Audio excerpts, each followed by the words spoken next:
Story 1. I'm 22 years old and just got the news I'm dying. I failed at life and am now leaving behind a 3-year-old daughter. Original post. November 26, 2023. As the title says, last week I got the news that I am dying from lung cancer from my doctor. Turns out smoking since I was 15 and then upping it to 3 packs each day a few years ago was a bad idea. Stupid, I know. I thought it wouldn't come so soon, though. It's stage 4, and as of now I have months to live. Please don't feel bad for me. I've done nothing good in life, except have my daughter to really be sad about losing me. I have no family because I grew up in the foster system and aged out at 18. My daughter's father is in prison for serious crimes that even if he got out, he wouldn't be allowed to be in her life. My daughter is only 3. We don't live in a good area, and when I go to work, I have to leave her with an elderly neighbor that always gets her name wrong every day. I don't want her to grow up like I did in that foster care system. I feel like it's the reason why I messed up and did nothing good with my life. Yeah, I know it's not the only reason, and my own stupidity caused most of my issues, but if I just had some family or a support system to keep me in check, it could have been better. I just want to give her some chance to have a better shot than I did. The thing is, I do have an idea for who could take care of her. One of my closest friends is a coworker at my job, and she's amazing. While I'm at the bottom of the job, like if they need to lay off people, I would definitely be the first to go. She's their prized worker and makes serious bank. She has a good husband and a kid. I want to ask her if she would be okay with adopting my little girl once I'm gone. But I know it won't go well. The thing is, my coworker and her family are black, and me and my daughter are white. Like we both have blue eyes and can't tan white. There is no way I can ask my friend to adopt my daughter and force her to deal with those kind of issues an adoption like that will bring to her family. But then that just leaves my little girl to grow up like I did, in a shitty system with only a will of about $1,000 to help her and a necklace my mother had that I'm going to give her. I don't know if I should bite the bullet and ask my close friend if she is willing to take my daughter, or just suck it up and try to work as hard as I can to get as much money into my will for my girl. But either way, I failed as a mother. And that is a regret I am literally taking to my grave. Edit. Okay. I reached out to her and we were able to set up a place to meet. It's some simple cheap bakery you can eat inside. I'm going to ask her if she can adopt my daughter. That way, if she says no, I can have more time to go to an adoption agency near us. Thank you for the support, everyone. Update. December 12th, 2023. All right, I'm back now. A day after my post, I was able to meet up with my friend coworker, and after telling her about my diagnosis, which is something I haven't told anyone at work, I asked her if she was willing to adopt my little girl. She was shocked and tried to comfort me about my upcoming death, but she told me she couldn't give me her answer right then and there. Turns out she does want a daughter, but something happened in her second pregnancy and caused her issues I don't feel right sharing. So she does want to consider adopting, but she first needed to talk to her husband and talk about planning if he agrees. I understood since it was a big change in their family. I said okay, and after we ate, she gave me a hug and told me she will miss me. This is embarrassing, but I actually started crying. I also started making the emails, gave me this idea, and I thought it was amazing. So I created an email for my daughter and started pre-recording videos for stuff. It's nowhere near ready, but I already have some ideas and recorded some videos for her birthdays and some big life events like first crushes and prom and first job. Sad to say, but I realized planning it that most of the videos will be, "Don't do what I did." My friend reached out to me a few days ago and said that after having a long talk with her husband, they both are considering it. Apparently, they do this thing where after talking about a huge change in their lives, they'll come to something to agree on, and then wait for a while, and if they're still on the same page, then it sounds like a good idea. She did tell me that it wasn't a yes, though. There are some issues they want to fix first. She said that while they both really like the idea, they barely know anything about my little girl. Her husband and 6-year-old son haven't even seen her, and while she has seen and heard about her, it's from me. So she told me about a plan they came up with. For the rest of this month, I'm going to have to get up 2 hours earlier than normal to drop off my daughter at their house so her husband can watch over her as he works at home. Then I'll go to work with my coworker. This way, her husband and son can get to know her. She also said she wants us to celebrate Christmas with them, so that's something to look forward to in the future. I've already done it yesterday, and when I went to go pick up my little girl, she was the happiest I've ever seen her in a long time. My friend's husband said that they went off on the wrong foot in the start. He said she was really scared sometimes and didn't want to play with their son yet. But since it was their first day, he thinks she'll get better. We did it again today, and he said she mostly watched their son play, but it was already better than yesterday. So that's what's happening right now. I'm scared this will be for nothing, but at the very least now my daughter is getting better at their house for now. So even if they say no in the end, she already has some better memories than when she was with me. Relevant comment. Play_Ava. Sending you so much love, sweetheart. I hope you're able to enjoy your little girl and find peace knowing she'll be with a loving family. And even if it ends up not working out, you did and are doing your best to provide her with the best possible future. Just a recommendation with the email, get a backup or backups for the videos, be it a CD, USB, online backup, or others. I have an email I use to receive only, and it goes directly to my mail app on iPhone, so I don't directly log in to the account on Gmail. Well, I got an email some time ago that since there's been no activity on the email for a few years, that the account would be closed in a few months. So I just sent myself a few emails, but it may happen. So please get a backup because she'll definitely appreciate it. OP, thank you. I'll try to do backups in any videos. I think if my friend says yes after all of this, I'll tell her about email deletion so she could help stop that from happening. That does scare me, is doing all of the emails and having them lost before she can see them. Dark recess. I know I'm only an internet stranger, but as a mom, I'm proud of you. You don't have much, but everything you do have is focused on your baby girl, and that's what makes a great mom. One thing I will say to add to the email idea, if you can, grab some loose sheets of paper or a small notebook and write down your favorite recipes, including all the things you add that make it something only you've made. Give that to her because one day she'll be happy to say, I made my mom's food. Write down little happy things you come across in the time you have left, not in email form but in your own handwriting because she'll treasure that in years to come, and it's a tangible link to you. Write down places you like to go, favorite color, favorite music, things like that. Little pieces of you so she'll have something to physically hold on to when times get hard. You have all my love. OP. I was thinking of writing a letter for my little girl's 13th birthday. The only thing I have from my mom is this necklace that has been with me. I don't know what it is, but it has a lot of curls and hoops with a pretty almost clear stone in the middle. I was going to write a letter explaining the necklace is from her grandmother, and now since she would be old enough, it's going to be hers. I do have recipes I know she loves. That would be an amazing idea. She loves my egg salad sandwiches, so that's one recipe I'll write down. Thank you for the idea. Update #2. My friend gave me her family's decision, and I also lost my job. January 20th, 2024. I'm back again.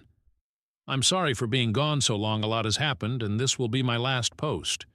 So this is going to be long sorry. First, I started feeling real sick days after Christmas. My whole chest was hurting like someone was hitting it with a hammer over and over, and I was coughing up blood. My best friend was terrified that I caught something, because the doctors have said that me getting sick right now could be deadly, so we had to go to the doctor. Thankfully, I didn't get anything. It was the symptoms getting worse. Also, thankfully at the time I was still at work, so I didn't have to pay much for the bills. Yeah, that was another terrible thing that happened to me recently. After that trip to the hospital, my work called me in privately. Remember how I said that if something were to happen, I would be the first to go? Guess what? The bosses were telling me how they couldn't keep me there as I'm dying because it wouldn't feel right, and how it's apparent to them my illness was slowing me down and forcing my co-workers to work harder to make up for me wouldn't be fair and all that. I know I was just causing more problems to my co-workers since I got diagnosed, but I didn't think they would complain about me to my bosses. I'm so stupid for that. Of course I was being a pain. I was hoping to still be with them to the end of the month so I could pay my apartment rent. And I had barely enough money for bills, rent, groceries, public transport, and hospital bills. This is where my best friend / former co-worker comes in. After testing out caring for my little girl for a few weeks and spending a big holiday with them, she and her husband agreed to adopt her. She was telling me about some of her plans, and I told her it would probably be for the best that my daughter moves in with them. She asked me why, and I told her our work fired me, and I wouldn't be able to care for both of us with so little money. She told me we both could move in with them. They have plenty of guest rooms I could pick. I swear I tried to say no. Her family was already doing so much for us, I felt like this was too much. She told me I could be a huge help for them living there during my last months. Her husband could use the help looking after her as he works. I can help them decorate and fix up her new room, show them the foods my daughter likes to eat. So I promise I'm not going to be a bother to them. And we are hard at work getting the needed papers together for the adoption after I'm gone. Besides, me living there could help my little girl become more comfortable in her new home. And guess how rich her family are? They have a personal family lawyer. When I haven't been feeling sick, we've been working with him to make sure the adoption goes through. Okay, after all of that, I do want to share some other fun news. Christmas with them was probably the best Christmas my daughter and even I have ever had our entire lives. My friend's family had like 5 Christmas trees in their entire house. Thanks to my friend, I was able to make a really special Christmas gift for my daughter. A Build-A-Bear. Well, it was really a bunny, but still. I made a voice recording telling her how much I love and will always try to keep her safe. And my friend knows about the emails. I'm almost done with them actually, just a few more left. I gave her the password to both the email and this Reddit account, so once I pass, she could delete this one. Sorry, but I've been getting so much messages I don't want people to message me when I'm gone. And about the messages, I've gotten a lot since I updated. Apparently my story was shared on TikTok. That's cool. It's weird I've gotten so many people reaching out to me and messaging me wanting to talk. I've never had that happen in my life. It's funny how it happens once I'm dying.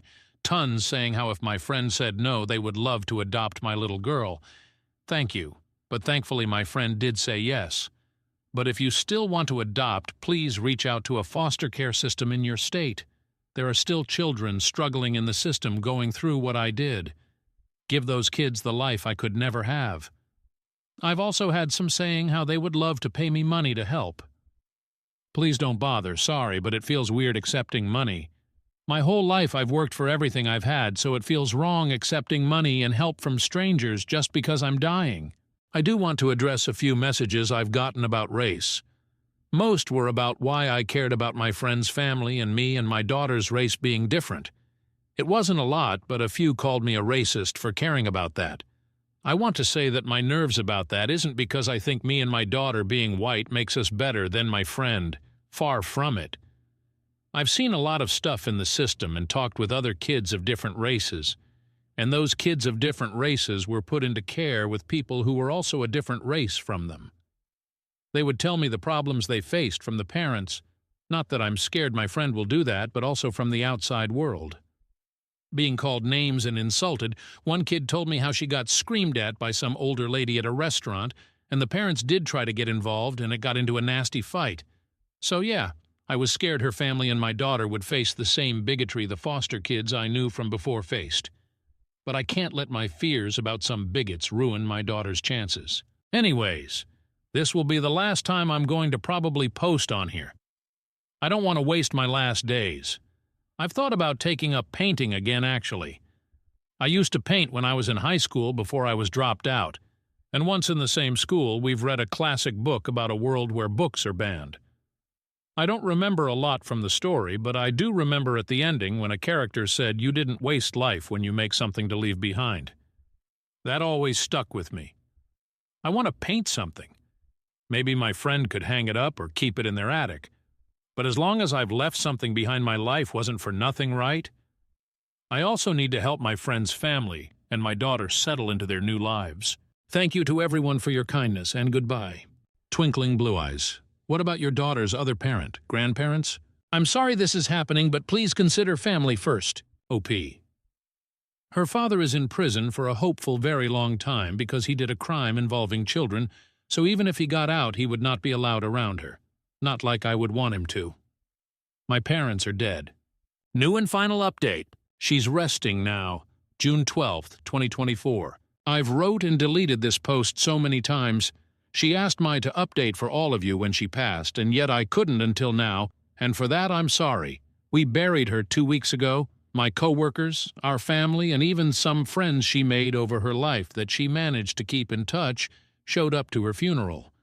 When she saw the prices of what a casket and plot of land in the cemetery would cost, she had a panic attack, and so we told her we'll go with the cheapest prices.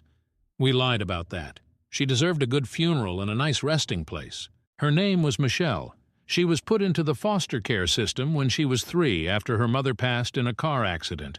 She never knew her father. When she was 16, the man who was supposed to be caring for her took her out of high school. She found out she was pregnant from him when she was 18, and it was discovered he had horrible images and videos of children on his computer, and so was arrested. Ever since she was working and doing her damn best to make ends meet for her and her daughter. She got a job at our workplace just a few weeks after she turned 19. I only discovered just a few months ago she actually lied to get the job. I asked Michelle why she did that, and she responded, "Why would it be a big deal? They taught me everything anyways." That is the Michelle I knew. It shocks me reading over her messages she left behind, how little she thought of herself. She was always so confident, at least how we all saw her.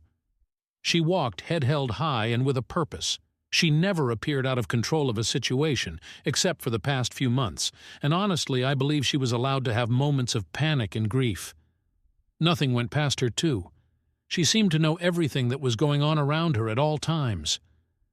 It also seemed like Michelle wasn't afraid of anything. She even made friends with some homeless people around the areas she lived in before moving in with us. One of them was Ted, who she knew because he was around a gas station besides the bus stop. Before her cancer took a turn for the worst, and she was taken to a hospital, she asked me to drive her there.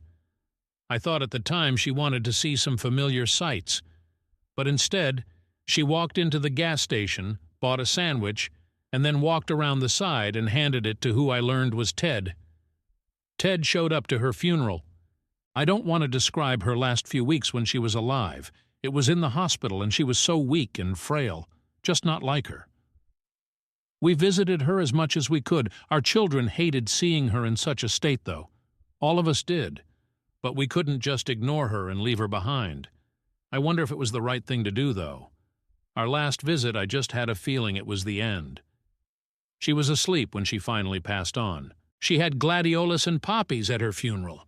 We all loved the meaning behind the gladioli flower, and she picked poppies because she loved calling our daughter her little poppy. We painted little poppies on her bedroom walls. She keeps asking us where her mother is, and always sleeps with the bunny Build-A-Bear Michelle made. Michelle never got to finish her painting, but I think that makes it more special. We're going to hang it up in our daughter's room when she gets older. The emails are finished, and she's going to see her first one on her 4th birthday. We have all the letters and recipes she was able to write down tucked away in a safe location. Like the painting we'll give them to her as she grows older. We also were able to apply our daughter for full Social Security survivors benefits, and we'll be putting those into a savings account for future college or life use. That's all I can think of right now. According to Michelle's wishes, I'll be deleting this account in a few weeks. My husband and I promise we'll raise our daughter to the very best we can and make sure she is as loved as Michelle loved her. Thank you all for your kind words and support. Story 2. Matt Gaetz, who is under federal investigation for statutory rape and sex trafficking of a minor, will be speaking at a high school near OOP next week. OOP is doing their best to stop this from happening, and Reddit is helping. OOP, August 10th, Update 1, August 11th, Update 2, August 13th. I don't think this is yet concluded, and this post isn't really that active anymore, but I'll add the 3rd update in anyway. Update 3, August 16th. Good evening. I would like to voice my concern about the upcoming Academy Night at Niceville High School.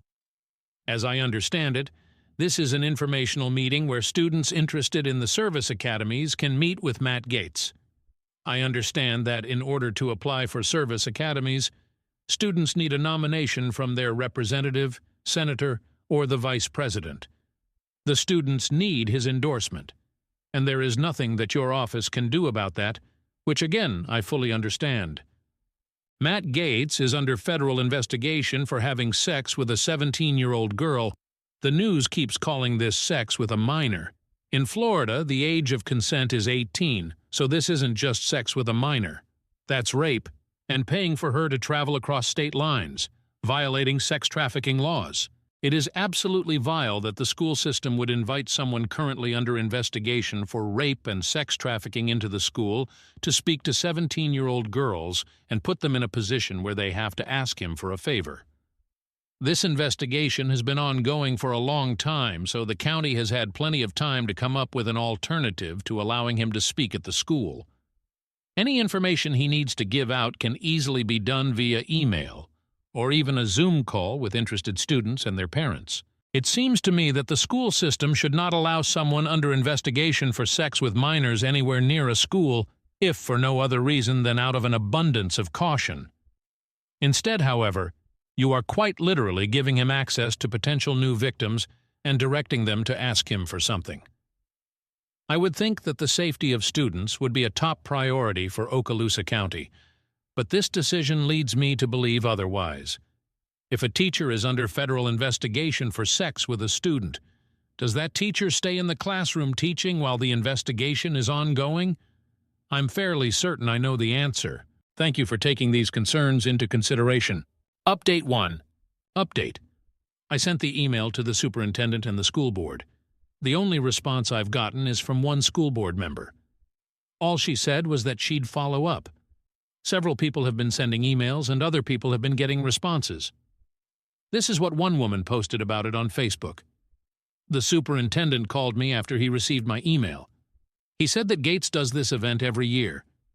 It looks like it will continue to be held at Niceville High with Gaetz as the presenter. Chambers told me that he spoke with Gaetz and was reassured that no agenda would be pushed and there would be no speech. He would simply be handing out the assignments to students. Again, this is not a response that I personally got, just one that I heard about. This is not an acceptable response.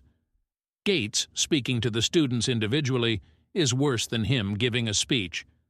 At least with a speech, everyone can hear what is being said. Instead, he'll be interacting with the students one-on-one. Also, just because Gaetz has always done the event doesn't mean that it can't and shouldn't be changed. I'll be sending a follow-up email tonight. I'm going to suggest that if the superintendent refuses to cancel, at the least, he can require parents' attendance. I encourage anyone that feels compelled to send an email as well to do so. I'm not going to post contact info, but it's easily accessible on the Okaloosa County School District site. Finally, I'd like to thank everybody for the amazing comments and messages and awards. I was so nervous to post that, and everybody was just so encouraging. So thank you again. So much. It has done a lot to encourage me to keep going. Update 2. I wrote a follow-up email this morning and sent it to the superintendent and copied the school board. I included a link the first post and let them know that it had gotten almost 3 million views, and the overwhelming majority of the comments agreed with me. I suggested that they take a look at some of your comments and realize that this is a serious issue. Then I asked what the county's protocol is if a teacher is under investigation for having sex with a student. Is that teacher allowed to remain in the classroom? I also asked at what point does the school county become liable if Gaetz meets his next girlfriend at an event like this, and the county did nothing to prevent it? I mentioned that I had not heard from anyone, but that I was aware that Mr. Chambers, the superintendent, had been responding to others, and that the gist of his response seems to be shrugging the whole thing off. I ended with, I don't have a child in the school system, but I'm a taxpayer and a voter. I've been in contact with a reporter from Newsweek, and I have no intention of dropping this. A few hours later, I got a call from the superintendent. I'm not going to lie. This is so far out of my wheelhouse. I was so nervous. I knew I would be posting an update, so I wanted to record the conversation just to make sure I accurately quoted him. I asked if I could record the call, and he said he'd rather not, that he just wanted to have a conversation. I assume it was for the same reason that he's responding to emails with phone calls in the first place, to not have a record of what he has said. He gave me the same spiel he's giving everybody else. It's not his event. He'll be there. Most of the parents will be in attendance, blah, blah, blah. I let him know that it's at a school, so ultimately it is his event. He did agree with that. He started by saying that it's an investigation and there were no charges or arrests. I asked if they would wait for charges to be filed and an arrest to be made if it were a teacher. Would that teacher still be in the classroom? He said no. They would be put on administrative leave. I asked what the difference was, and he paused and said, "You would win that argument," but didn't go any further. I wish I would have pushed him more on that. He did try to tell me that he wasn't going to be pushing a political agenda. I shut that down and said that was not the issue. The issue is putting teenagers in front of a known predator. I asked about what the school's liability would be if it turned out Gates was guilty, and he had been using these events to meet high school girls. He said he didn't think that would happen, which leads me to believe he doesn't believe the allegations. When we had discussed the process for what happens when a teacher is suspected of having sex with a student, he had said the sheriff's office would conduct an investigation. I reminded him that it's not the school or the county or the sheriff's office that's investigating Matt Gates, that it's the federal government, and that it's real and it's serious. I also pointed out that Gates's cohort has already pled guilty and is awaiting sentencing, which has been delayed because he's fully cooperating in the investigation into Gates. He said that the event was an important opportunity for the students. I agreed, and said that getting the chance to get FaceTime with their congressman is a huge opportunity for students, but that their safety was more important. I suggested that if he wouldn't cancel, then the least he could do would be to require parents' attendance. He said that wasn't something he considered. I'm sure he's still not considering it, but at least it is hopefully planting ideas in his head that this is ultimately his responsibility and there are options. I also suggested permission slips or waivers. At least make them acknowledge that he's a creep, allegedly. The superintendent said that he is getting a bunch of calls and emails, including a call from the New York Times, so that's exciting. Hopefully, if we just keep it up, they school district will come to their senses. As one commenter said, "God, the bar is just so low. We're not asking for much, just that you don't serve up teenage girls to an accused pedophile on a platter." Anyway, I will say I'm proud of myself for standing my ground and not letting the superintendent shirk responsibility. He kept saying it wasn't the school's event, so I kept pointing out that it didn't matter whose event it was, it's happening at the school, and he is in charge of the schools. I was relatively articulate and stood my ground, so that felt good. At this point, I'm in too deep to just drop it. I think I actually told him that too, now that I think about it. So I'm trying to get this all out there as much as I can. All but one of the board members are up for re-election on August 23rd. I haven't heard from any of them except for one email from one of them that she would follow up, and then nothing. So I sent my post to all their opponents in the election and told them that it might be a good opportunity to blast the incumbent for inaction. I feel like there's definitely traction, and a tiny possibility that maybe we can get something changed. This has been a really weird couple of days. It's been incredibly nerve-wracking, but also, it feels incredible. I highly recommend everybody tries getting involved. Everybody's comments and messages have really been so encouraging, so thank you all for that. The superintendent is getting your calls and emails, so please keep it up, especially if there is anybody in here that lives in Okaloosa County. Academy Night is scheduled for Tuesday, so we have until then to get it canceled. Thanks, Reddit. Update 3. This one will be brief. The event is still scheduled and Gates is still attending. Thanks to you guys, though, we are getting national attention. Newsweek published this article this morning, and I believe Vanity Fair should be publishing one shortly as well. I'll update the post with that link when it comes out. Thank you so much to everyone that has participated in this discussion, and for all of the many encouraging and helpful messages I have received from all over. I haven't gotten a chance to reply to all of them, but I truly appreciate them. COVID finally caught a hold of me, and I've been laid up since the weekend, but I've read them all. I keep telling myself that even if this event doesn't get canceled, this post and the public outcry has brought some much-needed attention to the issue. And hopefully people that were all in on voting for Gates are reconsidering their position. On a personal note, if you have thought about getting more involved and haven't because you don't feel like it will do any good, do it. It'll feel great. Edit to add top comment from OOP to help clear something up. This is fantastic and very well written.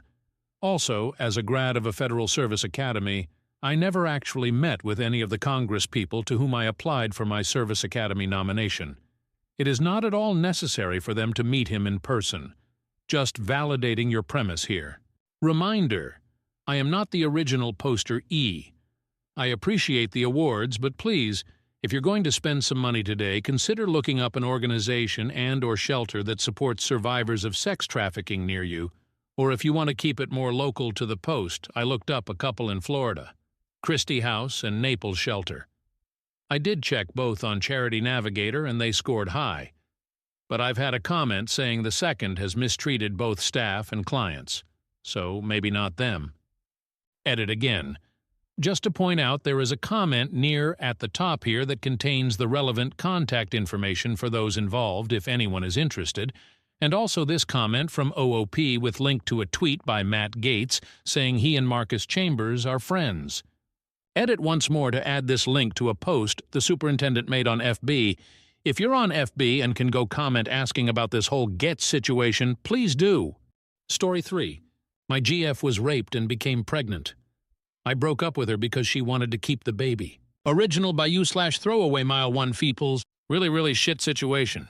2 months ago, my GF was raped. It was done in a park. She didn't want to report it and went into a full breakdown. Wouldn't speak to police, go to hospital, etc. I couldn't force her, so I just stayed with her. She was obviously in a really shit state since, and I've been with her, by her side, listening to her, helping her. We went to therapy, and she knows I'm there for her. She has a history of depression, and I've been really worried. Last week we found out she was pregnant. I was abroad for 2 months before the rape on work, and can back early to care for her. So the baby definitely isn't mine. She is 100% sure it's the rapist's. So we had a discussion. She is a devout Catholic.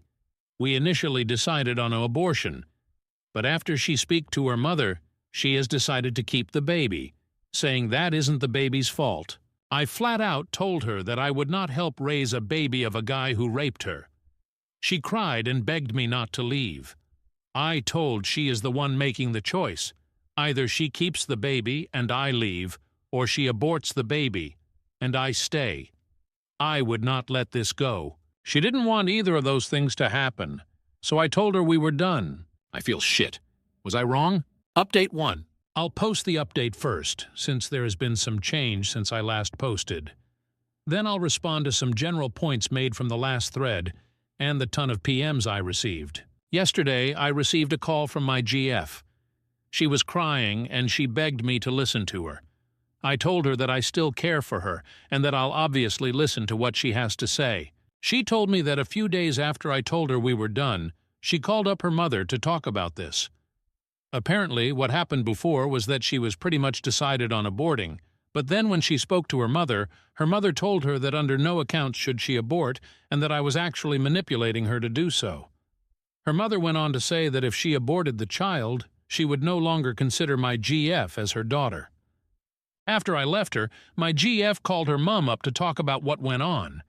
My GF said that she desperately wanted to abort the baby, and her mother again said that if she does so, this is the last time they will ever speak again. My GF said she broke down on the phone, and her mother kept asking her what she will do. The conversation then ended when my GF said she didn't know. Then she started texting. After a few hours of thinking, my GF sent her mom a text saying she was going to abort. She was then blocked. My GF then called me and told me everything. She will be having an abortion in 3 weeks. I discussed this with my GF, and we both completely agreed that I had not manipulated her in any way, and that she appreciated that I put my foot down, because had I not, she would have had a baby who would remind her of the worst time of her life. Her words, not mine. She further went on to say that I am the best thing that has ever happened to her, and that she knew that even if she no longer had a mum, if she had me, she could get through this. I broke down at this point. I love her so much. In truth, I probably would have gone back to her and raised the baby with her, even though I knew I'd resent it. I made the original thread to get some backing rather than anything, to see if I had made the right decision. I'm so relieved things had turned out the way they have. Also, screw any mother who places religion over their own child. Friggin' lunatics. Now to respond to some of your points from the last thread. 1. No. My GF did not cheat on me. I am almost certain about this. Not only because she had the conscience of a fragile angel, but also because we both know each other's schedules really well, and we often talk to friends who can corroborate timings. Moreover, her roommate took photos of my GF after she came home assaulted. It's not rough sex, as some of you dicks put it. 2. I don't give a rat's arse if you think abortion is a sin or the killing of a baby. Come and raise the baby or give us money to raise the baby, or hire us a live-in maid to tend to my GF's every need while she's pregnant if you're so sanctimonious. Talk the talk, then walk the walk, you wankin' tit baboons. 3. My GF was absolutely clear she wanted to raise the baby, probably influenced by the mum. 4. Thanks for all the people telling me I did the right thing. It was really difficult. I'm very glad it turned out the way it has, though. 5. To the people who PM'd me telling me I'm a monstrous baby killer, I fail to see what my hobbies have to do with this issue. Thanks, Reddit. Update 2. I was hoping to post here again after the abortion, still scheduled for 2 weeks' time. But I thought I should provide an update on some recent events from a mother from the pits of Satan's rectum. On Saturday, I answered my door and stood face to face with 2 police officers. They asked me if I was who I was, and I replied I was. They then said they were looking for my GF. I called her over, and the police officer said that he needs to have a word with her. The officers then split, one taking the GF to the living room, we let them in, and the other took me into my bedroom. The officer who took me started asking me questions about how long GF had been here, if she had any contact with anyone else, if she had left the house at all, and a few other questions. I answered, and then asked what this was about, but the officer just said they received a report to check in on GF. I asked who reported, and the officer said he couldn't say. After a while, the other officer was done, and they both left. The moment they left, my GF told me that she was outrightly asked if she was in danger, and if I had been hurting her. She was also asked if she was being held against her will. She said no to everything, of course. She said that the police received a call from her mother saying she might be in danger and that I could be abusive her. I was fucking livid. I immediately said I was going to press charges against her. For what? I don't know. Harassment, probably? My GF begged me to not and said that it would all just blow over and that she just needs time to calm down. UTF? She sent police to my house to get me arrested. How is that sane thinking? I could lose my job if I was arrested and charged. What the hell is she thinking? I told GF that if the mother does anything like this again, I will definitely press charges. So the GF decides on Sunday to talk to the mum to not do anything like this again. They had a conversation for about 2 minutes. Then I start hearing sobs. Immediately I walked into the room, saw my GF was crying, still holding the phone against her ear. I plucked a phone from her hand and held her for a bit as I heard hello from the phone. Then I put it on me and said, "You're a disgrace of a mother," and hung up. Then I held the GF for what felt like an hour before we started talking. Apparently the mother was telling GF how if she continues with the abortion, she will never see the mother again, or her brother, or her deceased father, who is in heaven, even though he died a drink-violent alcoholic who beat GF. But hey, repent your sins at death, am I right? Because GF would be going to damnation. I told GF that if she was going to hell, then she should save me a seat, and we'd be nice and toasty together. I love her smile. What do you think, if anything, should I do about the mother? No doubt my words to her will have some reactions. Response to some people from previous threads and PM's after thread was locked. 1. Abortion was never an option. GF was adamant she wanted to raise the baby, influenced by her mother. And if you suggest adoption anyway, then you truly do not understand just how taxing a normal pregnancy is, let alone one dipped in a beautiful cocktail of rape depression. 2. You can believe my GF cheated on me if that makes you feel better about your lives, I suppose. Just FYI, the pictures and roommates report showed she had a bloodied nose, black eyes, cuts and bruises against her arms, hands and knees, torn coat and top, bruises around her neck. Cheating. Right. Edit. 3. My GF and I are still going to therapy about all of this. Update 3. I just wanted to update folk on this whole saga. This will be my final update. A few days ago, the abortion was carried out. During the weeks beforehand, my GF went to a counselor and talked to a nurse about why she wanted an abortion. She was also tested for any STIs. She's clear. She went ahead with the abortion after getting the all clear. A few days ago, it was successfully carried out. They went for the surgical abortion method, which involved using a vacuum to suck the pregnancy out. GF said it was pretty painless, and she was able to return home after just a few hours. When she came home, she cried and cried and cried. She says she feels like a huge weight had been lifted, and she can finally look to moving on with her life. We took the whole week of work, and yesterday we went camping. It rained. While in the tent, she talked about how difficult life was sometimes, but she was really glad things turned out the way they did, because even though things were bad, she came out the other side probably stronger than before. She's amazing, man, seriously. Update on the mum. So my GF received a call from her mum who was asking if she went through with the abortion. My GF and I have an agreement that if mum calls, either hang up or give it to me. In this instance, she answered, didn't know what to say, and gave it to me. I told the mum that the abortion went perfectly and smiled as she cursed at me for about a minute. I then said, "How Jesus of you," at which point she hung up. My GF didn't find it funny. Anyway, that's it. Good luck to everyone in their lives. Also, if you're going to message and insult me via PM, just be warned. I've killed a baby before. Story 4. I've been asked to foster my son's best friend. I don't know how to react. Original post, December 26, 2024. I have one son, Henry, aged 12. Henry is best friends with a boy named Archie, aged 14. It has always been clear that Archie comes from a troubled home. From what I can gather, and I do not have the full information, Archie's mom is a drug addict, and Archie has been on the at-risk register for a long while. Honestly, I don't know why it has taken them this long to decide he is being moved into foster care.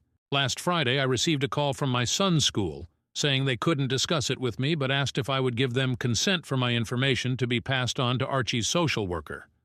I agreed, and not long after I had a call from his social worker explaining that a section something or other was being put in place, which meant that Archie was going to be removed from his home and placed into foster care. I was told that the school had recommended me and asked to see if I could take him in, basically. They said it would likely be long-term until he turns 18. I honestly didn't know what to say. I was in shock. I have been unofficially supporting Archie for a while now. I pick him up from his house and drop him off at school with my son. He spends a lot of weekends at my place. On days where he doesn't come to my place, I make sure to pack him something to eat when I pick him up because he told me that his school lunch is his only meal most days. I buy him soap and deodorant, and I even wash his clothes for him.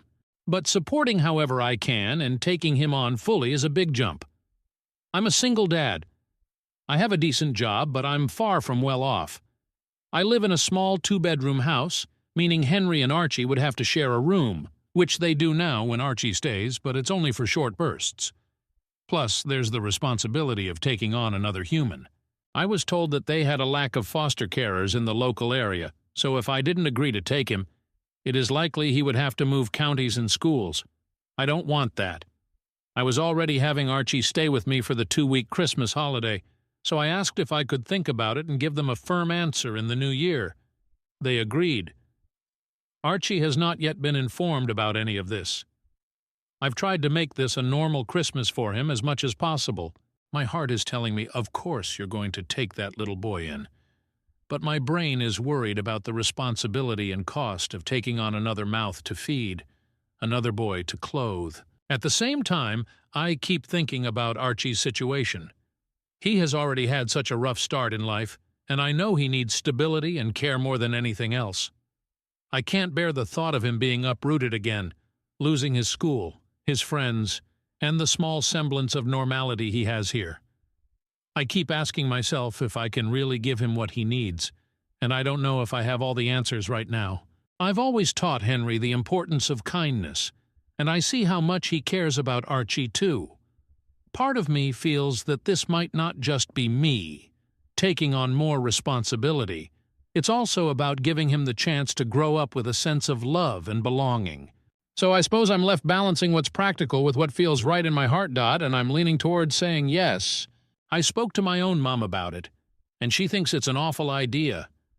She's worried I'm biting off more than I can chew, especially as a single dad. She reminded me that I already have a lot on my plate with work, the house, and raising Henry on my own. She said that taking in another child, especially one with a difficult background, would add stress and might affect my ability to provide for Henry properly. She didn't say it outright, but I could tell she's afraid this might make life harder for all of us, including Archie. I understand her concerns. Honestly, I do. But I can't imagine just turning him away when he needs help the most. I told her that I haven't made a final decision yet, but that I need to think about what's best for everyone involved, not just what's easiest. And I haven't even discussed any of this with Henry yet, which will be a huge factor in my final decision. This has been a huge rant, and if you've read it, thank you. I just needed to get this out somehow. Relevant. Comment? Does OOP get some kind of financial support for fostering? OP. There is, but it really isn't a lot. It would help, but I'd likely still be at a loss each month, and I already have very little left over, which obviously I'm not saying I won't do it because of that, but it has to be something I consider. Commenter 1. This sounds like a tough situation and you have a good heart. I'm sure the foster team has thought about this. But a few questions. Are there any other carers in the area that are related to Archie, grandparents, aunts, uncles, etc.? That way you could still be in his life without a larger commitment than you expected. Is there a stable foster care option out of state? Change is hard, but kids are resilient, and one move may be work it to offer stability. Archie could come visit, but have a permanent home. Are there social and financial supports available to you as a potential foster carer? The most important one. 4. How does Henry feel about this? This is a huge adjustment. Sharing a room, attention, etc. Could Henry make an informed decision? If he changes his mind after the fact, how will you navigate that? It's incredible you are considering it, and I wish you and your family all the best, no matter the outcome. OP. No other family members. I did mean to mention that. But no, Archie doesn't even know who his biological dad is, and there are no other family members. From what I gather, there aren't any suitable foster carers in the area, and so he would have to move counties, schools, etc. Yes, but it wouldn't be a lot. I haven't discussed it with Henry at all yet. Commenter 2. Couple of thoughts. It's 4 years. Like, obviously, kids need support well beyond 18 if you can provide it. But if you can get that kid to graduate high school, you would already be a saint, and nothing more could be expected of you. So it's not forever. Also, once that kid is 16, he can start working and helping around the house more legitimately. Both things are not just for your benefit, but also great things for him to learn. Ask social services what additional resources you'd have access to if you were to foster. For example, here where I live, foster kids qualify for free school lunches, so that's a cost you don't have to incur. I would also find a local foster parent group, as I'm sure there are other resources available that may not even be ran by the state. Real talk. If it was me, I would do it as long as I didn't think that Archie would be a danger to Henry. Like, unless you think Archie could be violent or a sexual predator kind of kid. If he's a good kid, I would do everything in my power to make that happen. I would set up a GoFundMe if necessary. I would try to lean on my friends and family to help. Also, depending on what your job is, I would ask if they can help in any way. I say this as someone who works for a giant company. Yes, I would worry. But a 14-year-old kid in foster care is not something I'd be able to let happen to a kid I care about. Update. December 30th, 2024. I just wanted to come on and give an update. I want to say a huge thank you for all the responses. I genuinely didn't expect to receive so many replies, especially to something that was just meant to be a rant to get my emotions out. When I was asked to take in Archie, at first I felt honored. Then I felt worried about everything. I am quite an anxious person in general, and my thoughts were flooded with concerns about whether I'd be good enough to support Archie in the way he needs. I love my mum, but she didn't help. I think I get my anxiety from her, although she has it on a much higher scale than I do. Every possible thing that could go wrong, she was texting me about all week. You're already stretched thin with work and Henry. You won't get one time with Henry anymore. How will you afford everything? These are real concerns, and I'm glad she brought them up because they gave me the opportunity to think about how I could mitigate them. A few of you mentioned the fostering allowance, which I knew about, but I couldn't find any concrete information on how much it would actually be. Every source online seemed to give a different answer, but none suggested it was very much. However, as some of you advised, I called the social worker's office and said I was seriously considering taking in Archie, which they were thrilled about, but I needed to understand the finances first to see if it was feasible. They said they couldn't provide exact numbers, as every case is different and it isn't decided until a placement is found. However, they told me the minimum would be around £190, about $240 US per week, and that it would likely be completely tax-free. Additionally, I'd receive a significant discount on things like council tax. That was honestly a lot more than I expected, and much higher than most of the figures I'd seen online. They also put me in touch with some other foster carers who answered my questions, which was incredibly helpful. This week has been very busy. I worked out my finances, added the estimated fostering allowance, and calculated how much Archie would likely increase my expenses. It worked out that I'd actually have a surplus compared to my current situation. Many of the foster carers I spoke to don't work full-time, using the allowance to supplement their income. I'm not sure if I want to do that, but they mentioned it helps to work part-time since fostering involves a lot of work, meetings, reports, and other responsibilities. On top of that, I'd need to complete training during the first year to become fully qualified. I considered it, and with the additional allowance, I could move to a 0.6 contract, working 3 days per week, while still covering the costs of moving to a 3-bedroom house. While that would leave me with slightly less disposable income, it wouldn't be a significant reduction. I've spoken with my work, and they said they'd support me if I decided to do this, but I haven't made a final decision. I don't want it to seem like I'm taking advantage of Archie's allowance. After sorting out the finances, I needed to talk to Henry. This was honestly the most important part of my decision. If Henry said no, I'd struggle to go ahead with it. I took him out and explained the situation. I didn't go into the details of why Archie is going into care, as it's not my story to tell, even though Archie himself has been open about his rough home life. I discussed the potential challenges: less one time, less privacy, at least in the short term while we find a bigger house, and so on. Henry was incredibly supportive. He said that he and Archie had talked about how they both wished Archie could come and live with us. I told him not to mention anything to Archie yet until I had the chance to speak with him, and he agreed. Yesterday, I arranged for social services to come over. Archie, his social worker, and I sat down to talk. They told Archie he was going to be placed in foster care.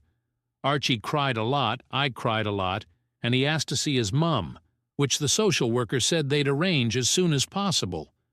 In that moment, Archie didn't seem like a teenager. He seemed like a small child whose world was crumbling. Then they asked Archie if he'd want to stay with me. Although he was still distraught about being in care, he said he'd love to stay with me. We discussed what it would mean and how it would affect us. Afterward, Archie and his social worker spoke privately, and then the social worker and I talked. They expressed how thrilled they were about my decision and said they were pleased I planned to move to a bigger house soon, as Archie would need his own space, which I fully agree with. Normally, the boys spend most of their time upstairs playing Xbox, but later that day, Archie came down and asked if we could watch a movie together. He sat next to me, rested his head on my shoulder, and said, "Thank you for letting me stay with you." Writing this, I can feel tears welling up in my eyes again. I put my arm around him and said I'd always be there for him. Today, Archie seems a little down, which is entirely understandable. I honestly expected him to take it harder than he has. To cheer him up, we're going to see the new Lion King movie, even though I hate those live-action films, but this is for Archie. And then going out to eat, letting the boys choose where. I might return in a few months to give an update on how things are going. For now, I'm just hoping everything will be okay. I know the first few months will be the hardest. Thank you, everyone. Relevant comment. Commenter 1, you absolute hero. You have changed that child's life for the better, forever. OOP, I hope I do. If I get anything out of this at all, I just hope I can make a difference. Commenter 2. Thanks for the update. You sound like an incredible parent and you're doing something amazing. You are really an inspiration as a father and a man. It feels like I could learn a lot from you. Please do give another update. Wishing your family all the best, a happy new year, and a wonderful 2025. Story 5. My wife is addicted to the gym and it's ruining our marriage. Original post, February 1st, 2024. My wife is 30 years old and she's always worked out and been in shape, but lately I feel like it's becoming excessive. She used to regularly work out at a gym when she was in college. At some point, she stopped going to the gym, I think lately just due to her schedule, and preferred to work out at home or go for runs outside. About 18 months ago, she announced she was going to get back into the habit of going to the gym. She now had a job where she's able to make more time for it. It started off normal, but slowly became more and more frequent. She signed up for classes on the weekend, both days. She started going to the gym every day, then it became the morning before work, and then again later in the evening. Every single day. If she's stressed, she goes to the gym. Experience some sort of life crisis. She immediately heads to the gym. We have an argument, runs to the gym. She's 4 months pregnant right now. I'm kind of surprised we even had time to make a kid. I understand that it's safe for her to work out, especially since she was already in the habit of doing it before she got pregnant. But the intensity is not slowing down. If she misses one of her normal gym sessions, she becomes so irritable, like a junkie not getting her fix. It's just bizarre. Truly a case of too much of a good thing. Of course she gets upset when I voice that I feel it's becoming an unhealthy obsession and that I miss spending time with her because she's there so much. She has all of these friends and this whole circle of people there that she seems to prefer spending time with over me. Why don't we work out together at the gym? The gym is her time, she says. This isn't a case of me feeling insecure because she's in great physical shape and I'm a fat slob. I work out and am in shape. My job really requires me to stay in shape, so I can't let myself go if I want to. I genuinely feel her gym habits are unhealthy. She's over-exercising, for one. There is such a thing. But worse than that, I feel it's becoming a way for her to escape everything else in her life. She never actually fixed anything that goes wrong in her life. She just runs off to the gym to get some sort of mood boost, and then that's it. She also never gets anything else done in a practical sense, because how can she when she's at the gym so often? It's to the point where I have to do every chore, and if food is getting made, I'm going to have to do it. I don't expect her to do all of those things, but it should at least be a shared effort. People we know have even commented about it to me. They've said things about how she seems different, how she sure is at the gym a lot, and many of her friends and family barely see her anymore. Some have even suggested she's having an affair with somebody there.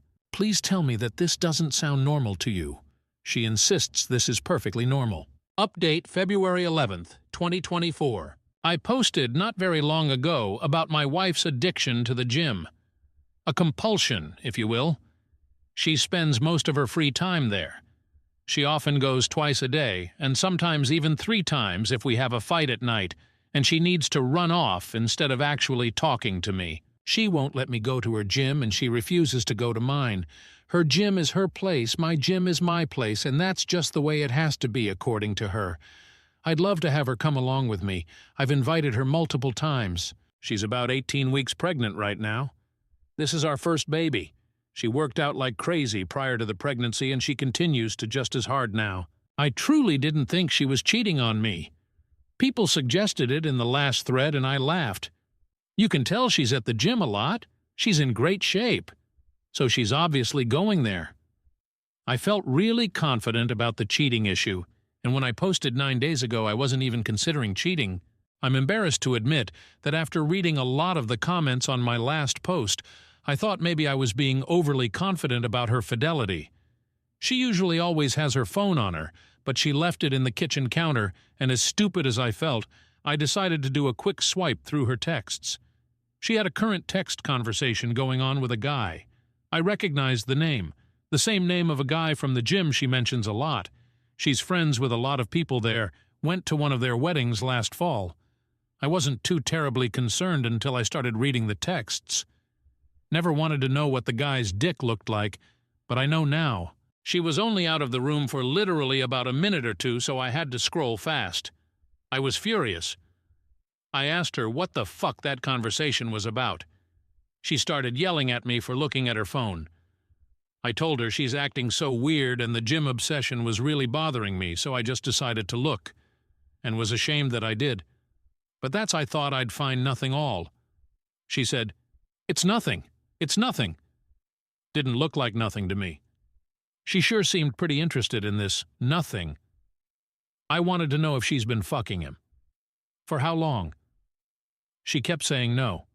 I left the house because I was so furious, but not before I slammed her phone on the ground and shattered it. She was calling me all sorts of names for breaking her phone. She hit me on the back as hard as she could. I left, went to my brother's house. My brother and sister-in-law were shocked, although my sister-in-law was one of the most vocal ones about my wife's gym obsession being weird and bringing it up to me constantly. I went home.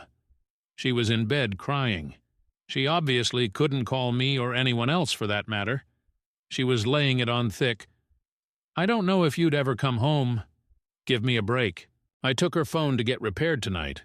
She doesn't deserve it, but I still feel like an ass breaking her phone. I still don't know how deep it goes. She won't admit to anything beyond what I saw. Was it sexting, bad enough, or more? I'm convinced it was a lot more, but she refuses to hand over her phone and is now trying to act like I'm this terrible monster who is abusing her because I broke her phone. Not my proudest moment, but I honestly wanted to body slam her after she punched me. I have never and would never actually touch her like that. Update 2. My wife admitted to an affair February 12, 2024. Not sure if posting something in my profile will be seen by anyone, but I don't feel like making another update in a subreddit. Today, my wife asked me to stay home from work so we could talk. She laid in bed all day yesterday trying to get me to feel sorry for her, but I paid absolutely no attention to her and ended up leaving the house to go to my family's Super Bowl party. I wasn't in the mood to go, but I wasn't going to sit at home with her. It really bothered her that I left. She kept texting me things like, "Who just leaves like that? When something like this is happening, who is that cold and callous that they just leave to go to a party?" I stayed home today to talk to her. She was full of tears. She's so sorry. According to her, she really was going to the gym twice a day because she likes going there. That's where her friends are. Makes her feel good. It's fun for her. She met this guy there and he started flirting with her. Everyone likes him. He's one of the most popular guys there. I didn't realize there were popular people at gyms. She admitted that she flirted back, but didn't mean anything by it. She didn't reciprocate very much at first, but he gave her butterflies and she just found herself flirting back without thinking. She said it felt like when she had a crush on somebody when she was in school when she was younger. They started texting. At first it was just friendly and nothing sexual for several months, but she'd feel giddy every time she got a message from him. She was really attracted to him but told him that she was married, and there could never actually be anything between them. According to her, he kept flirting with her anyway and said, "Sure, we won't cross the line." Until they did cross the line. She said she had tried to resist it for a while, but then one day they kissed. She admitted to enjoying it but also feeling that it was wrong. She must not have felt that bad because she slept with him for the first time later that night. She described it like falling in love with somebody for the first time. All she could think about what him. Is she in love with him? She doesn't know. Is this baby mine? She thinks so, but there's always a small chance it could be his. He always uses a condom so she doesn't think it's his baby, but they were sleeping together at the time she got pregnant.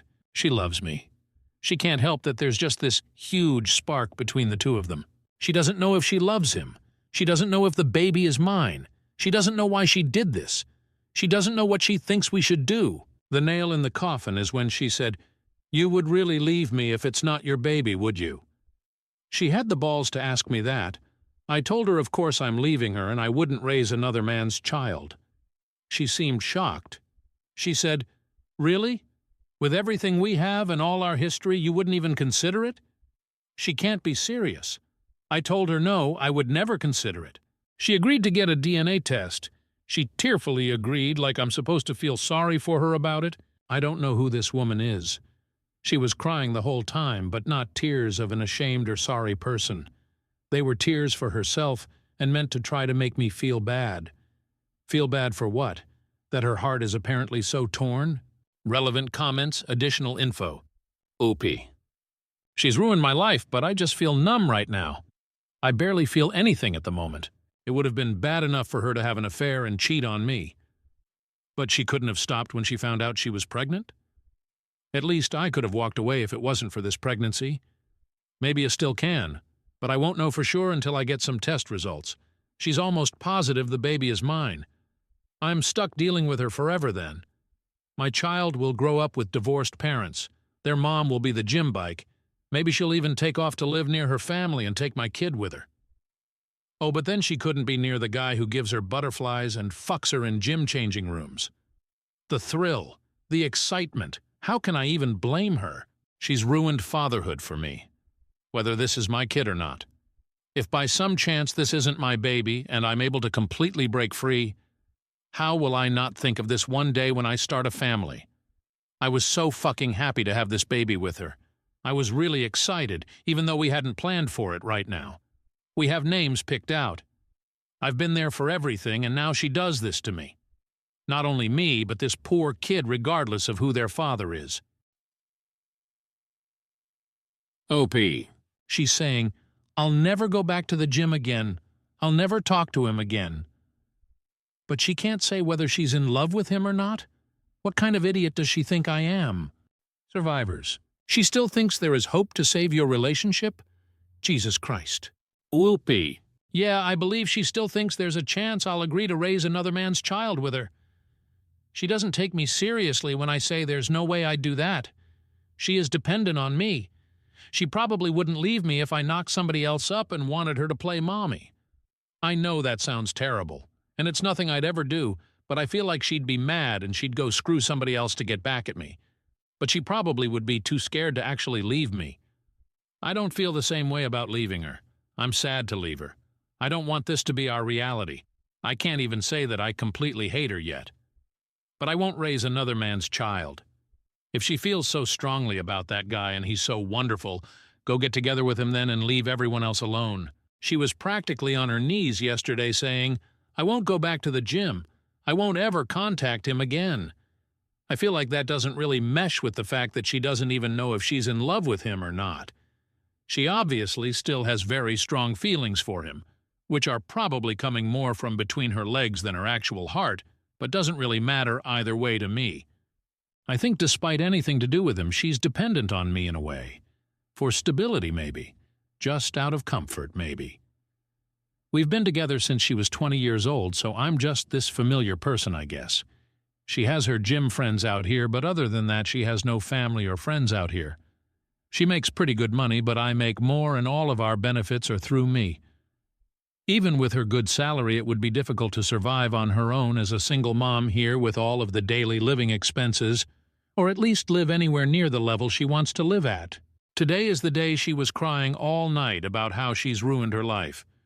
She seemed genuine, like reality is hitting her, but I didn't pay any attention to her at all.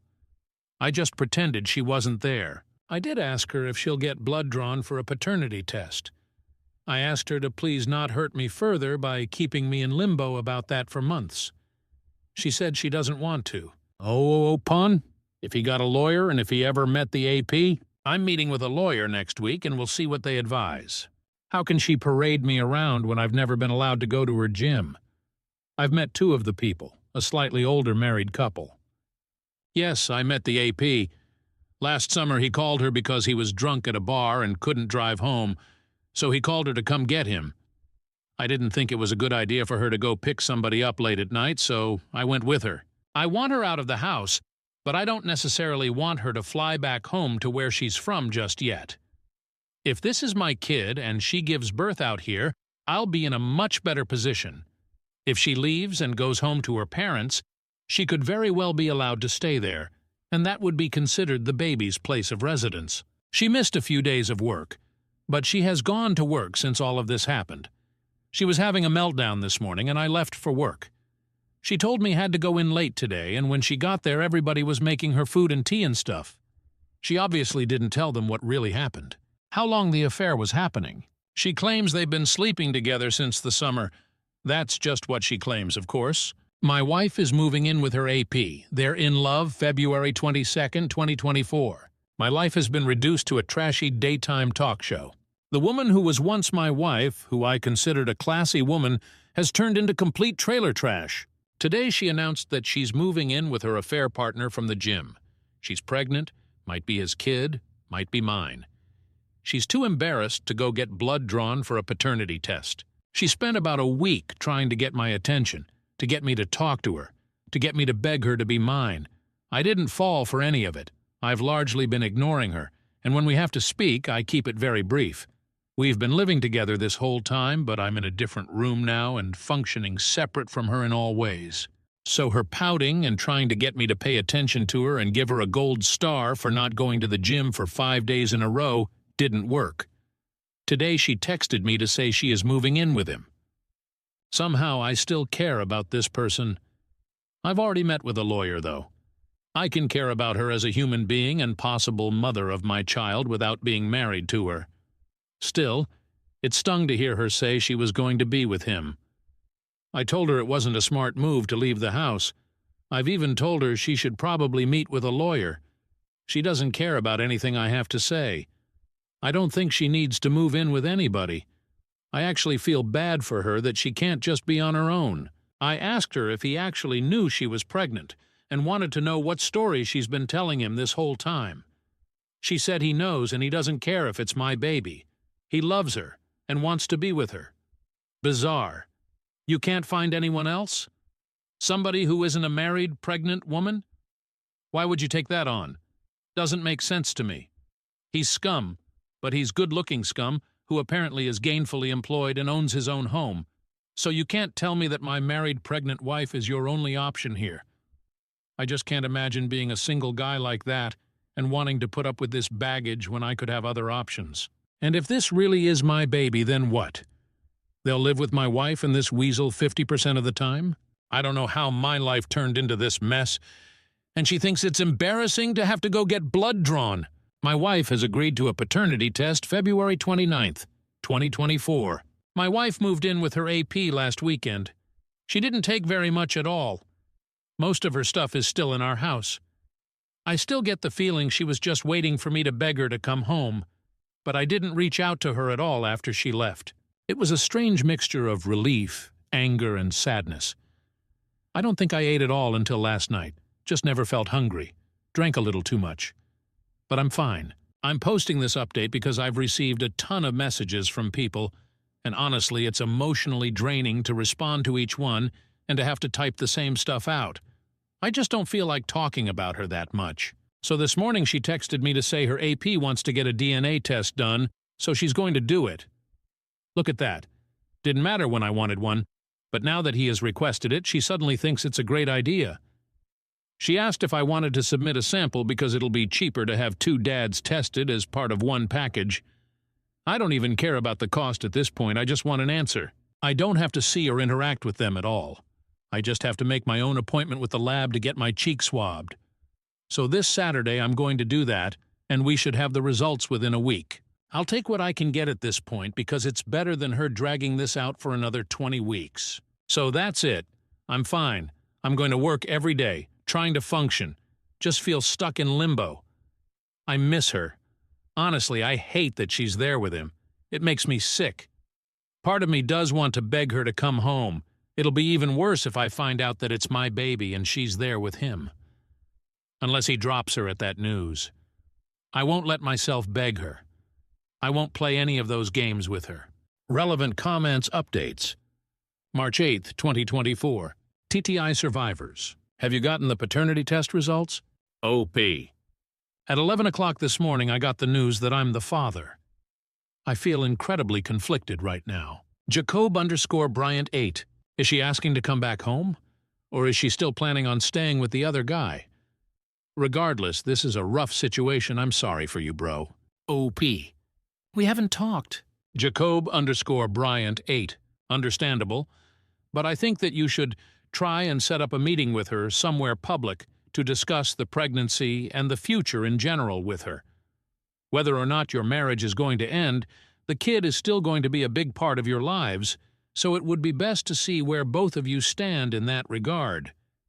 Also, I recall you saying earlier that you think that your wife would listen to what her affair partner would say to her, or something similar to that. So now that it's not his kid, I would be concerned about him pressuring her into getting an abortion. So, I think you really should talk to your wife about your unborn child and whatnot.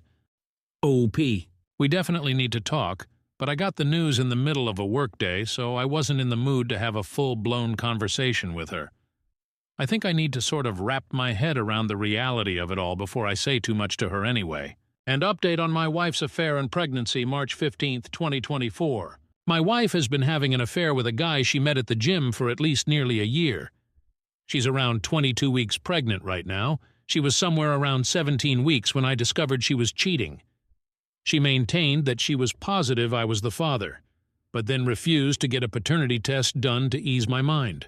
We recently had a paternity test done at the request of her affair partner, and it proves the baby is mine. It's been very mixed emotions for me, very up and down. Originally, I thought I just wanted to be completely done with her and not have any lifelong ties in the form of a full-blown human being we shared. But I was sort of happy or relieved when I got the results.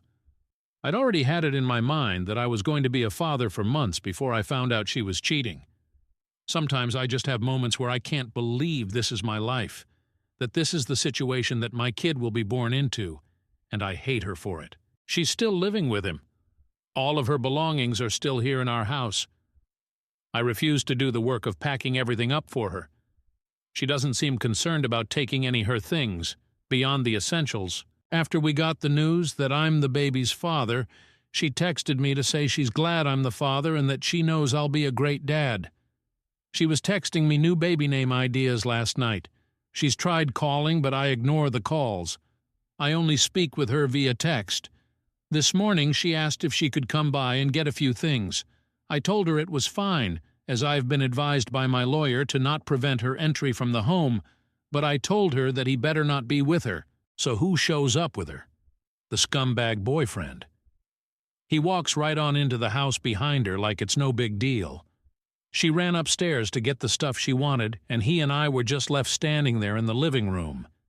He told me it wasn't her fault that he was there. She told him I didn't want come, but he forced his way along. He wanted to talk to me, supposedly, to tell me he understand how I must be feeling. No, you don't know. He told me he knows I probably don't believe him, but he genuinely loves her, and knew he probably wasn't the father. He accepts it, and then tried to assure me he won't try to take my place with the baby, and hopes we can just get along since we're both going to be in her life now. He promises that she's fine, he's looking after her. I told him that I couldn't for the life of me imagine what he wanted with a pregnant woman who is having another man's child, that I found it weird. Then I told him if he didn't get out of my house, I'd punch him. I went upstairs and she was trying to find somebody things in the bathroom. I got mad, asked her why she brought him along, and told her I find it really strange that he still wants to be with her now that he knows he has nothing to do with this baby, and that I refuse to let him have anything to do with my child. She said he talked her into coming, and she's sorry and never meant for any of this to happen. But she's in love with him now. He is supposedly what 30-year-old her is looking for. Not me. She's setting up a nursery in his house, and I can set one up at my house, and she has no intention of trying to get full custody or anything like that. She doesn't want to keep me from being involved in my child's life. How generous of her. She went back downstairs, and I followed her, and he was still standing there in the living room, and I just walked up to him and punched him. He stumped back and fall into a table. She yelled, "What the fuck?" and ran over to him. I don't even care at this point. As if he's going to call the cops? He deserved it, and it wouldn't have happened had he just left like I told him to. Several hours later, she texted me to say she was sorry about today. He really meant what he said, and he's actually a good guy, and he cares about her, and he respects me, WTF. He respects me? He was screwing my wife in the gym locker room. I was like, "You can't be serious." She said, "Fine. I'm trying to have a mature conversation about this. I can't help that we fell in love. Believe it or not, I'm not trying to hurt you, and I want everything to be amicable. This guy stole my wife, and he's stealing my kid, too. Sure, I'm the actual father, but now they're setting up a nursery together in his house? I've tried to not feel jealous or sad. I've tried to maintain the thought that he's the trash man who picked up my garbage. Sometimes I feel that way, but the truth is that I loved her and still love her. I don't want to stay married to her on principle alone, but this is devastating to me. Story 6. My 29F husband, 31M, got a paternity test on our daughter, 5F, and it came back negative, but I never cheated. Now he thinks our relationship is a lie and wants to divorce. What do I do? I don't know how it happened, and I haven't been able to stop crying all day. I never cheated. I love my husband. We've been together since college, and he's the love of my life. He's handsome and kind, and while I've slept with 2 other people, both were before we got together. There is no other potential father for our daughter. We were married already and actively trying for a baby. I never cheated. I never would cheat. And I don't know why he took that stupid test, because I would never ever cheat. But it came back negative, and now he thinks he's not her dad. I don't know how to convince him it was a faulty test, and I'm so scared. These past few months, it's like he's become someone completely different from the man I married. He's cold and suspicious. He kept demanding to see my phone and wouldn't tell me why, and I showed him at first, but eventually told him I wouldn't anymore unless he explained why. He's been distant with our daughter, too. He stays in his office for hours on end, and I don't know what he's doing. I did not cheat. He accused me this morning, saying he'd done the test after realizing that our daughter's eyes, brown, wouldn't naturally come from ours, both blue, and that he wanted me to get out of the house. I didn't leave, and he locked me out of our bedroom, and now I'm in my daughter's room. This is terrifying. What should I do? Edit. The specific advice I want is how I can prove I'm innocent and how to make sure this relationship works. I want to keep my family together at all costs. Also, I just had a conversation with my husband. He's out of his room now, and we discussed some things.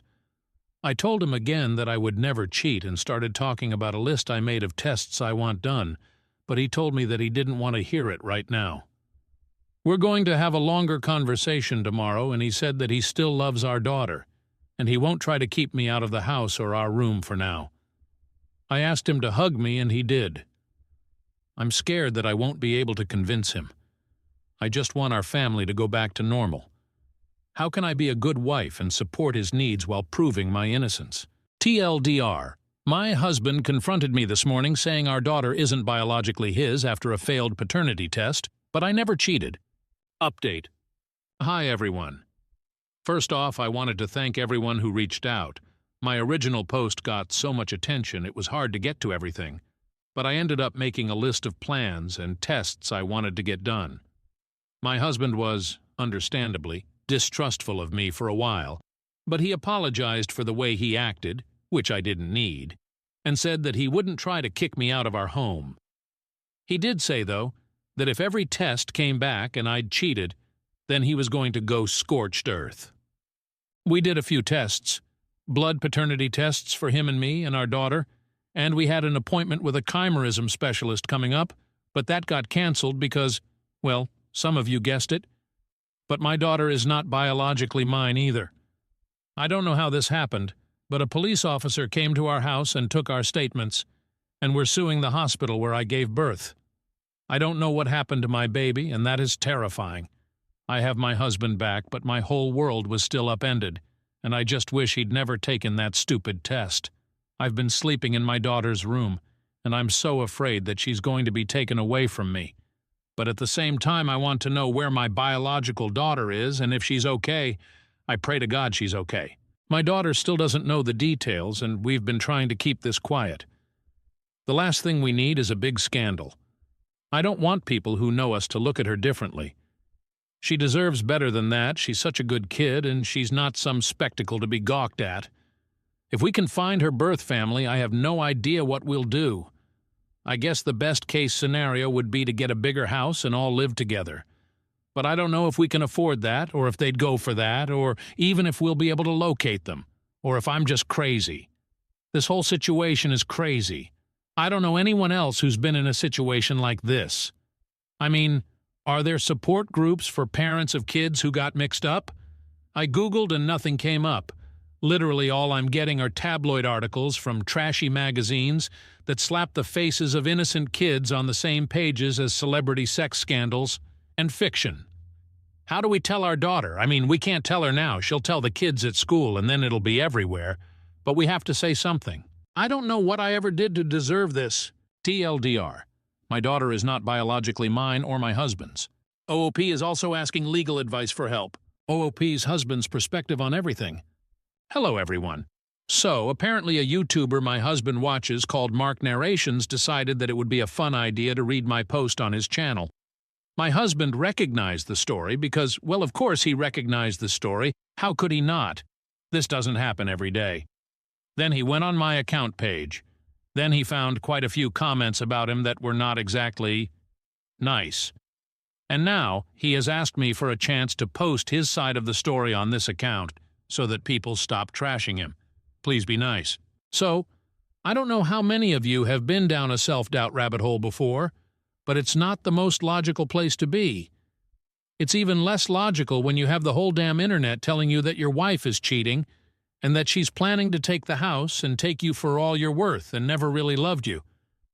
And you always sort of thought she was too good for you anyway, so you end up seeing everything as a sign of infidelity. And then you get not one but 2 failed paternity tests on your daughter. When COVID happened, I got fat, I got depressed. I stopped feeling like a person. My wife stayed beautiful, she stayed herself. I was sure that she'd made a mistake, that she'd regret being with me. I started getting into some online groups, especially on Reddit, that were full of guys who'd been cheated on, lost custody, lost everything.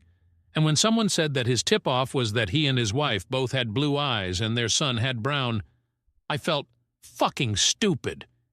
I did not want to jump to conclusions, but when I made a post about my fears, everyone said that she was cheating. People said not to say anything because she'd use it to hide her cheating and get ahead of me on the divorce. I got the test, and I didn't really think it'd come back negative. Then it did. I didn't want to believe it, but yeah, I pulled back. I felt betrayed. I wanted to be a good husband, but I couldn't shake this. I tried to find evidence of an affair, and failed. I got another test. When that one was also negative, I snapped, "If you've ever been cheated on, you know what it feels like." When my wife denied it, I got angrier. I just wanted her to leave. I didn't want to go through what everyone seemed to think was going to happen. I didn't want to lose custody of my kid. I didn't want to lose my house. I was scared and angry, and I wanted the truth. I felt like if she couldn't even be honest, there was no getting past this. I took a few hours to calm down. When she came back with a list of tests to take, I tried to keep my cool. I tried to keep my cool for so long. I know I was wrong about the affair, but so was everyone else in my ear. My kid is genuinely not biologically mine. I didn't immediately consider that switched at birth was an option. I've been through a messed up time, and I don't think getting angry one time because I thought my wife cheated and was lying about it makes me a monster. Hi, it's Fully Faithful Wife here again. I just want to say that one. I agree that he's not a monster, an abuser, or anything of the sort. 2. I do not agree that he's fat. I love this man very much and have for ages, and we are not going to let this situation break our marriage. Thank you to everyone for all your help. Story 7. My husband cannot accept I don't like mustard. Things came to a head yesterday. We've been married 2 years, dating 5. We are both 34.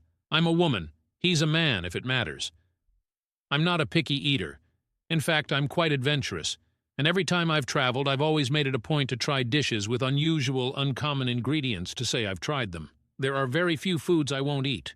One of them is mustard, the condiment. I don't like it. I just don't. The taste is very strong and overpowering, and it's an unpleasant taste.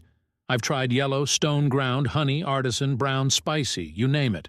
I have tried them all, and I just don't like them. My husband, for some reason, never understood this. He loves mustard, especially honey mustard. He puts it on all his sandwiches, dips his fries in it. And every time he tries to force me to try it, He'll insist I'll like it this time. I'm a grown-ass woman. I know what I don't like. And I don't like mustard, so I'll say no, and it'll devolve into a mini-argument where he'll call me picky. Well, last night we were on the road home from a weekend trip we took together, and he stopped at a gas station to get us a quick bite. He got a hot dog slathered in mustard. I got one, but decided to keep it plain. I don't really love hot dogs to begin with, but I will eat them. While we waited in line, he asked what I got on mine. I told him nothing. He actually got furious and grabbed it from me. He marched over to the condiment station and began putting mustard on my hot dog, telling me to grow up and stop being picky. I just walked out and sat in the car. I didn't even want the damn hot dog anymore. My appetite was gone. He came back and began screaming at me for embarrassing him even further. The word divorce was said for the first time ever. I secretly recorded his screaming because I was genuinely afraid I would die. He was driving erratically, swerving and speeding. I'm in a hotel tonight. He ignored me all day at work, and then the calls started around when he realized I wasn't coming home. Non-stop voicemails and texts. He sent me a screenshot of a Google search for local divorce lawyers. I haven't eaten all day, and I've been sobbing in this damn hotel room. I don't want to get divorced, and I wish I had just ate the fucking mustard. Someone, anyone, please give me an explanation. Am I in danger? Why would he react this way to a preference of mine? I'm completely broken right now. Update #1. I can't respond since my post got deleted. Sorry, submitted on 02 November 2022 by unclear. Some answers, I guess, to questions I saw. Regarding when I said no to sex. He respected if I said no to having sex, but he would ask for blowjobs over and over. I used to give in at first until I started dreading doing it. He tried buying all this stuff to make me like it, to make it easier or whatever. I used to like blowjobs. I don't like giving them to him. But he'll still ask over and over. I started responding with, I said no. Are you going to force me to do it? And he'd get squeamish and offended that I'd implied he would rape or assault me. If I have a support system, no. I've always been a very small circle kind of person, and I lost touch with casual college friends. My friends are his. It makes me feel like a loser, but I don't really have friends of my own. My parents are dead. My dad died when I was a teen, and my mom passed recently of heart failure. I have no siblings. I'm financially capable of living on my own, and I could pay for a divorce. I just really didn't want things to be this way. The mustard thing was always just an annoyance to me. I didn't consider it a deal breaker, but obviously it is for him. We have no kids and no equity. Our finances are separate, save for one joint account we equally contribute to for bills. We were looking at buying a house. I'm safe. I'm at work and I'm staying in the hotel until further notice. He has continued to text.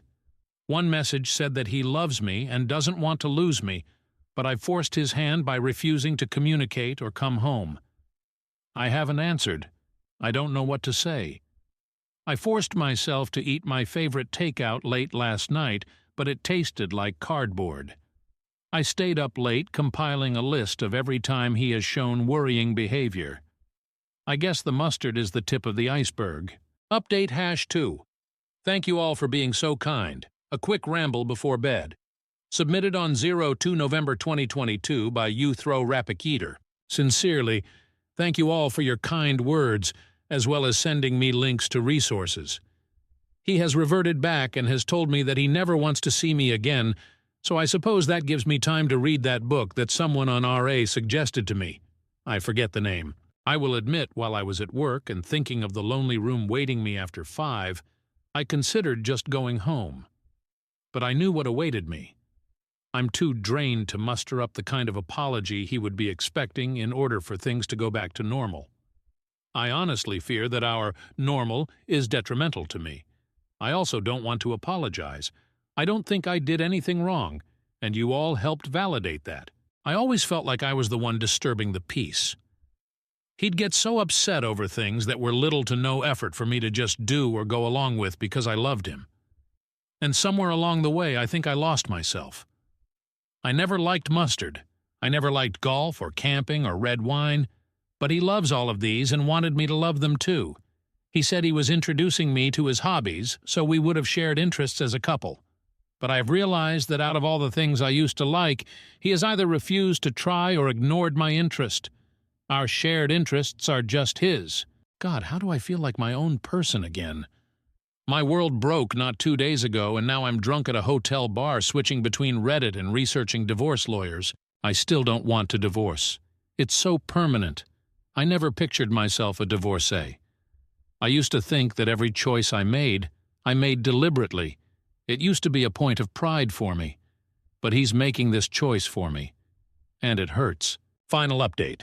I'm leaving him. Submitted on 07 November 2022 by You Throw Rapid Eater. First of all, I took this week off at the encouragement of my employer. I plan to spend it finding a therapist that specializes in domestic abuse and sexual assault, which I've come to realize I am a victim of. I feel completely numb. I'm also looking into a divorce lawyer. Secondly, he found the hotel where I was staying. I guess he followed me from work. He was waiting in the lobby. God, my heart skipped a beat, and I realized that I did not miss him at all. I was afraid of making a scene. I need to unlearn that, so I sat with him in the lounge area and talked. I'll summarize it. I pointed out the security camera and said if he tried to hurt me, there'd be footage, and I would press charges without a second thought. He was completely shocked and said he'd never hurt me. I reminded him how I feared for my life in the car. He ignored me. He asked why I wasn't coming home. I was completely blank-faced when I told him, "Because you're divorcing me." He said he didn't mean it and was just upset. I said, "When normal people are upset, they express it in a healthy way. You threatened the end of our marriage. I'm taking you seriously." He got pissed and asked if I was saying he wasn't normal. Honestly, I just wanted the conversation to be done. So I told him if that's really all he heard, then there was no point in talking anymore. I told him I was looking for a lawyer, and he should probably do the same if he hasn't found one. He lashed out and said, "All this over one mistake?" And I just stared at him. As I made to stand up, he grabbed my wrist hard and I pointed at the camera again. This just made him angrier. He never could handle slights to his ego. One mistake. It wasn't one mistake. It was a pattern of abuse over years. It was threatening me, intimidating me. I told him if he tried to contact me again beyond sending me his lawyer's details, I'd be calling the police. He let me go. I want to say I was badass and celebrated in my room. I collapsed onto my bed and began sobbing. I was just so sick and angry and sad. He truly doesn't care about me. I've been crying on and off while calling local therapists. God, why is it so hard to find one? The amount of therapists that advertise but turn out to not be accepting new patients is unacceptable. I've looked into victims of DVDA support groups as well. In the span of less than a month, my life is completely changed, and he isn't remorseful at all. He just thinks it's all my fault. OP's last comment. I will probably move. I saw my RA post get reposted on Twitter. I'm terrified he'll see it and come for me. A lot of people commenting on it were saying he would try to kill me, and I believe them. Another update posted on Nova 26, 2022. I have a divorce lawyer. That's all I'm comfortable with revealing on here for the time being. I will also mention that I have moved locations. I am safe and secure. My work has allowed me to go fully remote. My STBX does not have my location, nor are there any trackers on my phone. I am in contact with people and organizations who are helping me. Earlier this week, the calls and texts really ramped up. I was advised to leave him unblocked and simply muted so his messages would come through. I read a few since I was curious. He wanted me at Thanksgiving dinner with his family. He begged me to stop being this way, and what was he supposed to tell his family? Well, Thursday came and went. I had bought a couple of ready meals the night before, so that was my feast. I do want to take a break here to talk about my mom. Since it was only 3 of us every holiday, except the rare times friends would come over, my mom wouldn't make a turkey. She would buy a rotisserie chicken and dress it up with stuffing, etc. She'd make dishes we loved rather than traditional Thanksgiving dishes. My favorite side dish of all time was French fries. My dad loved grilled asparagus with cheese. So we would have a rotisserie chicken with French fries, asparagus, and some garlic toast. my mom's favorite.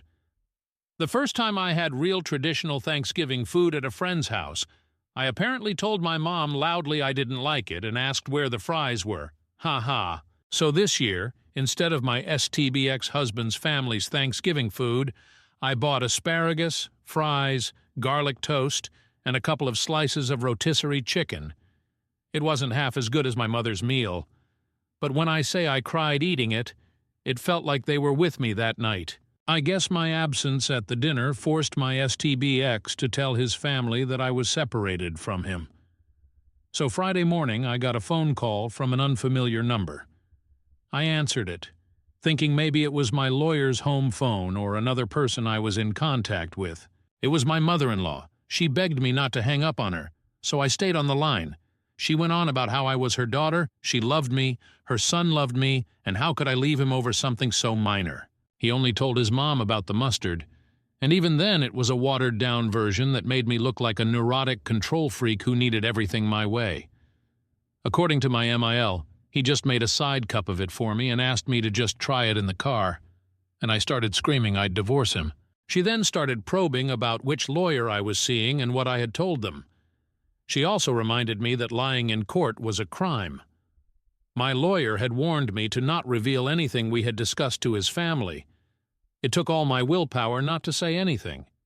Instead, I hung up and muted her number too. She hasn't texted or tried to call again.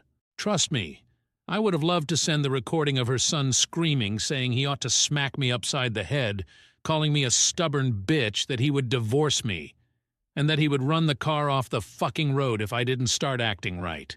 I wanted to scream into the phone that her precious son started this mess, and I was simply doing what he wanted. I have come to realize you don't treat someone you love like the way he has acted.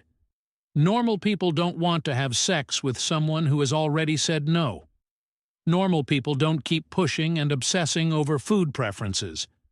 There is something seriously wrong with that man. He texted me last night, Friday, calling me a bitch for making his mother cry. He also said he would come find me, and it would take more than a locked door to keep him from getting me and taking me home. I forwarded those to the right people.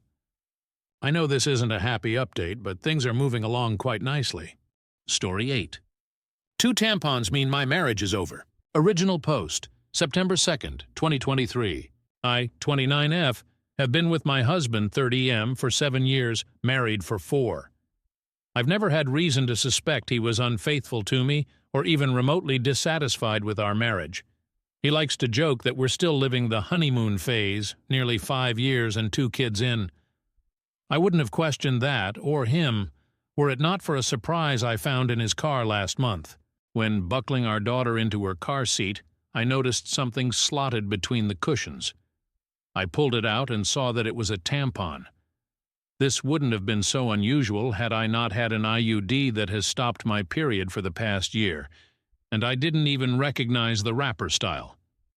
I brought it to my husband's attention, and he didn't seem to understand what it was, let alone why I was holding it, until I told him where I'd found it and why I was almost certain it wasn't mine. He shrugged and said it probably belonged to his coworker, Fiona.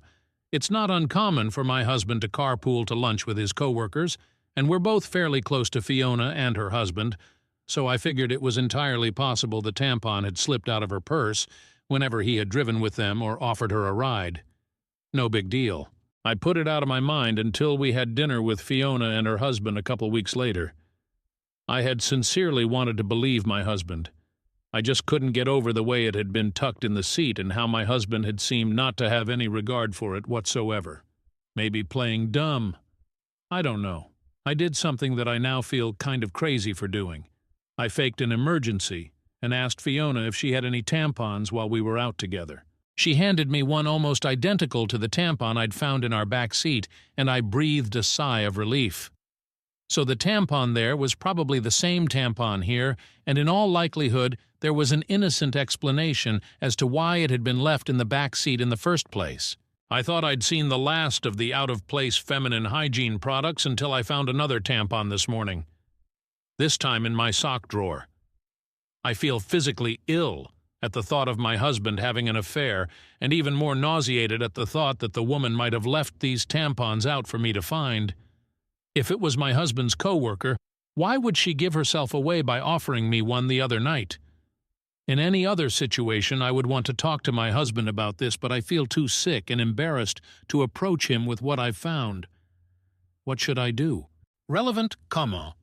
I've had a period 30 years and never put a tampon in a sock drawer. Trust your gut and get cameras. Neither have I. I've considered so many explanations for the tampons that wouldn't implicate my husband, but none of them make sense, really. I'm terrified to set up a camera if it means confirming what I suspect right now. Has Fiona been over to your house and had time to plant the tampon? She's been to our house many times and vice versa.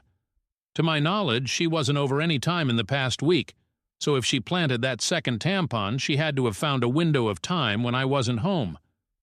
Any time she and her husband visit, we all stay downstairs, and you'd have to go really out of your way to make it to our bedroom. That is, around our dogs, over the safety gate, past the other bedrooms.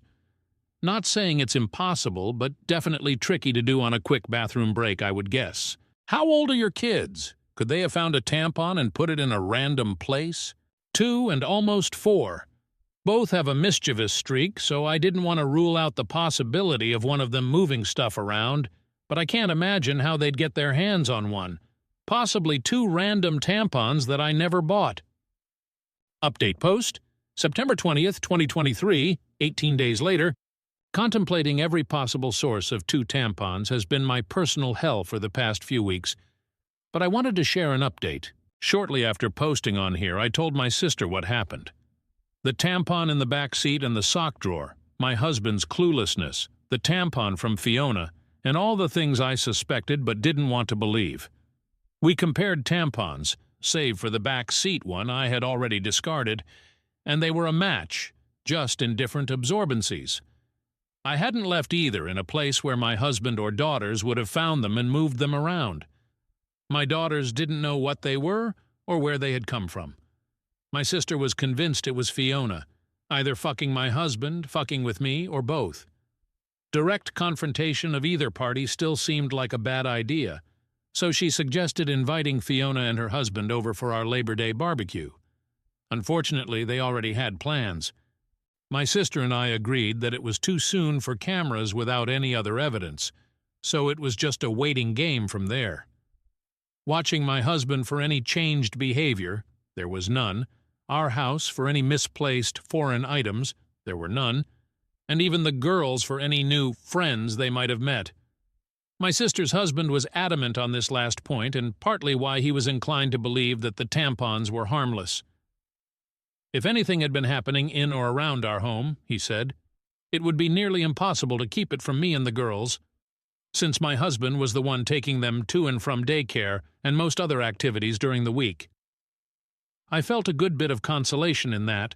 It wasn't until my younger daughter, 2YOO, came down with something last week that I felt any differently. I wanted to be the one home taking care of her, but my husband insisted that I stay at work while he stayed home with her. I was okay with that.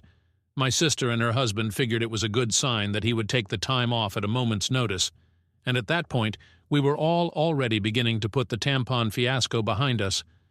By the 3rd or 4th day, I was just happy to see a near-healthy child and a husband who was helping see her through it.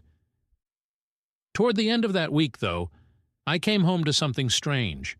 The toddler that I'd left that morning in an old PJ set was now dressed in a onesie I'd never seen before, with a tiny clip in her hair. I can't say I have the sharpest memory, but I have a pretty good sense of what my kids wear on a day-to-day basis, and particularly what kinds of clothes they wear. I'd sworn off the full-length sleep suits with snaps across the front long before we'd ever had our second. The long snaps are just a pain in the ass and a no-go for efficient diaper changes, IMO. It's just not something I would dress her in, and my husband knows as much. He doesn't plan for or buy the girls' clothes, and he certainly doesn't accessorize them, so I was bewildered and kind of floored at the thought of someone around our sick child without my knowledge. I didn't think twice, and I went straight to my husband to ask if anyone had been over to see him or the girls. He seemed confused, like before, and asked me why I would think that. It had just been him and the kids all day. I asked him again if someone had so much as stopped by to say hello, and he denied it. He told me to calm down. I might have lashed out and come forward with the accusations right then and there, but our older daughter was in the room, and she sensed something was up.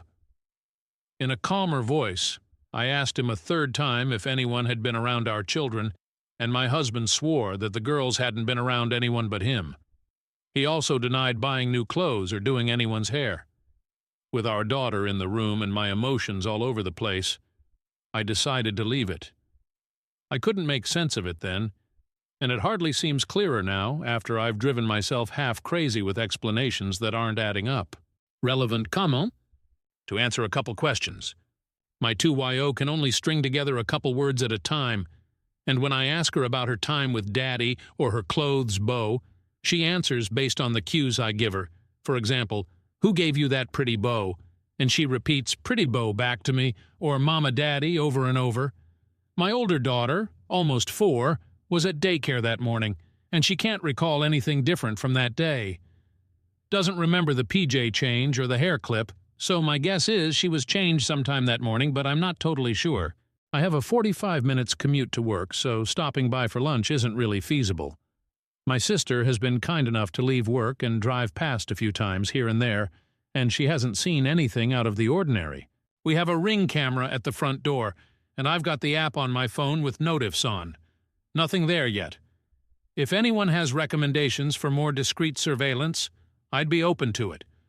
I'm just the least tech-savvy person, and worry another camera will be easy to detect LOL. **** edit. And yes, we get our carbon monoxide detectors tested regularly. Is it possible one of the hair clips came from daycare? I could see the hair clip being a possibility, but less likely on the onesie. My younger daughter hadn't been to daycare in days, and if either of them had returned with something like that before I would have noticed, especially since it was the kind of onesie I hate with a passion lol. People comment that they can't wait to find out the ending to this saga. My money's on the Hollywood horror ending. Hopefully dreamed up the dogs too, so I can finally stop picking up their imaginary shits and whatnot. Final update post. October 6th, 2023, 16 days later. Title: 2 tampons mean my marriage is over. After nearly losing my mind over a hair clip and a onesie, I realized I wasn't getting anywhere with the accusations and half-baked guesswork. I'd gotten so absorbed in the paranoia and misery of my situation that I wasn't sleeping, eating, or caring for my kids the way I should have been, and I wasn't getting any answers, so I decided to pull the trigger on the hidden cameras and have them shipped to my sister's house, with my BL agreeing to help with the install setup over at mine. Before the cameras were ever delivered, though, I got my long-awaited confirmation last week. A Ring notification had alerted me to motion at the front door while I was at work. Half expecting to see a delivery person, pet, or lawn care salesman for the 15th time, you can imagine my surprise when I saw a clip of a young woman leading my daughter into the house hand in hand, with my husband and other daughter close behind them. The girls were supposed to be in daycare and my husband at work. The woman, as far as I knew, was living 2 states away with a court order keeping her there. I immediately called my husband to ask him what the fuck this woman was doing in our house. He didn't answer, so I texted it to him. Even in his stupidity, he probably realized he had messed up by going through the front door, knew I had gotten the Ring notification, and wanted to delay the inevitable. By the 5th or 6th subsequent call, though, he did pick up.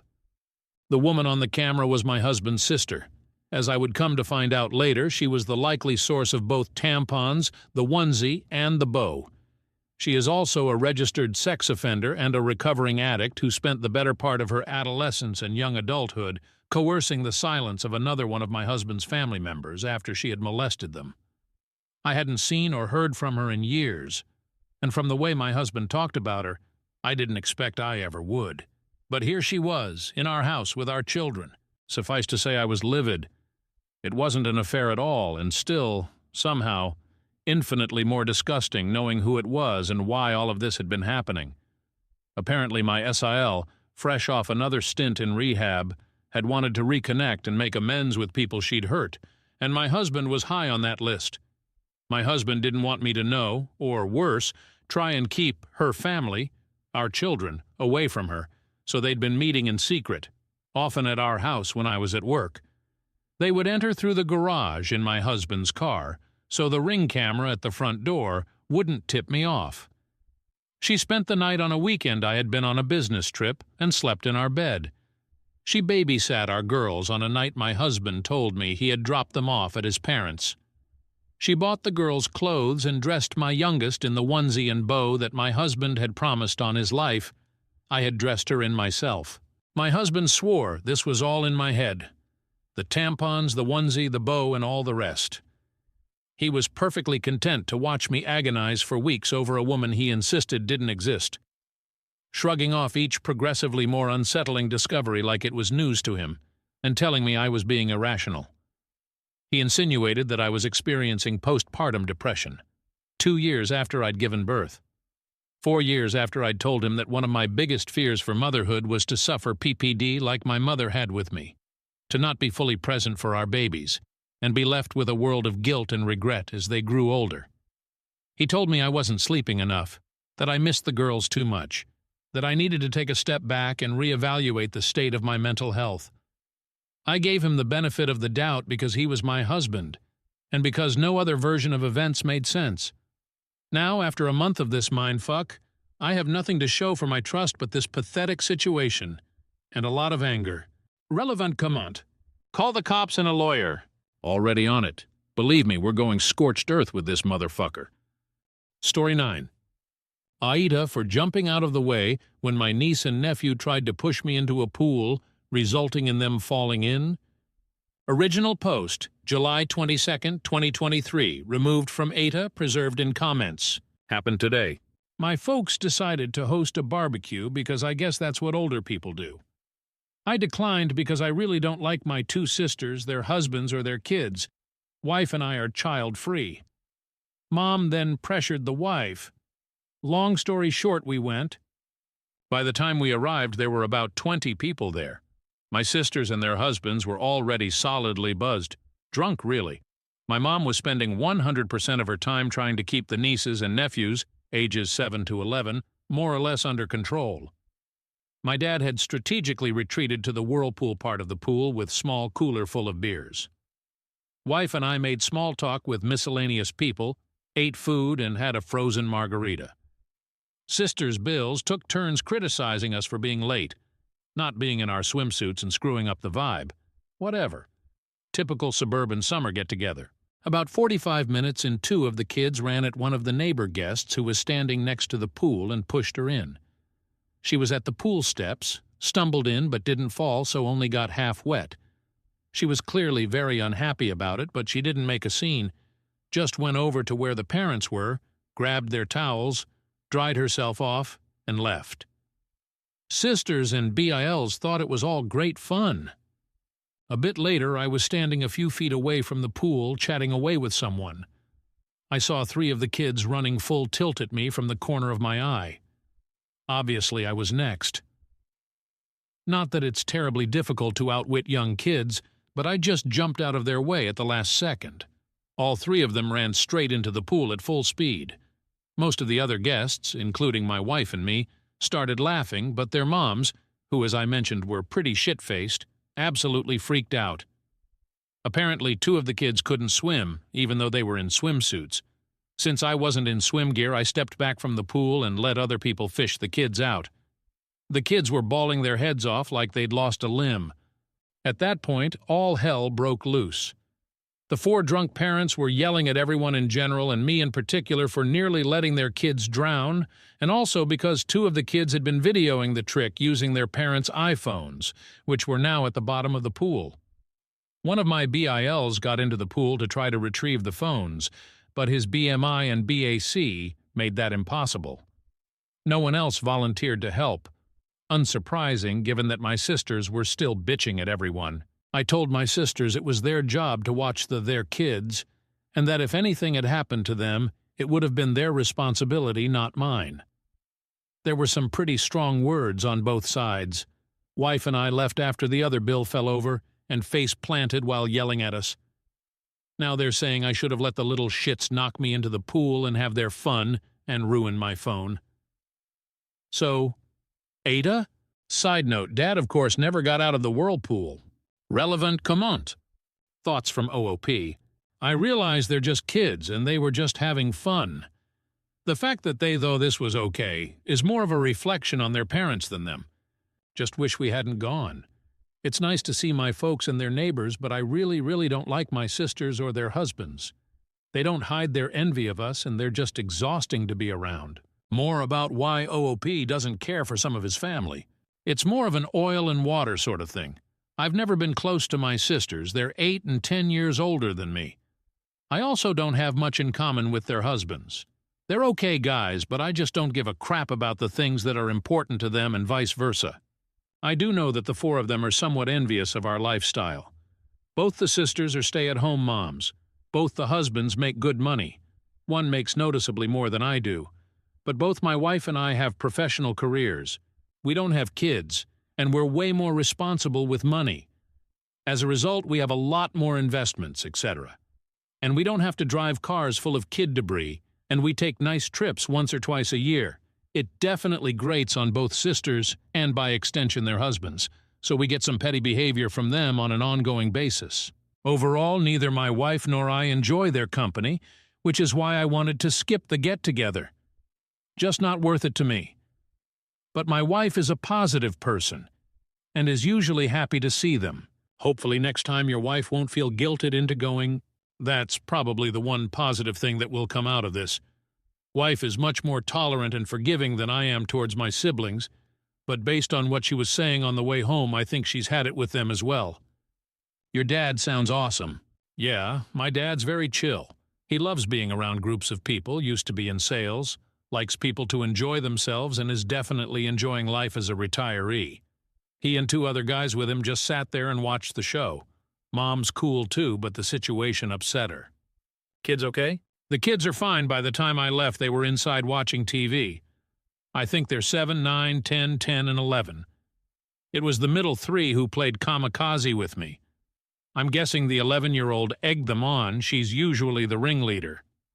You phrased the part about your parents hosting a BBQ oddly. I had to shorten the post to fit in the character limit. My folks are gregarious and like to have people over. They have the classic great-for-entertaining house and are always coming up with a reason to get together. They'd wanted everyone to be at their place for the 4th of July, but one of my sisters and her family were on a vacation, so this was a fake 4th of July party complete with flags, red, white, and blue decorations, barbecue, a margarita machine, etc. Sparklers were promised to the kids. My nieces and nephews were the only kids there. All of the neighbors are older like my parents. OP is voted NTA. Update post, August 17th, 2023, almost 1 month later. First off, my folks tell me that my nieces and nephews are all good swimmers and that they use the pool all the time. The 7-year-old is still a beginner, but he loves the water. My sister just said they couldn't swim, so I'd look bad. To be fair, none of the kids are allowed in the deep end, which is where they fell in. It was the 2 10-year-olds and the 9-year-old who tried to push me into the pool. After we left, the party ended on a pretty sour note. My drunk brother-in-law, who face-planted while yelling at me, had to go to an urgent care place and get his face stitched up. He was too toasted to drive, so Dad took him. Dad was very not happy about this. Late that evening, my sisters started a group text and said some really nasty crap. Their husbands threw in a few comments as well. Wife and I blocked the 4 of them. My mom called me. She was pretty upset about what they said. She and Dad were in the chat, and I don't blame her. Because of the text, my folks insisted my sisters, BLs, come over the next day, Sunday, without their kids to get some things straight and lay down some ground rules. Mom's wording. The result was a contrite, if unenthusiastic, apology from the siblings via my mom's phone. I'm glad my wife was with me when they called. Her hard stares kept me from saying what I wanted to. I just told them thanks, and that we felt no need to discuss it further. Since I thought things were settled, I unblocked them. That evening I got a text from one of the BILs telling me the phones cost $XXEX and asking when I'd be paying for them. WTF? I replied, never. took a screenshot of his text and forwarded it to my folks with a note that we were done with this nonsense, we're going no contact with sisters, spouses, and not to invite us to any more holidays or get-togethers if they'll be present. Then I blocked the sisters and their spouses again. At that point, the shit really hit the fan. Dad called them and ripped them a new one. Among other things, he told them the grandkids were not welcome at his place indefinitely. Since my mom regularly provides free babysitting, that got them pretty rattled. He also banned them from using the vacation house and told them my wife and I actually own it, not he and Mom. This completely freaked them out. Both of my sisters' families use the place a lot, including having their friends up for weekend getaways. This was very much out of character for my folks. They'd clearly had it. And for reference, I never wanted my sisters to know we owned the place. We bought it for my folks. They'd always wanted a place in the mountains. Keeping the ownership quiet was just a way to avoid drama with my siblings. A couple of days later, my sisters and their husbands came to our place unannounced to apologize in person.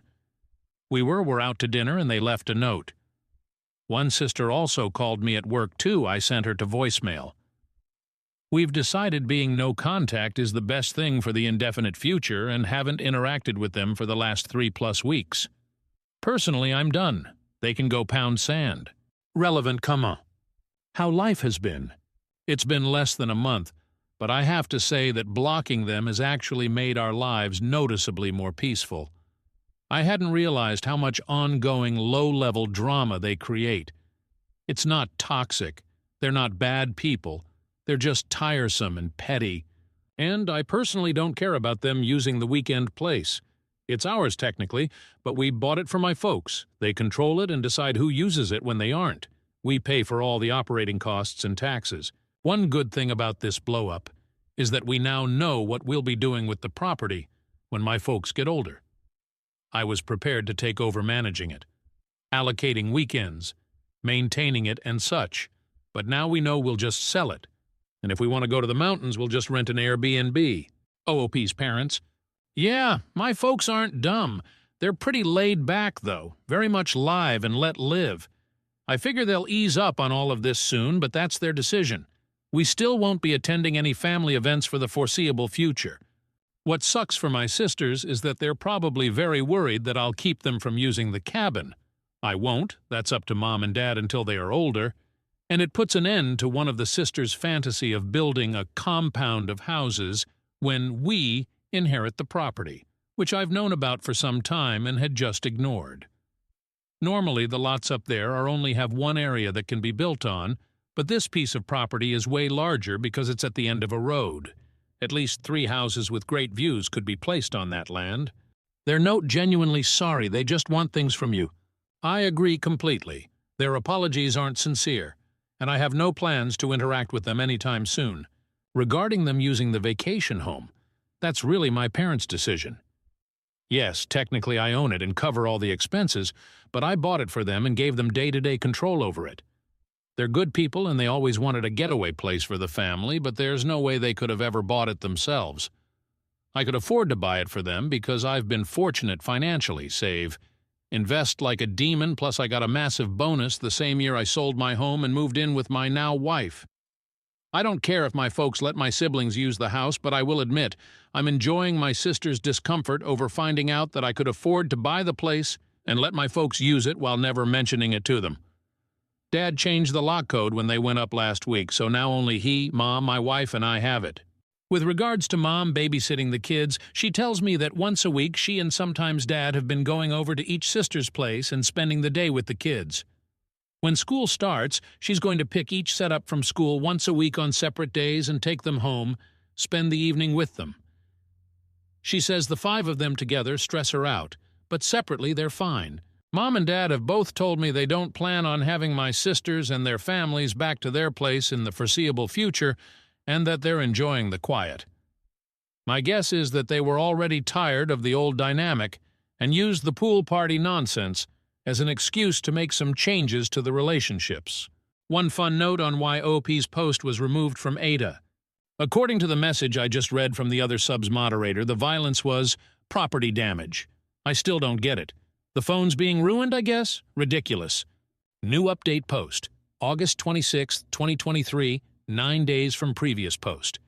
Update to the update, August 26, 2023, a week after the update. Well, it's been an interesting last few days. I thought the shit had hit the fan before, but it was more of a fart compared to what's happened this week. For this to make sense, I need to provide some financial context. My folks haven't ever been any good at saving money. I've been doing their taxes for years, so I know pretty much everything about them money-wise. Their house is paid for, and they have minimal debt, but they didn't save much for retirement. Both of them get Social Security, Dad gets a solid pension, and they have a bit of savings, but there's no treasure chest in the basement. I bought their current car for them after they retired, a retirement present so they could have something nice to drive. It was the first car in probably 20 years they didn't lease. My sisters are convinced the folks are dripping with money and that our parents will be leaving the two of them everything since I don't need more money, so they've never cared about saving either. Turns out my oldest sister and her husband, they have 3 kids, have been living beyond their means for some time and are in financial straits. They've maxed out their credit cards and are behind on their car leases to the point that one is about to get repossessed. He'd bragged in the past about making X per year, but it turns out to be about half that. She confessed all this to Mom on Tuesday because they need a loan, and because, and this was a WTF moment for Mom and Dad, that for the last 3 years, instead of staying at the vacation house regularly, she's actually been renting it out once a month or so and pocketing the cash. We're talking $2,000 plus for a weekend and at least $4,000 for a week. With her being cut off from using the place, she's had to cancel one group already. She's now worried they'll lose everything. My folks aren't in any position to give them a loan. My other sister was aware of her renting out the place, but of course hasn't ever said anything. I suspect she's done the same thing as well, because I went up there once to drop off an ATV I'd had worked on, and there was a family there who claimed to be staying there with my sister, her family, and that they'd gone to town for something. At the time I let it go, I figured she'd loaned out the house to some friends. But I've always wondered. I found all this out through my folks who are pretty stressed out about it, Mom more than Dad. He's mainly just pissed off about it all. I know Dad feels betrayed.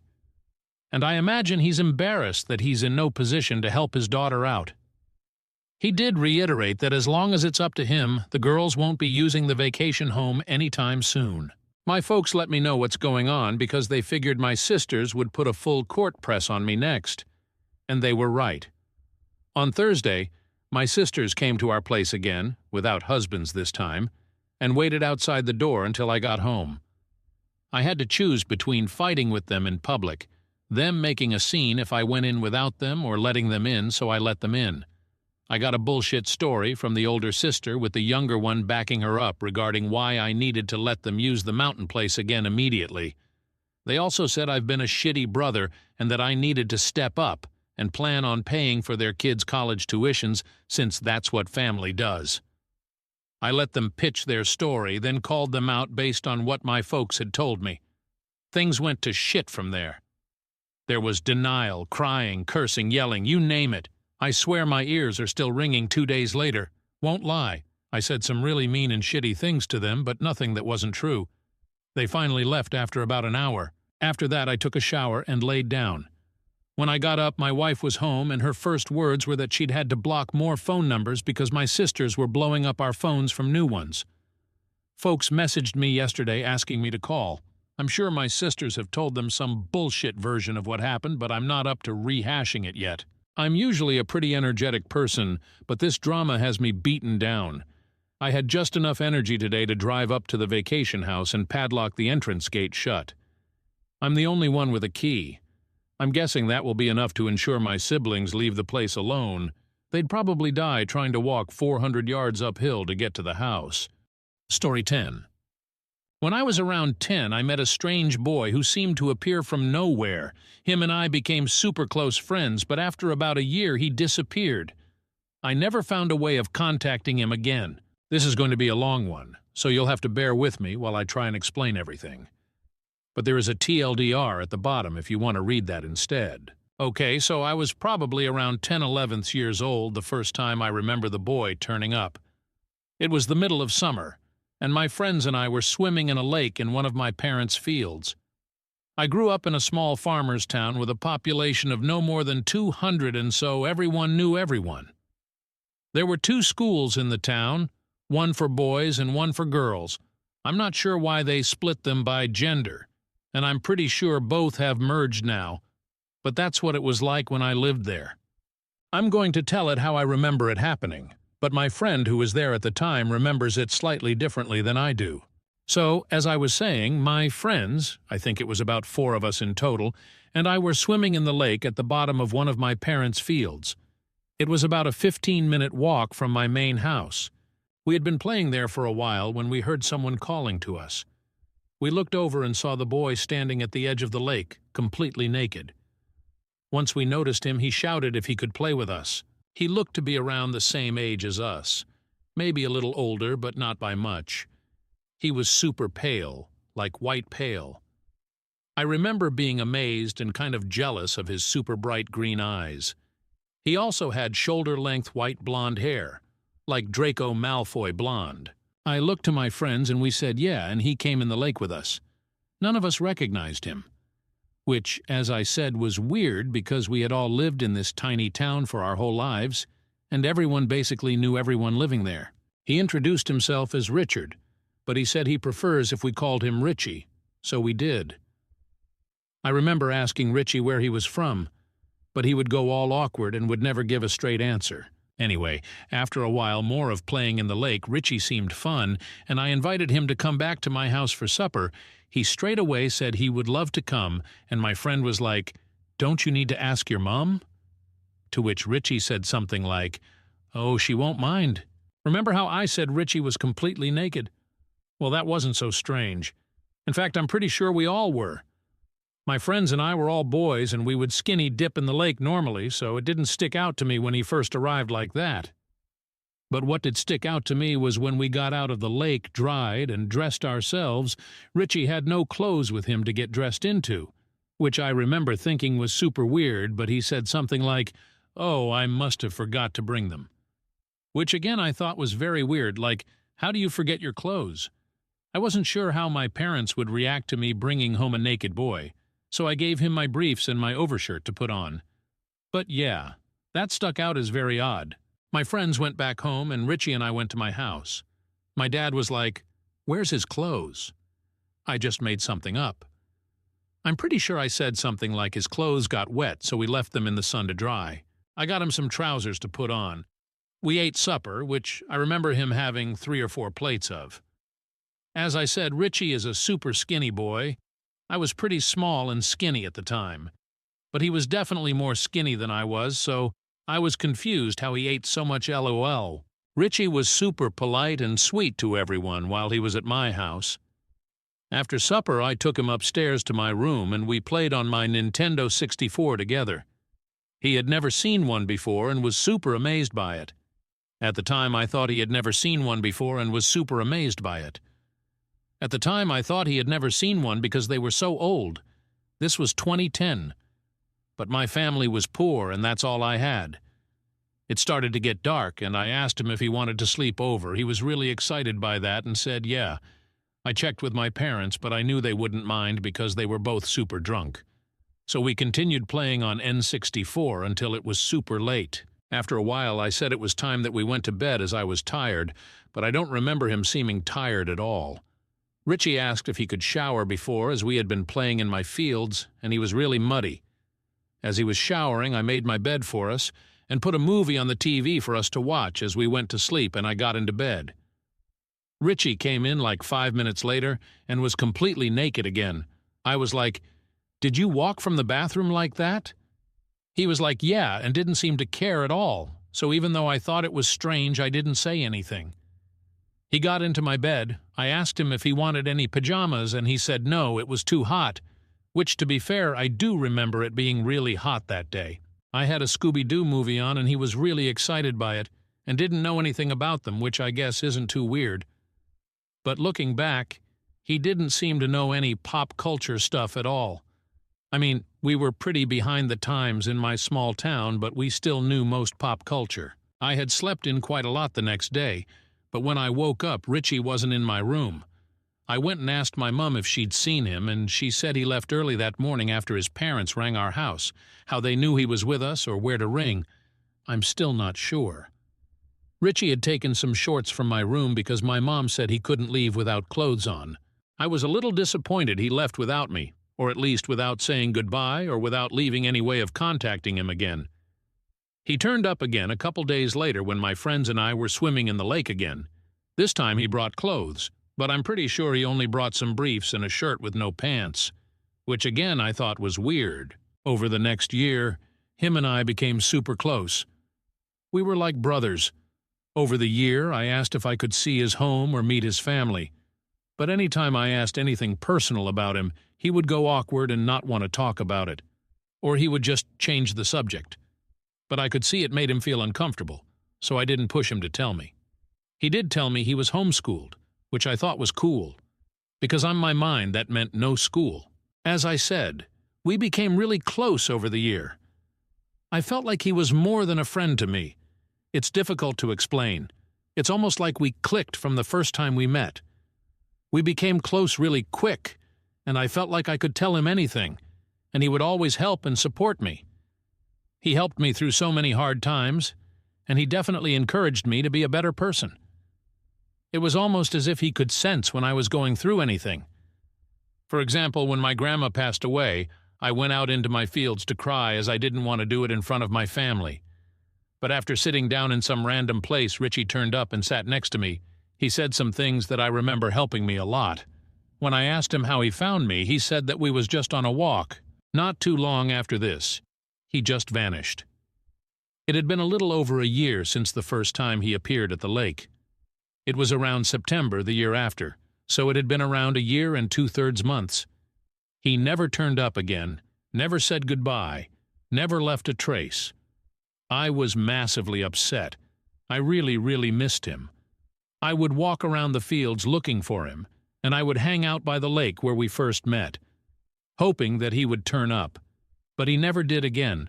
I still don't know what happened to him. I've tried searching social media for him, but with no luck.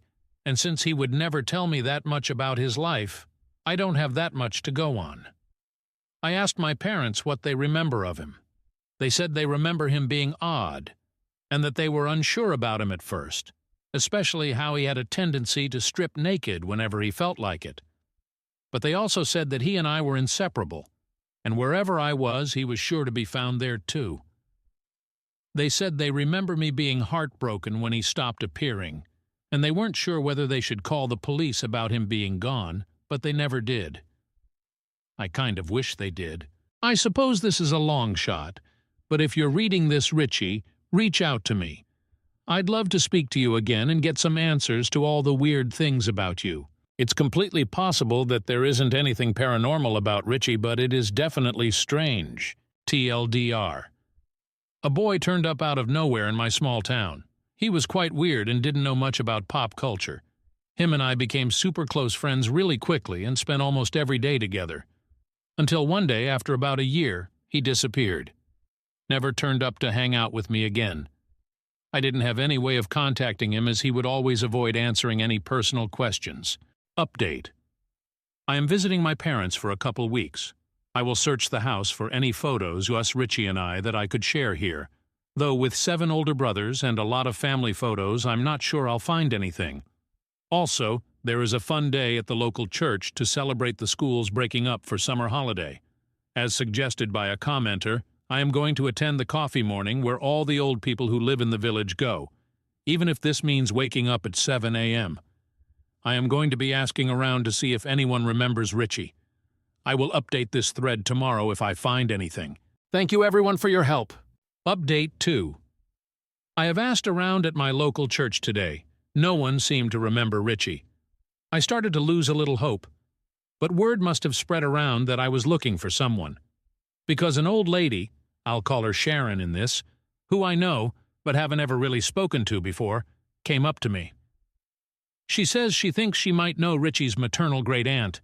She is going to try and find the contact details for me so I can reach out and see if the great-aunt has any info on Richie.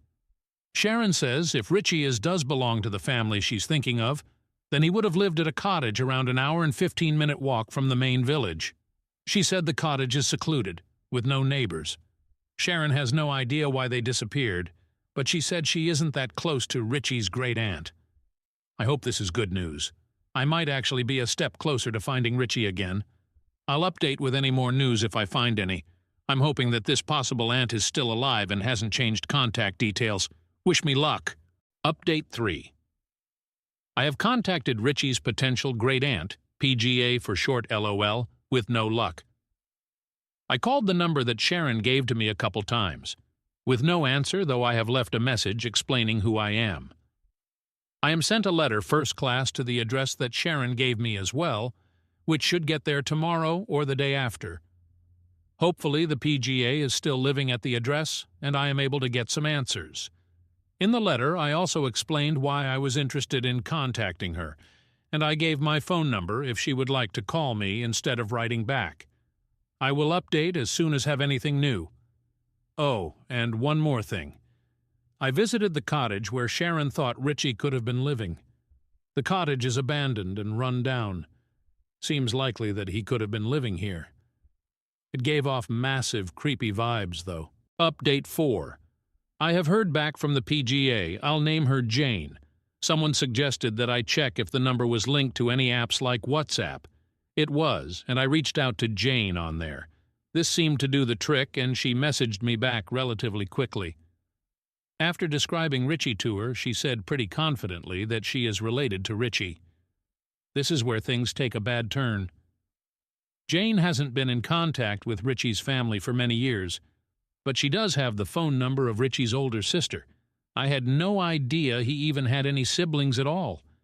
Jane insinuated that I won't find what I'm looking for when contacting Richie's sister. I fear the worst. It seems as though something has happened to Richie. Jane told me that Richie's sister will be able to tell me more, gave me her number, and then hung up the phone. I'm incredibly anxious to reach out to Richie's sister. This could be the end to the search that has taken me so long, but I fear that it isn't the ending that I have dreamed of. I will update this thread once I know more. Update. This is an update to my original post from a couple days ago, which can be found here.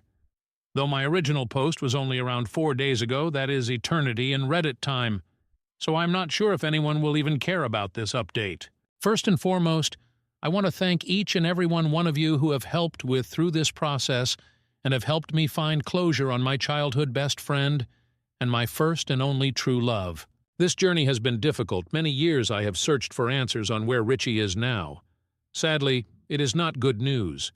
Deep down, I think I feared and perhaps avoided searching for Richie in case this was the outcome. With the help of everyone here and so many lovely commenters, I tracked down a distant relative to Richie, who put me in contact with Richie's older sister, a sister that I did not know existed. For the sake of clarity, I will name the sister Sarah. Sarah helped put into context Richie, his odd behavior, his unwillingness to show me his home, and his disappearance. Sarah and Richie both suffered abuse and neglect at the hands of their father. Their father, who suffered with severe mental health issues and drug-related problems for most of his adult life. Their father was terrified of the outside world and thus kept them secluded away in secret. According to Sarah, their father was convinced that the world was months away from ending at any given time.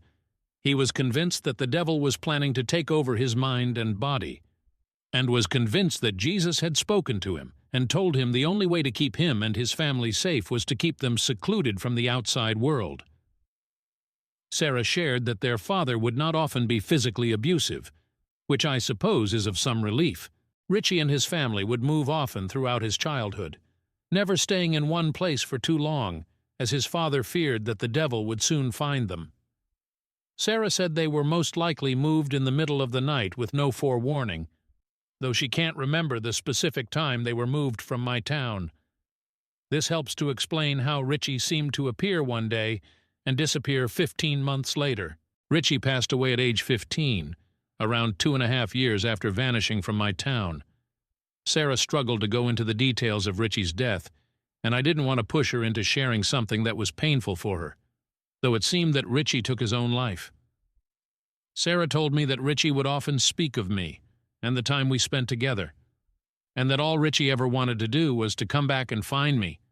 Sadly, he never managed that. She said she thought that I was just imaginary. She isn't sure how Richie would sneak out of the house to meet with me, but said that their father would keep them locked in their rooms for days and sometimes weeks at a time. Sarah told me she has a collection of Richie's diaries, which I do remember him writing occasionally. She has offered to send them to me, which is lovely of her. She told me that a lot of the writing is about me, about our time together, about how he wanted to find me again so we could run away together. Again, she never thought I was a real person. Hearing that was so incredibly bittersweet. I look forward to reading those diaries, even though it will be incredibly difficult at the same time. She said she is glad that Richie managed to have an impact on someone on this world. I wish that I was able to express the impact that Richie had on my life. I wish I could tell Richie the impact he had on my life. I want everyone to know Richie. I want everyone to know what an amazing, kind, and beautiful person Richie was. This post is difficult for me to write. Deep down, I think that I resisted searching for Richie more in case this was the outcome. Sarah told me a lot more information, but I've decided to leave out most to respect her privacy. Sarah is away and safe from her father, which I am so glad about. Again, I just want to express how thankful I am for all of you who have helped, for all of you who have offered emotional support. Thank you so much. Richie, I love you. I'm sorry I couldn't help you. I'm sorry I didn't pick up on the signals that you were in danger. I hope you can forgive me. Richie, you were the only true friend I've ever had. It's so hard for me to write this. I feel so sick that I didn't do more. Richie, I want you to know you saved me so many times throughout my life. So many low moments in my life have been helped because of the memories of you. I'm so sorry I wasn't there for you the same way you were there for me. I love you so much, Richie. New update. Hello, everyone. Almost 1 year ago, I made a Reddit post searching for answers about a childhood friend of mine that went missing. It received a moderate amount of attention, and with the people of Reddit's help, I was able to track down the relatives of my missing friend. I posted this under a different, now deleted account. However, I have sent the mods of this subreddit proof of me being the OOP. I deleted the Reddit account because honestly I didn't want to think about what happened to Richie anymore, as it was too painful for a long time after I discovered the truth. Recently that post has resurfaced on this subreddit, and so I thought I'd give you all an update on where I am today and how I'm doing, as well as how Sarah is doing. It still pains me to think about Richie, and think about how I could have and should have helped him and how I failed to save him. It does really hurt to look back on it. I really don't have many friends, and I suffer from pretty bad anxiety, and I just wish I had Richie here with me. Sarah and I still occasionally talk, but not really as often as I wish we could. I have met her IRL once, which was nice. I hope that me posting this update is all right on this subreddit. It just seemed to me that so many were touched by Richie's story that I thought I would put this out there, and I'm happy to answer questions of anyone who has them. Edit. New update.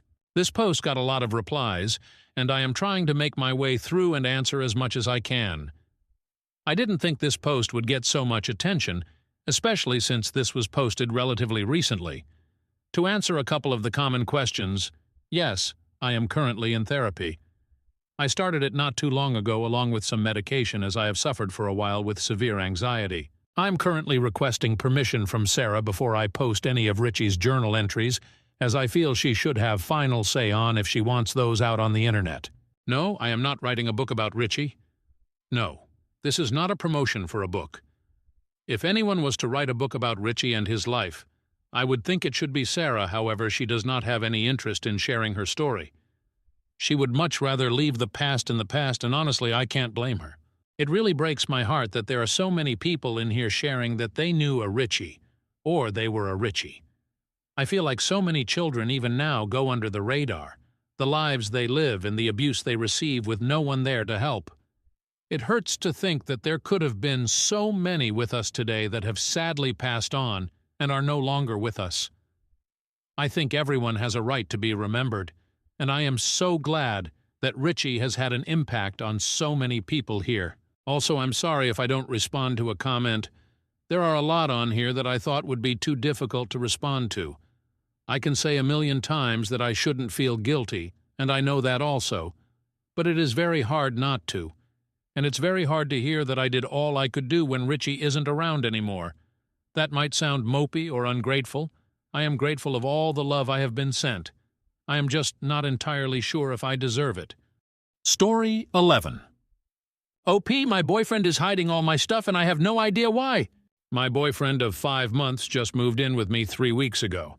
He had some problems with his apartment, damp walls, and it has to be renovated. As my roommate is currently spending some time abroad, I told him it would be okay if he stayed at my place for 4 to 6 weeks. He'll be able to move back to his own apartment by that time. So now we've been living together for 3 weeks, and things started out great. Jealousy had been a bit of a problem between us because we often go out separately, probably once a week. But coming home to the same apartment helped him get over his unjustified jealousy. But there has been one new problem. Now, this may seem petty at first, but I'm really at my wit's end with this one. Ever since he moved in with me, things started disappearing and then reappearing one day later in the same place they were missing from. I'm talking about documents, small household items, and food. And it's not like losing keys and then finding them again somewhere.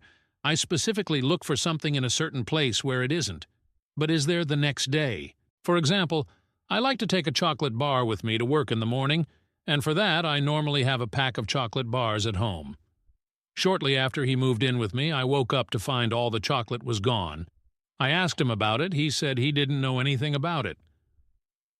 I come home just to find the chocolate bars are in the cupboard again. I ask him. He says he doesn't know anything about it. Maybe you just didn't see them in the morning. We're talking about a large pack with about 12 chocolate bars. How can I not see that? At first I thought it was maybe some strange kind of humor, but he seems angry when I bring it up, and it's starting to really piss me off because sometimes it's been items belonging to one of my friends that I wanted to give back to them and then couldn't, or it was certain documents I needed for a certain day. Now I have absolutely no idea what this is about. I am not crazy, I just don't understand at all. He gets really angry when I talk about it, saying I'm making this up just to cause drama. Why should I? I have no idea what's going on. Any ideas? Toldadar. Since my boyfriend of 5 months temporarily moved in with me, objects start to disappear and reappear a day later in the same place. He acts like I'm crazy and I have no idea what this is about. They met only 2 months ago, and he quickly showered OP with gifts and gestures. He wanted a relationship very quickly. OP is now being educated on gaslighting, when other commenters mention that's what her BF is doing. OP comments that her BF doesn't like it when she spends time with her friends. Update. First of all, thank you all very much for your suggestions, advice, support, and concern. I've gotten multiple PMs asking if I was okay, and I really appreciate it. So, back to my situation. After I read all your comments and did some reading on gaslighting, I was really freaked out. Plenty of you told me there were other red flags in our relationship. It got me thinking, and more stuff came to mind that should have worried me a long time ago. Our whole relationship felt pretty rushed from the start. I didn't even want to date, but he showered me with romantic gifts, /gestures, /date ideas, /texts, and I finally gave in. He was pretty upset when I didn't want to say I love you from the start, when I didn't want him to meet my family right away, when I didn't want to have sex without a condom. You don't trust me. And when I didn't want to book an expensive vacation with him. He was very jealous and didn't want me to go out without him, although he went out with his friends all the time. He made me cancel plans to spend time with him and then stood me up. He logged into my Facebook and changed my relationship status one day after we started dating as a surprise. I actually did worry at that, but thought he was just bad at making surprises. As /u/pigeons, Bepigeoning pointed out, all the stuff that has gone missing had something to do with me leaving the house or meeting friends and family. A gift for my friend, the key to my parents' house, a USB stick I borrowed, documents for an application for a semester abroad, which we had a huge fight about because he didn't want me to go, etc. After I read all about gaslighting, I ordered a nanny cam. Unfortunately, the delivery took 4 days, and after day 1 I already knew I couldn't be with him any longer. I wanted him out of the apartment ASAP and with as little drama as possible. I told him that my roommate had gotten a really interesting job offer and would cut her vacation short and come home in a week, so he had to move out. He was pretty angry, but I told him that there was nothing I could do. I also told him, as some of you suggested, that his landlord had to get him a place to stay and that he should call him. The next day he told me that he had talked to his landlord and he could move back in his own flat on the following weekend. The renovations had not taken as long as planned. At this point, I doubt the apartment ever had damp walls to begin with, but who knows? In the evening, he asked me if I wanted to move in with him because it works so well and you don't like your roommate anyway. I never even said that. I told him sure I would move in with him in June. He was pretty excited about it. While I was waiting for the nanny cam to arrive, there was one incident when something went missing. A book that I had ordered for my dad over Amazon and wanted to bring him the next day. At least that's what I told my BF. Of course, in the morning the book was gone. I chose to ignore it, and he reacted quite strange to it, even asked me on my way out if I had taken the book with me. Why on earth would he ask that if he didn't expect a reaction from me? I just asked, "What book?" "The book you wanted to bring your dad." "I don't know what you're talking about." In the evening, the book was on my desk again, of course, and I ignored it again. 2 hours later, he casually walks by my desk and says, "Ah, that's the book I was talking about." I just said, "Oh, that book." He seemed pretty angry for the rest of the evening. 2 days later, the nanny cam finally arrived. I set it up while he was at the gym, and again, when he was there, placed a letter I needed for work on my desk. I wasn't surprised at all when it was gone a few hours later and reappeared the next day. When I finally was alone at home again and could check out the nanny cam evidence, I only saw what I already knew. He took the letter while passing the desk, put it in his gym bag, and put it back a few hours later. However, as soon as I saw the evidence, I decided against confronting him. To be honest, I was scared of his reaction and had already decided to break it off as soon as possible. Also, the camera didn't show me his motive, and I figured he probably wouldn't tell me anyway. However, it frustrated me very much that I would probably never know why he did it, and on the last evening before he moved back to his newly renovated apartment, I told him I wanted to watch an old movie called Gaslight. Thanks for the tip, everybody. It really is a great movie. He sat with me through the whole movie, but was quieter than usual while I talked the whole time about how unrealistic the movie was and that he was obviously insane. I actually expected some kind of reaction from him, but he just sat there looking nervous. On Sunday, he took all his stuff back to his apartment. My brother had organized someone to come and change the locks, and as soon as that was done, I wrote my BF a text telling him that it was over. I had no interest in being contacted again, that our breakup was final, and I thought it was very sad that he had to hide my things to keep the relationship interesting. Since then, he called me more or less nonstop, but I haven't picked up and I won't.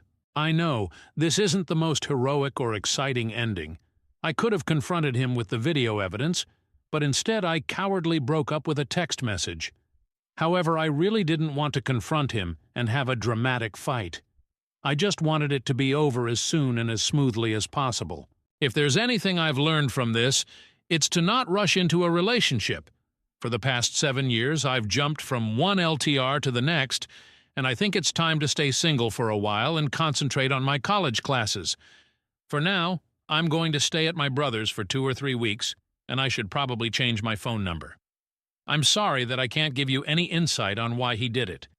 It may have been kleptomania, a prank, or messing with my stuff because something about me frustrated him. I will probably never know. In all the texts he sent me, it only says that he doesn't know what I'm talking about, and he never took my things. La-da-da-der.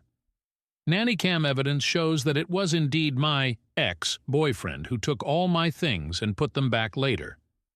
I got him out of my apartment and broke up with him as soon as he was gone. I don't know why he did it, but I'm pretty sure it has something to do with isolating me from friends and family and keeping me in our apartment and under his control. New update found by you/Kathy. 578. Final update. I'll try to keep it short this time. Unfortunately, my last update was locked, so I couldn't reply to every comment I would have liked to reply to. In the past few weeks, I've gotten some messages asking if I'm okay/still alive, so I thought I'd write one more update. I'd love to give you an overall happy update, but unfortunately the breakup didn't go as smoothly as I first thought it would. I never picked up when my ex called me and never wrote back to one of his countless messages, but I read most of them, and there was a certain shift in his messages after about 4 days, when he suddenly went from this: "I love you and miss you so much. I don't know what you think I have done, but I can assure you I didn't do anything wrong. Whoever told you that is a liar. Please give me another chance." To this: "You're such a whiny bitch. No wonder you can't hold up a relationship with anyone. I hate you, and there's no second chance for us, no matter how much you wish for that. For your own sake, pray to not ever run into me again." I blocked his number later that same week, but had an overall bad feeling when some strange things happened.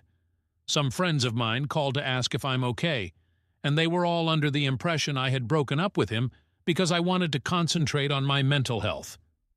Twice I came to work and everyone was surprised to see me because someone had called to let them know I wasn't feeling well enough for working. When I asked who that was, they said he told them he was my doctor. Also, my ex wrote to my mom on Facebook.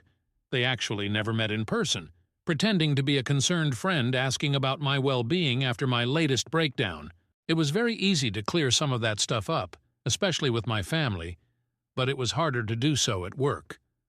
After 3 weeks at my brother's, I decided to move back into my own apartment, which was not a good idea.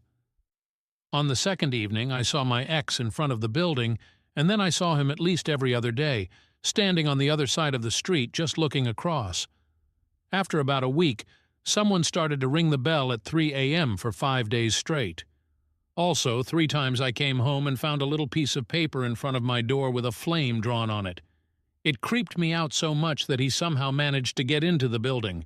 I grew more and more afraid to leave the apartment and finally decided to move back in with my brother and his family. My friend, whom I shared the apartment with and who is currently abroad, didn't take too well to the whole story. She was furious when she heard I changed the locks without telling her, and even more furious when I told her I'd be moving out because that was not what we initially agreed upon. However, I just can't go back there. In hindsight, though, I probably should have involved her more in the process. I did ask her parents if it was okay to change the locks as it is their apartment, but I didn't speak to her about it. I feel really shitty about letting him stay in her apartment in the first place. I also went to the police to get a restraining order. It was a surprise to me how hard it is to get one of those. I needed not only evidence of him harassing me, but also evidence of him threatening my safety. However, after long hours and much patience from my SIL, I got one. The bright side is that I got approved for my semester abroad, which starts in October. To not burden my brother any longer, I will already leave in August and maybe travel around a bit. I'm already in a Facebook group with all the other exchange students that will spend the next semester there, and I think I certainly won't be alone. When I'll come back, I'll be looking for a small apartment on my own. I still don't have Amazon Prime. I'm sorry. I can't thank you all enough for opening my eyes after my first post here. I actually had no idea what was going on, even if I had a feeling that something was off. You guys saved me from a very abusive relationship, and every day, I'm grateful I got out of it soon enough. Tel Daydar. I successfully went no contact with my ex, but he continued to be creepy, so I had to get a restraining order and moved out of my apartment for good. I hope it's all over now. Story 12. I ruined my wife's life. Original post April 22, 2024. TLDR skip to the bottom. WM43 try to do my best to provide for my wife, F38, and 2 kids, 3, 5, as well as my mile, and would like to think I am doing a decent job. Over the years I worked to improve our family's living situation. Not only did I complete another bachelor's and recently master's in a STEM-related degree, I at the same time worked 2 full-time jobs while completing my second bachelor's and put my wife through school as well. She completed a degree where she could make good money, tilde 60-70K/year, in a healthcare field that always has jobs available. But with the birth of our 2 kids, she has since gave up on her career to be a som for the time being. At first, it was a struggle while I was finishing up my master's. Once I completed it, after our youngest turned 3, my career took a jump up, and we are now able to afford our single-income household in a more feasible manner. We're far from rich, but do okay for a single-income family of 4, a little north of $150K base plus bonuses.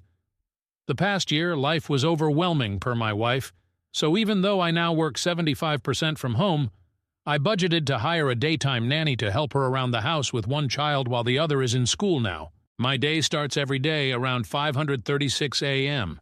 I get the house ready for the day before the nanny comes at 8 a.m. I get our oldest up and ready for school, breakfast made, and plan out my day, bring our oldest to drop off and be home in time to let the nanny in. My most recent task at work has me grounded for the next 2 months, meaning I am now 100% WFH. While this is nice, I am busy in meetings all day as my role manages teams on a global scale as I oversee projects from my industry. For the past 1.5 months, I realized my wife, as much as she says her life is stressful at home, starts at 10 a.m. I asked my MIL and nanny if this was always the case after a week or so of WFH, and they both responded more or less, sometimes earlier, sometimes later.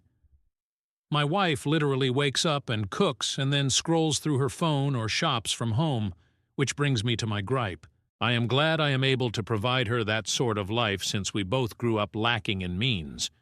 I get the possibility of postpartum depression, the stress of having kids, the feeling of being unfulfilled, the fact that I probably am a shitty husband.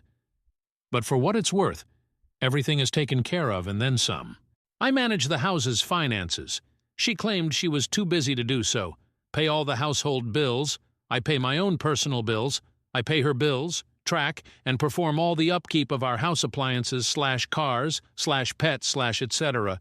And I also help pay for my MIL's medical bills and car note. But apparently my life is on easy street compared to hers.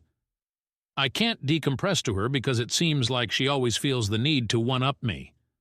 I had a bad day, but she had it worse because I'm lucky I got to go away and work.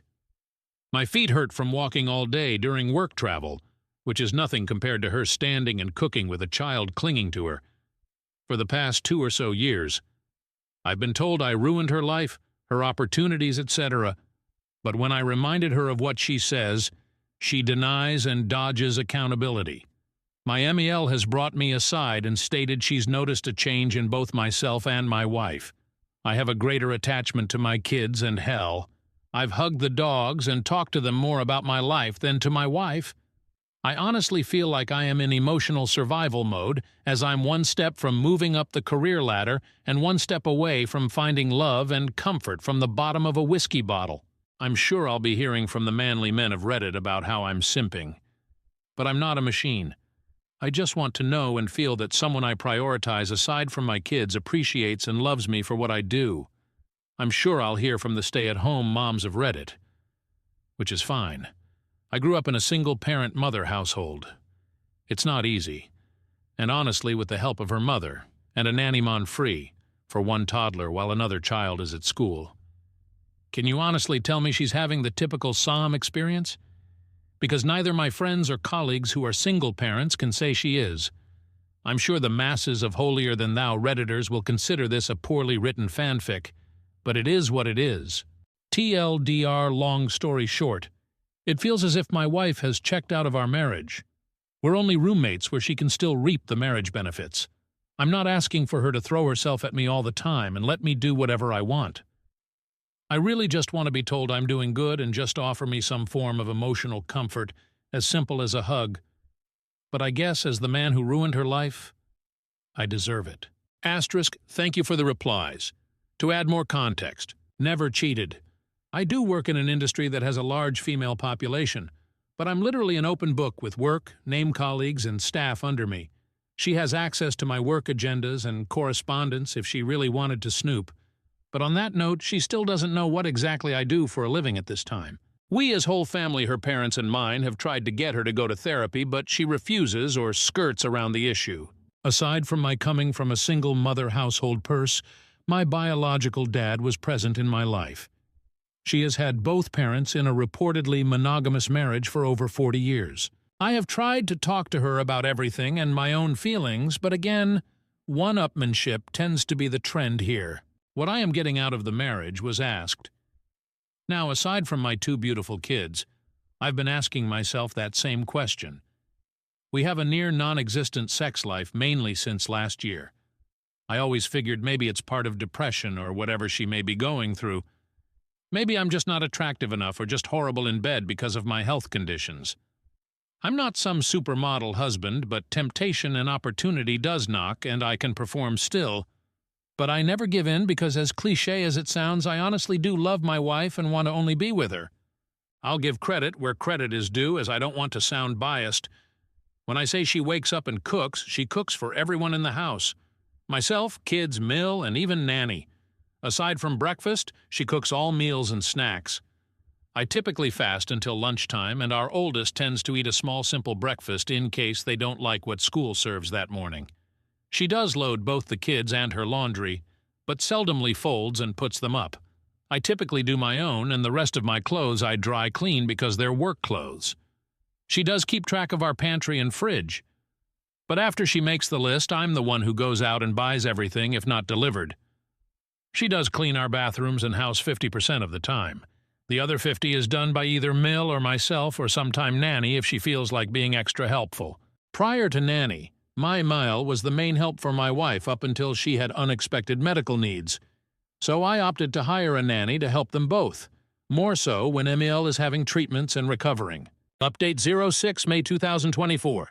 Not sure if anyone would read this, but thank you for those who have reached out and chit-chatted. While I know I've kept my newfound friends here updated, I figured I'd just update my post and keep it short. I showed my wife my post the following weekend, and she read it and all the comments. Long story short, argument, she left our house to stay with her sister, and I've been a single parent since. It's sad to say, aside from the good nights to our kids, it's all pretty much the same routine. Nothing much else to say other than thank you for all the kind words of encouragement. Just need to add, this post got bigger than I expected from a venting post, but I've responded to a few comments. Nonetheless, thank you for the comments and DMs, and more so for the offers to let me ruin your life, It's been the highlight of my day-night as I sit here drinking with my dog while everyone else is asleep. It feels depressingly sad that I feel that I have to turn to random internet strangers for some sort of validation in my rant. My apologies in advance as I try to keep this as vague as possible. I ruined my wife's life. Again, June 3rd, 2024. I just wanted to update those who have been kind enough to check up via DM and comments. Apologies in advance for the lengthy post. It's a bit of irony and coincidence that I made a follow-up from the update on 06 May 2024 I made on my original post during Men's Mental Health Awareness Month. But I could really use another outlet outside of my therapist. My apologies. If this isn't the storybook ending destroying of a relationship people were hoping for, to save you a read. Wife left. Came back like nothing happened. She made it about her. Nothing's changed. I'm continuing to be suffering mentally, knowing nothing will change while trying to keep it together for our kids. Lots of takeout. The day after she packed up and left, my wife attempted to come back and take the kids with her to her sister's. Naturally, I was against this, and thankfully so was her whole family, including said sister. Not only was it not fair to our kids for her to sweep them away into a home that's not theirs, but to put that financial and housing stress on the rest of her family, since she doesn't work, and her sister and her family, husband and 3 kids, stays with their dad in the house they grew up in. After a little over a week of being away, I guess she cooled off, so she just decided that it would be fine if she walked in the door with her bags as if she just came back from Target. She came into my office while I was working and angrily stared at me while I sat on a conference call meeting with my team, and I couldn't just jump off as this is a busy time of the quarter for us. I guess that didn't sit well with her because once I took off my headset and closed my laptop, She started yelling at me about how much I really don't care about her and her well-being overall. At that moment, I couldn't do anything more than look at her and just shake my head. Mother-in-law came in after hearing my wife yelling and pulled her away, telling her to not bother me, while our nanny kept our youngest away from it all on the other side of the house. That night after the kids were put to bed, I sat in my office by myself with a drink, as I have been doing for the past nights, and my wife came in. We talked. We argued. We cried. We drank. One thing led to another, and we were in bed. I wish I could say that was our making up, but the next sobering morning as we laid there, she went on about how hard it was for her the time she was gone. Literally. It was about her struggles, staying at her family house in her old room with her dad and sister's family. How lucky I am to be able to stay here and do this and that and buy this or do that and not stress as much as they did. How easy my and everyone else's in our family lives are compared to hers, even though we had similar upbringings. My mind and heart broke that morning. I've been spiraling down since then, and this last week I made another attempt to reconcile and talk things out, but I was met with a shouting match while trying to express my current stress and anxieties with life and work in general. Wife: well, do you know how hard this is all for me? You're supposed to help me be happy. Me: so when it comes to my happiness, stress, needs, and overall well-being, FK me get over it, right? Wife: we all have our own problems. You need to figure it out and get over them. I don't know who the woman I am at home with is, but that wasn't the woman I married and vowed to spend my life with and raise our kids together. Since that conversation, I've been noticeably distant with her. I've been sleeping in my office or on the couch or with my kids in their bed after putting either one of them to sleep. Still doesn't change her starting her day at 10 a.m. and sitting on her phone talking to her mom groups between cooking meals with the kids in both mother-in-law and nanny's care. Nothing has changed, and I doubt that anything will change. Sadly, I think even if we got a divorce, nothing would change or feel different anyway, since during my wife's leaving, the days seemed like any other day, except with a little more takeout than usual. My main fear there isn't that I wouldn't just lose my wife, I'd lose my kids in the process. So I guess it's sad to say the grand finale to my story, with like a lot of men and some women I've talked to here, I'll just continue to smile and suffer in silence. Asterisk, asterisk, first off, thank you for all the comments and DMs. Some context and clarification. Since admittingly, my post was emotionally charged since I typed it up after another argument. Asterisk, asterisk. Post-birth, our kids' pediatrician's office gave my wife those postpartum depression screening forms, and during the time of both she scored pretty high and was suggested to see a therapist. With our second child, she scored significantly higher, and I should say I made an effort to get her the help she needs. She refused, so entered mother-in-law and nanny for support. I know what people will think, but this is one of the reasons I am not 100% ready to just give up and file our life together away. Also, I know silently suffering in the near and long run of our kids' future will not add to a healthy atmosphere, but neither would a bitter and hate-filled divorce. I know some have compared it to the ripping off a bandage, saying it'll hurt at first, but that pain goes away, but I'd rather try to spare my kids thinking that their parents ended up hating each other because of them, or something along those lines.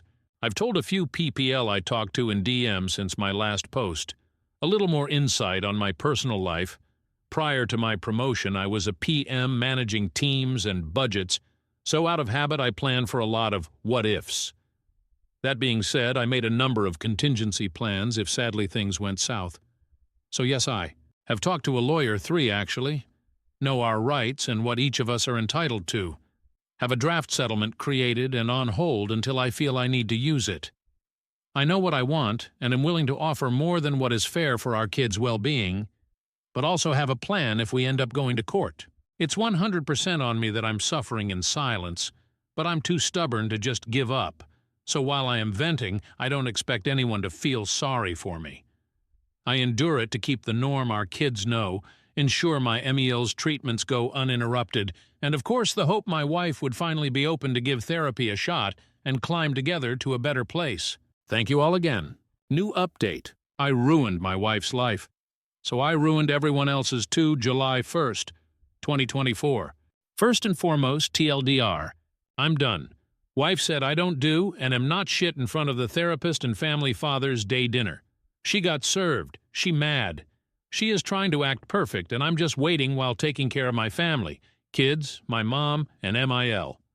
Oh well, I'll just ruin everyone else's life too in my family. Secondly, to clear some confusion, I did not get 2 bachelors and a master's while working 2 jobs at the same time as some readers are assuming.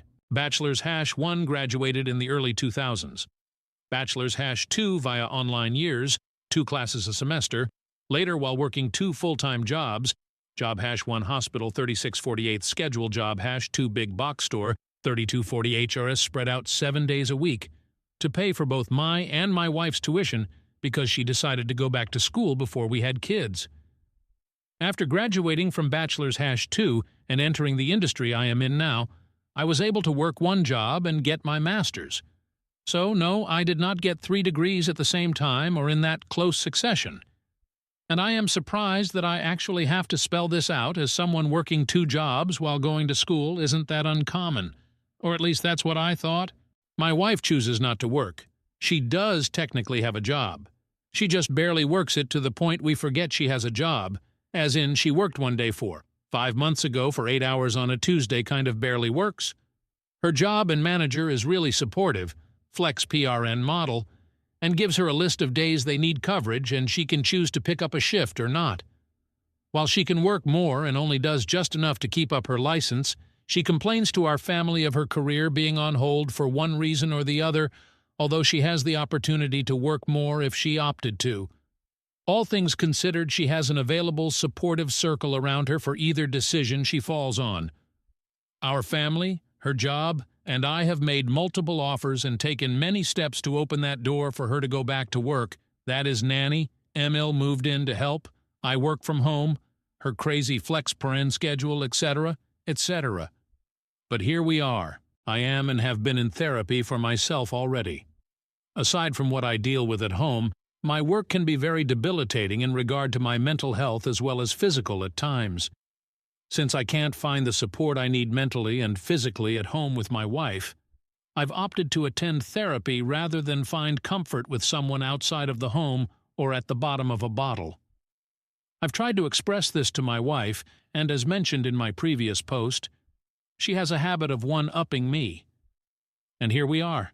My in-laws are still married given the circumstances in our home. My MIL moved in to help out my wife, while my SEL and her family moved back into their parents' house due to their own reasons. SEL and her family can save money while getting back on their feet, and my wife and I benefit from MIL's help, and we can keep a closer eye on her while she undergoes bi-monthly treatments. My wife, by means of questionnaires, is highly suspected to have PPD alongside with a history of symptomatic OCD, ADHD, amongst other ailments that over the years she refused to get evaluated for or refused to accept results given. I knew what I was getting into, and I love and accepted my wife for these flaws, as she did mine at the time. Spare me your "I don't feel sorry for you" or pity. I am like every other man who fell in love and wanted to give my person the best of me and the world I can offer. But again, here we are. There's a lot of manly men, red pill nation guys out there complaining and saying I'm simping over my wife. While I respect your own opinions and perspectives, I will outright say, if this situation was only affecting my life, I would have left a long time ago. As one Redditor said in a past comment that stuck to me, I am the kind of person that will take a bullet for his kids.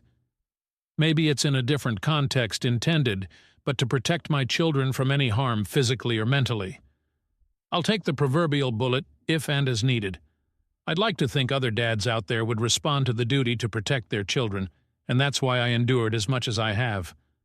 For the time being, I would rather my wife use me as an outlet for whatever her problems were versus our kids. Thank you all for the comments and reaching out. I've met many strangers who have become great Reddit pen pals, and some who have been in the know of every step that has been progressing to this point. I am surprised at how far this has gone, from other subreddits, other platforms, and even YouTube. Love me, hate me, say it's all fake. No matter where you stand, thank you for all the constructive comments and DMs to check in. Our kids and myself are going to be all right moving forward. Now for the update. The end of an era. This will be shorter than some expected, as really there's not much to say, but just satiate the questions some of you may have had, and give people the satisfaction of the I told you so moment on Reddit. After a hard push from our family via an intervention, my wife and I finally attempted to go to marriage counseling. I'm sure many of you can guess how well that went. Blame, tears, regrets, gaslighting, with a side of, I am the reason for her life being ruined and horrible. Again, just this time in front of a licensed therapist instead of Reddit or mom groups. In the end, everything the therapist suggested and noted went over her head and ignored as it was against the grain of her status quo. One thing I guess worth saying was the therapist asked if she could recall when she last truly felt happy. Her response was about 12 or so years ago. Please note, 12 years ago she was still in her 20s, childless, living with her ex, a vastly different time and position in life. I know it's petty of me, but I guess if that's when she was last happy, it wouldn't be that far of a stretch for her to find that happiness again since her ex is in the same apartment, job, and place in life that he was 12 years ago. Which is fine if that's how you want to live life. I try not to judge, but in my 40s with kids going clubbing 4 days a week is not my jam anymore. And of course, I don't want my kids around a mom and company who drowns themselves in White Claws. To add, I know some will ask, I know and can confirm she hasn't physically cheated on me, but can't confirm if she did emotionally, if that's the right term. After said therapy session, I checked all her phone records and didn't see anything out of the ordinary, but I also didn't bother to check apps like IG or Snapchat. I know I'm probably boring, but shout out to all the Costco dads whose Sunday fun day includes making rounds with kids for samples. The following weekend was Father's Day, and this year, as expected, not that big of a celebration as it is for many dads out there. Our family got together to celebrate with a BBQ and just simple family time, and my wife treated it like any other day. Sleep in, get up, cook, phone, shop, attempt to play with kids, phone. During said family BBQ, my wife said she felt ill, so she sat around most of the day while the rest of the family as a whole made the experience enjoyable. When everything was set up and the family all sat at the table, her parents and sister's family, my mother, our kids, admittingly it was a great spread. Nothing extravagant, but just a great meal for everyone. I was conversing with my brother-in-law about both of our kids' school Father's Day activities, and I assume my wife overheard when I mentioned that it was a little sad to see some kids sit alone without their fathers during the breakfast with Dad event I attended. She blurted out with a laugh loud enough for the whole room to hear, "It's not like you do anything anyway. I could have gone instead." At that moment I was red and at a loss for words, sitting there processing what she said in my head, while the dining room went dead silent. My mill broke the awkwardness and in response said, "Well, maybe if you feel that way, one of you should divorce the other." My wife looked at my MIL confused that she would respond with that, and laughed mockingly in my direction, and with her hand pointing at me said, "As if another woman would want a man like him? Just look at you." While the room sat silent, I was angry, heartbroken, confused and embarrassed all at the same time. In manly man fashion, I just nodded my head in silence, stood up, and picked up my keys and got in my truck, and drove off to get a drink while trying to ignore the cries of the rest of the family and our kids telling me to stay. I don't know what was said or done while I was out of the house the rest of Sunday, because I couldn't bring myself to check our house cameras, but when I returned early Monday morning, the house had a completely different feel. As usual, I woke up around 6, got the house and our oldest ready for school drop-off, checked emails, checked messages, nothing out of the ordinary. As I was getting dressed to leave, my wife laid in our bed snoring lightly. All I could do was look at her and think of what we had and now lost. I've decided, I'm done, I can't do this anymore. I texted my lawyer that morning to move forward with serving her. Fast forward to last week, she was served at our home. Reminder to people I had no choice but to be there because I work from home. She had, I guess, what you could call a mini meltdown and came into my office screaming, how could I do this to her? Her mother intervened, and that was met with me supposedly turning her whole family against her. But I digress. I probably would have felt bad if it wasn't immediately followed by the rest of her week, acting as if she's been this active and attentive wife and mother the past few years. Sure, people can say she's making an attempt, but she's made many attempts, and historically we fall back to where we've been. For those curious, I am aiming for full, or at least majority custody of our kids. I already and will continue to cover all the expenses for our kids, insurance, tuition. Both of our kids will be attending private schools come fall, medical bills, etc. My Miel has given me the courage and strength that helped supplement my own mother's support throughout this. Basically, she is what I hoped the kind of mother-wife my wife would have been to our kids and me. Out of respect for my MIL as well as per my own mother's shared wishes, I will continue to help oversee and contribute financial help if needed during her treatments. While some may feel I should cut their whole family off, I know the hardships pushed onto a family while dealing with cancer and have dealt with it firsthand as a family member and care provider on both sides of the desk. All in all, I'm prepared to go to war if needed, but I just want a clean no-fuss divorce. My wife has no alimony coming, so sorry for the Redditors and Mommy Gang Facebook groups saying she needs to divorce me first and get that sweet, sweet alimony money. 1. We live in a state that does not typically enforce alimony. 2. She has a means of gainful employment immediately. 3. To help curb any possible problems, I will cover her insurance and bills until either divorce is finalized or when she gains full employment. So that's that. I'm done and waiting for the steps to be taken for everything to be finalized. Sorry it wasn't as exciting of a story with plot twist as some may have hoped for. But that's life. Not sure I'll update this once it's all finalized, which probably won't be for a few more months depending if we go to war or not. Story 13. My wife stole our daughter's college money to fund her shopping addiction and wants me to take the blame. Original post, December 13th, 2022. Title: My wife stole our daughter's college money to fund her shopping addiction and wants me to take the blame. I'm stuck in between a rock and a hard place and I don't know what to do. And the problem is, I can't discuss this with anyone I'm close with for privacy reasons. I've been with my wife Andrea, 48F, and my stepdaughter Cassie, 17F, for 8 years now. I love them both to death, but Cassie is a very brilliant young woman. Recognizing her potential, me and Andrea decided to put together a college fund for Cassie so she wouldn't be crushed by debt. Over the years, it has amounted to over $200,000. Cassie is aware of this and is banking on it since she's trying to get into the Ivy League. To make a long story short, last week, I found out that almost $170,000 of the money was missing from the account. I freaked the fuck out and asked Andrea if she knew anything about it. She teared up and said that she had been spending the money over the years to fund her spending habit. I was furious, but I had a moment of clarity. I've browsed these subs enough to know that an affair was possible, so I asked her if she was having one. She adamantly denied it and offered any proof I needed. Social media accounts, emails, her work phone, everything.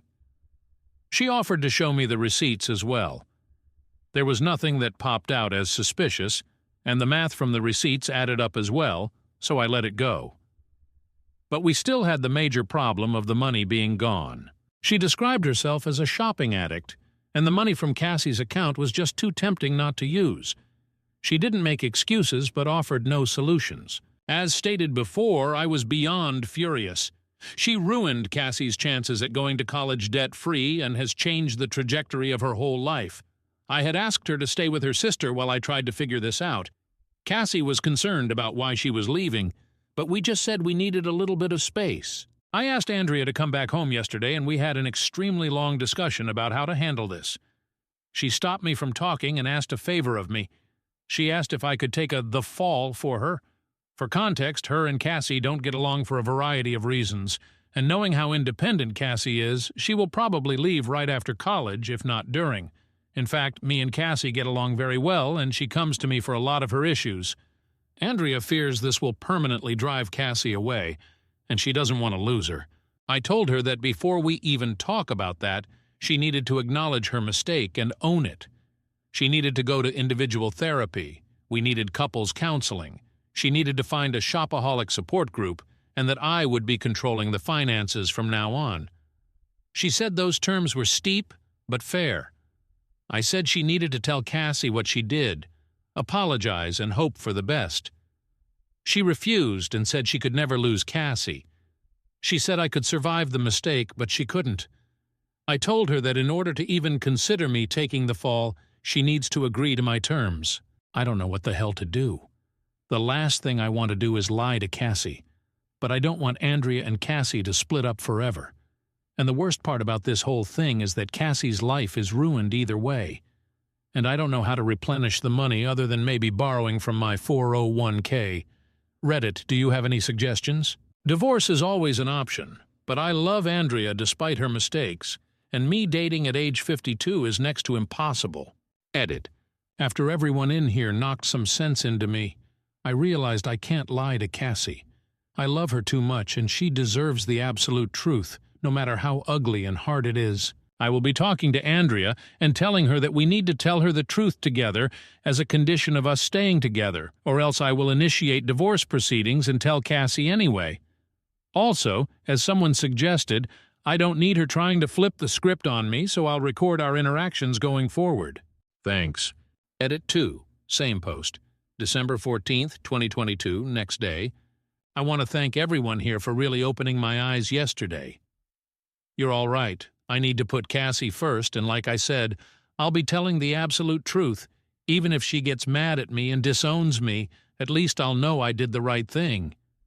In addition, I'm going to pay for her college myself.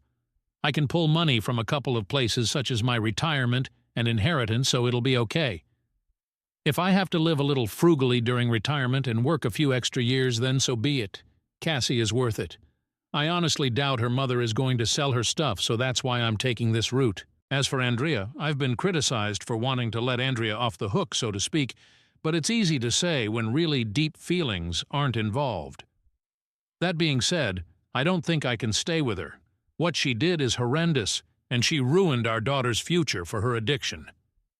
We had a long discussion late last night, and I threatened divorce unless she told Cassie the truth.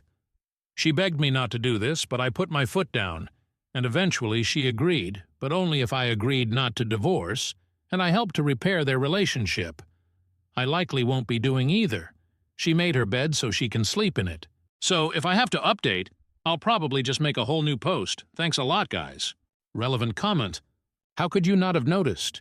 Weren't you getting a 1099 and noticing less interest? To answer your question, I had really nothing to do with the account other than contributing money. I just took her word for it. She showed me statements from time to time, so I had no reason to suspect anything. Plus, we have separate finances, except for a joint account for household expenditures and bills. Although Cassie is my daughter, officially I'm only stepdad. So Andrea handles all matters related to her finances, unless Cassie asks me for something directly. Also, I wasn't the lone contributor. Her grandparents on both sides contributed, as well as my own parents. I only discovered what was going on when my wife left a statement out in the open. I'm now believing she simply pocketed whatever money she got and doctored the statements. I knew the amount that was supposed to be there because a lot of the money came in the beginning. Her grandparents initially contributed $75,000, mine contributed another $30,000, and the amount that I added over the years. Don't take from your savings to pay Cassie back. Take from your wife's. I asked her to take money from her account to pay her back. She said protecting her retirement is important to her and that she could take out a loan since her credit is excellent. Surprisingly enough, she doesn't run up her credit cards. Now I know how. Also, I'm hesitant to do this. I understand everyone wants her to fry for this, and I do too. However, if I'm to stay with Andrea, I don't want her to have to continue working until she's dead. I would like to enjoy our retirement together. My retirement is very healthy, plus I have a few investments and an inheritance. I could survive the hit. The most important thing is Cassie gets to go to whatever school it is she wants and not have to worry about it. The comments are right. I'm not letting Andrea off the hook. She's going to pay for this, and she will be telling Cassie. Why Andrea and Cassie don't get along. Andrea is a widow, and Cassie took the death of her father very hard since she was so young. According to Andrea, a lot of their problems started there out of grief and anger. Then Cassie grew up and she's developed into a bit of tomboy. Andrea is a kind of a girly girl and doesn't relate to Cassie dressing up tomboyish. They don't agree on much. Cassie wants to be a physicist. Andrea wants her to do something that has more money-making potential. Plus, there's usual teenage daughter and mother strife. They have screaming matches that I have to intervene in. Update, the 17th of December 22. Update. My wife stole our daughter's college money to fund her shopping addiction and wants me to take the blame. I want to start this by thanking everyone who replied to me in the original post. You all showed me tough love, and I appreciate that. I even appreciate those who were calling me a doormat, because like I said in the previous post, it woke me up. I won't be staying with Andrea. She's lied and manipulated me and Cassie for far too long for me to stay with her. The fact that she stole from me, Cassie and Cassie's grandparents, makes this as close to unforgivable as it gets. The most wronged party here is Cassie. She has an amazing future ahead of her, and I refuse to let her future go to waste because my wife made such selfish choices. Also, I'd like to take the time to answer some common questions, some of which I answered in the original post, but I'll post again here so everyone can see it. Over half the money in the account came from Cassie's grandparents, aka Andrea's parents, Cassie's bio dad's parents, and my parents, whom she also calls grandparents. This money came in the beginning, which is why I knew how much was supposed to be in there. I never handled the account. Although I claim Cassie as my daughter, she is only my stepdaughter officially. As such, her mother handles all financial matters related to her. I simply gave her money to put in the account, and she showed me probably doctored statements. My belief is that she pocketed the cash whenever I gave her money. I did notice all the stuff she was buying. She claimed that they were either on sale or because she got a work bonus. She makes a very good living, and I thought was responsible with money, so I said all right. I did ask her why she needed so many Christian Louboutin shoes. She shrugged it off. And although people can't wrap their heads around it, it's very easy to spend $170,000. A large chunk of the money went to buy a Mercedes, which I thought was a lease. She had a 7-year-old Lexus that, according to her, her friends were laughing at. Keeping up appearances for her wealthy friends is very important to her. Cassie and Andrea do not get along for a variety of reasons. Allegedly, Cassie takes a lot after her deceased father, and Andrea can't relate to her at all, or maybe doesn't try hard enough. Cassie much prefers me to talk to. We have parent-child boundaries, but Cassie considers me one of her best friends, her words, not mine. I realized taking the fall was her manipulating me. Plus, it would have opened me up to a crap ton of consequences that I don't need to deal with. Plus, honesty is always the best policy. I wasn't thinking properly in my last post and was afraid to be alone and single. I guess I have some issues being alone that I need to address. Plus, I really do love Andrea. We connect in a very deep way, but I'm still divorcing her. Oddly enough, a comment that senior homes have chlamydia outbreaks for me laughing and made me realize that I could date again at this age. Plus, you guys gave me some very nice compliments, so thank you for those. After my final update on the original post, I talked to Andrea deep into the night. She went back and forth with me on admitting to Cassie what she did. She said that she or even both of us could get loans and take care of the money then. I said she had a problem and she needed to make amends, which was a talking point from here. When I threatened her with divorce, she agreed to tell her so long as I don't divorce her. I guess she's afraid of losing everything. That afternoon, we sat Cassie down and told her the facts. She thought we were just kidding at first, but when she realized weren't kidding, she got extremely upset.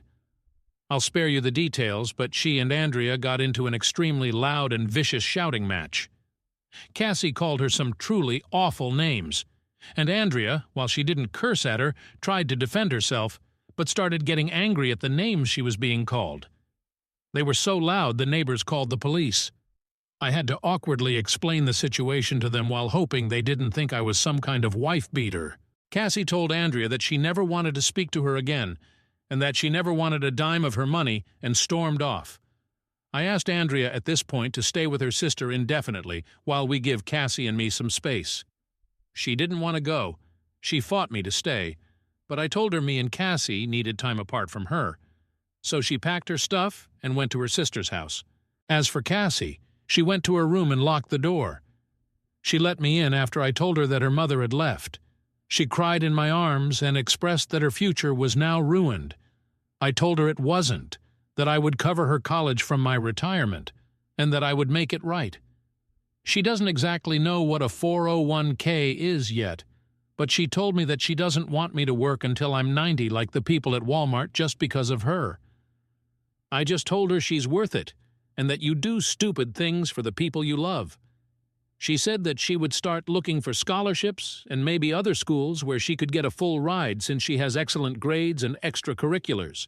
I then admitted Andrea wanted me to take the fall for her and that I had considered it, but I came to my senses. She got upset with me and told me that would have been the stupidest thing I could have done. She said she wouldn't have believed I did it anyway, and it only would have made her more upset at her mother.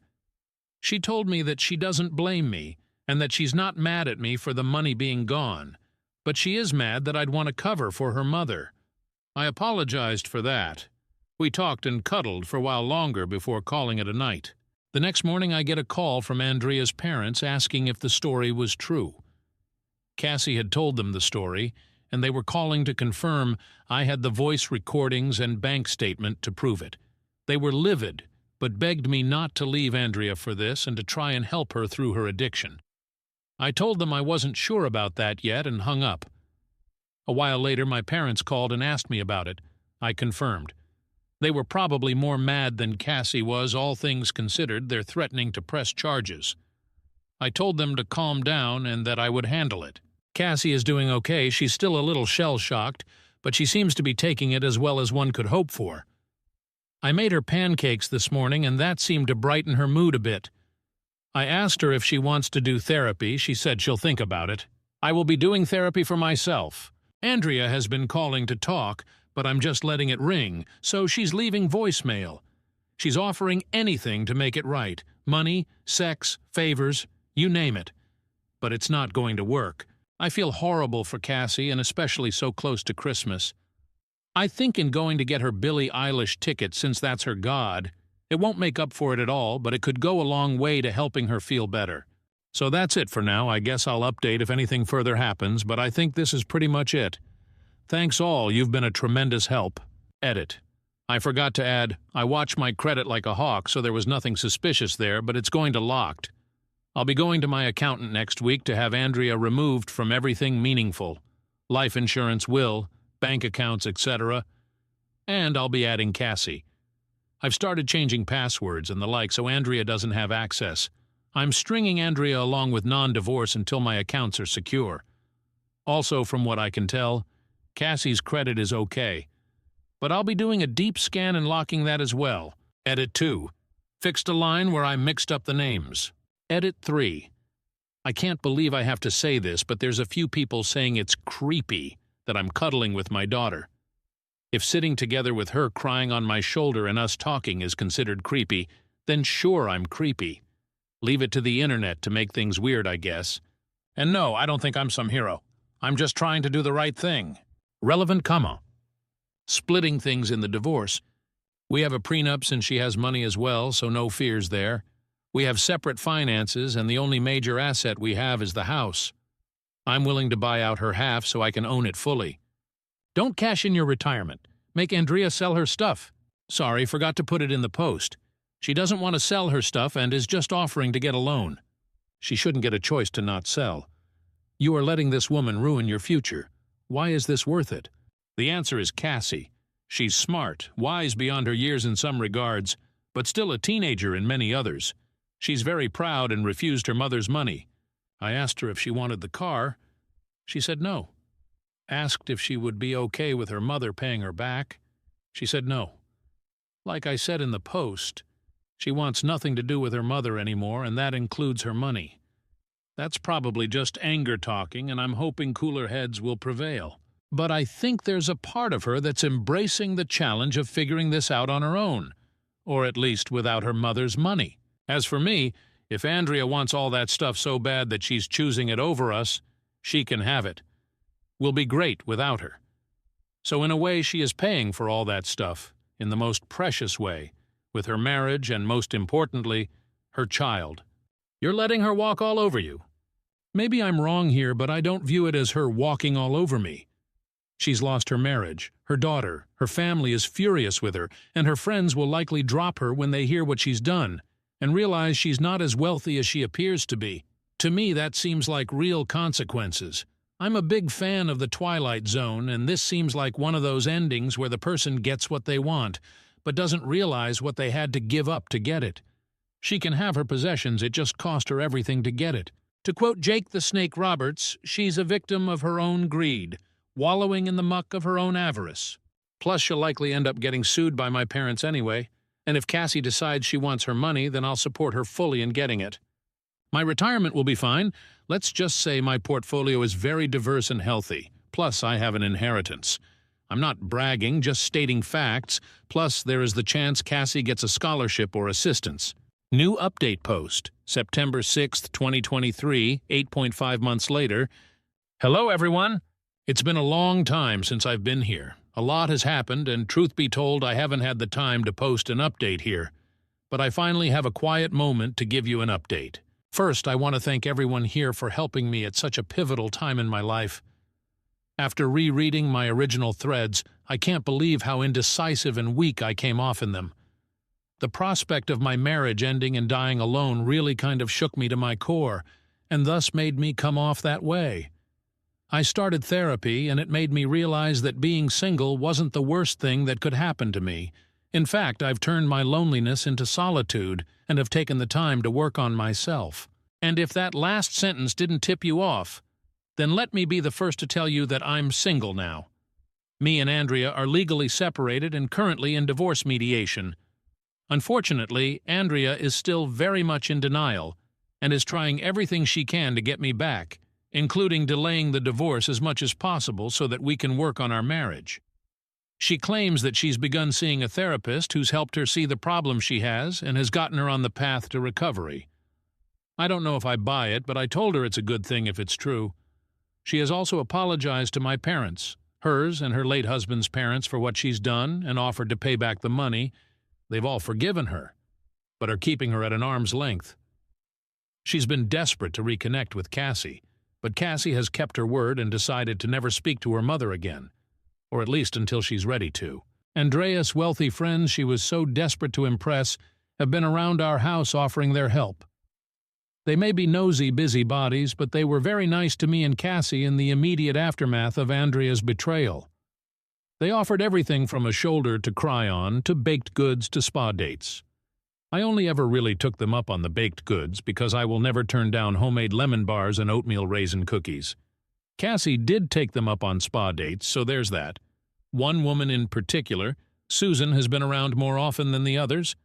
While I feel like the other friends were prying for information, she seemed more genuine and just there to help me and Cassie heal. She cooked meals for us, helped around the house, and just spent a lot of quality time with me in particular. We didn't ask, want, or need her to do any of this for us, but she did it out of the kindness of her heart, and I really appreciate it. We've gotten a lot closer in such a short time, and I truly consider her a friend. It's actually amazing I could get along with someone who's so much younger than me, 14 years. Usually I have a hard time connecting with younger people, even if they're adults. But now we get to the most important part of this update, Cassie. As a cheer-up Christmas gift, I took her and one of her friends to Montreal last month to see her favorite artist Billie Eilish at this festival. She loved it, and Montreal is such a beautiful city to visit. All in all, she took the loss of her college fund pretty well. Cassie is a very hard-working person, and she put her nose to the grindstone trying to find a scholarship.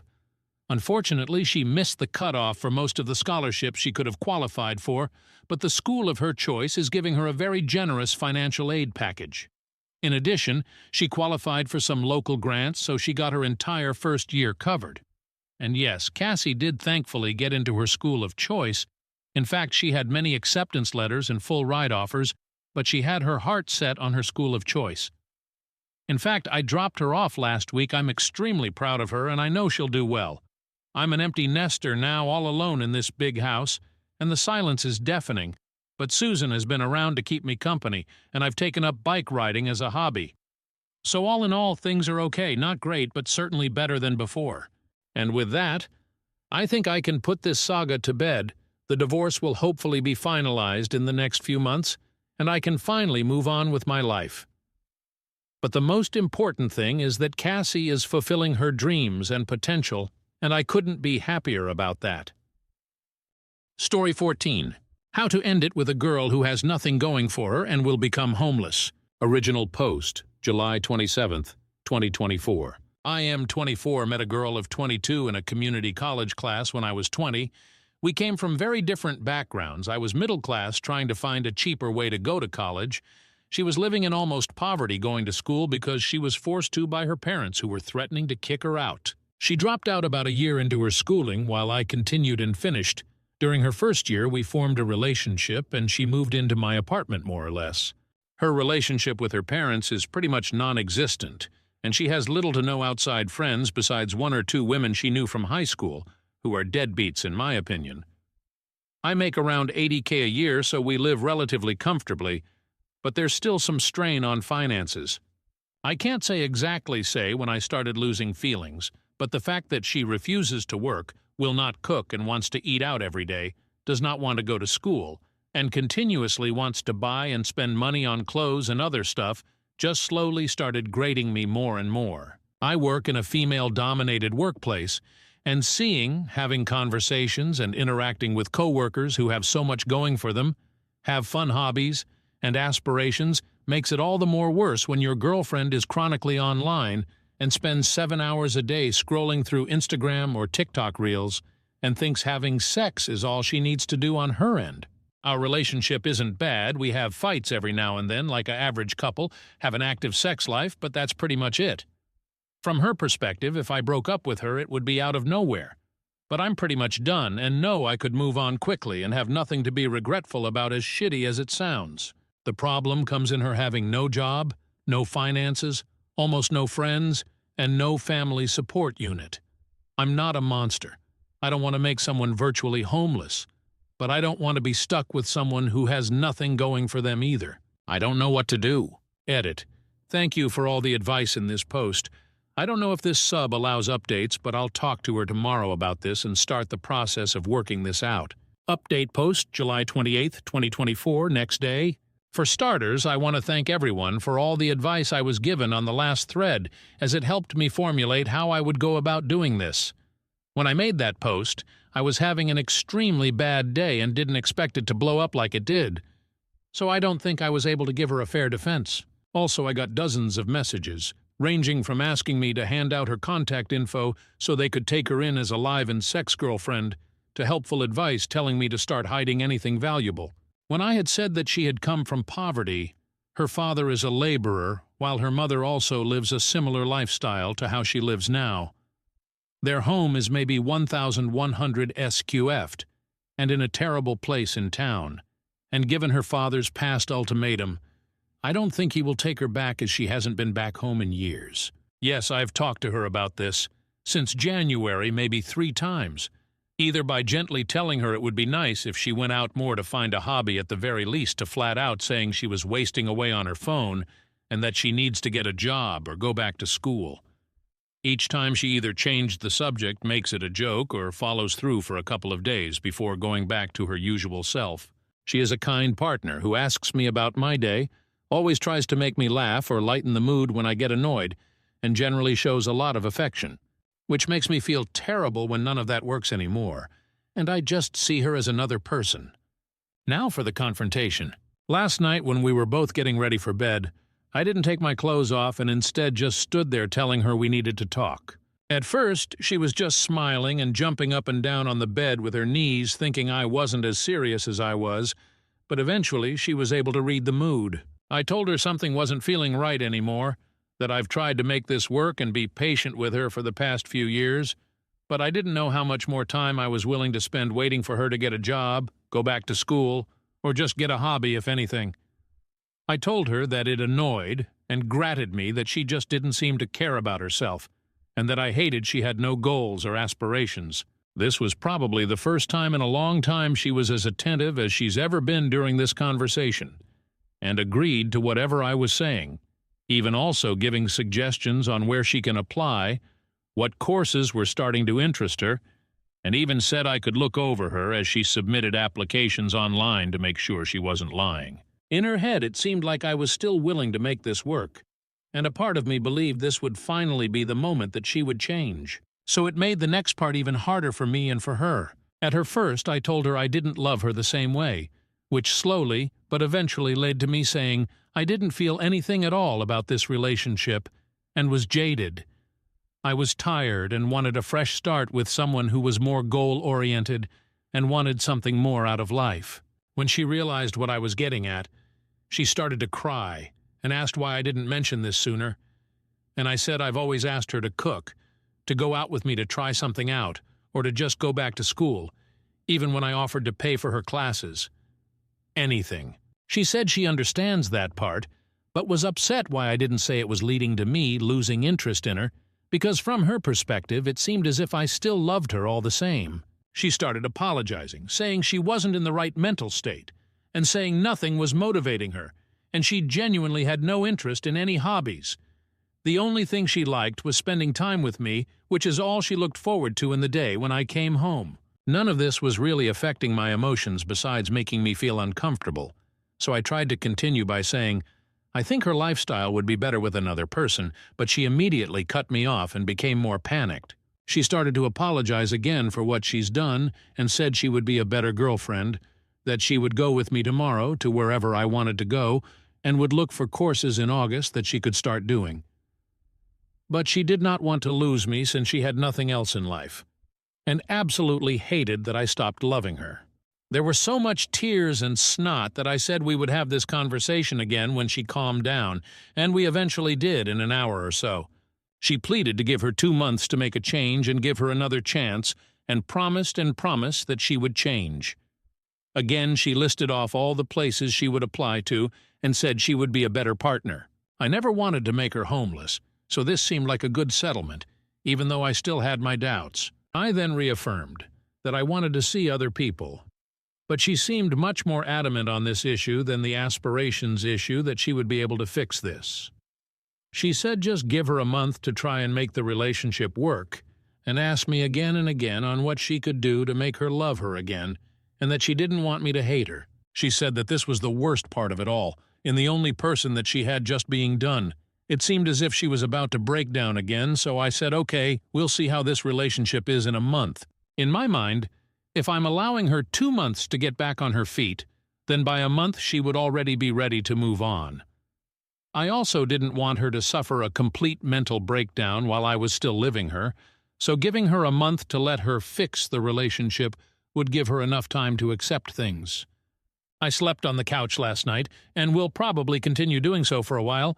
She came out at about 3 a.m. wanting to talk some more, but I said I was exhausted and we would do it tomorrow. She then slept on the floor beside me for the rest of the night, apologizing again when I told her to stop. She silently said okay and sobbed for a bit under her blanket. But that's everything that's happened so far.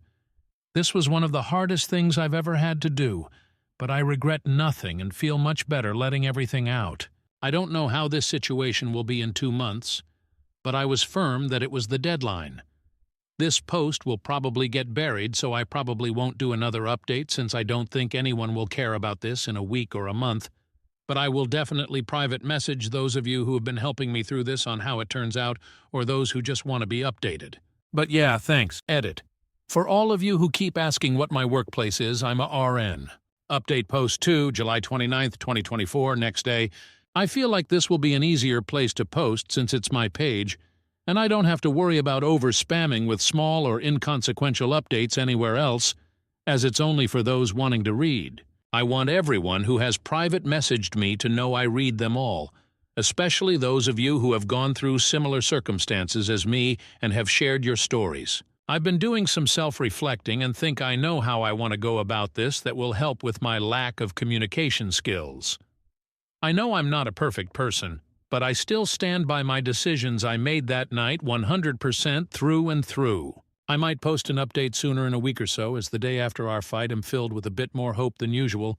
Don't know how long it will last, but better make use of it. But again, just wanted to post this for everyone sharing your stories with me privately, as I can't message you all, as it's been helping me make decisions on what to do about this all immensely. Update post 3, August 3rd, 2024, 1 week from OG post. This is a long post, and no, I'm not going to give a TLDR. Hey, all, it's been about a week since my last post and thought I'd give an update. A lot has happened, including the explosion of my first update thread. I have over 50 plus DMs asking me for an update, so instead of copy and pasting replies, I'll do another one. I find it easier to write than to speak in many situations, so this has been a great way to help my decisions and clear my head. Writing everything down has helped tremendously, and I will continue to do so until this is all over, and I will nuke everything afterwards. After the night confrontation, we didn't really speak all too much at home, with it being dry and awkward for a day or two, but I have been told I'm a workaholic by nature, so it was easy for me to stay at the hospital as a distraction. But in that time, she did start to cook again. We weren't in the mood to go out to eat together. Eventually, though, I sat down with her after she asked for a more thorough conversation on why I felt our relationship was failing. She promised not to cry or get upset, but wanted me to be 100% upfront, so she had a better way of understanding, stating she wanted to try everything to fix this. I was really apprehensive about this, and I can't really explain why, but given being together for 4 years, I wanted to at least make an effort myself out of respect, even though a large part of me was angry for even doing so, as I feel I've never had the same from her. There have been many different camps in my last update, the main ones being kick her out immediately and leave her before it gets worse, try to find a way to fix our relationship, or end the relationship altogether, but continue living with someone who would probably become absolutely neurotic. If I was going to let her stay for 2 months, I would absolutely not be dealing with that. I took consideration in all these main advice discussions and read through almost every reply. Even the most assumptive, bizarre, and downright unhinged Redditor takes. More importantly, I took heavy influence of those who have shared with me their past stories, which either led to them being stuck in loveless relationships for years, or eventually being able to overcome their problems and have an even stronger connection. Thank you again for your private messages. I read through a lot of your lives. Now for our conversation. She said she saw something on TikTok where couples put a phone on a table with a timer and wanted to do something similar for each person to air what made them upset. I said that was dumb. If we were going to talk about our problems, it would be better if there was no time limit. She eventually agreed and said I could go first, asking me first when was the time that I completely lost my love in her. As I said before, it was never one action, but a grating feeling that got worse and worse until it got to this point, and I told her that, so she then asked when was the time I felt the most angry. I said it would take some time to think for me, and she said that was fine. After a few minutes, something came to mind. I couldn't formulate the right words at first, but it eventually just started to come out. I told her the worst time was when I was first starting at my hospital. To keep it short, the tempo was brutal. It was constant work with little to no downtime, as I was constantly learning new things that school would have never taught me. While being expected to be able to handle it as a professional, it was without a doubt the most stressed I've ever been, and I feel like other RNs can relate here. That year hardened the way I think now, that hard work does pay off if you have the drive and the passion. I told her I think that was when I started losing feelings the fastest, seeing her at home doing absolutely nothing, coming home to no food made, to her not working a job, to her not learning anything, completely stuck to the internet with nothing to show for it. I said it made me even more upset when I had given suggestions for jobs with pretty easy schedules, or to find a new interest in school that would pan out better than last time only to be rejected at my every attempt. I told her flat out that it disgusted me. She asked me why I didn't make this a bigger issue at the time, that I should have communicated this to her, but I said there's some things that shouldn't have to be said. I shouldn't have to remind her to wash her ass, eat, do something other than mindlessly scrolling on her phone for hours at a day, every day. I also told her that after coming home from the hospital during more stressful days, the last thing I wanted was to spend my time begging my girlfriend to do something productive, So I held my tongue and settled as she was still nice and caring. I had no other reasons to end it, and so the resentment grew worse from then on. It was around here that I became more mean to my regret now, but I will still input it as I have everything else. I told her that when she dropped nursing, I was upset since I felt that she was more than capable of doing what I had done. But after spending more time in the relationship and spending more time getting to know her, I knew that with the type of person she was, there was no way she could have ever finished. Which is why I suggested easier and more laid-back jobs, less demanding majors for school. Shit, even if she just cooked or found an interesting hobby at that point, I would have appreciated it. Still, she chose to do nothing for years. It's just the type of person she was and why I felt done for her romantically over time. She asked me if I hated her, and I said I didn't know. I told her she was very loving and kind, but I hated how she handled her life to this point, that I felt no ill will towards her after airing everything out, but I also felt nothing else. I just felt done and ready to move on. Throughout this conversation, we kept eye contact, and there were times it seems like she would break, but like she said, she remained as calm as she could while I said what I had to say. I told her I was done and she could say her piece now. But she asked if we could continue the conversation later and locked herself in our room for the rest of the day. The next day we sat down again and finished the conversation. She told me that she thinks she's depressed, saying that she didn't feel sad before that night, just had no motivation of doing anything. I had a couple of messages telling me to ask her to get tested for ADHD, but when I started bringing it up, she was very adamant that is not something she felt comfortable with. I knew she didn't like needles or going to the hospital in general, but her flat-out refusing to get tested for disorders when I told her it was not at all like a regular hospital visit surprised me. She asked me if she was able to change in her behaviors, would I give her another chance.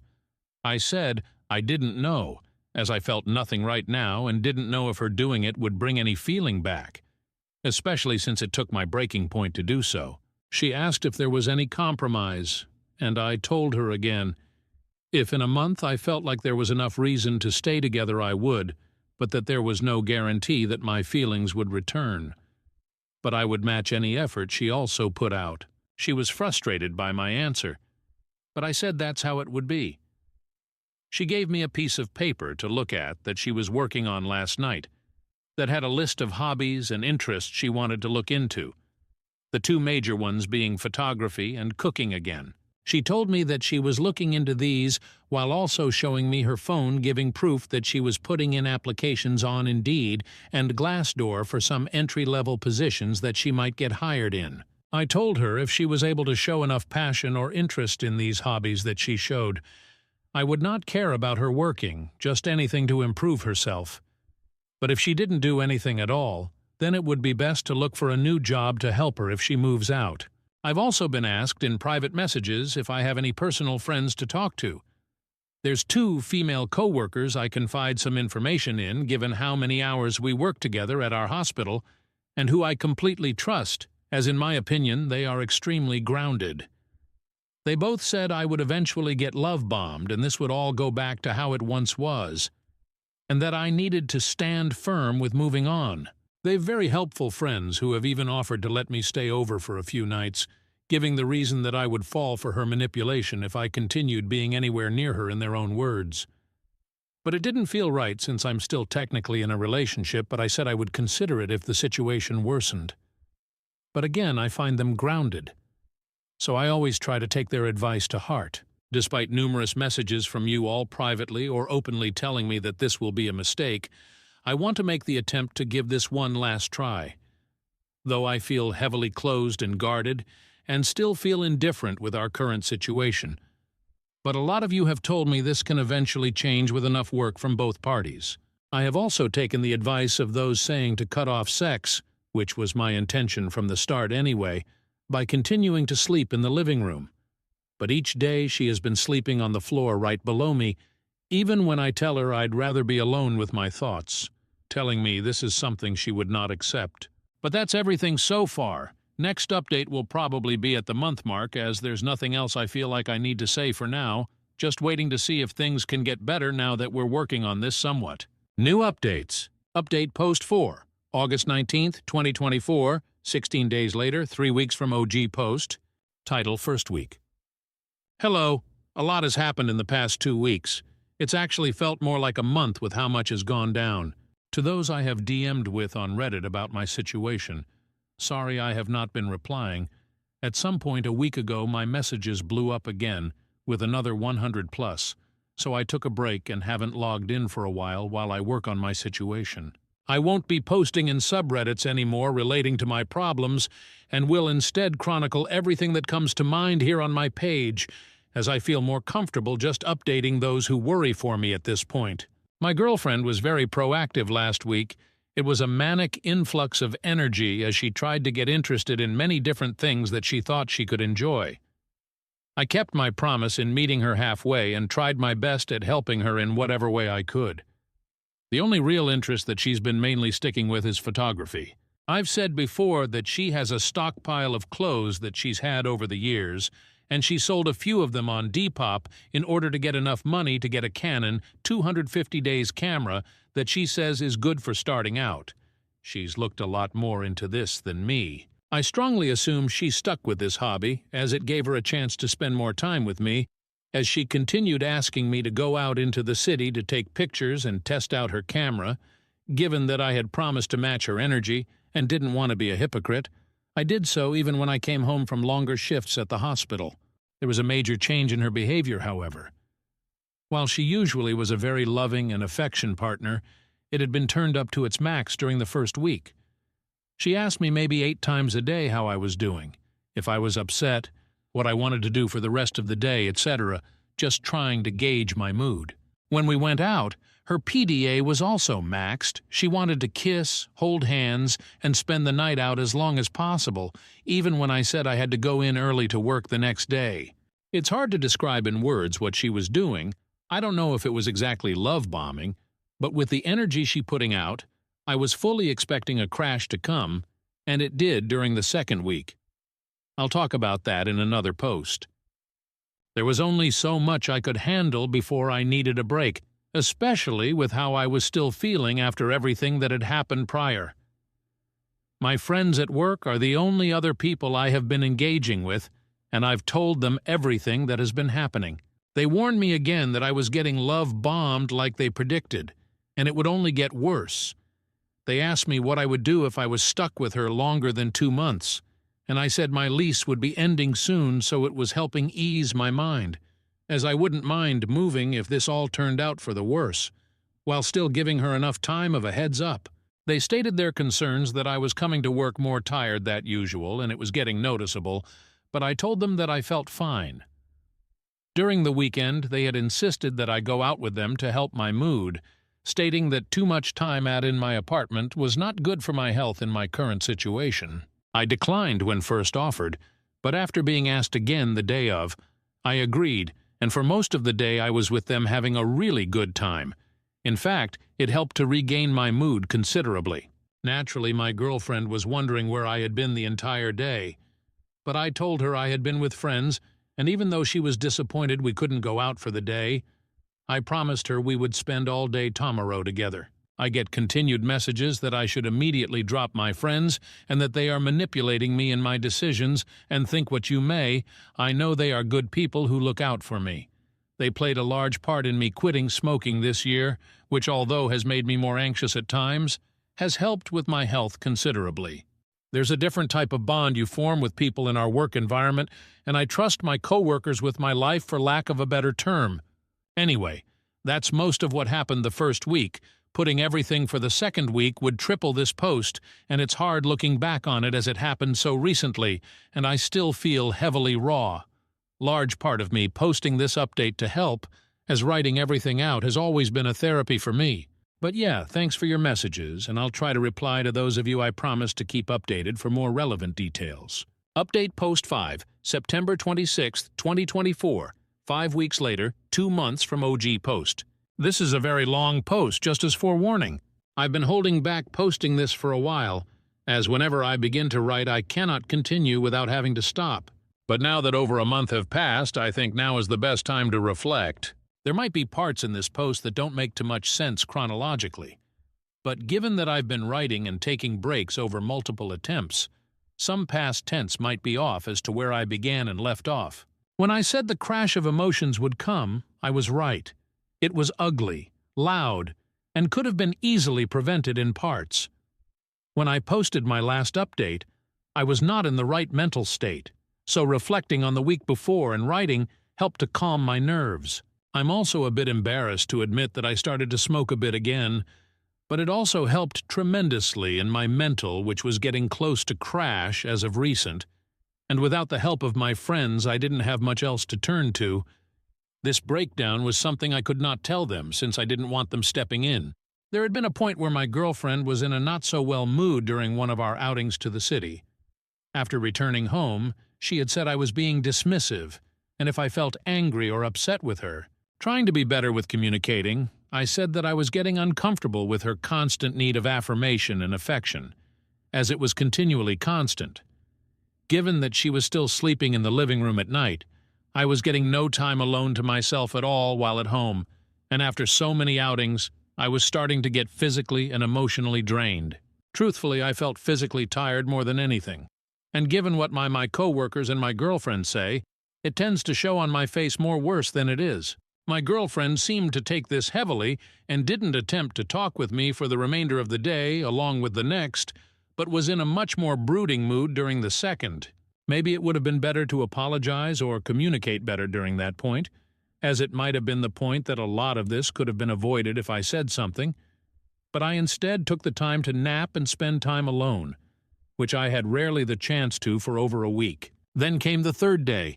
A lot happened over the course of this day, and a lot was said, and this was where the breaking point occurred, which caused further problems throughout the following week. I will try to be as thorough as I can, remembering everything that happened, from the start of the day to the end.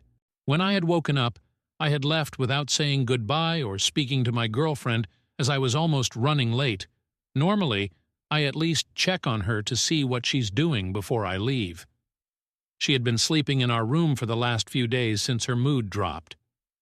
My mood was higher than usual during work, as I was rested, had my alone time, and was just genuinely having a nice time at the hospital, which didn't happen too often. There were a few times when my co-workers would go out to eat after work, and for the past few weeks I had been declining. But on this given day I had joined them, which led to me arriving home around 9 or later. It was pretty late, and I had a few drinks. This is where I begin to have trouble writing, and where I usually stop. Arriving home, I see my girlfriend sitting down in the living room, looking at me directly as I walked in, not saying a word. It startled me, and I asked what she had been doing, as she wasn't on her phone, nor was she watching TV, just sitting as if she was staring at a wall before I had entered. She asked me where I had been, and I said I was out with friends. She immediately asked, were they my friends from work? My girlfriend is aware that I work alongside mostly women, and I have brought up my friends in the past before our relationship broke down to this point. I said yes, I was with them, and we had gone out to eat. She asked me if I had been drinking as well. I don't know if it was noticeable or not, or just a random question, but I said that I had. There was a period of uncomfortable silence that felt a lot longer in memory. She eventually brought up my month deadline on whether my feelings would change, and she asked if they have. It took me a minute to reply, as that question had taken me off guard, and I said I appreciated her efforts in what she was doing. But I was still unsure of our future together and couldn't give her a direct answer. She told me again that during our outings together, that I was being dismissive, and that she felt I wasn't putting in the same effort to make this relationship work. I asked what she meant, as I was going out with her whenever she asked, and matching her effort in finding hobbies whenever she thought of something she enjoyed.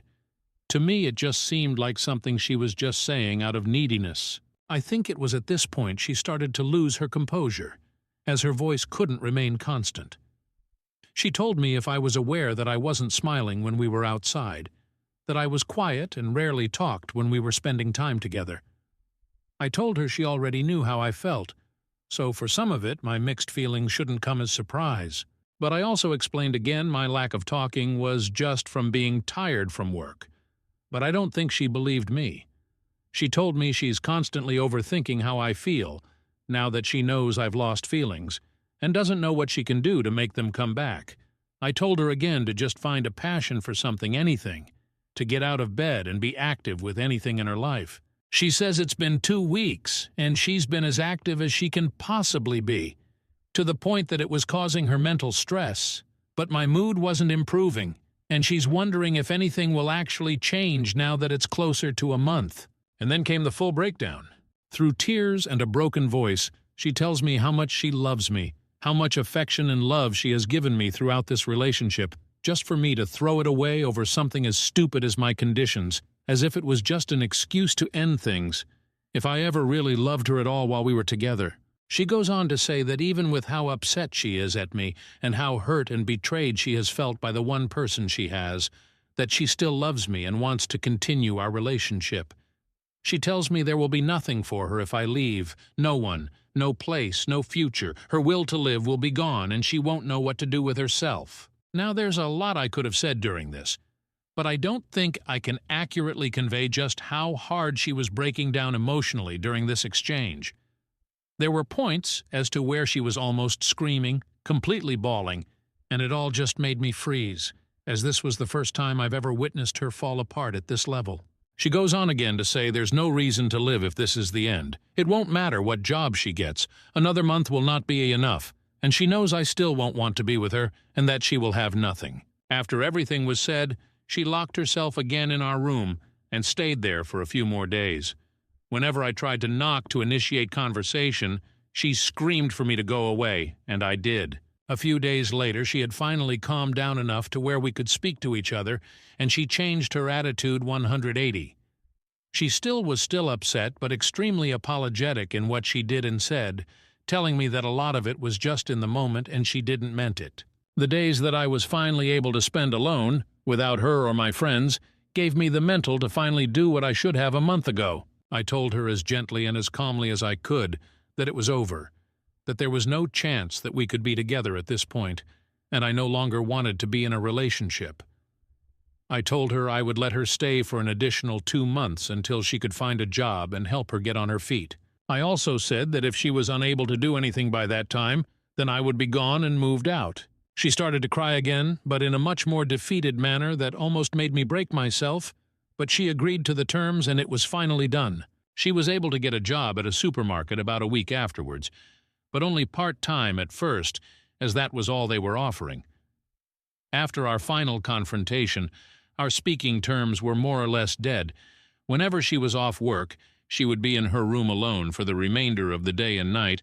I had stayed on the couch, as at this point I was pretty much used to it and didn't really mind it. It feels really wrong and selfish to say, but I felt extremely free and happy for a bit.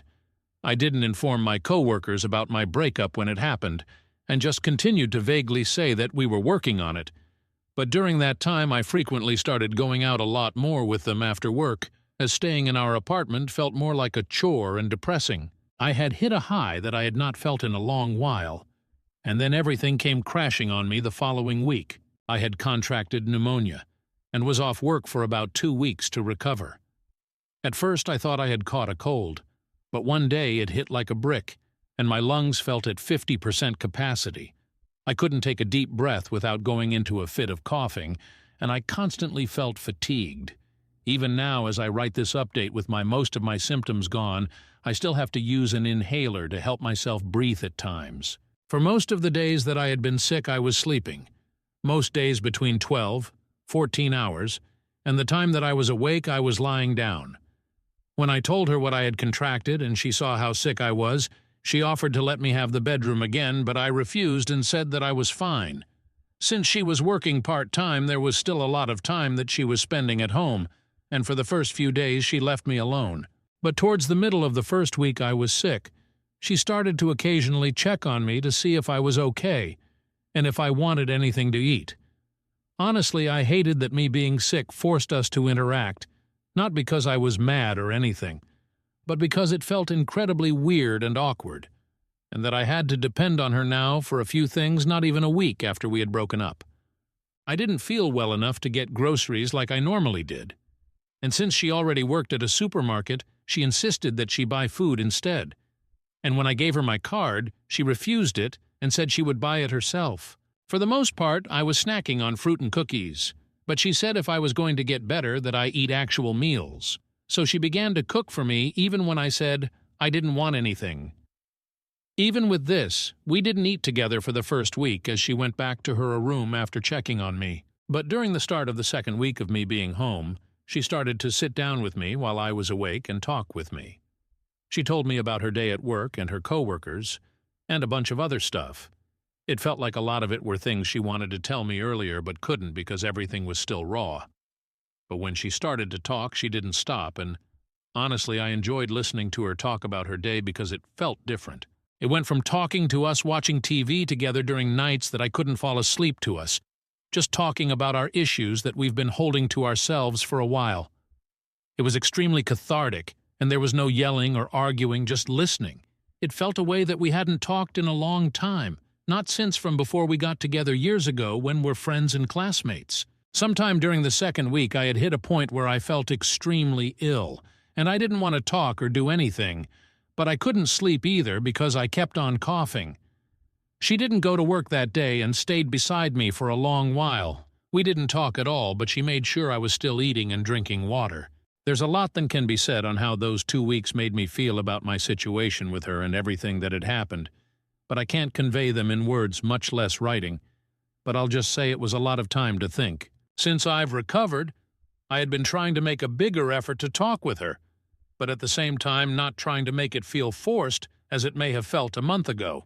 Just random conversations about random things, about how her photos were going, how work was doing, if she liked her boss, just whatever. She spent less time in her room and more time in the living room with me when I had gotten home, just talking about her day and work, customers and co-workers, and in turn I told her about my day. Gradually within these weeks it feels as if the transition of being in relationship to being friends is a lot more apparent, and it feels better and more organic this way as it's become easier to communicate. Even still, though, there's a barrier between us, something that formed from our final argument, and it's hard to describe exactly what it is, but it's there. The deadline that I had formed for me moving out is at the end of October, as that's when my lease ends. I'll post another update around that time. This post has turned a lot longer than I thought, but it's nice looking back on everything and seeing how our situation has been changing for the better.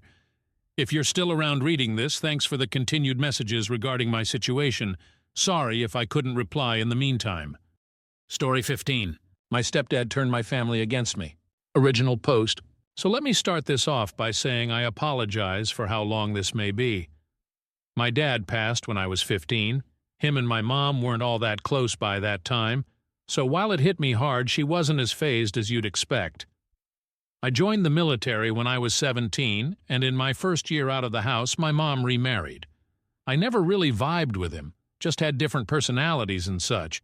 He would often make snide remarks and tell me to man up about any inconvenience I'd be upset about. This led to spats between us, and I was often just as at fault as he was for these disagreements, though it never got too serious. I got medically discharged after a little under 5 years, and my mom and him said they'd be happy to have me back in the house. I told them it'd be brief, just until I got on my feet and got a job, and even offered to pay rent, to which they declined. About 3 days in to being back home, my stepdad, when alone with me, asked what he thought a fair rent would be.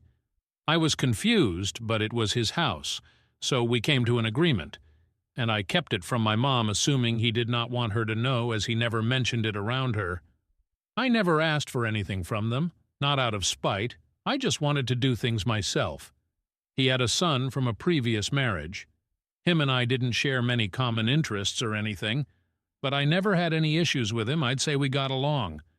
The only thing is, he was given a lot from them. Paid for his schooling, paid for his car, paid for his living arrangements, through college and even after. I was a little less than a year older than him, so he started college right after they married. Like I said, I didn't want or need the help, but it felt lame that he'd get all that assistance, and I was immediately asked for rent, but I digress. I moved out after 3 months, and not long after met a girl who I was crazy about, and we started dating. It was my first relationship, and I was over the moon the entire time. Like in that early relationship haze, but it was just constant. I was very nervous to bring her home. My mom and I were very close, and I always worried she'd be very judgmental of a girl I'd bring home. My worries ended up being unwarranted. They got along extremely well. My GF does not have a family, really, long story, so my mom and stepdad became like that for her. Her and my mom hit it off extremely well to the point they were hanging out, just the two of them at times, and it made me extremely happy. My stepdad even really liked her, and I felt it brought us closer together, which isn't something I felt I wanted until we were. His dad abandoned his family growing up, and he put himself through school and got a nice high-paying job all by himself, which I had immense respect in him for. About a year in, I knew this was the girl I was going to marry. I told my mom and stepdad, and they both seemed extremely happy. She was practically part of the family already. My mom gave me her engagement ring my dad gave her, which she kept. The job I had didn't pay great, so I figured even if it wasn't the ring she'd always have, it'd be a great placeholder. When I proposed, my GF told me it wasn't a placeholder, and she absolutely loved it. I was legitimately never happier in my life. We started wedding planning, and my mom and stepdad said they'd help take care of the finances. It was the first time they'd offered to help me financially, and it really meant a lot. Fast forward to about 3 months later, I get a call from my stepdad who said I needed to come over. Felt a bit ominous, but I went over there after work. When I got there, my mom, stepdad, stepbrother, and fiancé. I saw her on the couch and could tell she had been crying. I immediately thought someone had died and went to go sit next to her when my stepdad stopped me. He started hitting me with accusations of me cheating on her for our entire relationship. I was puzzled and told everyone there I don't even text any women I'm not related to besides her. Apparently, some girl had gotten my fiancé's number and told her that we were sleeping together for over a year now, but she didn't know I was in a committed relationship. She sent her screenshots of alleged conversations and knew stuff about me that a random person wouldn't know. I, like a fool, couldn't see what was happening in front of me. I was stunned, saddened, and furious. I begged her from across the room to look at my phone and see I'd never done any of that. Her and my mother were both weeping, and I started to cry.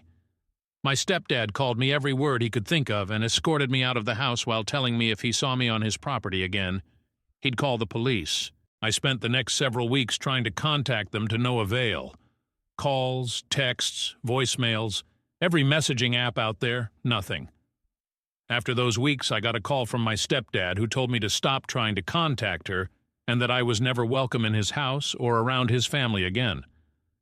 I tried to call my mother over this time to no avail as well. After about a month, all I got from anyone was a text from my mother saying how sad and disappointed she was. My mom didn't really have much family, so they always spent holidays with my stepdad's side. They all shunned me as well. I saw their Christmas pictures on Facebook with my ex-fiancé present and seemingly in good spirits, which crushed me.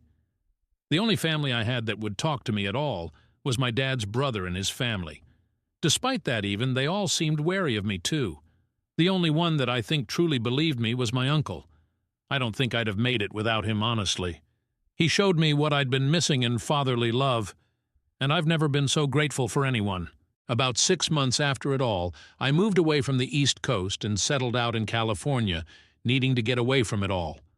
A little less than a year after I moved, I got call from an area code from back home, which I rarely got anymore.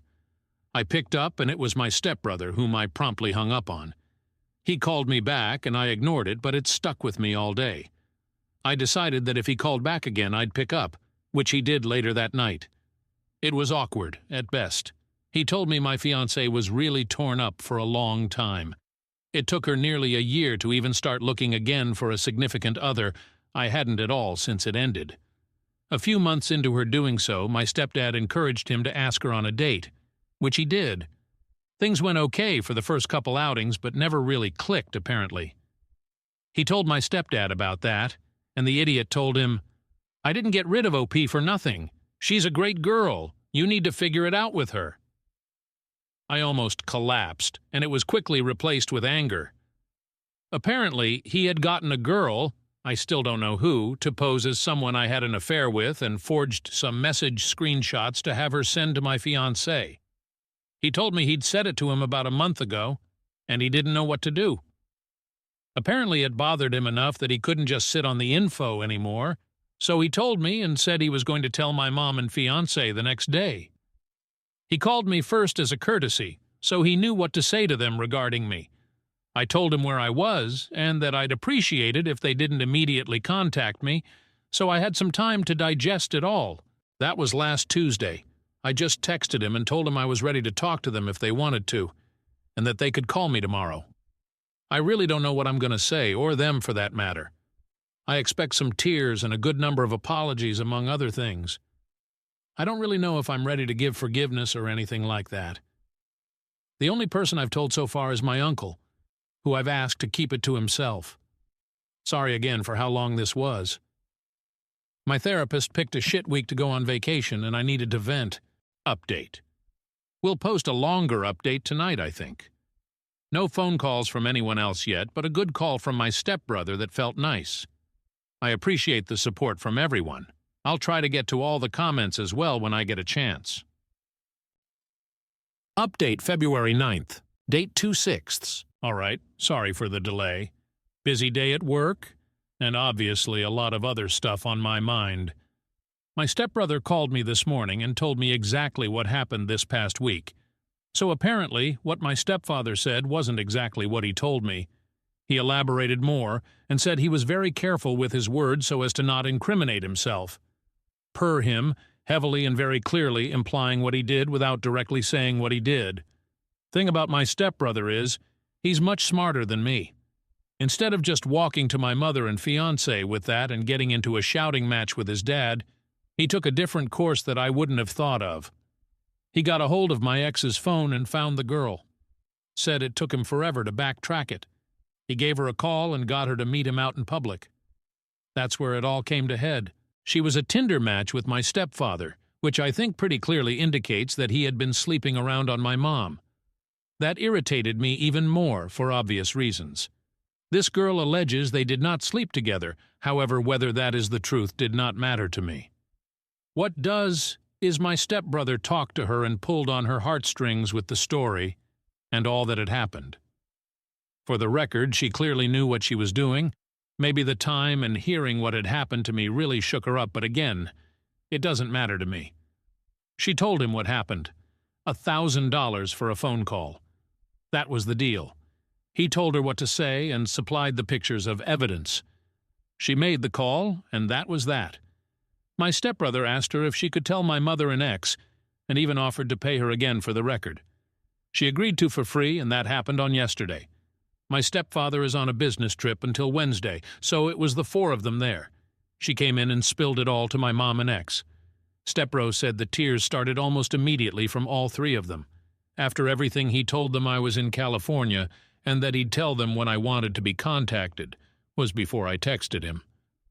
A little backstory for you guys to try to understand some stuff about my mother and ex-fiancé. And this is in no way defending their actions, just to help some folks understand. My mother and I were inseparable after my dad passed.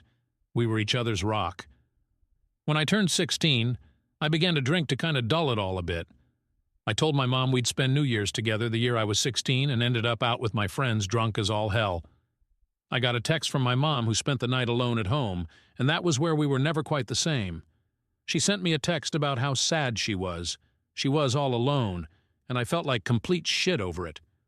I stopped drinking that day until after everything went to hell. She is the type of person to always need someone. She can't handle being alone. I think when her and my dad's love began to fade, I filled that void. And when I was growing and ended up leaving home, my stepfather filled that void. Then my ex. As I said earlier, she doesn't have a family, really. She had some real trust issues due to this, along with some really nasty past relationships. Despite this, she never would talk badly about past boyfriends, which I really admired. One was physically abusive, and I consider that an obvious exception. I, despite being debilitatingly shy, have been often told that I'm cute, especially by younger girls, meaning younger than me, not children. I really never liked that title, as it's not very masculine, but got over it and learned to appreciate my boyish face and how often I would blush. My fiancée is just shy of 3 years older than me. I've always preferred older girls and never given much time or thought to the girls who seemingly liked me because they were 18, 20. This didn't stop attention, which upset my fiancée. She'd often ask why I wasn't interested in these girls, why I didn't leave her for someone younger and prettier, etc. I always found her extremely attractive, significantly more attractive than me honestly, and would always reiterate that to her, and that I never cared about any other girl. Okay, sorry to get off track. That again, I hope, brings a little insight to why I think they did what they did and believed what they believed. Again, this is not an excuse for them, nor am I really all that understanding personally. At the end of the call with my brother, he said they both wanted to call today, and I told him that'd be fine. So, I sat and waited. By about 3 p.m., I was a little confused. I started to wonder if he'd made it all up to mess with me. It really worried me, honestly. I got a text from him asking if I was all good. I said yeah, and asked if they were actually planning on calling today. He said they'd been trying for the last few hours. I'd blocked them both when I moved out west and forgotten. Why I didn't block him? I don't know. I'm thankful I didn't, though. I unblocked them both and got a call from my mom about 10 minutes later. First thing she said was I sounded different. I almost hung up right then. Took all I had to just say, yeah. She broke down immediately after that. I really thought I'd feel more. I'd be lying if I said I felt nothing, but the pain of it all just took hold of me more than her words. She asked if I'd gotten her texts. I said no. I guess she'd been trying to text over the last year, but I had her number blocked. If she really wanted to reach me, she could have. Maybe that's a little shitty, but I know it's true.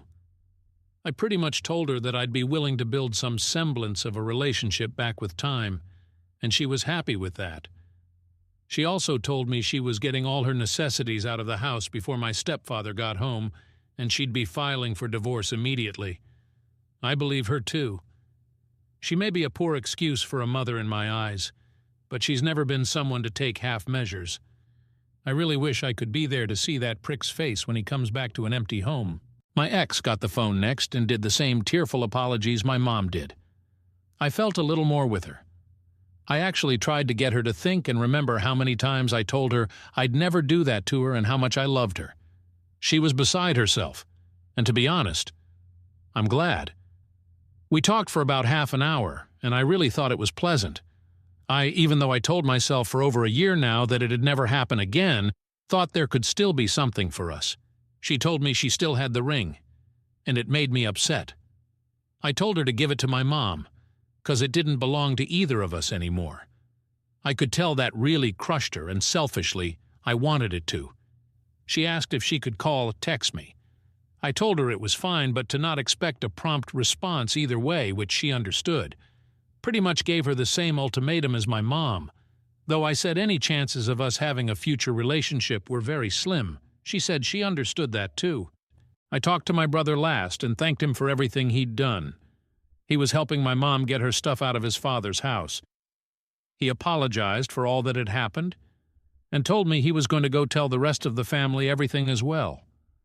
Them I have no connection to and won't say a word to, I don't imagine, except my stepdad's mother, oldest person in any of the families, and she wished me a happy birthday and Merry Christmas over the last year.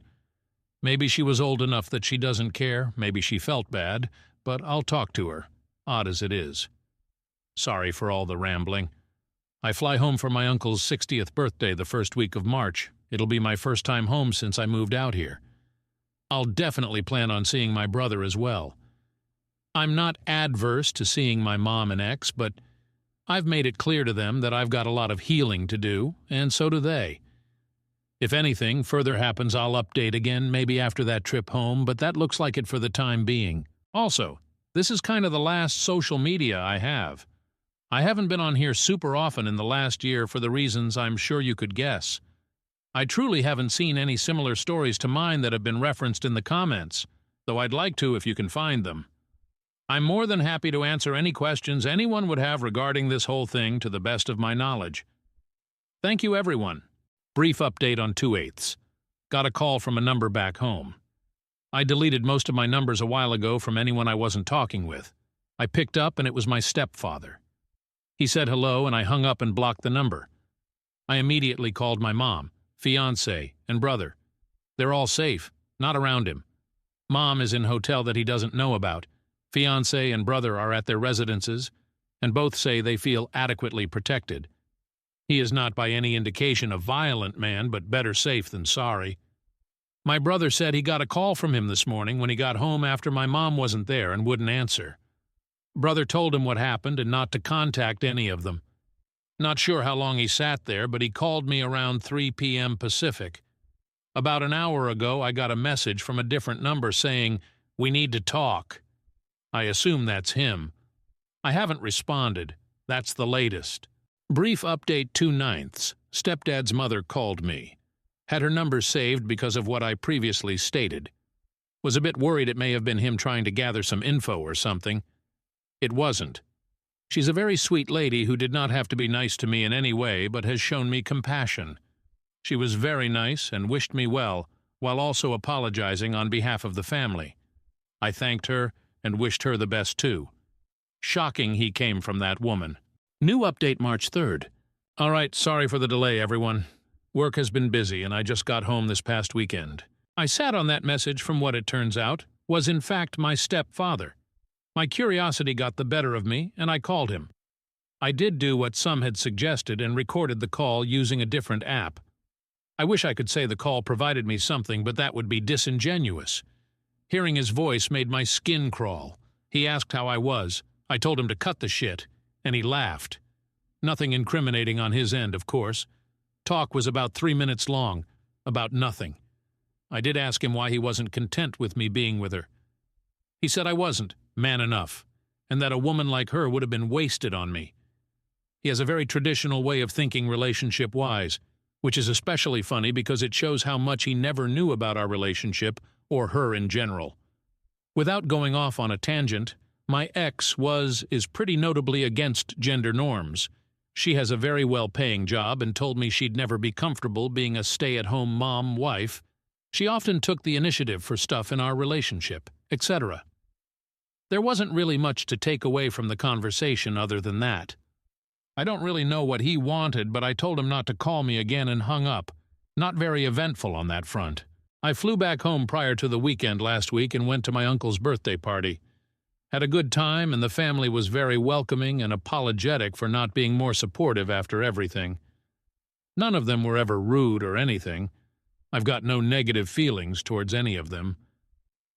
I talked with my brother and set up a meeting at his place with my ex and mother on Wednesday night.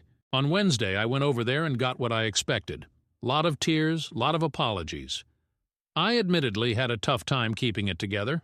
I talked with both of them and my brother all independently. Mom has already filed for divorce, which is good, and I appreciate her doing so. We had a decent conversation.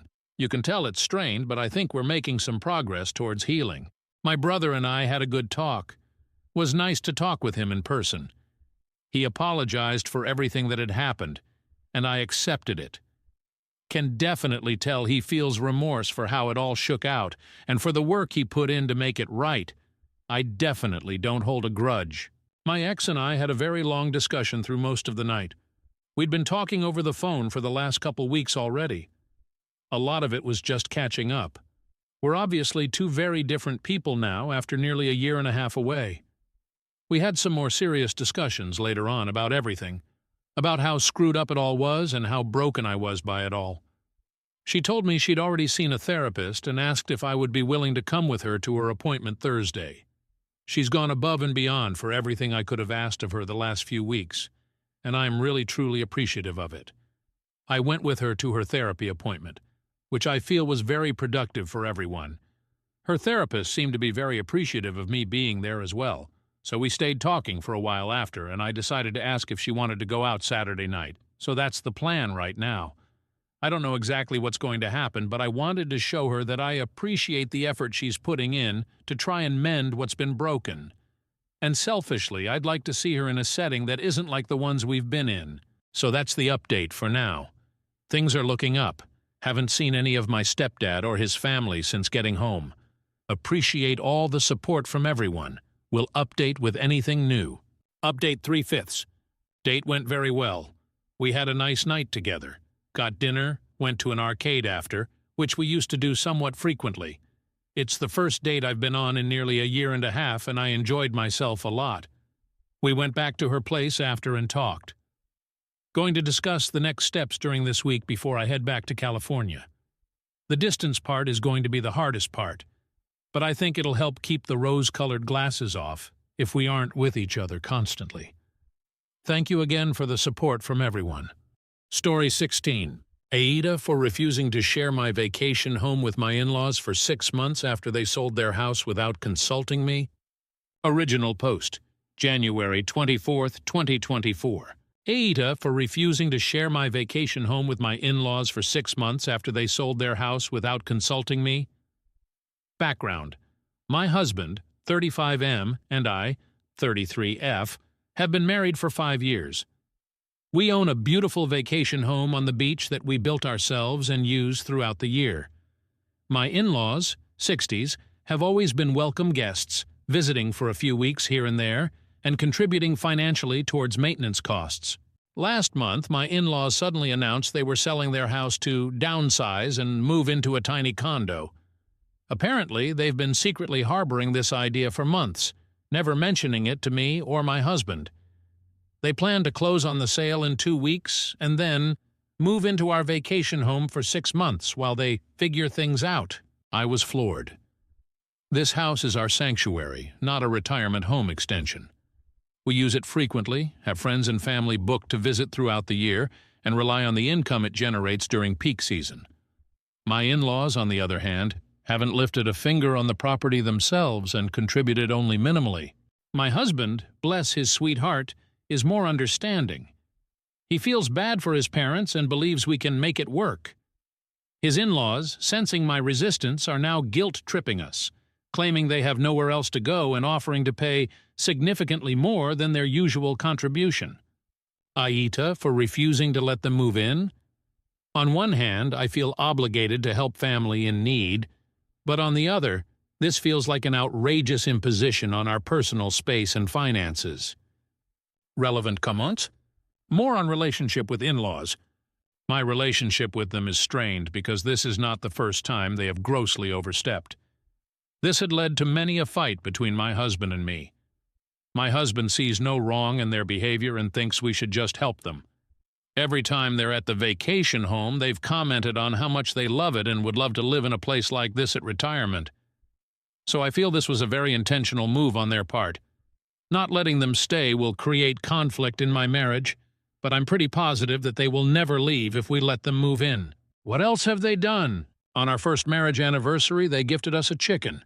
We lived in an apartment at the time. On Valentine's Day the second year, they showed up at our house mid-afternoon because they thought it would be special to spend the night with us. On the birth of our daughter, my mother-in-law refused to leave the delivery room until I had the nurse drag her out, and then she sobbed obnoxiously loud in the hallway outside the room. When COVID happened, she ordered us cases and cases of beans and other canned food to help us prep for the apocalypse, and then sent us the bill. My mother-in-law demands all holidays with them and shows up unannounced to my parents, who are 4 hours away, each holiday we spend with them, and forces us out of my bedroom, and we sleep on the pull-out sofa the whole visit. My mother-in-law demanded my husband go to her house last year to fix something on our daughter's birthday, and then kept him there till after the birthday party was over, and then had a birthday party she planned for my daughter at her house the next day. Our second daughter's birth was similar, where she sobbed and instantly FaceTimed my husband since I refused to let her into my delivery room. She sent a mixed nuts package to my parents at Christmas this last year, knowing my dad is deathly allergic to tree nuts. I could go on and on. OP is voted NTA. Update, same post, January 26, 2024, 2 days later. Edited to add an update as it'll likely get lost down in the comments. I'll give a quick update while I wait to get the kids from school and answer a few questions I saw pop up. We co-own the beach house. We bought it in 2020 when interest rates were super low before houses skyrocketed. The in-laws have helped us with projects and pay for a few things, but so do my parents.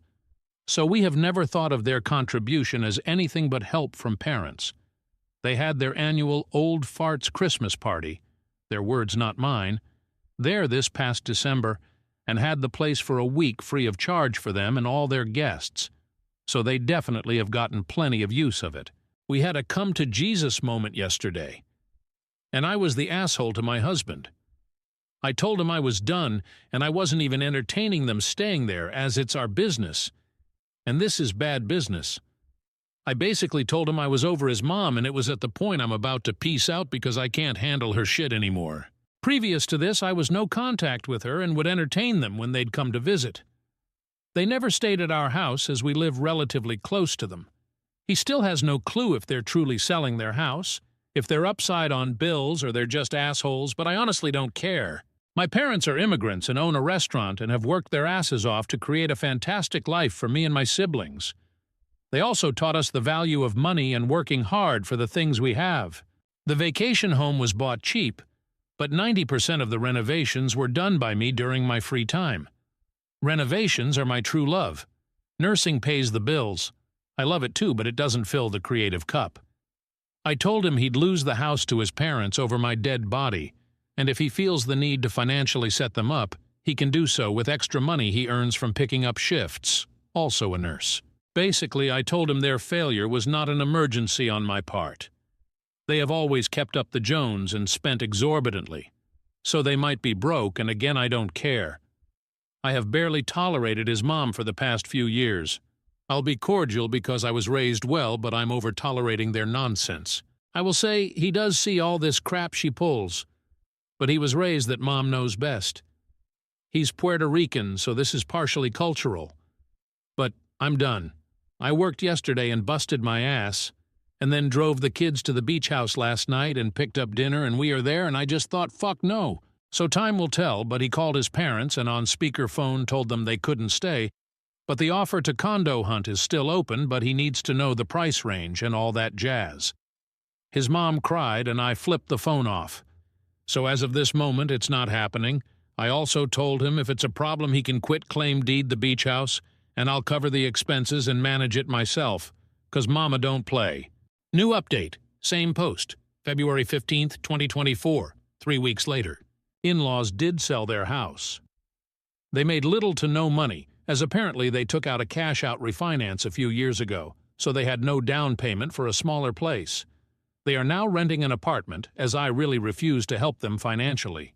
We did help move their crap into the new places, so they didn't have to pay for movers. Basically, they were trying to live rent-free. My husband has barely spoken to them. The light bulb truly went off with all of this, so they suck. I knew, it seems he finally does too. But they're not in the beach house, and they won't be staying there anytime soon because I still don't trust them. Story 17. Future MEL, 54F, called me, 23F, stupid, and now I'm considering calling off the wedding. How do I approach the situation? Original post, June 29th, 2024. I, 23F, am engaged to John, 24M.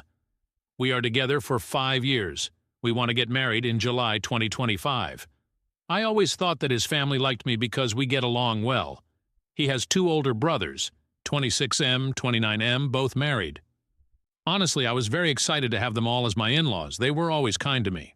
Some kind of important information. About a year ago, when I was scrolling on Instagram, I saw a profile that was kind of cringy, but in a cute way. It was an older woman's profile who shared inspirational quotes. I remember one particular post, and it was something in the lines of, "Only stupid people pretend to know everything. Don't pretend.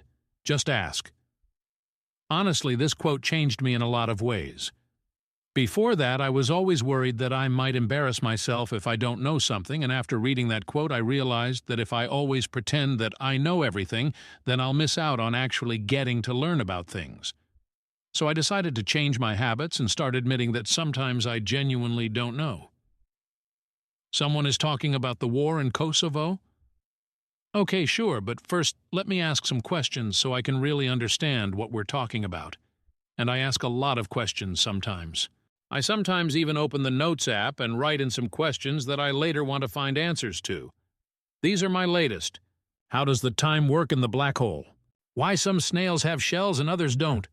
What food is okay for ducks? How does the light bulb work, the old ones with gas inside them?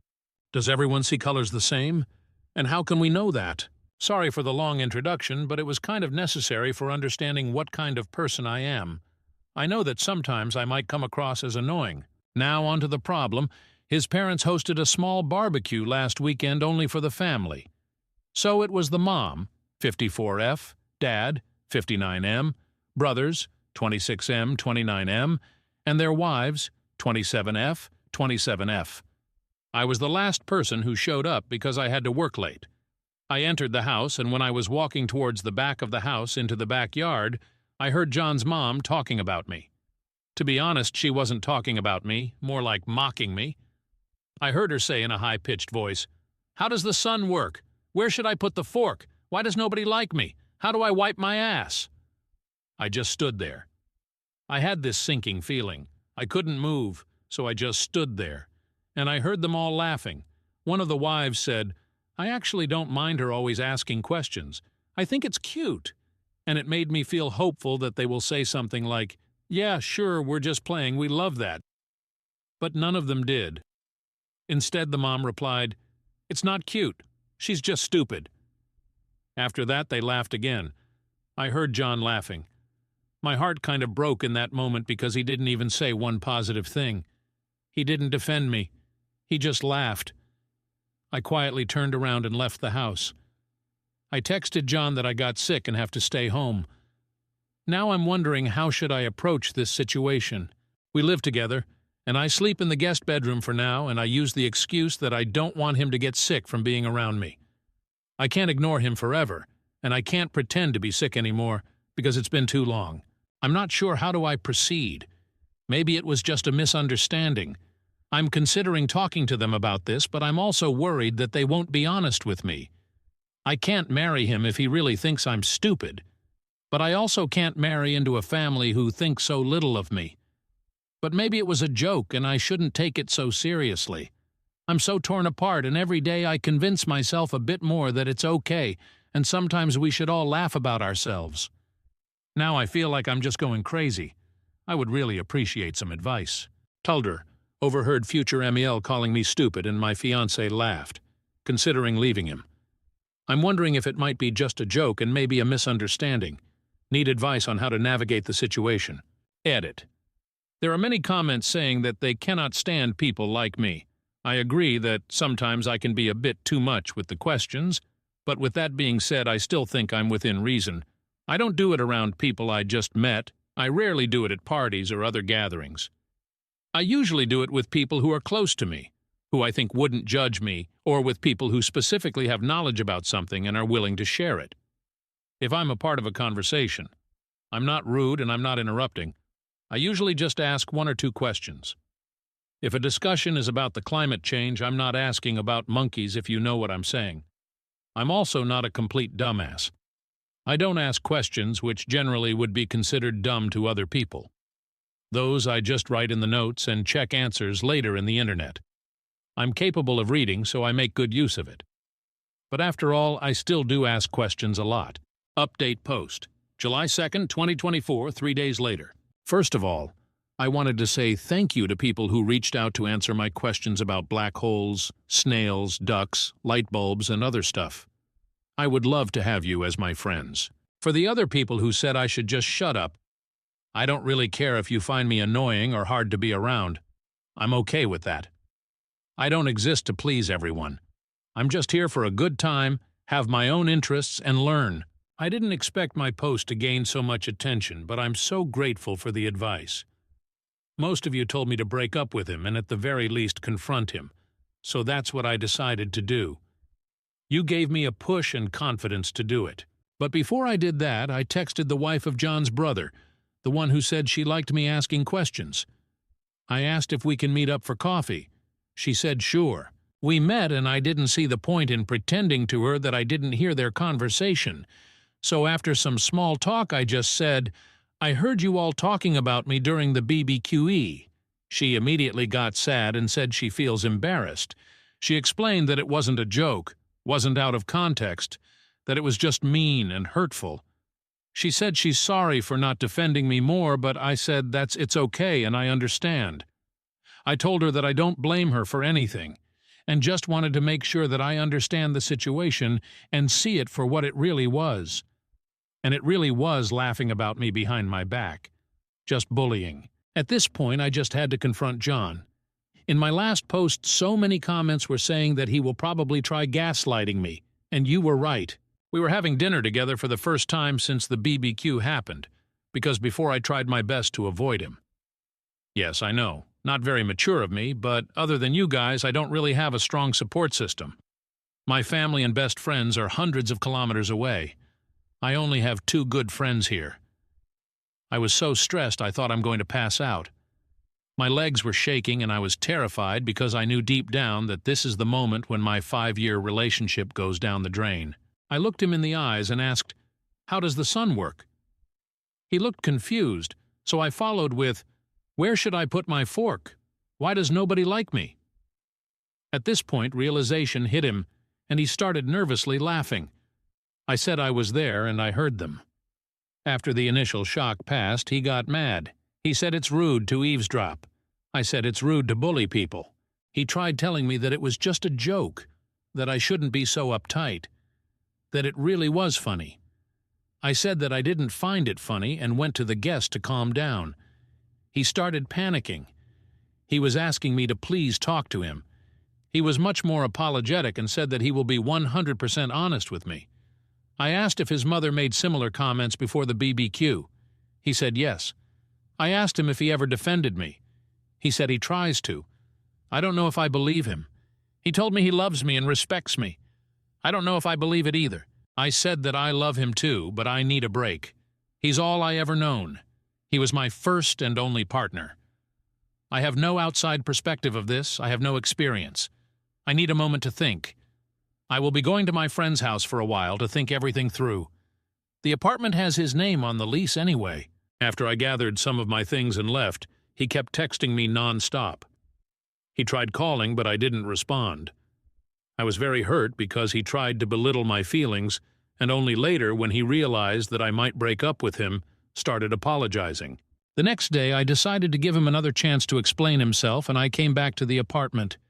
He seemed very sad and tired. He said that he told his mother that I overheard them. I said I don't care. It's his time to step up and show me that he cares. I'm not interested in an apology from his mother. I'm already done with her. I can't put up with this behavior and mocking me like we're in primary school. I saw a comment saying that probably her ego is hurting. I think it's true. She never got the chance or never had desire to have an education. She is a very good homemaker, but outside of that, she doesn't have many interests of her own. If I'm asking her about making tomato soup, she will be talking for 30 minutes lecturing me about adding enough sugar, but not too much. She will lecture anyone who is willing to listen. But any time someone is talking about something she's not familiar with, she gets defensive and try to imply that nobody cares about that, and if it's not relevant to her, it shouldn't be discussed. Once again, he tried telling me that I should relax because it was only a joke, and at this point I had enough. I took of my ring and told him that his behavior is a joke and I can't be the punchline. I told him that I wish him and his family the best and to look in the mirror to check if they really are as superior as they think they are. I said I'm going to be back with my friends soon to pick up the rest of my stuff and to not contact me again unless it's about moving my things out. And that's it. I'm done. Thank you all for the advice. Without you, I wouldn't have the confidence to leave this man. I know I deserve better. I can't be with someone who can't stand up for me, and I wouldn't be able to feel comfortable around his family, so I'm done with the relationship. I hope they will treat his next girlfriend better. Thank you again, Reddit, for advice. Relevant comments. Commenter. Keep on being curious, not judgmental. OP, same. I absolutely love that show. I watched it with my ex, and it's funny that he didn't like Ted and thought that his character was not relatable and silly. TBH, we all should have Ted's strength and positivity sometimes. Commenter. OP, your ex-MEL can still go and get an education. Many have, and there is still time. That's no excuse for what she did, and her saying that and acting like that shows how uneducated she is. OOP, I think so too. I believe it's never too late, too, to start learning something new and continue education. In my uni, there was an old lady in her 70s who recently graduated, and everyone was just so proud of her. In my country, university is free, so the barrier of entry isn't as bad as in the US, for example. Comment with answers to many of OOP's questions. Update Post 2, September 28, 2024, almost 3 months later. It's been some time since I posted the last time, so I thought I'm going to give you guys a small update because some people still keep messaging me. I appreciate all the kind words. So, I got my own apartment now. I lived with my friend for a while, and she was an amazing support for me after the breakup. But now I have my own place closer to my university and work. Turns out my ex-fiancé didn't tell his family that we broke up. I blocked them all except for the ex, because we needed to keep in touch in order to get my stuff from the apartment that we shared, and nice SEL. And a week after the breakup, she texted me and asked when I will come to the parents' house because everyone wants to apologize. I called her and said that we're no longer together and I don't really want their apology. She seemed shocked because my ex was telling them that we're fine, she just needs some time. Ex-Sil told me that the family is still fighting over this whole ordeal and that the brothers are giving my ex a hard time about the situation. I told her nicely that I don't really want any updates. I like her, but I cannot put my energy towards following their every move. She told me she understands. I don't know what happened after that with them. I'm happy. I went on a date with a cute guy I met in a cafe, but I'm taking everything slow and I don't want to rush any relationship. I'm not ready because just 3 months ago I was planning a wedding, and right now I'm single and focusing on studying and work. When I graduate, I want to adopt a kitten. And that's my only goal in terms of any big commitment right now. I also enrolled in CS 50 by Harvard X, and I recommend you all to try and learn something new today. If you have any questions, then feel free to ask, and I will try to answer in the comments. OOP's comments. Commenter, update us on the kitten, please. OP. I will for sure. I'm so excited. I wanted to get a cat for so long, but my ex was against it. He didn't like cats. He was a dog person. I'm waiting till I graduate because I want to have more free time to actually take care of it. Commenter, this may sound like a lot, but consider adopting 2 together. 2 siblings or a bonded pair are not much more work than one, and they entertain each other and are so fun to watch. My profile pic is our kitten we adopted with his sister at the same time, and it's great. OP, oh okay, that's good to know, thanks. And your kitten is so cute, give him and his sister some scratches and pets from me. Commenter, part of a longer comment. May I ask if you already gone and pick your stuff from his place and blocked him for good? Hope so for you to end the chapter more easily. OOP, yeah, after a week and a half I was done picking up my stuff. I tried not to be petty and take my silverware for example and not give him a reason to get mad. I didn't want to come alone, so I only went when my friend had the time to help me. He did get mad when I took my air fryer, he loved it more than anything, haha. I blocked him after I took everything that was mine. Ex's family. I think even though the brothers still think what the family said during the BBQ was funny, they are giving my ex a hard time because he let a good one go or something like that. They don't think they were in the wrong, but they're making fun of him for not standing up for me, and they're laughing at the fact that I broke up with him, and he didn't even have the balls to tell them. One of them said that if someone called his wife stupid, he would defend her even if she would have done something dumb. Commenter, you don't have a SIL. Law is literally in the title. OOP, yeah, it's just easier for people to read and understand. I didn't want to call her my fiancé brother's wife because that's long and awkward. Commenter, seems like you moved on very easily, from love to engaged and blocked within a few weeks. OOP, yeah, the love faded really fast. I didn't expect it. The attachment to him is still there, but I very quickly stopped feeling love for him when I fully realized that he sees me as stupid and at the very least not on his level. Story 18. My dad is pretending my wedding is not happening. Original post, March 8, 2023. So my dad has always been a very show-off person. Announcements about grades, telling everyone how great his daughters are doing, telling off my sister for having a job he can show off. When he divorced from my mom, he was a good parent for a while, and then he met Eva. Eva is way younger, has had a lot of work done, and used to send him flirty messages when he was still married. They got married very early on in the relationship because They've known each other ages. She told him not to text us too much because we are adults. She checks his phone all the time. She forbade him from seeing us Christmas Day or St. Stephen's Day because he needed to be with his new family. And it would have been disrespectful to her for him to see his ex-wife, and she's overall been an absolute nightmare, and he follows everything she tells him to do. Now I'm getting married and told my dad he's invited, but she's not. I've met the woman once, and I don't like her, plus I know my father isn't a great person, and he'd be making jabs at my mom about being older than Eva, etc. To make it fair, my mom's boyfriend is also not invited, although he's a sweetheart. My dad's answer to my invite has been to pretend nothing is happening. I sent him a save the date, and he sent me a thumbs-up emoji. He hasn't asked me one question about the wedding, not even the venue, even though he told me shortly before meeting Eva that he was looking forward to me and my sister getting married and how excited he was. Myself and my fiancé are different religions and cultures, so everyone's had lots of questions about how we are handling that. Turns out he hasn't told Eva I'm getting married, and he hasn't told anyone else, so he is just planning to say he has a work trip and come to the wedding. I don't actually think he's going to show up. I think he will say he is going to, and then not show at the last minute. But my sister thinks he'll show up with her and make a whole scene because he told her Eva has just as much right to be there as your mom. Anyone else dealt with something similar? Do I need a backup to walk me down the aisle? Relevant comment. Sailor Spyro, I just want to point out that your dad is in an abusive relationship. His new wife is cutting him off from his family, his support system, so she can have more control over him. He probably won't be allowed to go to the wedding because she's not invited, and probably wouldn't have been allowed to even if she was. Your dad is an ass all on his own, but I think it's important to recognize that he's still capable of being abused and that it's happening. OP. Yes, they both suck. He has always been a cheater, at least 3 other women during the span of 10 years that we have evidence of, and I think, no evidence, he was cheating on my mom with her, so that's why she's constantly monitoring his phone and not allowing him to leave the house.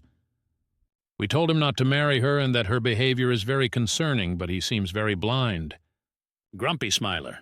It sounds like he wants to come, and he knows the only way him coming without his wife is possible is if he lies about it.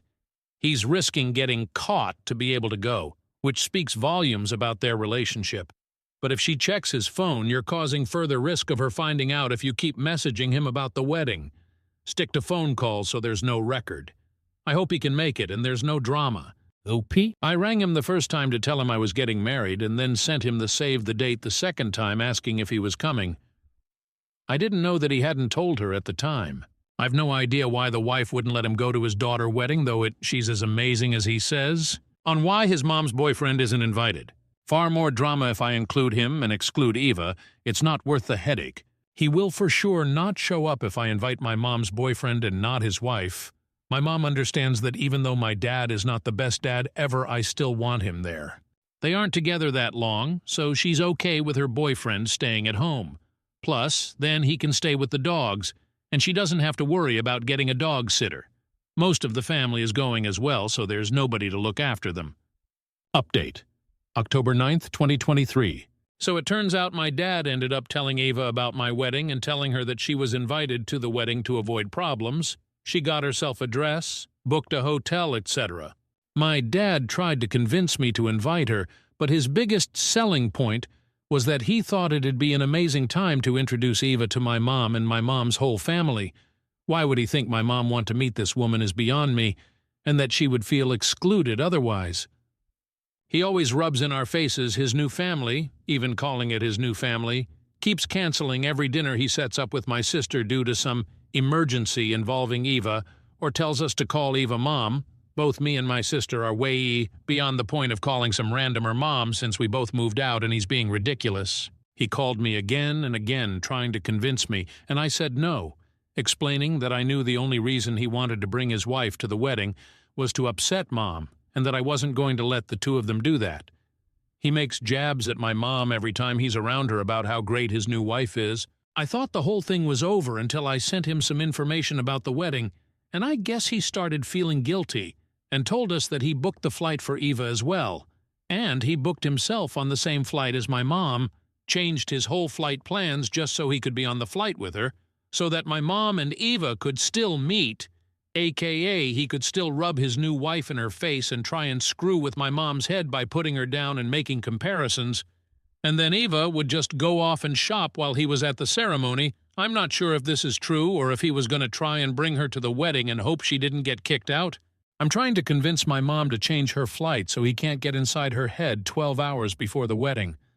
I don't know if I should uninvite him. Relevant comment. Zoe Fiona. OMG, yes. What has your mom done to you that you'd facilitate hurting her? Why does he know so many details of your mom's travel plans? OOP. She is the main reason I haven't uninvited him yet. She keeps saying I need to have a relationship with him and being more understanding. He knows, Big Susie asked, and we figured he was trying to avoid being on the same flight as her edit. Wrong word. New update posted Deca 17th. Wedding has happened.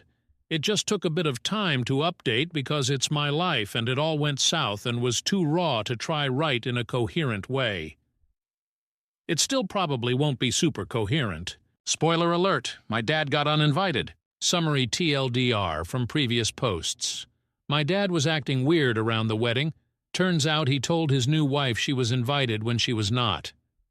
When it got close to the wedding and I told him to tell her he got his wife a flight with him so she wouldn't feel left out, and then purposefully chose to be on the same flight as my mom so that my mom and his new wife could meet. He has a vindictive streak, so we knew he was trying to upset my mom. Okay, so update. I asked him to change his flight because he had specifically asked me what flight my mom was on. So he could avoid her, he had said. And my mom was flying with my grandpa, so it would have been quite hard to change their flights to avoid him. My dad told me he'd changed flights and that he'd invent some lie to tell Eva. He also said I was a horrible person for not believing him when he told me that he had not booked the flight out of spite, but he told my mom he booked the flight on purpose so that she could meet his new wife, and what reason would there be for wanting them to meet other than to be an AH? I thought the whole thing was resolved, and my mom was really adamant that she wanted my dad to be there because I don't have a great relationship with him, and she knew it would have meant the end of the relationship if I uninvited him. Fast forward to 2 days after the conversation, my dad rebooked his flight and sent me a message to say he had changed flights. Then that evening he calls me. I answered the phone and I could hear someone screaming down the phone. Turns out Eva got her hands on my dad's phone, read the messages where I asked him to reschedule the flight, and she rang me shouting down the phone that I am unhinged. I am a horrible person. I am effed in the head. She said that I am so weird because I'm in my 30s and I still talk to my parents. This one was really weird because am I meant to stop at a certain age? And that I'm jealous of the fact that my dad has a new life. I was very calm and said that I'm sorry she's upset, that the issues around the wedding aren't really related to her directly, and that my dad was trying to upset my mom.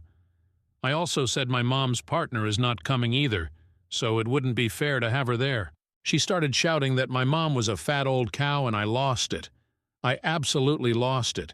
In this whole thing, my mom has said nothing bad about Eva. I told her I never had any issue with her until now, but that she's a crazy bitch who is super controlling and that I was so glad I never invited her. Then I hung up because by that stage it had been 2 minutes of her shouting at me and I didn't feel like there was any point in talking any longer. The whole time this was going on, my dad was in the background saying feebly, "Oh no, don't be mad at her," while she was shouting down the phone at me. Anyway, next day my dad calls me and says that Eva was upset because he didn't tell her about changing the flights, and that I was awful for responding to her like that. He also said, "Do you really think this is my fault?" And I said yes, and he said, "Do you really refuse to take any responsibility? None of this would have happened if you had invited her, like I asked you to." And I said, "Does he actually think he has any say in my wedding when he didn't even ask me what type of ceremony I had, never asked to see my dress or get involved in any way, monetary or otherwise?" He asked me if he was still invited, and I said obviously not. He then told me to be careful what I wrote in my messages to him because she was monitoring his phone, and I said, "I'm not speaking to him again, so that won't be a problem." The wedding was good. My mom walked me down the aisle, and there was nobody there to cause drama. So in the end, it all worked out for the best. The whole thing was just a lot more dramatic than I originally thought it would be. We thought he might end up not coming because he was too entangled in his lies, but for sure did not expect the call I got. And it was very close to the wedding when all the drama happened. Story 19. My 24F husband, 26M, abruptly adopted a Burmese python. It terrifies me and I want to rehome it. Original post, May 7th, 2015. Maybe this would be more appropriate on our snakes, but this problem is less about the python itself and more about my relationship with my husband, so personally I don't think so. 6 months ago, our corn snake unexpectedly died. My husband and I were both very upset. He was a cute little guy and still very young. My husband has owned several small reptiles during his lifetime, and he told me he was thinking of trying a milk snake this time instead of a corn or a garter. Instead, 2 months after our corn died, he came home with a baby Burmese python. Apparently, it's always been his dream to own a Burmese. Not only am I pissed that he got something like that without consulting me. On the upside, where we live, they are legal. But I had several reservations that have only grown since we've owned it. I have GAD, and that thing triggers my anxiety like no other. When I was doing research about Burmese pythons, I kept reading stories about them killing pets, children, and even their owners. So now I'm freaked out and have barely slept for 4 months. This is made worse by the fact that my husband has no experience with large snakes, and the larger the python grows, the more it shows, and also by us having a cat. The other snakes we've had, our corn snake and my husband's old garter snake, posed no threat, but now I constantly worry that the python is going to get out and eat her. I've taken to locking the cat in our bedroom at night, which interferes with our sleep since she meows and scratches at the door, and I constantly worry about her when she's home alone. I'll reiterate, this thing is fucking huge. He is already 6 feet long. I'm home more than my husband, so I have to feed it and change its substrates often. I hate doing both. So much. Especially now that he's graduated to eating rabbits and pigs. I honestly think that since my husband bought him without consulting me, that caring for it should be his sole job. But I'm not going to let it go hungry or live in its own waste out of pride. I honestly don't think we'll be able to give this snake the best quality of life, which I think is essential for all pets. He's getting too big for the tank he's in, which is his third since we've gotten him. And I don't think we have the room in our house for the enclosure my husband wants to build him. His food is very expensive and eating into our savings, but it's what he needs, so we can't downgrade. The python does not deserve to live in a tiny space and eat inadequate food because my husband wanted one as a kid. At the same time, it's a good possibility it could eat us out of house and home. I don't want kids while we own a python, and these things can live up to 20 years. I don't want to never have children, which I've dreamed of because of a python. Because of all these reasons, but especially the ones about our cat and its quality of life, I think we should rehome the python, preferably to a wildlife sanctuary or something. I've gently brought all of this up to my husband, how much mental anguish it causes me, how worried I am for our cat, how the snake is unsustainable, and all he's done is tell me to get over it, accuse me of not caring about his happiness, and tell me I'm being prejudiced against animals that aren't cute and cuddly. None of this is true, not even the last accusation. I liked his smaller snakes a lot. How can I communicate productively with my husband about this issue? He already loves this snake, and I think that's getting in the way of him seeing reason. Edit. Fucked up the title. My husband is male. Edit 2. For the snake people. I acknowledge now that our husbandry is probably wrong, proving my point even more. Also, I have been informed that the snake probably wasn't a baby if it's at this size now, so take that into an account. I am not the most knowledgeable about snakes. My husband adopted a Burmese python without consulting me. For a variety of reasons, most of all that I worry that it could kill us and the cat, that we don't have enough experience with large reptiles, and that its conditions are too expensive, I think we should rehome it. My husband thinks this means I hate snakes and is offended. I want to rehome the python. I need advice on how to communicate with him in a way that will make him see my perspective. Relevant comments, additional info. OOP on her husband's rebuttals to her arguments. Here they were. As far as worrying about the python getting out and killing the cat future kids, us, I won't let it get out. You need to go on new anxiety medication. Never mind the fact that both the corn and the garter escape from their tanks. Well, what are you going to do? Let it starve just because you don't like it? That's cruel. He says that we have room for the enclosure and that we'll find money to keep buying it food. He says I'm ridiculous to not want babies while we have a python and says everything will be fine. I don't find any of his rebuttals particularly compelling because they're just, no, that won't happen to a concern of mine without explaining why it won't happen. Update 1 May 14, 2015. First of all, I have to say thank you for the outpouring of support I got, especially from the reptile enthusiasts who happen to be browsing this sub. You guys are awesome. Now, I just want to say at the beginning, so what everyone wants to hear is heard. The snake is gone and my cat is all right. Here's how it happened. Thursday night, while I was replying to people in my post, several people suggesting talking to my husband's friend, who owns Burmese pythons, is an experienced reptile keeper, and could be a huge help. I was too blinded by the situation, my own anxiety, to even think of that. I messaged him on Facebook Thursday night and told him the situation. He was shocked at just how bad things were, but apparently he tried to warn my husband that owning small snakes and then jumping to a berm is like thinking owning house cats makes you qualified to own a tiger. But my husband didn't listen. He's been busy going to reptile shows. Dude breeds venomous cobras, he's kind of a badass. So he only saw the snake in person once when we just got it, and was immediately disturbed when I told him about the overfeeding, my husband's desire to start it on live food, and the fact that it free roams and is handed alone. He told me he'd come over the next day, Friday, and give my husband a real talking to, as well as do anything he could to help us rehome it. I decided I couldn't live another day in the house like that, and neither could my cat. So Friday morning I moved out to my mother's while my husband was at work. It was a bit sneaky, but I knew that if I tried to leave while he was home, he'd try to convince me to stay. I called him on his lunch break, though, and told him I'd left until the snake was gone. He was very upset, but started accusing me of being so petty as to let a snake wreck our marriage. I had nothing productive to say to that, so I told him I'd talk to him later. Well, my husband's friend was so angry at what he saw of the snake that when he got to the house when my husband was home from work, he gave him the tongue-lashing of his life and told him in plain terms that now that he saw how woefully inadequate we were as big snake keepers, there was no way he was going to let the snake stay at our house. Being yelled at really affected him. When my husband drove over to my mother's to talk to me, he looked like a kicked puppy. He broke down and told me that he loved me, that he was sorry for the hell he'd put me through, and that it had taken having reason yelled to him by an expert for him to really see what was going on, and that he understood now that the snake could no longer live with us. I know that at that point that the sorrow he felt was due to having his snake taken away, not of real understanding. Not yet. So don't worry, he's not completely off the hook. It was cathartic to hear, though.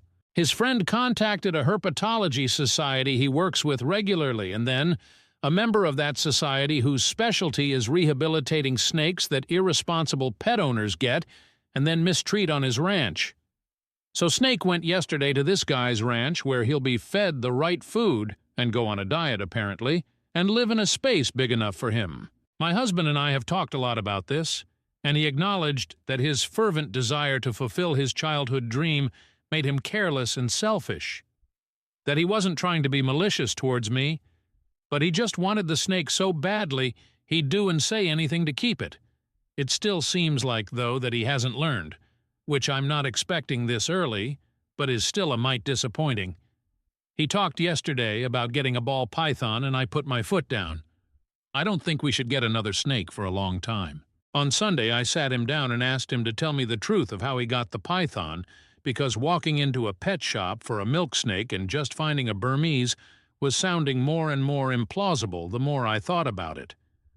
He admitted that he arranged to get one with a breeder online while he was telling me he wanted a little snake, meaning he was actively lying to me. This breeder is also a state away, meaning my husband participated in something illegal when he met up with him to get it, since transporting Burmese pythons across state lines is against the Lacey Act. I'm very angry about this. I'm upset about his lies, and I'm upset that he blew me off for months. He admitted he lied just because he knew I'd say no, which shows such an immaturity that almost disgusts me. I'm upset that he broke the law. I'm upset that he only listened to what I told him when it came from someone else. Apparently, he's been having a quarter-life crisis that he didn't tell me about because he feels that he should have accomplished more with his life at 26. He never went to college. I feel sympathy for him with that, but that's no excuse to treat me badly. I moved back home with Kitty last night, but our marriage is in severe jeopardy right now due to the lying and the lack of respect my husband has shown me. But I made vows to stick with him, and I don't take those lightly.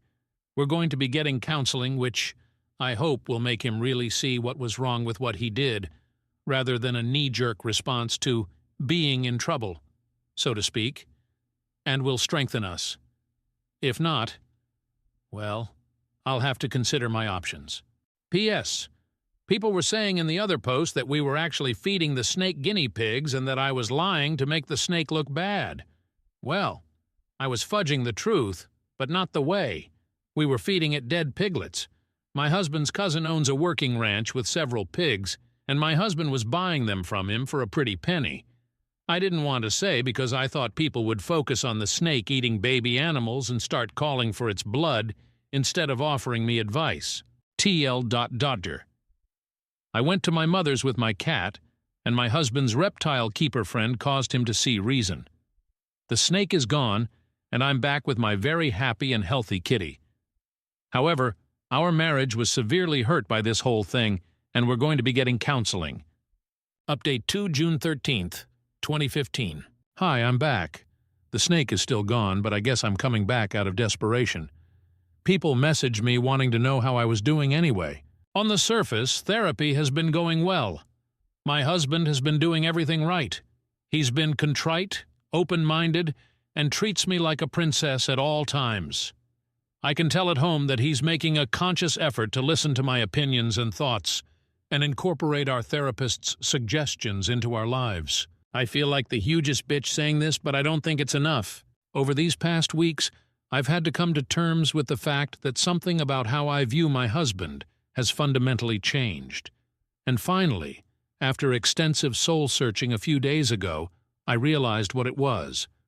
I have no respect for his intelligence anymore after all this.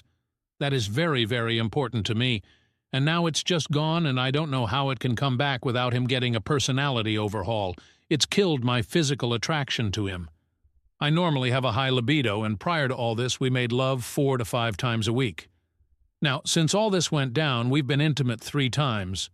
To be fair, while Snake was here we were down to 2 to 3 times a week, but it was still more frequent than this.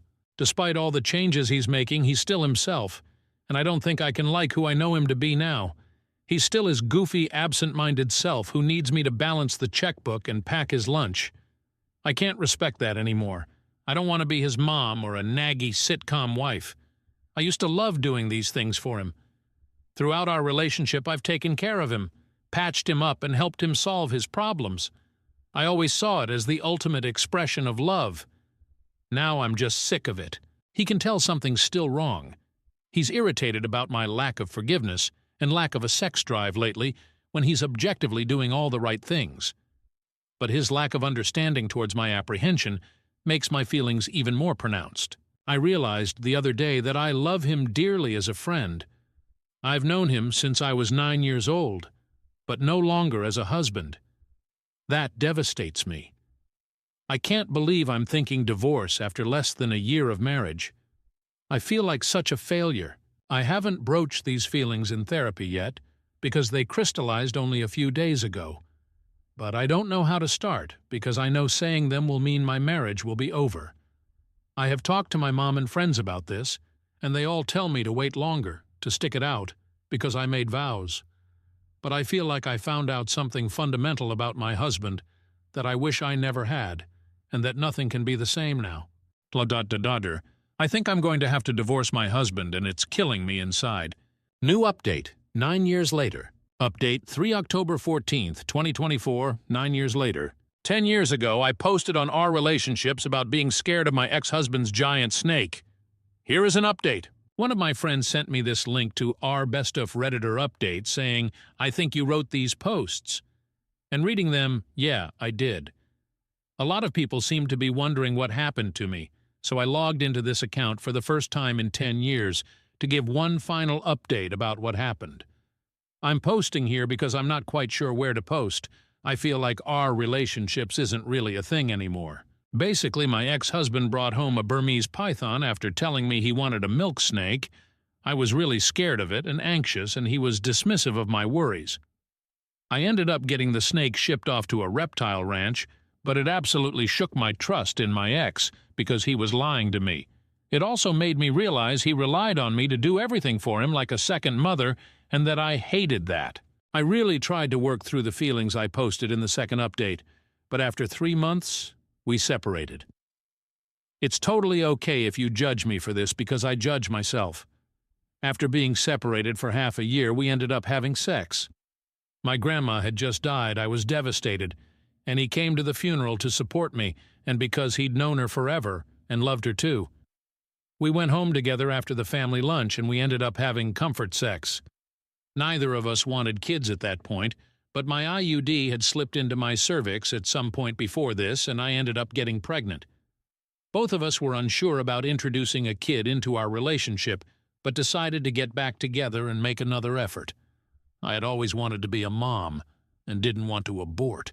We found out pretty early into the pregnancy that it was actually a molar pregnancy, meaning that instead of a normal fetus, I was pregnant with a tumor.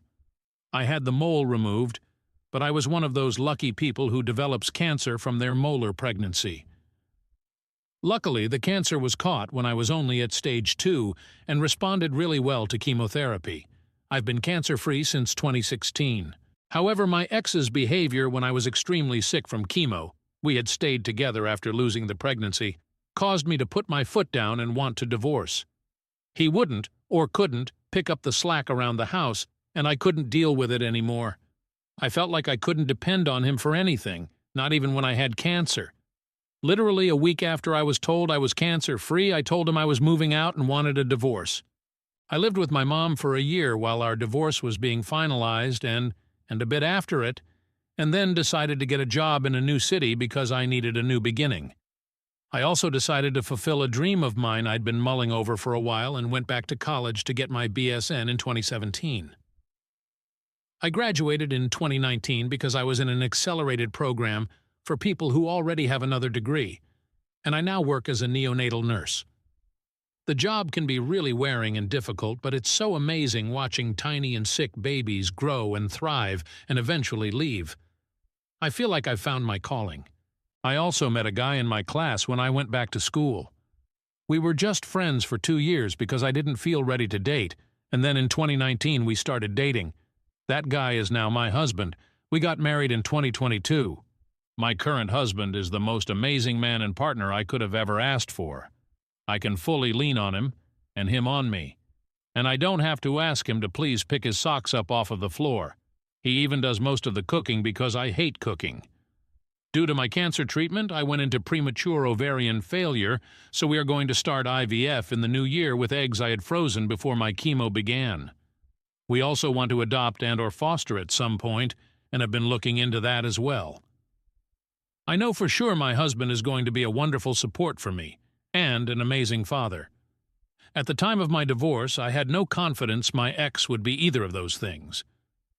I don't want to just bash my ex, though. He is doing much better since we got divorced. A month after I left for good, he attempted suicide and was put on a 72-hour hold at the hospital. He took their advice to follow up with a psychiatrist seriously and was diagnosed with ADHD. It explains so much about how he was when we were together.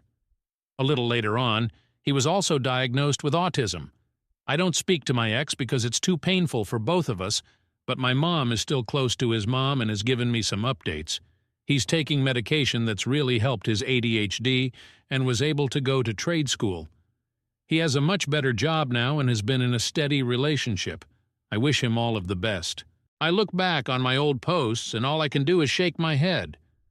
I was putting up with so much I would never put up with now.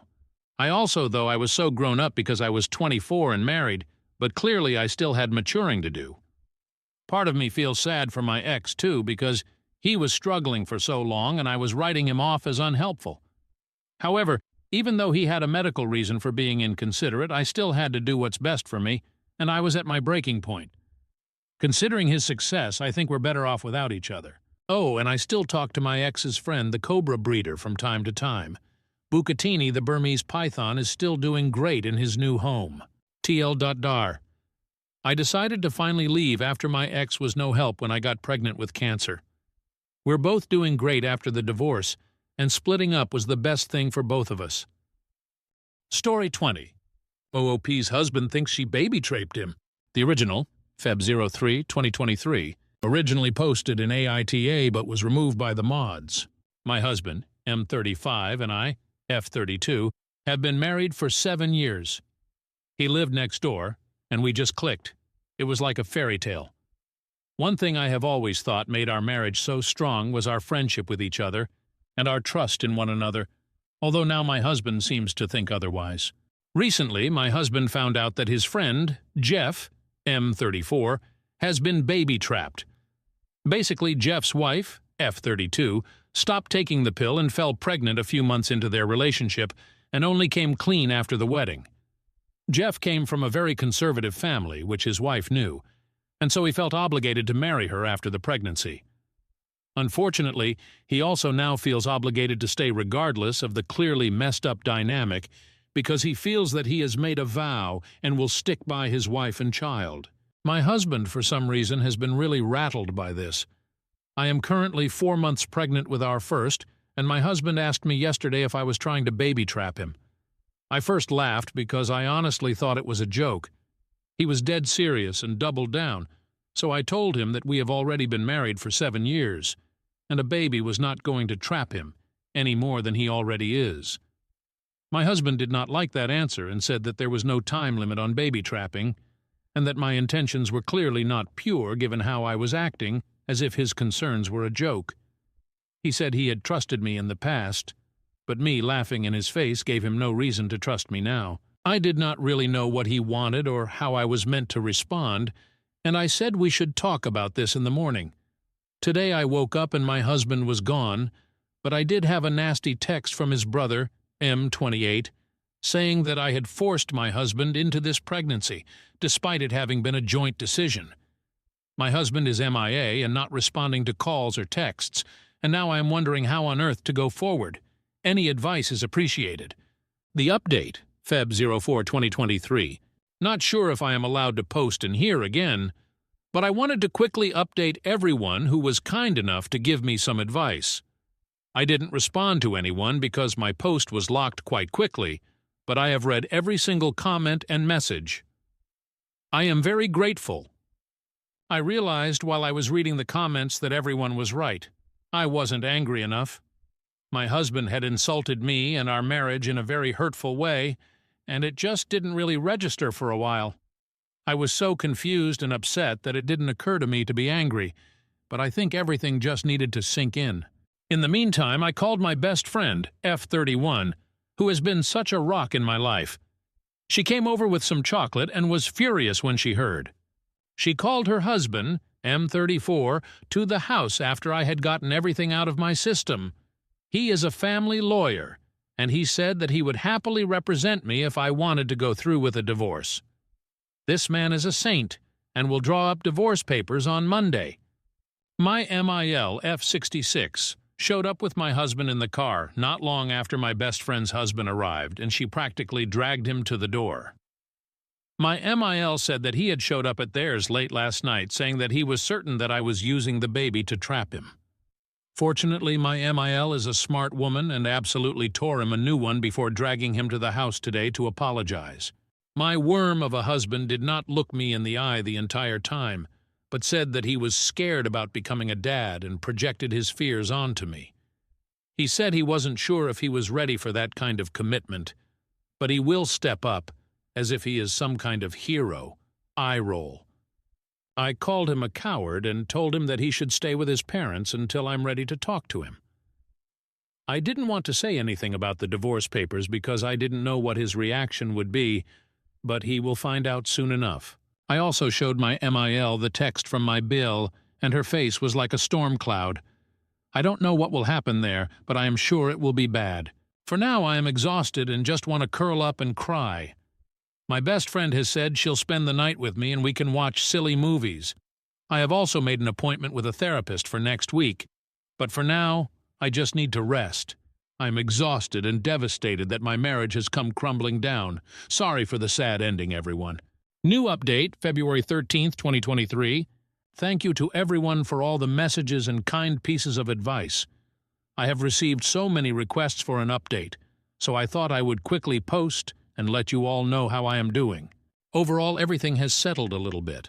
In good news, I had a scan with the doctor, my MIL attended with me, and the baby is happy and healthy. I finally found out the gender. I am having a little girl. I am over the moon. My MIL was a gem, and was so touched that I had included her in the scan. She is very excited to be a granny. On that note, my MIL organized a family lunch a couple of days after the scan. I was a little reluctant, but I knew that she had good intentions and wouldn't do anything to make matters worse. When I arrived, my husband and BL were there, along with my FIL, M70, and MIL. It was quite awkward until my MEL asked if anyone had anything to say. My BL spoke first and apologized for his awful text, saying that he was swept up in the moment and wanted to support his brother. I explained how hurtful it had been to receive such a nasty and vindictive message, and that he knew as well as anyone that my husband and I had been trying for almost a year. He hung his head and mumbled something. That was pretty much the last I heard out of him for the afternoon. Next, my MIL looked quite pointedly at my husband, but he actively avoided anyone's eyes. Eventually, she spoke up and announced that my husband would no longer be welcome to stay in their house. She said that she was ashamed to have her son behave the way that he has, and that she would prefer to make space for her granddaughter rather than have some lowlife hanging around. My husband had opened up his mouth to say something earlier, but his eyes lit up when she said granddaughter. My husband had always wanted a girl, and he was suddenly in tears saying that he was so pleased to hear the gender.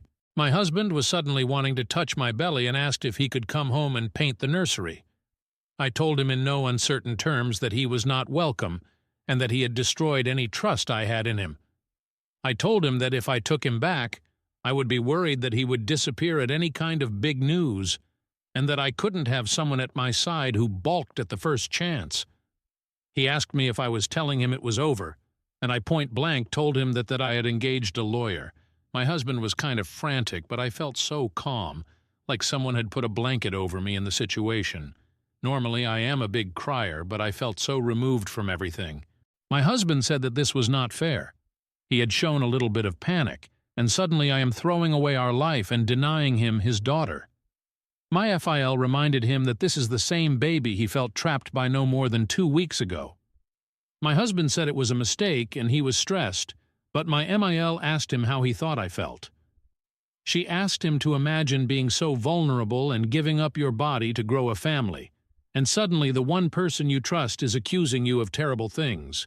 He said it was a mistake, and he projected his fears onto me. I told my husband that I felt so broken when he left, because I had all these dreams of a beautiful family which came crashing down in an instant. My husband said that he wanted those things with me and he wanted our baby girl, but that he let the panic overwhelm him. I told him that wasn't a good enough excuse for what he put me through, and that he certainly didn't seem panicked when his mom had to drag him to my door to apologize. He didn't have much of an answer other than to say that he was ready now and wanted our girl. In all of this, in all the times he told me he wanted me and our baby, he never once apologized properly. After a very, very long discussion, the lunch wrapped up, and my MIL stood by what she had said about my husband not being welcome. He asked again if he could come home with me, and I told him that it was my house. I owned the house before we married, and it was going to be a safe space for me. That is to say, he is not welcome. As far as I know, he is staying at some hotel. Finally, he was served divorce papers at work on Friday. My bestie's husband drafted them earlier, but I wanted to wait until I had thought it all through. I received a few missed calls and crying voicemails asking if I was really throwing away our family, but I did not respond. He even took a crying selfie sitting in his car, which my bestie laughed at quite a bit. My mill called me when she heard and told me that I am making the right decision. She said she never wanted my marriage to end this way or for her son to be so callous, but she said she is here for my baby and I, and that we will always be family. She even tried to apologize on my husband's behalf, but I told her that was not necessary. At the end of the day, his actions are his to own. My best friend has been around all weekend, and we went baby clothes shopping for a little bit of sunshine in all of this. She has been such a rock, and her husband has helped so much with the process. I don't know what will happen next, but I feel much calmer and like I am making the right decision. I will update again if anything major or exciting happens. But for now, I just want to get through all of this and hopefully come out with a beautiful baby girl. Wish us luck. Story 21. My fiancé assaulted his BFF on his bachelor party. Original post, September 8th, 2024. I don't know what to do. My F28 finance, M28. Alex has a BFF, Danny 28, since they were 4. She's not like the usual Reddit BFF. She's a lovely, sweet person who has never crossed boundaries with Alex or their 2 other friends, Marcus and Daniel. The 4 are very close. Danny is gay and always was. She is very much a woman but likes to dress in jeans and t-shirts and not in any feminine clothing. She is lean tall, has short hair, and is just one of the boys in a lot of ways. This weekend was Alex's bachelor party. All 4 plus 2 other of Alex's friends went along. It was to a coastal town that's well known for hosting bachelor and bachelorette parties, but there's no strip club or anything. They stayed in a B&B and have scuba diving and kayaking planned. First night went okay, dinner, restaurant and nightclub and home. Last night was the issue. They did the nightclub and headed back to the house. Marcus and Daniel, who are both single, brought back 2 girls from the nightclub and got busy in their bedrooms. The rest were drinking in the living room, but things got a bit loud and the 2 friends started complaining that they didn't get to go to a strip club and never got to see T's and ass. They were blaming their wives and calling them names. Danny told them to shush as it was ruining the mood, and they both thought it would be funny if they saw Danny's body naked to make up for it. The thing is, Alex joined in and they stripped her. She was screaming loudly, and Marcus and Daniel came running and rescued Danny and put her in the A bedroom with the girls and had a fight with the 3 men. Daniel doesn't drink due to a chronic medical condition and the medication he is on. So they packed up and took Danny and the 2 girls and left the other 3. Danny was hysterical, and Marcus wanted her to go to the police, but she wouldn't. She was afraid to go home, so they ended up dropping the girls off and taking Danny to her parents', which was an hour away. Marcus was at my door at 7 a.m. this morning, and he told me what happened, that if he ever sees Alex again, he's afraid of how things could go. He told me that if he can convince Danny to press charges, he will. Then he left. Alex returned about 3 this afternoon. He was a ting normally, until I told him Marcus has visited. He was very nervous and tried to play down what happened as a joke that got out of hand. I'm devastated. I heard him out, but he knew I wasn't accepting what he was saying. I told him Danny may be going to the police, and he got very panicked and pale. He said she had him blocked and he wanted to go talk to her. I told him she wasn't at her place as she was too afraid he or his buddies would turn up there. I asked him to leave and he didn't want to go, but I insisted. He was crying, saying it was a prank that got out of hand. I heard him out only as a courtesy to our 2-year relationship, but I'm done. I don't know this man. I don't know if I should reach out to Danny or just do nothing. Marcus and I have been in constant contact, and he agrees that I have no option but to end things. I don't know where to start with canceling everything as the wedding was in 5 weeks, but it seems trivial compared to what Danny is going through right now. Marcus is convinced that Danny is going to the police after talking to her parents, so I think Alex is in trouble. I can't support him on this. Maybe I'm wrong, as he was drunk and probably had taken other things, but this was his friend from age 4, and he did this to her. I've not blocked Alex, but I've not replied or picked up any of his calls. Update September 9th, 2024. Sorry, I don't know how to do updates, so posting this separately. It's been a terrible day. I can't reach out to my friends yet as I'm ashamed. I did tell my parents and my brother, and they have been wonderful. My brother brought his friend with him when he came to stay, and today both of them packed up every bit of my ex's stuff and took it to his parents' house. X was there and just asked if that meant I was finished with him, and my brother said yes. And did he really expect any other reaction? His father intervened and told X not to say anything more. He told my brother to tell me to contact him on canceling the wedding. I'm not contacting his father ever. My parents are handling canceling the wedding, and my father got into my cousin, who is a lawyer, and he is going to help and advise me as needed. I've to disentangle myself from X on Lisa's bank account, savings and such, although my brother made me transfer all of my money from joint accounts, savings, and daily accounts to my own account. It's a mess. I tried to ring Danny, but she isn't up for speaking to anyone, so I just text her that I was there for her and that I had broken up with Alex. She hasn't replied, and I don't expect she will. She's in a bad way, apparently. Daniel spent 3 hours with me today. There's a lot going on, but I'm afraid to say too much for fear of damaging any court case. Just to say there are 2 videos of the incident. One by Jeb, one of the 2 friends. A lot of it is chaotic, but the last part is clear and telling, apparently. The owners of the rental house apparently have gotten involved and have footage, but I can't say more. When Marcus left me, he went to both those guys' wives and told them what happened. Jeb's wife has been very helpful, apparently, and she has split from him. The other guy's wife, too, has left him. Things are going how most of you want them to go, that's all I will say. Well, I will add it was worse than what Marcus shared.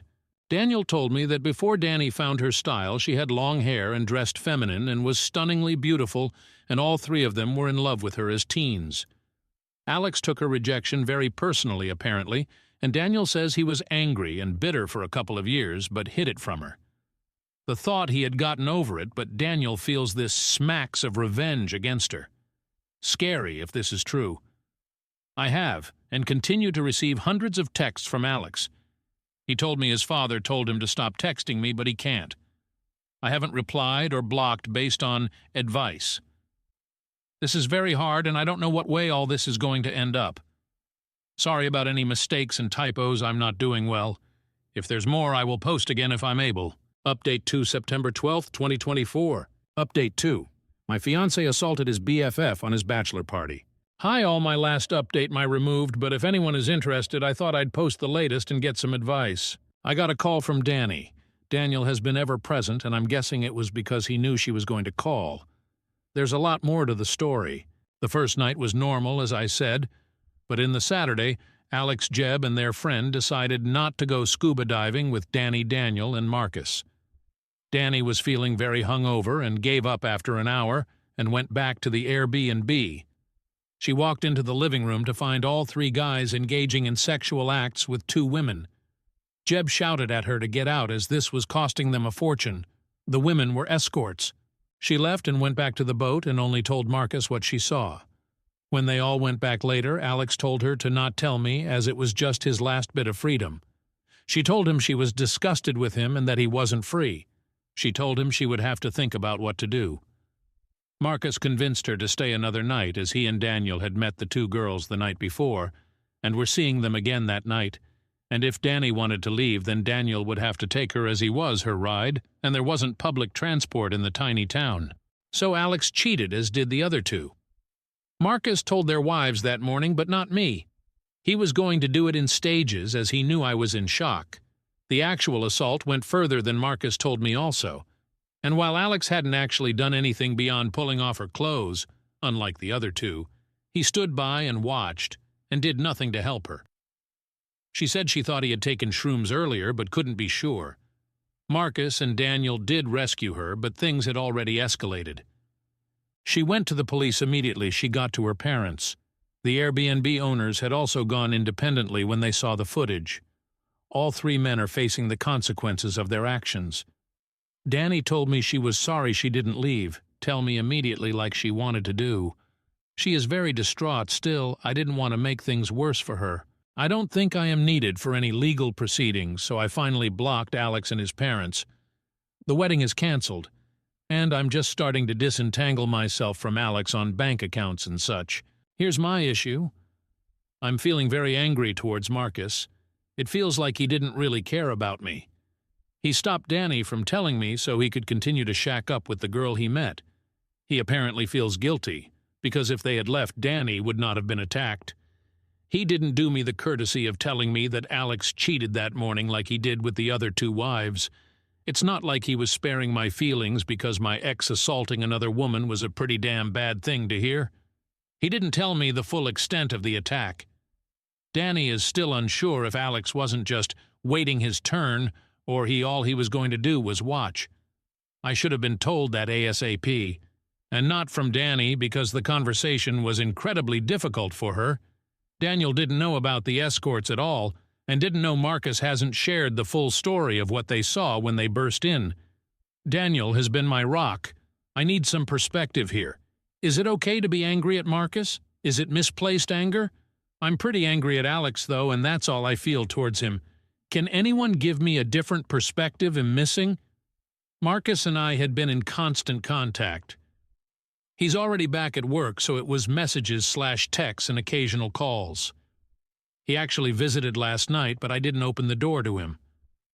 Daniel is saying whatever I feel right now is okay. But I think he's just placating me. I don't know who to trust anymore. I don't have to have any more contact with Alex and think the case will move along without me. I'm thinking of telling Daniel that I need a break from him and Marcus and that group of friends. Danny and I have said we will stay in touch, but I can't see us being very close. My best friend, who I finally confided in, thinks I should just step away from them all now for good and try to move forward. My parents agree and think it's necessary for healing. My brother thinks Daniel has been nothing but great, and I shouldn't cut him off. But they all seem to be a package deal, but without Alex now, obviously. So I think it's probably all or nothing. What should I do? I don't want to be ungrateful, but a clean break feels right. New update. Update 3 September 23, 2024. I've been putting off writing this update, but am back because I need even more advice and an outside perspective. The comments have been pretty helpful so far. Thank you. It's long, but I'll do my best to shorten it.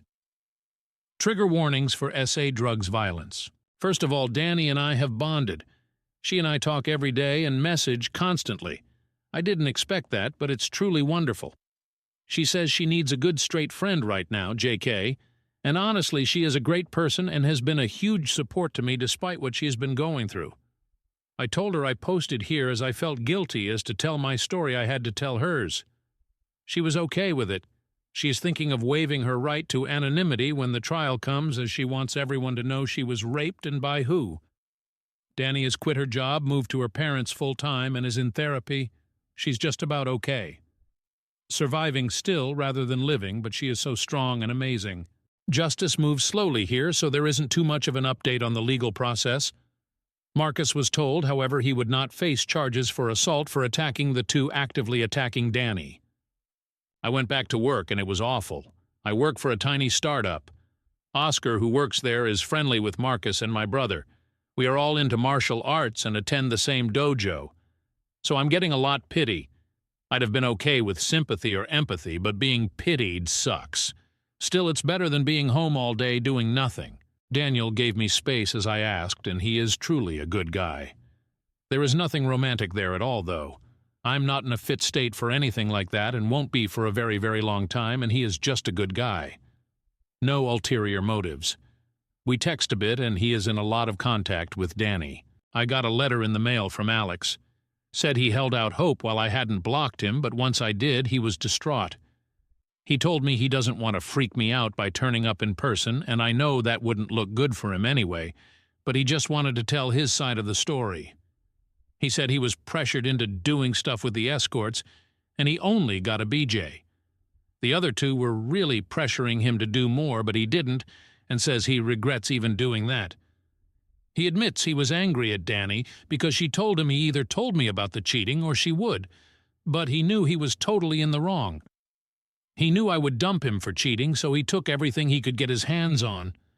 He's not even sure what he took, and while he remembers pulling off Danny's shoes, he doesn't remember anything else. So he was just peer pressured and drunk and drugged up, and he did nothing wrong at all, basically. I was just disgusted to read this. His total lack of accountability is just sickening. I'm not responding to him ever. Any future mail goes unopened into the trash. I'm in therapy, but it's early days, and I'm not seeing progress yet. That leaves me with Marcus. He knows I've been angry with him and he is desperate to talk it out. I probably feel too much anger towards him but find it hard not to. He is still feeling very guilty over making Danny stay. I don't understand why I feel so angry towards him. It's not on the level of anger I feel towards Alex by any means, but I'm still hesitant to talk to him. I think he made mistakes, but in my heart I know he was dealing with a lot that morning, but I just wouldn't have been there when Alex got home if I had known the truth. I feel Marcus should have told me everything as I was the one who had to face Alex alone. I know I should hear him out, but I'm finding it very hard. How can I get past this? I want to clear the air with him, even if we are never friends, and me cutting him out is really having a terrible effect on him. I know he rescued Danny and has been constantly checking up on her.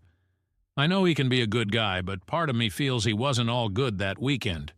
I don't know. I haven't touched this in therapy as we are just starting and are talking about Alex. I need advice on how to deal with this. I wanted to give it some time, but Marcus' mental health is pretty poor, and maybe by not meeting him I'm just making him worse. How can I find it in me to just bite the bullet and hear him out? Why am I so angry with him? How can I move past this? I don't want to be angry at him. I'm so exhausted from being angry at him and at Alex, and I want it to stop, at least towards Marcus. But it won't. Help! I'm visiting Danny for the weekend that should have been my wedding. We are going to have a Lauter's marathon, and her mother is making a cheesecake.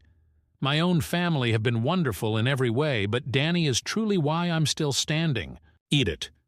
Forgot to say it wasn't an Airbnb, it was just a privately rented house. I just assumed incorrectly it was. Story 22. I'm going to break up with the woman I love. Original post. January 13th, 2023. I am 31, have known her, F29, since we were teenagers. We got together 10 years ago. Been living together for a bit over 7. It's been the perfect relationship in pretty much every way. We support each other through everything, we have fun together, she's my best friend and I'm hers. We're as intensely in love as we've ever been. We've discussed marriage a bunch through the years. As of a few years ago, it wasn't either of us cup of tea. But more recently, she has expressed an interest in tying the knot. I don't really have an interest in marriage as a concept, but as I was intent on spending my life with her either way, if she needed a ring and a wedding, I was more than willing to accommodate her. As of around half a year ago, I was in the planning stages of a proposal, had even started to look for a ring. I didn't spoil the eventual surprise, but based on our conversations on the matter, I don't think it would have been very unexpected to her if I'd popped the question. If anything, she must be wondering what's taking so long at this point. But our desires for the future have diverged in another way, that I can't just compromise over. She wants to be a mother, and I don't want to be a father. Much like marriage, for much of our relationship she didn't have such a desire, but now she does. Unlike marriage, however, parenting is not just a symbolic thing I can accommodate her on. She didn't pressure me to change my mind, but she has tried to gauge whether there was wiggle room on my end, whether I could see my opinion on the matter change. I can't. At this point, she has accepted that.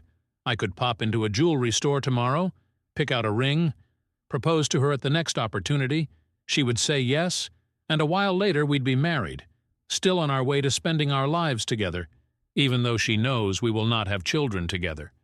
She may still hold out hope I'll change my mind. I can't know for certain either way, of course. I'd get to be with her probably forever, which is really all I want. But she wants to be a mother. Not only has she expressed it to me, it has been painfully obvious in the way she is around our friends' and relatives' babies and children, or in the way she awkwardly brushes off her mother's comments about waiting for grandchildren. It really is plain to see. I couldn't miss it if I tried, and trust me, for a while I did. So I have to let her go. Or, since she has not exactly been trying to leave me, I guess a more accurate way to phrase it is that I have to push her away. I have considered the other options. There's the selfish option, which really just involves staying with her, never giving her a child.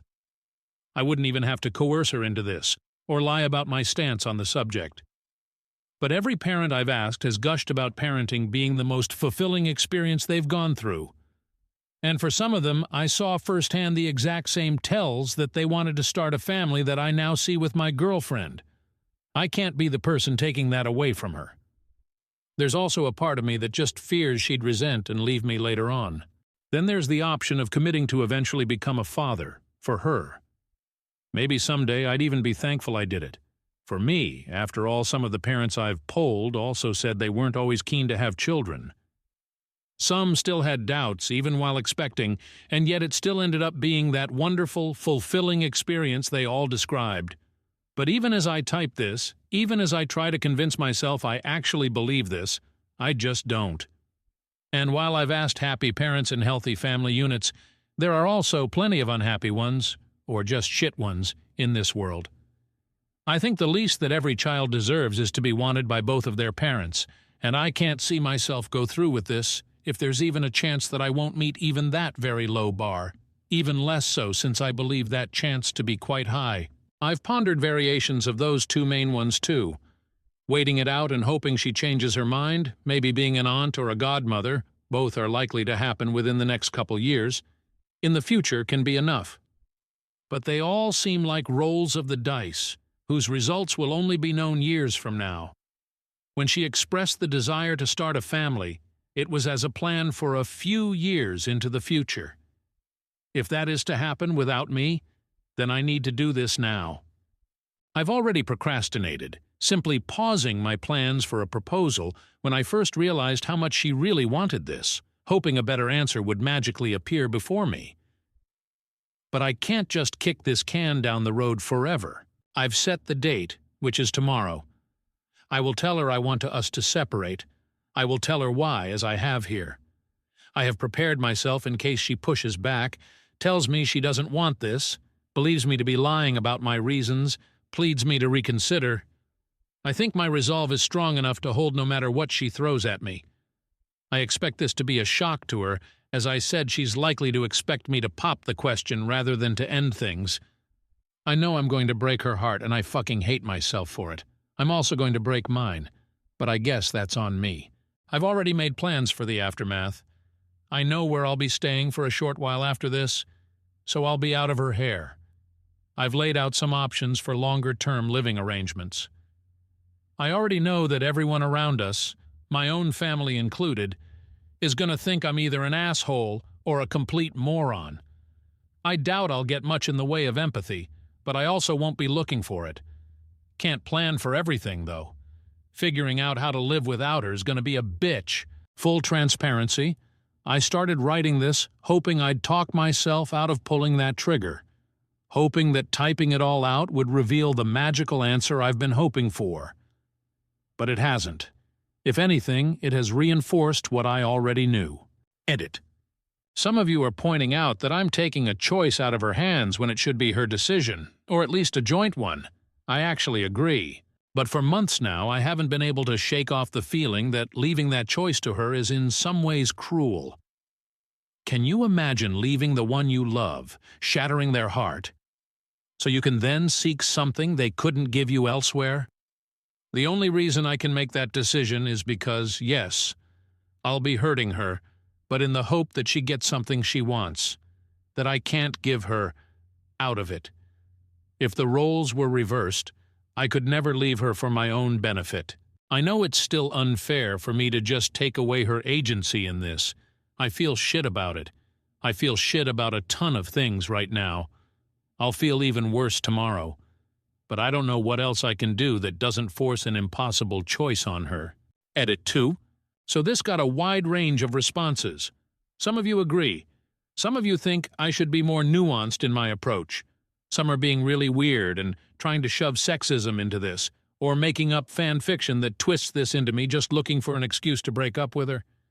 Some also are saying I should just force myself to have children, which I feel are the most bonkers takes. Lots of you are also saying I need a vasectomy, and yes, that is something I plan to do.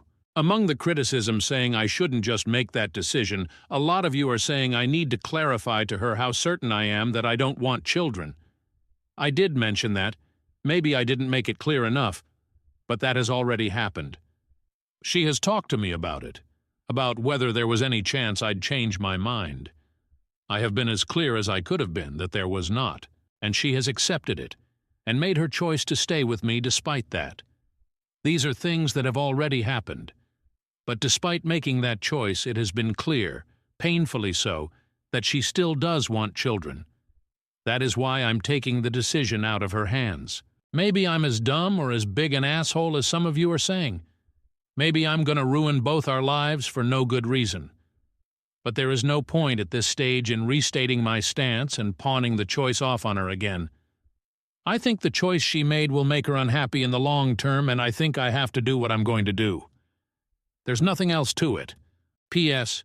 Do not expect or await any further update. Edit 3.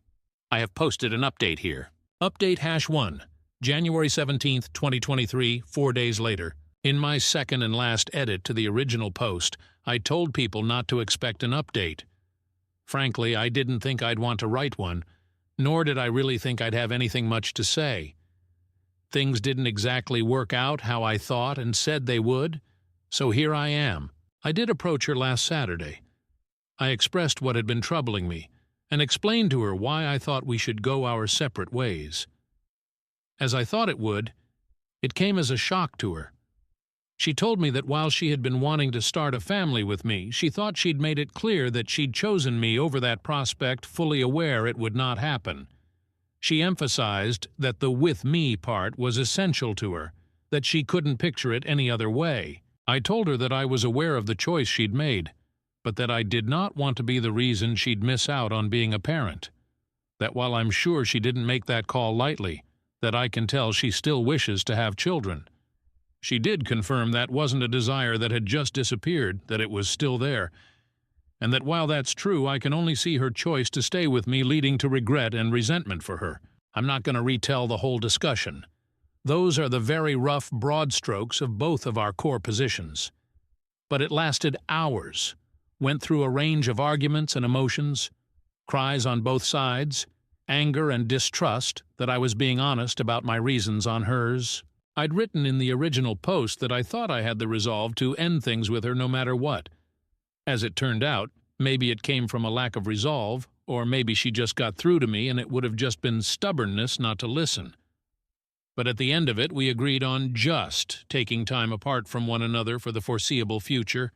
On her part, she promised me she would truly take that time to think about all of it, to re-examine her feelings in depth. On mine, I committed to accepting her choice. The argument that convinced me was that this would be the first time in over a decade, the first time since we properly became adults, that we wouldn't be in each other's life, and that if the gain of perspective from being apart didn't change her mind, that had to mean something. Trying to see things rationally, I think the reasoning is sound. On a more emotional level, I cannot say I'm 100% certain I'm not just convincing myself of that, but overall, I do think it's the way to go. The fact that, at this point, I don't know what she'll decide is one thing that makes me believe this was right. It also scares the shit out of me because, one of the two options is that I lose her. Might be dumb since I was ready to end it, but thinking about that prospect did and still does wreck me. Based on the responses I got last time, I'd wager many of you will think I was wrong to agree to this. Others advised exactly this, so maybe they'll be happy. Others, I'm sure, will still think I'm an asshole. Hopefully, this will turn out to be the right choice, whatever her decision ends up being. We have not set an exact time frame. I've asked that she take at least a few months, as that sounds like a good minimum, and more importantly that she takes as long as she needs. We, obviously, won't be living together anymore. I'm currently staying at a hotel, but her decision, she will soon, matter of days, move out of our apartment, at which point I'll move back in. From that point on, we will have no contact with one another at all, except for very strict exceptions which will hopefully not arise, emergencies, personal tragedies, and that's pretty much it. I miss her already. The next while is gonna suck. The aftermath may also suck. But then again, this doesn't suck any worse than I was expecting the aftermath of the definitive breakup I thought would happen would suck. I don't want to promise an update that will tell you how it all ends. That is months away, and I don't know that I'll be in a sharing mood. And that's even if this ends with good news. Sorry for that. Hopefully I will, though. New update. Update #2. June 5th, 2023, 5 months later. So I'm not quite sure how many people remember and/or care about my original posts. They're still up on my profile if you need a refresher. But either way, here it comes. First of, I did break our no-contact policy once. A couple weeks in, I reached out to let her know about my intent to get a vasectomy, which happened a few weeks after that. It was a short conversation. She told me she did expect I might want to do that. We both confessed to missing the other, and that's pretty much it. I hadn't told her before our break, because I'm skittish about medical procedures and was still reading up on and talking myself into it, and I didn't wait till after, because I felt that was information that could help her reflection, and also didn't like the idea of either delaying the procedure for an unknown amount of time or going through with it behind her back, if that makes sense. Now, on to the conclusion to all of this. I won't keep you in suspense any longer. My partner and I are back together, and have been for some weeks. Aside from my transgression, we had no contact with one another for the duration of our break, until she reached out to me saying she had made her decision and asking if we could meet later that day, at our place. Technically just mine at that point, but you get it. Once she got there, she talked me through what she'd been doing during our time apart. She explained that at first she needed some time adjusting to life without me, not just in the sense of missing me as a person, but also of not having a partner for the first time in a decade. Our experiences in that regard were rather similar. I guess we'd both grown to be somewhat codependent. Once she was past that, she started exploring her feelings on parenthood. One thing she did was talk about it with friends and relatives, both with parents, future parents, as well as child-free couples, talking about their experience, about how they came to end up where they did. She also made a point to spend time with children, babysitting for friends semi-regularly and stuff like that. There was also a lot of pure introspection, thinking about her feelings as well as our relationship. She told me that while she does love being around children, she can confidently say that she doesn't need children of her own, and that she would rather be with the right person. Lucky for me, she still thinks I'm that person. While we both had to shed a bit of our codependency, the yearning and love for one another didn't go away or dim for either of us. Back to her thoughts on children and not having them, she said that she'd still have children in her life. Her brother and his wife are planning to start a family soon. My own sister, who is on good terms with my partner, already has one, and that would be enough to fulfill that part of her. She said she was sure and asked if I was going to be able to accept her decision. I said yes and thanked her for respecting my own decision not to have children and still wanting to be with me. We also talked about how worthwhile each of us felt this time apart had been. She said that while it ultimately didn't change her mind, it reinforced it, and she said that she could understand why I needed that added certainty. She did add that she wished I'd been more open to her about this whole thing before I'd essentially convinced myself to end things with her, that she felt communication had before been a strong point of our relationship, and that it did hurt to be blindsided. I committed to doing better in the future should any such circumstances arise. And that's kind of it. We've fallen back into our relationship dynamic pretty seamlessly. She's back living with me in our apartment.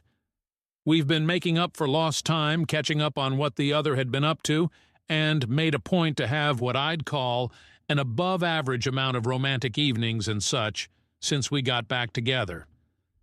Really, though, the romance is nice, but just being with her again has been bliss. Her 30th birthday is coming up over the summer, and we've made plans for a 2-week getaway somewhere sunny to celebrate. Just the two of us. We will also have a thing with friends and family once we're back, but we'll be away for the day proper. Not our first time vacationing together, of course, but kinda pulling out all the stops on this one. I'm also considering maybe popping the question then, but I first want to sound out that it is still what she wants. Hopefully I don't completely ruin the surprise trying to figure that out.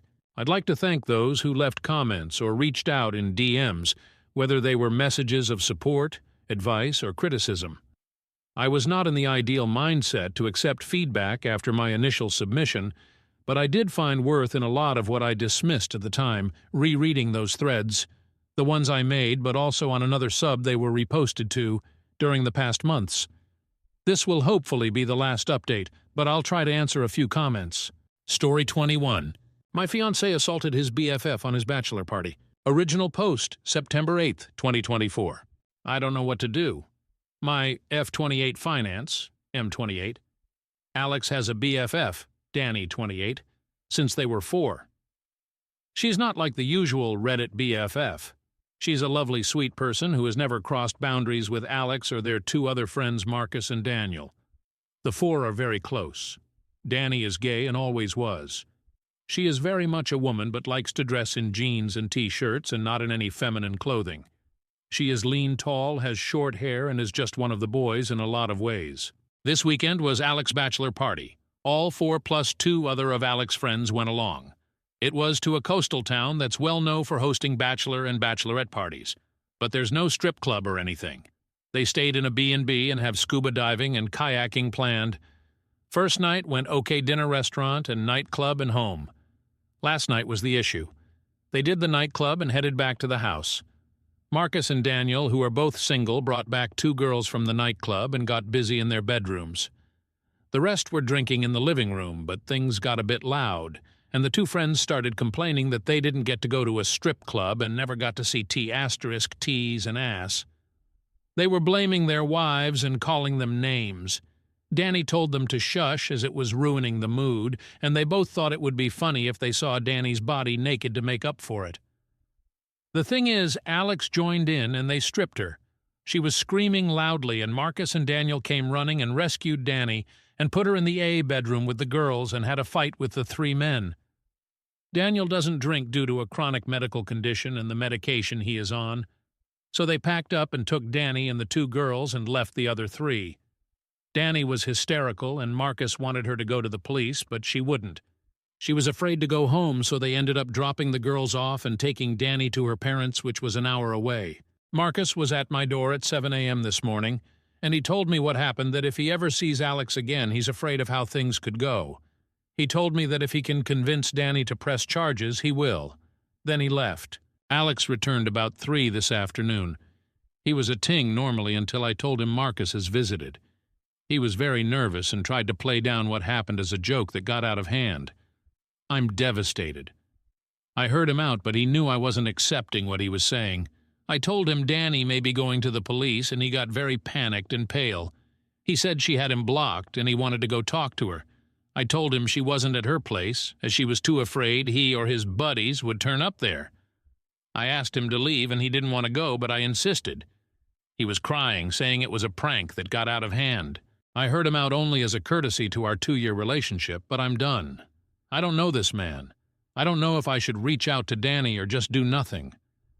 Marcus and I have been in constant contact, and he agrees that I have no option but to end things. I don't know where to start with canceling everything, as the wedding was in 5 weeks, but it seems trivial compared to what Danny is going through right now. Marcus is convinced that Danny is going to the police after talking to her parents, so I think Alex is in trouble. I can't support him on this. Maybe I'm wrong, as he was drunk and probably had taken other things, but this was his friend from age 4, and he did this to her. I've not blocked Alex, but I've not replied or picked up any of his calls. Update September 9th, 2024. Sorry I don't know how to do updates, so posting this separately. It's been a terrible day. I can't reach out to my friends yet, as I'm ashamed. I did tell my parents and my brother, and they have been wonderful. My brother brought his friend with him when he came to stay, and today both of them packed up every bit of my ex's stuff and took it to his parents' house. X was there and just asked if that meant I was finished with him, and my brother said yes, and did he really expect any other reaction? His father intervened and told X not to say anything more. He told my brother to tell me to contact him on canceling the wedding. I'm not contacting his father ever. My parents are handling canceling the wedding, and my father got in to my cousin, who is a lawyer, and he is going to help and advise me as needed. I've to disentangle myself from X on Lisa's bank account savings and such, although my brother made me transfer all of my money from joint account savings and daily accounts to my own account. It's a mess. I tried to ring Danny, but she isn't up for speaking to anyone, so I just text her that I was there for her and that I had broken up with Alex. She hasn't replied, and I don't expect she will. She's in a bad way, apparently. Daniel spent 3 hours with me today. There's a lot going on, but I'm afraid to say too much for fear of damaging any court case. Just to say there are 2 videos of the incident.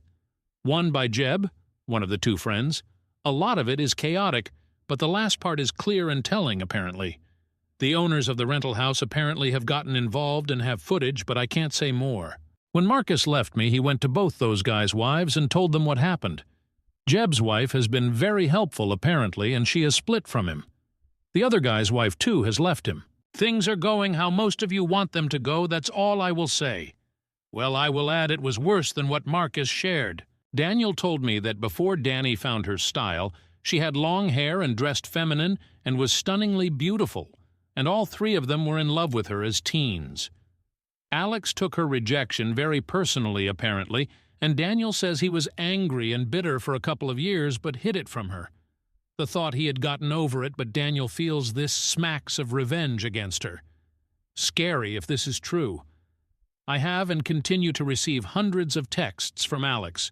He told me his father told him to stop texting me, but he can't. I haven't replied or blocked based on advice. This is very hard, and I don't know what way all this is going to end up. Sorry about any mistakes and typos. I'm not doing well. If there's more, I will post again if I'm able. Update 2 September 12th, 2024. Update 2. My fiancé assaulted his BFF on his bachelor party. Hi, all my last update my removed, but if anyone is interested, I thought I'd post the latest and get some advice. I got a call from Danny. Daniel has been ever present, and I'm guessing it was because he knew she was going to call. There's a lot more to the story. The first night was normal, as I said, but in the Saturday, Alex, Jeb, and their friend decided not to go scuba diving with Danny, Daniel, and Marcus. Danny was feeling very hungover and gave up after an hour and went back to the Airbnb. She walked into the living room to find all three guys engaging in sexual acts with two women. Jeb shouted at her to get out as this was costing them a fortune. The women were escorts. She left and went back to the boat and only told Marcus what she saw. When they all went back later, Alex told her to not tell me as it was just his last bit of freedom. She told him she was disgusted with him and that he wasn't free. She told him she would have to think about what to do. Marcus convinced her to stay another night as he and Daniel had met the two girls the night before and were seeing them again that night. And if Danny wanted to leave, then Daniel would have to take her as he was her ride, and there wasn't public transport in the tiny town. So Alex cheated, as did the other two. Marcus told their wives that morning, but not me. He was going to do it in stages as he knew I was in shock.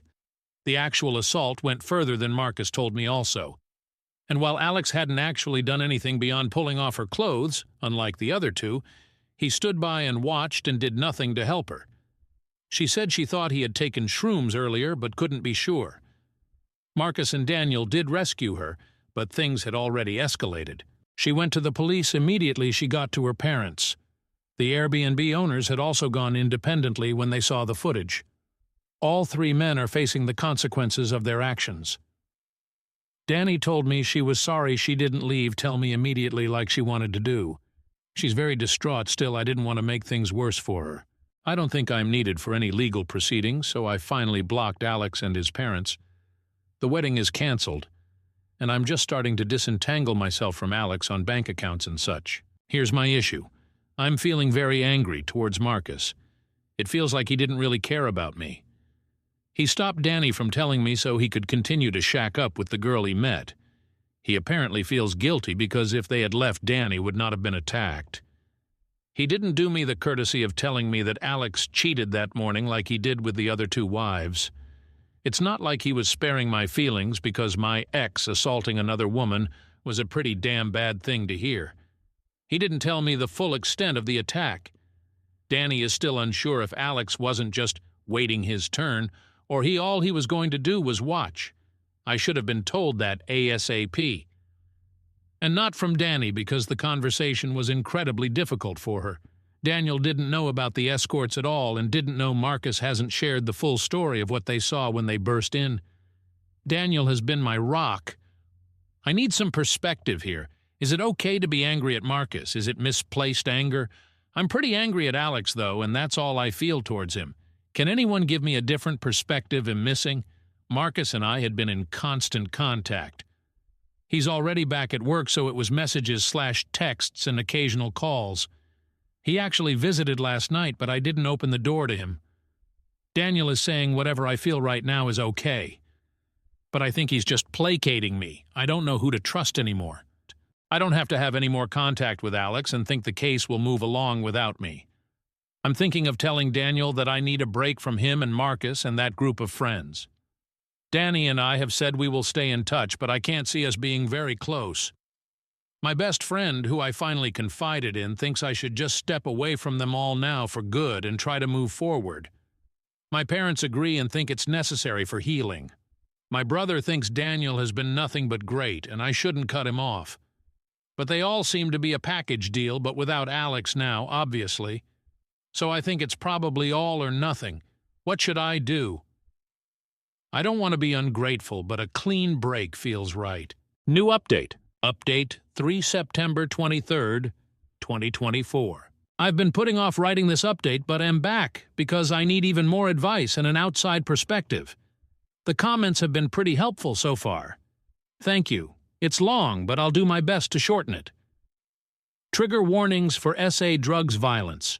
First of all, Danny and I have bonded. She and I talk every day and message constantly. I didn't expect that, but it's truly wonderful. She says she needs a good straight friend right now. JK. And honestly, she is a great person and has been a huge support to me despite what she has been going through. I told her I posted here as I felt guilty as to tell my story I had to tell hers. She was okay with it. She is thinking of waiving her right to anonymity when the trial comes, as she wants everyone to know she was raped and by who. Danny has quit her job, moved to her parents full-time, and is in therapy. She's just about okay. Surviving still rather than living, but she is so strong and amazing. Justice moves slowly here, so there isn't too much of an update on the legal process. Marcus was told, however, he would not face charges for assault for attacking the two actively attacking Danny. I went back to work and it was awful. I work for a tiny startup. Oscar, who works there, is friendly with Marcus and my brother. We are all into martial arts and attend the same dojo, so I'm getting a lot pity. I'd have been okay with sympathy or empathy, but being pitied sucks. Still, it's better than being home all day doing nothing. Daniel gave me space as I asked, and he is truly a good guy. There is nothing romantic there at all, though. I'm not in a fit state for anything like that and won't be for a very, very long time, and he is just a good guy. No ulterior motives. We text a bit, and he is in a lot of contact with Danny. I got a letter in the mail from Alex. Said he held out hope while I hadn't blocked him, but once I did, he was distraught. He told me he doesn't want to freak me out by turning up in person, and I know that wouldn't look good for him anyway, but he just wanted to tell his side of the story. He said he was pressured into doing stuff with the escorts, and he only got a BJ. The other two were really pressuring him to do more, but he didn't, and says he regrets even doing that. He admits he was angry at Danny because she told him he either told me about the cheating or she would, but he knew he was totally in the wrong. He knew I would dump him for cheating, so he took everything he could get his hands on. He's not even sure what he took, and while he remembers pulling off Danny's shoes, he doesn't remember anything else. So he was just peer pressured and drunk and drugged up, and he did nothing wrong at all, basically. I was just disgusted to read this. His total lack of accountability is just sickening. I'm not responding to him ever. Any future mail goes unopened into the trash. I'm in therapy, but it's early days and it's not seeing progress yet. That leaves me with Marcus. He knows I've been angry with him and he is desperate to talk it out. I probably feel too much anger towards him, but find it hard not to. He is still feeling very guilty over making Danny stay. I don't understand why I feel so angry towards him. It's not on the level of anger I feel towards Alex by any means, but I'm still hesitant to talk to him. I think he made mistakes, but in my heart I know he was dealing with a lot that morning, but I just wouldn't have been there when Alex got home if I had known the truth. I feel Marcus should have told me everything, as I was the one who had to face Alex alone. I know I should hear him out, but am finding it very hard. How can I get past this? I want to clear the air with him, even if we're never friends, and me cutting him out is really having a terrible effect on him. I know he rescued Danny and has been constantly checking up on her. I know he can be a good guy, but part of me feels he wasn't all good that weekend. I don't know. I haven't touched this in therapy as we are just starting and are talking about Alex. I need advice on how to deal with this. I wanted to give it some time, but Marcus' mental health is pretty poor, and maybe by not meeting him I am just making him worse. How can I find it in me to just bite the bullet and hear him out? Why am I so angry with him? How can I move past this? I don't want to be angry at him. I'm so exhausted from being angry at him and at Alex, and I want it to stop, at least towards Marcus. But it won't. Help! I'm visiting Danny for the weekend that should have been my wedding. We are going to have a Lotters marathon, and her mother is making a cheesecake. My own family have been wonderful in every way, but Danny is truly why I'm still standing. Edit. Forgot to say it wasn't an Airbnb. It was just a privately rented house. I just assumed incorrectly it was. Story 23. My 35F husband, 36M, wants to keep everyone away once our baby is born, including my mother. Original post, August 31st, 2023. Apologies for the long post. I just want to present the circumstances fairly. Also, I have no idea whether this actually needs to be said, but please don't post this elsewhere. Editor's note. I have OOP's permission to post, and she clarified in the comments of the OG Baru post that she meant do not share outside of Reddit. Even before I got pregnant, my husband has always been very concerned with the safety of our children. We've had conflict over the year about it, mostly due to how he chooses to handle the conversations about such decisions. He will, from my perspective, come out of the blue with a hardline statement. For example, we're not doing X with the baby ever, or I don't want Y to happen until they're such and such age. And then he characterizes any questioning on my end as fighting him. I want to be on the same page with parenting choices, so it feels wrong not to even ask his reasons or to provide counterpoints when it seems like he's being a bit extreme and not really considering the whole picture. His opinions in this area usually involve something that I have to do differently, and he will misrepresent any resistance as unwillingness to sacrifice for our child the way he would. I'm currently 35 weeks pregnant, and last night when we were watching TV, my husband just randomly stated that he didn't want anyone visiting the baby until she is 6 weeks old. I asked if that included my mother, and he said it did. When I asked his reasons, he mentioned germs and safety, so I looked up some advice from doctors online, which just advised caution with out-of-town guests and to set boundaries for contact, and he said I was only doing that to prove him wrong.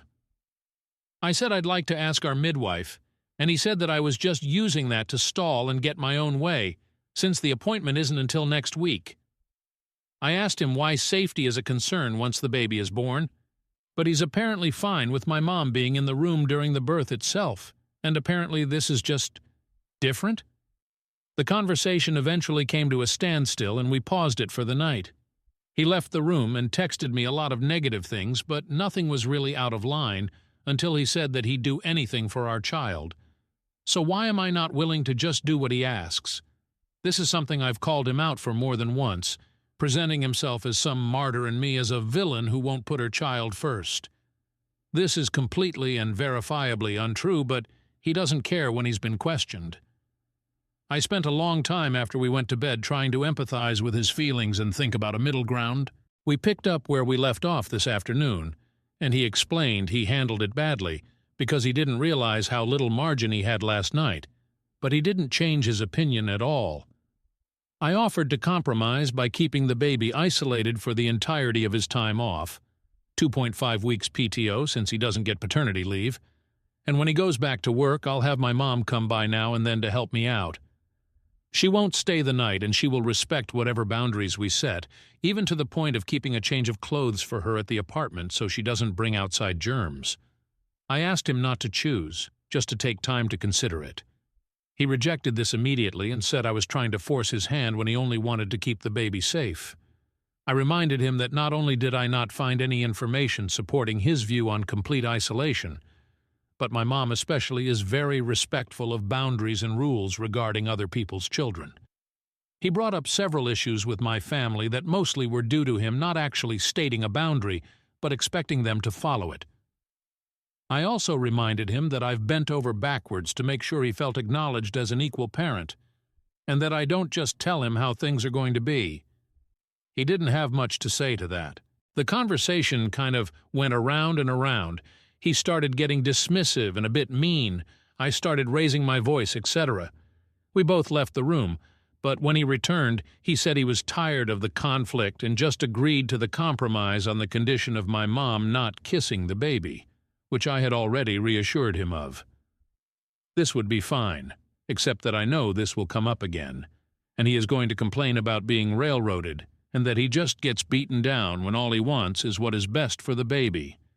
It may be pride on my part, but I have next to no tolerance for people trying to manipulate me by twisting a situation like that.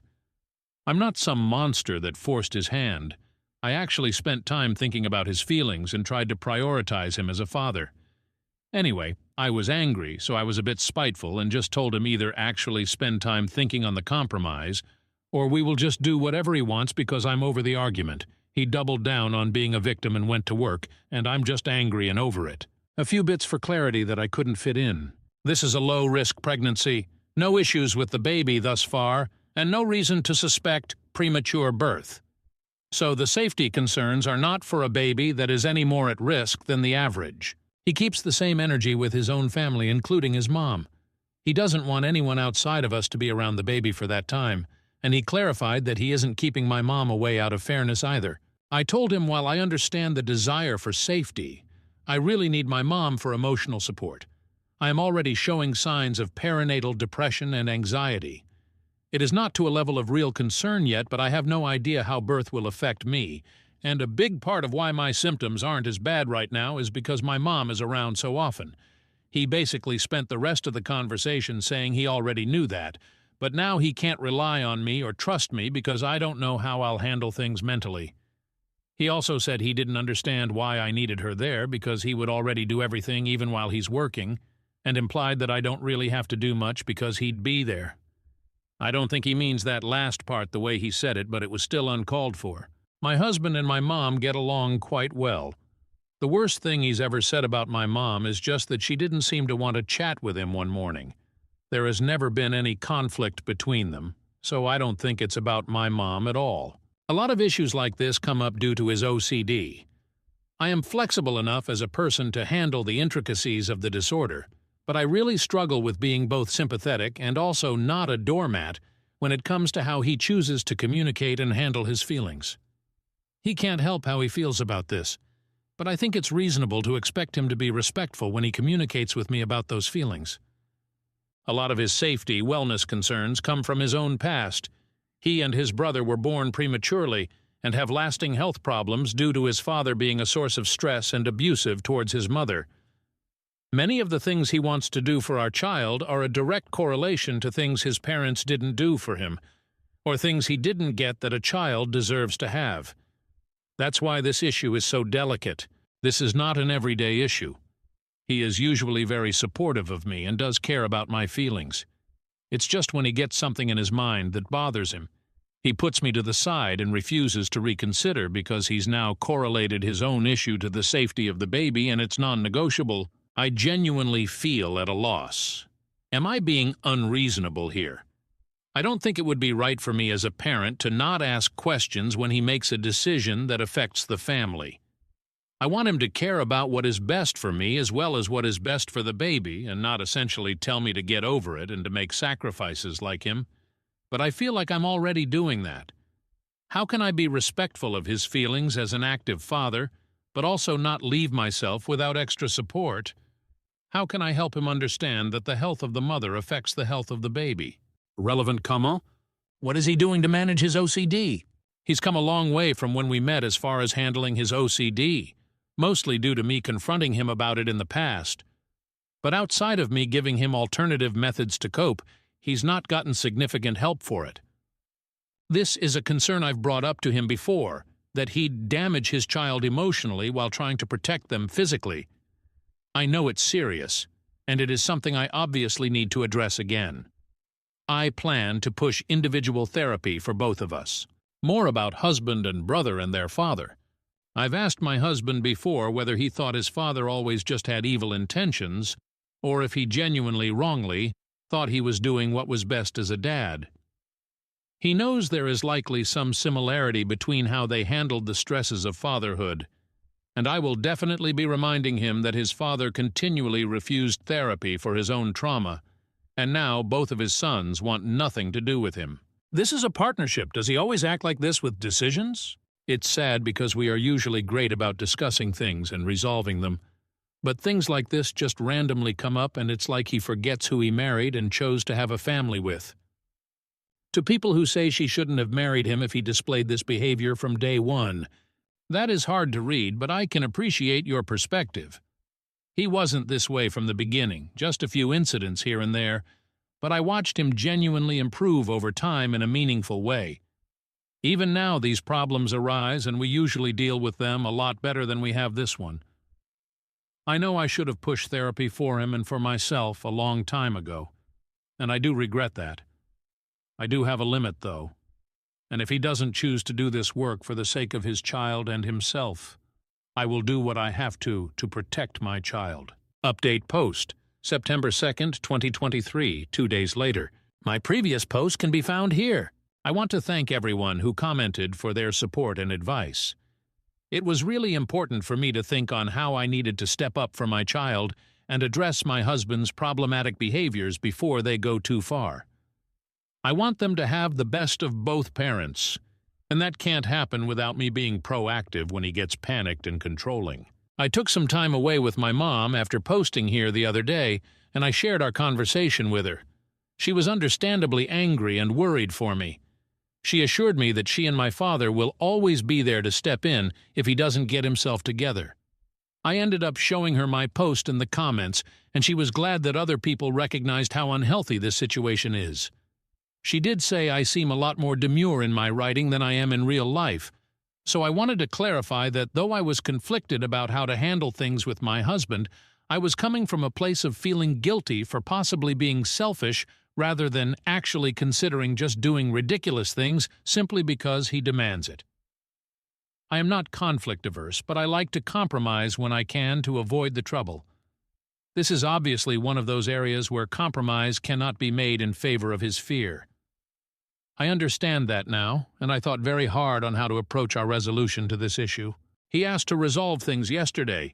He began by explaining that his demand had come from a place of being absolutely overwhelmed, but that wasn't an excuse to act the way he did. He backed off of the ultimatum completely. He said he wants what is best for the baby and for me, and that he would just like people visiting to observe basic boundaries that I had already reassured him would be followed to the letter. He apologized unreservedly for his behavior and said he was so worried because he knew if anything bad happened to his child, it would just break him. I was really affected by a lot of the comments, and I tried to keep your advice in mind when I responded. When he was finished, I told him I understood that he was coming ultimately from a place of concern, but he needs to consider how this attitude will affect his child in the future. It won't just magically disappear. It will continue unless he decides to get help. I told him he needs to weigh the importance of his child's mental health at least as equal to their physical health, and I asked him how different he thought his own life would be now if both of his parents had gotten therapy. I also told him his father probably felt as similarly concerned about him and his brother, but that made him miserable and vindictive, and they've been fully NC because of that for decades now. I think that part really got to him, honestly. He said he doesn't want to be anything like his father, so I told him the solution is therapy for him, and reminded him that I am also planning to go to therapy so I can give our child the best of myself. He waffled a bit about it, saying he had already planned to go again, but had put it on the back burner for the sake of taking care of medical needs so he could continue to provide. Normally I would have let this go, but I pressed him and said our child deserves for him to prioritize this sooner rather than later, and he needs to go in the next month or so. He agreed to this, and I felt that he was too stressed to handle me rehashing every detail where he messed up, so I prioritized the necessary information. I believe this made an impression on him, and I will be continuing to push him to get help and to learn better ways of handling his OCD. I don't think he will, but if he regresses, at least I have my family close by to support me, and they will intervene if needed. Thank you again for all of your help. New update post, October 17th, 2023, 1.5 months later. First, I want to thank those who were concerned about my post ending up in another sub since I had asked for it not to be shared elsewhere. I was surprised to see it, but I was more concerned about my post ending up somewhere outside of Reddit than on another sub. Thank you as well to the commenters who were worried for me and my child, and those who offered invaluable advice. I genuinely appreciate it, and I have taken many of your suggestions into account. As for the update, things have definitely changed since the baby was born, thankfully for the better. Husband was put to the test immediately when we had to rush to the hospital to induce due to some complications, and he had to trust and support me during a difficult labor when he couldn't do anything besides be there with my mom to encourage me. Once my post-birth issues were resolved, we talked again about visitation, and he was a lot more reasonable. I think he realized that he would rather me have support than to be alone when he can't be there to help the baby and myself. He knows he can't do everything, and he's learned to rely on others better. He's even found reasonable compromise on my dad visiting the baby despite his health issues. Under the guidance of our pediatrician, of course. Baby is perfectly healthy and happy now that we are finally home. We've actually scheduled several visits with my family members and his to see the baby. He's done very well with articulating his boundaries and letting people show they respect them. I do want to clarify that my husband is well aware he will be going to therapy now that we can afford it, and I think his reaction to the actual birth of his child really solidified how much he needs those coping skills to improve. He has been working hard on articulating his intrusive thoughts as concerns and suggestions instead of demands on me. He has started to approach these things as a conversation, which is as it should be. He is also doing extremely well with being more verbally supportive of me and showing that he rightfully trusts me as a mother. I completely understand why people might not believe the change, and that's okay. He's still in the process of proving himself in the long term. I am being vigilant to push my husband to communicate in a healthy way, and I challenge him when he seems to be speaking out of fear or making extreme decisions on his own. He's genuinely doing better right now, but I'll make sure he does right by his child and allows himself to be the father he wants to be. I feel like I really have a partner now, and I won't let that stop for any reason. I'm very hopeful for my marriage and for the future. Thank you to everyone who took the time to read all this. I wish nothing but health and happiness to all of you. Story 24. My wife admitted to having a drunken one-night stand last week, and it has turned me into a robot. Original post June 29, 2024. I, 32M, have been married to my wife, Kate, 30F, for 4 years, together for 9. Our relationship has been amazing, loving, and supportive. We have good communication, hardly ever argue, and our bedroom life has gone from strength to strength over the years. We discussed cheating in the past, and I was always clear that we would be over if it ever happened. Kate went home to visit her family last weekend, which was fairly normal. Before she left on the Friday night, we had a minor argument about keeping the house tidy, so our communication was limited on Saturday, but I knew she was going out to meet some friends at a bar. I trusted her 100%, so didn't think anything of it. Before I fell asleep, I texted her saying that I hope she had a nice night. When I woke up on Sunday morning, I had a missed call from Kate at 4 a.m., so I immediately called her to check if she was okay, but no answer. After a few hours, I tried again a few times, but still no answer. Around an hour later, I got a message saying she was fine and was driving back soon. Kate got home late afternoon and looked awful. She had clearly been crying, was not wearing any makeup, unusual for her, and looked like a shell of a person. I knew right away something was wrong, but she wouldn't let me hug her and would barely speak. I sat her down on the couch and made her some tea. I gently encouraged her to tell me what was wrong, and she burst into uncontrollable tears for at least 10 minutes while I was trying to comfort her. She then proceeded to tell me, stopping every few words, that she had slept with someone last night after the bar. At that moment, something in my brain broke. I can't describe it any other way. I immediately got up and jumped in my car and drove off. I went to a park and walked around it for about an hour. Kate was calling my phone constantly, and I turned it off. When I got home, I grabbed 2 suitcases from the garage and went to our bedroom. I threw some of Kate's clothes and shoes into them and left them by the front door. Kate was lying on the floor in the living room, curled up into a ball, sobbing. I called her best friend who lives nearby and told her that Kate needed a place to stay and a ride to her place, and that Kate could explain everything to her later. I told Kate I was leaving for an hour and that her friend was coming to pick her up. She grabbed onto my legs, trying to stop me from leaving. When I returned home again, Kate was gone, and so were the cases. On Monday, with a clearer head, I answered one of Kate's many calls and told her that I needed her to send me an email with as much details as possible of that night, and if she leaves anything out, there will be no hope of reconciliation. I received this email on Monday night but still haven't opened it. Since then, everyone has been trying to contact me, but I have just been working, exercising, and sleeping. One of her friends turned up at my house with an attitude demanding an explanation. I told her to speak to Kate and closed the door in her face. I have also been speaking to divorce lawyers, have moved money into separate accounts, and blocked Kate and all of her friends on everything. Everything I have done since I found out seems like I have been on autopilot.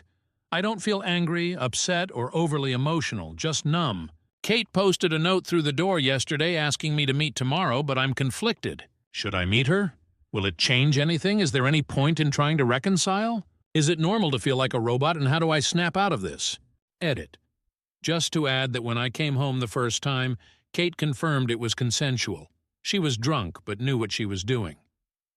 Relevant comment. Zerpa. You better read it. See if it was a blackout drunk night and she woke up not knowing where or how, and her last memory was with a friend at the bar. Too bad the Terminator kicked in, so you could have rang the friends she was with to gauge if they are covering for her. That's if she doesn't remember, and she hasn't admitted to anything. What if it was non-consensual? Her waterworks didn't quell the fire, obviously. Oop. She confirmed it was consensual. She was drunk, but knew what she was doing. It was one of the only things I asked when I came home.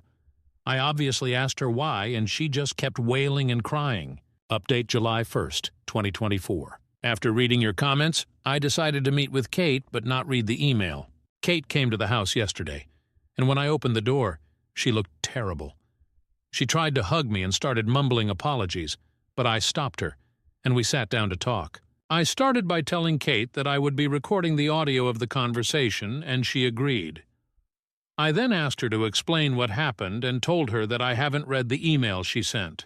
Kate said she had been at the bar with two friends, I know and like both of them, and told me what she had to drink. I was surprised at how little she drank because it was the same amount we would normally drink when going for dinner, a few glasses of wine and a cocktail. She admitted she was only slightly tipsy. One of her friends, Sarah, has a younger brother, Max, 27M, who came to pick them up around midnight. It's a running joke in their group that Max has had major crush on Kate since high school, and I had heard them joke about this. The four of them went to get some food, and Max then dropped each one off until it was just him and Kate.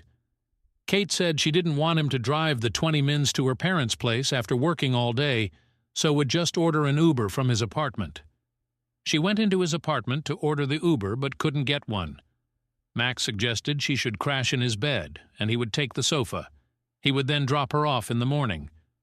Kate refused and continued to try to find an Uber. They were sitting on Max's bed and he kissed her. She kissed him back, and they ended up having sex. After that, she broke down crying from guilt, and Max took her home. She cried for another hour, then tried to call me to tell me what she had done. We had to stop a number of times because Kate kept breaking down and crying hysterically. She told me it was a huge mistake. She got caught up in the moment, it was terrible, she only loves me, blah, blah, blah. After she was done, I told her that her story didn't make sense, but it didn't matter at this stage because I was done. This caused another breakdown. I told her I was going to continue with the divorce preparations, but for the next month, we would be separated with no contact.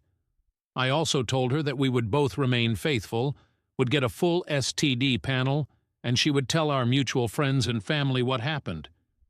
If she sticks to these conditions, I would be willing to meet again to see if there was any way forward other than divorce. She enthusiastically agreed to this, but made it clear that she did not expect me to stay faithful to her. I know many of you will criticize this decision, but I need to be sure that divorce is the right option after I have had time to process everything that has happened. I am still 99% sure that is where we are heading, but I need to be 100% certain. Relevant comment. Clear-headed one. You should reach out to Sarah and ask for her side, especially as if you decide to give your wife a chance, mandatory requirement will be no contact to Max at all. And this, your wife has to accept, may mean the end of her friendship with Sarah if Sarah cannot accept her brother being persona non grata around your wife. And somehow I get the feeling Sarah may have set this up. She no doubt is aware of her brother's feelings towards your wife and would love it if your wife and her brother became a couple OP. Thanks for the advice. My question is, does it even matter at this point? She cheated maybe once, maybe 100 times, but even if Sarah is involved and Kate cuts her out completely, it doesn't change anything. Not being argumentative, just wondering if it's worth the extra digging. Update to July 8th, 2024. A few things have happened in the last week, so I thought I would make an update post if anyone is interested. First of all, I'm not in robot mode anymore. I have been having bursts of intense feelings of anger and betrayal, but have been keeping busy with work and exercise. My friends have also been great since they found out and have been dragging me out of the house to hang out. I decided to read the email and wish I hadn't. The story Kate told in the email was mostly the same, but there was no mention of going into Max's apartment to order an Uber. There were also pretty explicit details of what they did, for how long, and that they had apparently used a condom. I will never be able to forget this description. Many people who were originally criticizing me for kicking Kate out of the house have now apologized, but they can keep it. Kate's parents reached out to apologize, and I spoke to them because we had a good relationship before all of this.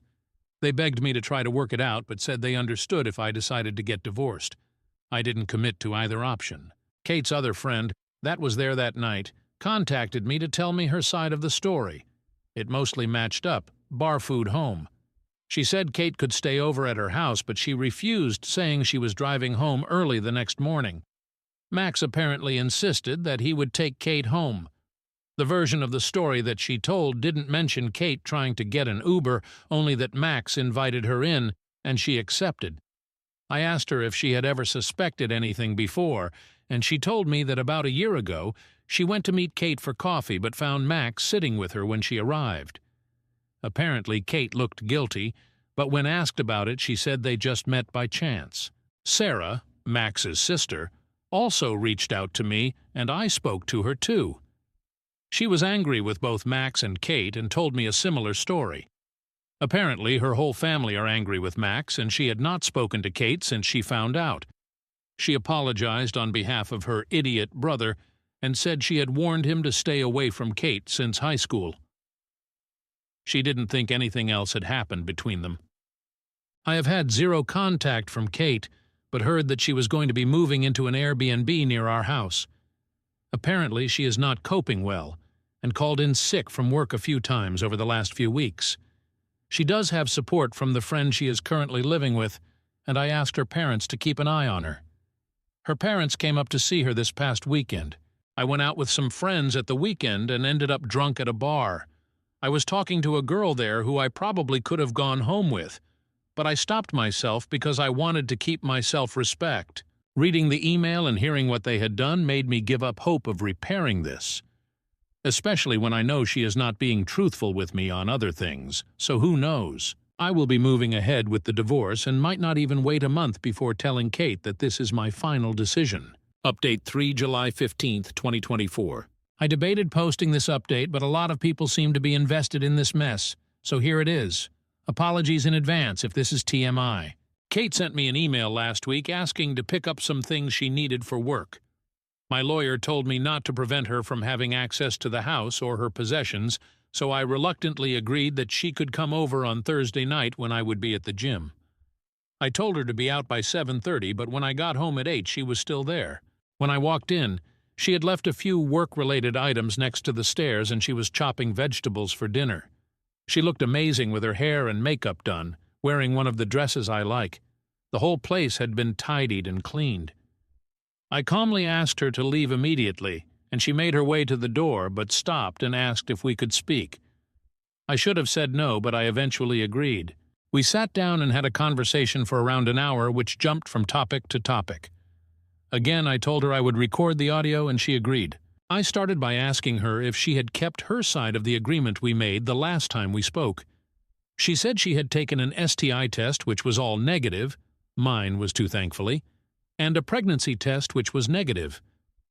She hadn't been with anyone else and also told a few friends and family what happened, and many of them were angry and were not speaking to her. I asked a lot of questions that had been turning over in my mind for the last few weeks.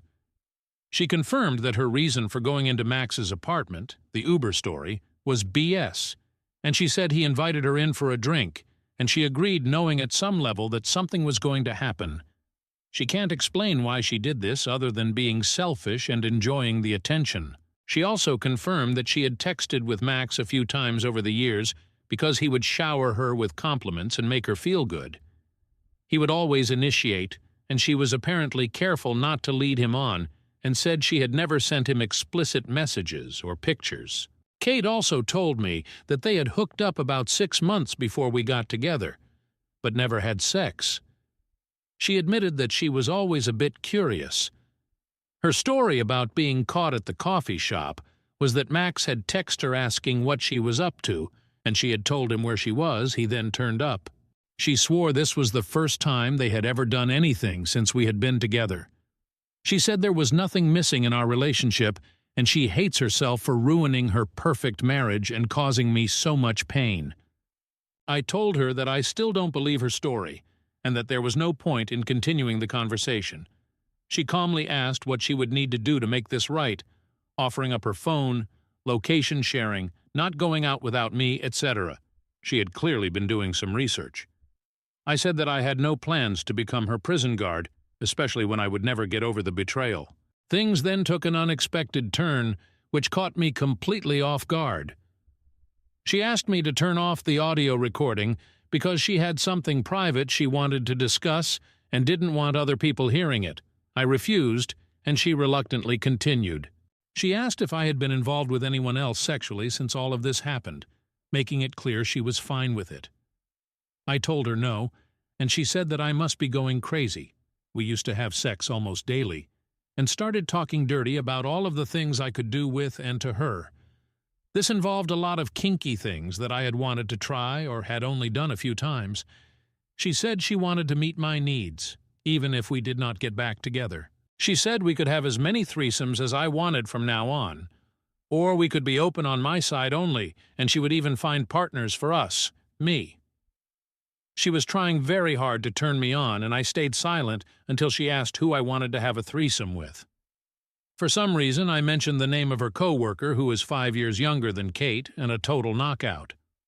This surprised her, but she was in too deep and asked me what I wanted to do with her. I went into detail about a pretty hardcore scenario, and Kate was encouraging me until I said that she would just be watching. This again caught her off guard, but she went along with it. Later on, I realized that I only said all of this as a petty attempt to hurt Kate, which I don't feel good about. She was obviously convinced that her plan was working, so she pulled up her dress and got into my favorite position on the couch, begging me to have sex with her.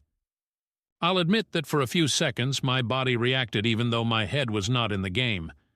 Everything suddenly came into focus, and the content of her email came flooding into my head. I can't explain why, but I started to laugh. Not just a chuckle, but a full-on belly laugh. She looked hurt and moved away, then started to cry. I told her it was time for her to go, and she left quickly, probably due to the embarrassment. I also said she needed to hurry up and get a lawyer because we are getting divorced. The post-nut clarity after she left confirmed that I had dodged a bullet. I have a meeting with my lawyer later this week and want to move forward with the divorce as quickly as possible. Final update. Final update, September 16th, 2024. Final update. My wife admitted to having a drunken one-night stand last week, and it has turned me into a robot. Thought I would provide a final update on the situation for anyone that is interested. The last few months have been tough, and I have only seen Kate in person a handful of times. After a few weeks of no contact, I decided that we should discuss things with a clearer head. We went for lunch and had a calm, respectful conversation about everything that had happened and what reconciliation might look like. Kate said she would do anything to get things back on track, and I believe her but didn't commit to anything. After that, Kate asked me to go with her to see her therapist, who is also experienced in dealing with married couples.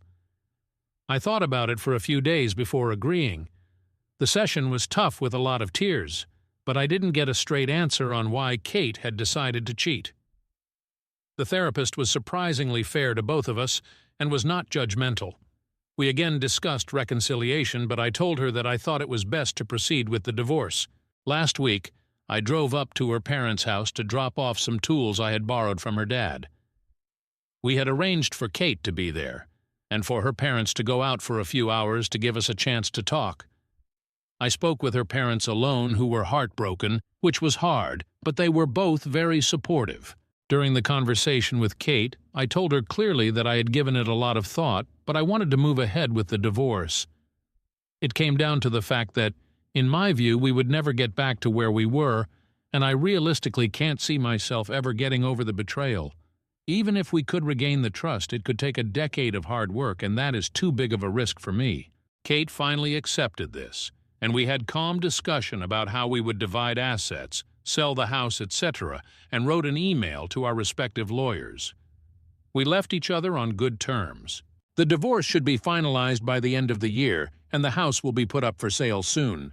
In the meantime, we will go no contact and agreed not to start dating until everything is finalized. I have had a few casual hookups, and it feels strange to be going back to being single after all this time. I have been hitting the gym, spending a lot of time with friends and family, and getting back into my hobbies. I'm optimistic about the future, and although I'm still devastated by the loss of my marriage, I feel that this has made me grow as a person. Thanks to those of you who have offered advice and support. Story 25. My husband's, 36M, affair daughter, 5F, was dropped off at our house 2 weeks ago, and it's causing issues in our marriage. Is there any way to salvage this? Original post, March 18, 2024. My 34F life is falling apart, and it's all thanks to my husband. We had a perfect life. Both of us worked in the jobs we loved. We have a beautiful daughter, 10F, and a healthy son, 5M. When I was pregnant with our son, we both almost died due to complications. So before the birth, and even afterwards, I didn't want to have sex. Why would I? I almost died, and my body was in pain for months afterwards, even with strong medication. I thought my husband understood because he never pushed me for sex or even asked. I thought it was because he understood my pain, but apparently he was just getting it from somewhere else. A few months ago, we were visited by Child Protective Services. I was terrified at first, frantically thinking of what we did wrong with our children to cause a visit. But no. As it turns out, some woman I've never met before died in a car accident, leaving behind a daughter, and my husband's name was on the girl's birth certificate, and he was named in the woman's will as the father. I thought it was a mistake at first, until my husband told me the truth. As it turns out, while I was suffering my pregnancy and the after effects of almost dying, my husband would go to a woman he knew at work and get it off with her. He said this as if he did me a favor. Well, as the CPS worker explained to us, my husband is her closest living relative that can care for her. The woman's family apparently wanted nothing to do with the poor little girl. When she asked us if we wanted to take her in, I said yes. Yes, I know this might be the true cause of all my issues, but my husband pawned that poor girl off to live with her single mother for 5 years. He doesn't get to pawn her away when she needs help. She's his responsibility, and now is ours. I told him I'll help take care of the necessary visits for wellness checks and help with whatever CPS wants us to do. All he had to do was explain everything to our children. The fact I'm saying this tells you what he did. Yes, nothing. We had to clean out a room and buy new furniture and even looked for some toys. Our children go to a private school, so I picked up some more work hours in order to be able to afford her tuition. I was the one who had to tell our extended families the big change because he didn't want to do so. I did almost all the heavy lifting. So color me shocked when his daughter finally joins our family 2 weeks ago, and the first words out of our children's mouths was, "Who's that?" Yes, I was the one who had to tell our children's school, extended families, family doctors, and my workplace about my husband's affair and subsequent addition to our family. But he couldn't tell our children, being he was too ashamed to face them. So guess who was the one who had to explain that they have a sister now as I'm trying to settle the poor girl into her new home and room? And shocker, our children didn't take the news well as it was happening right in front of them. My daughter was screaming while crying, causing my son and the little girl to cry. A situation that could have been avoided if my husband just did the one thing I asked of him and explained everything to them much sooner. It's been 2 weeks of her living with us, and the situation hasn't improved. My husband has not picked up the slack that comes with having a new addition to the family, so we're struggling right now to make ends meet.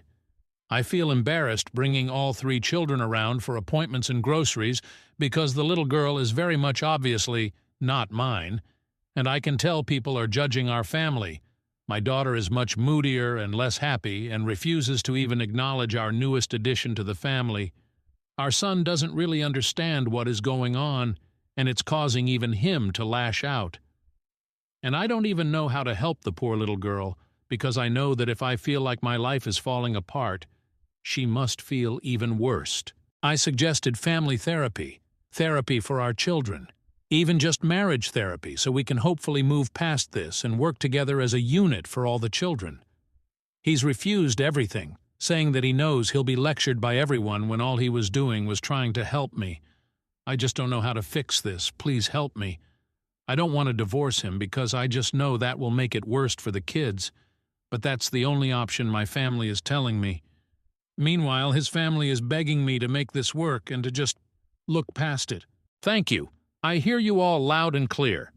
We'll be looking into therapy for me and the children and hopefully a good divorce lawyer. But first I need to get some answers because some of you are raising some good points. Relevant comment. OP on if she was sure her husband wasn't cheating now. I know this is pathetic to say, but I really did think he was amazing before all of this. When I gave birth to our daughter, he stepped up to the plate by caring for her and doing housework. He was an attentive father to both of our children before all of this. I was able to tell him I need to take a break, and he would just step to it and care for them and make sure I could relax. I don't know why he committed such an affair and then try to excuse himself. And I don't know why he's decided to not care about our children as much as he used to be. I guess I just keep hoping if we all go to therapy and find the root of the issue, we can fix it and go back to how our relationship used to be.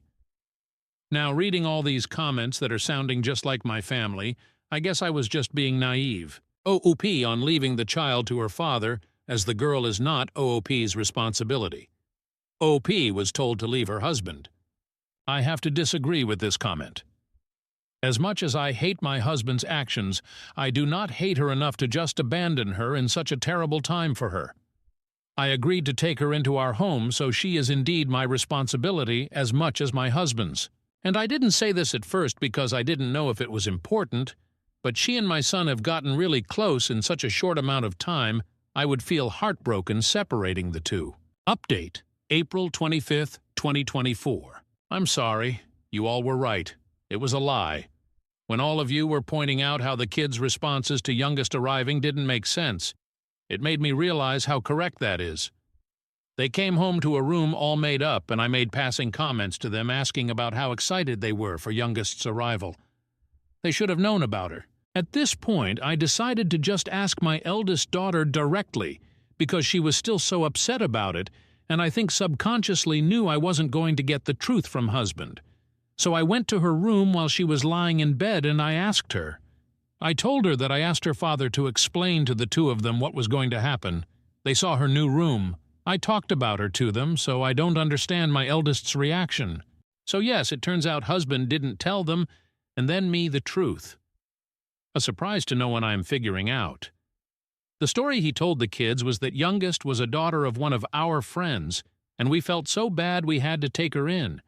Nothing about her being their half-sister, or him having a daughter with another woman. Well, when she came home that day and the kids asked who she was, the pictures we were able to share of youngest she had braids in and wore much different clothing than when she arrived. It was my response to them that ruined his little lie. This is youngest's name. Your half-sister, remember? Our son was too young to really get what it meant, but our daughter did. That's why she freaked out that day, not because of the new addition to the family, but because what the new addition meant. I apologized for causing her to freak out that day, for not sitting both her and her brother down for a real discussion over how they feel, and to make sure their father did what he was supposed to do, and apologized for only talking to her now after she had a much-deserved reaction to it all. My daughter accepted the apology, and I asked her if that was why she was distant from the youngest.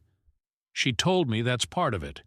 And because word got out at her school about what the newest addition to our family going to the school meant, so now she's getting teased and picked on for having a father who cheated. It broke my heart realizing just how badly I messed up. By continuing to beg the spineless man they called a father to help them, and then allowing myself to get shut down, I was essentially allowing all the kids' needs to be ignored. I told daughter I'll sign her and her brother and sister up for therapy. Of course, the pathetic man tried to plead with me not to when I mentioned signing the kids up, but I told him to give it up already. All 3 children's lives have changed, and it will help them adjust with a professional to speak to. He's been grumbling and whining about it, but I don't care anymore. And this might cause many to be upset with me, but I'm in the process with husband to have him transfer custody of youngest to me. I've grown to care for her, and as some comments in my last post have pointed out, once I do divorce him and leave with our kids, I don't doubt he'll treat her awfully or neglect her. He's been right on board, and it took some convincing, but his parents finally agreed to be witnesses. I got all the paperwork set up and scheduled an appointment with an attorney to help with anything else. Once that happens, I'll try to get everything I need in order to have a smoother divorce, and then subsequent move to be closer to my family. Thank you to everyone for giving me a good slap in the face and help me realize that the children and I deserve better, and I was being so gullible into thinking a man who cheats on his dying pregnant wife is deserving of any respect. New update, October 16th. Posted to R. Mamet. How do you tell your children you're going to divorce their father? I have 3 children, an 11-year-old daughter and 2 6-year-olds, a son and daughter. Just recently, after months of court hearings, home visits, background checks, and interviews with a judge and a social service worker, I've been granted custody of my 6-year-old daughter with her biological father, my husband, giving up parental rights to me. Right now I'm looking into how a divorce will go and what I need to get any affairs in order to make the process as smooth as possible for everyone involved. The reason for the divorce is because of how he behaved when his adultery came into light. As you can see from the ages, he cheated on me with a co-worker of his while I was dealing with a highly complicated pregnancy and birth. I was the one who had to get everything in order. Meanwhile, it seemed like he did everything he could to make the process of a new addition to our family as difficult as possible. He lied to our children, refused to take all 3 children to therapy, and when I did take them, he whined and complained, refused to take on extra workload to help our budget stabilize after a new addition, refused to even acknowledge the children were struggling, and even refused to take all 3 children out and about because he didn't want people to judge. But it was perfectly fine for me to go through it. Basically, it felt like I was the only one trying to repair our family and have us move forward while he made damn sure we were stuck and hurting because he refused to acknowledge that he messed up. Divorce is the only option for me at this point. I just want to know, how can I explain this to my children? I've seen how refusing to actually explain to children can hurt them. Hell, I was the one picking up the pieces from last time thanks to him. I just don't want there to be any more lashing out or fighting.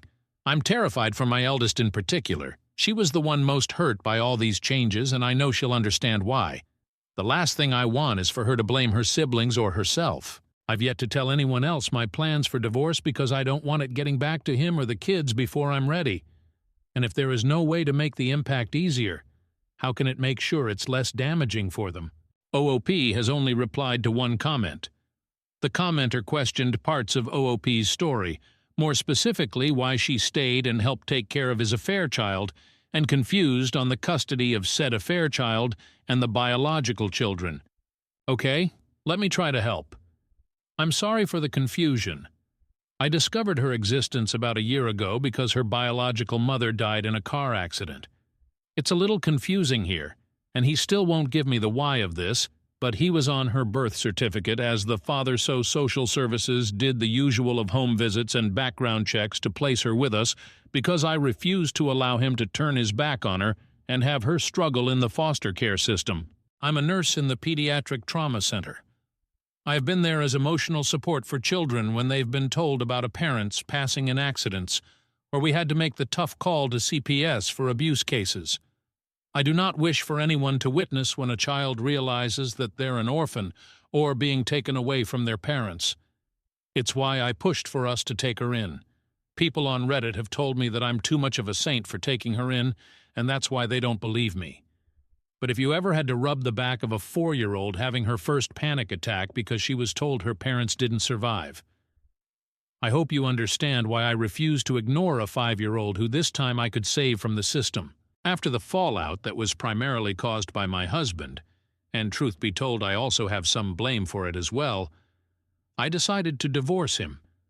I asked him to transfer her custody to me because I knew after the divorce there's a high chance they would keep her with him, and he wouldn't be a good father to her. I didn't want to risk the chance of that. I know that if I was the one to have custody of her, I won't have to worry about that in the divorce.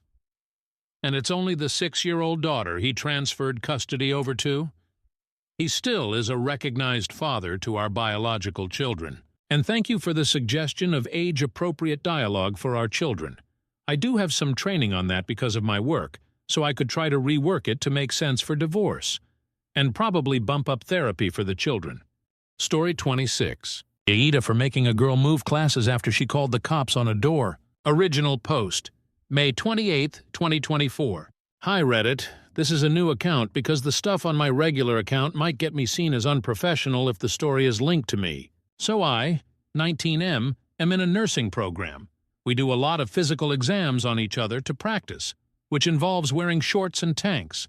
It's important to mention I am permanently blind in one eye, am constantly running into walls, doors, railings, plants, people, animals, everything. As you can guess, I'm covered in bruise 90% of the time on my blind side. In the course one day, we were talking about signs of abuse, and the teacher said constant bruising. I raised my hand and added that it's important to talk to the patient if they're an adult before calling the police, as it could be something else.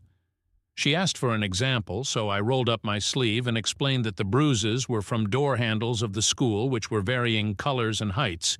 She nodded and agreed. She said with children we call the second we suspect abuse. With adults we attempt to talk to them first, and if their reason seems veiled we don't call. The lessons continued, and a weekish later the cops showed up to my door. They told me they got a report that I was being physically abused and I was always covered in bruises. I told them about my disability, they checked my home, talked to my family, saw no further signs, and I asked questions next. They got my address from the university because they take abuse seriously here, and when they talked to the university about me, the university was very concerned and just wanted to help me. After the police left, I talked to some people at the university, including a psychologist, just so they could be sure I had no mental signs of abuse. Then life went on. Well, I was still coming in the bruises every day, and one of my classmates came up to me. She told me our classmate Kay was telling people she was thinking about calling the police again because I'm still covered in bruises. I got my classmate's report written down, alongside a few others, and waited. Sure enough, police showed up again. Same song and dance. But this time I told the university that Kay was using the police to harass me, and I wanted something done about it. The university decided the best course of action was to move her from my labs to the other ones so she couldn't see whether I was bruised or not. She's now told me I'm an asshole and that she was just trying to help me, and I didn't need to mess up her whole university schedule. So Reddit, Ada. Relevant comments. Deleted user. She really didn't learn the lesson the class was taught, did she? A lesson she needs to understand if she is going to work in this job. If she'd done what the teacher taught, talked to the adult, then none of this would have happened. She brought this on herself. NTA? Jiaodao 42. NTA. She was harassing you by carrying on calling the police. Once can definitely be out of concern, but after everything was checked out and you were safe, she decided to continue, so it's totally on her. OP.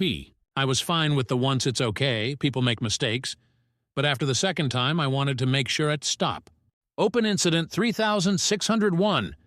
I'm not blind in either eye, and I am also always bruised. My legs and sides always have a big purple knot somewhere. It's a daily occurrence. Multiple doctors have said it's not a medical issue. I just have terrible spatial awareness for where my body is. I run into door handles, my work desk, counters. I get my clothes caught on stuff all the time. It's entirely my own lack of attention and clumsiness. Jolly Force 9237. NTA? Kay knew about your disability and literally learned in class about talking with the patient before reporting. Additionally, Kay could be a serious danger to her patients if she did this with a DV case. The abuser may escalate when confronted by police, which can create a dangerous and potentially deadly situation. Midi and Mistress.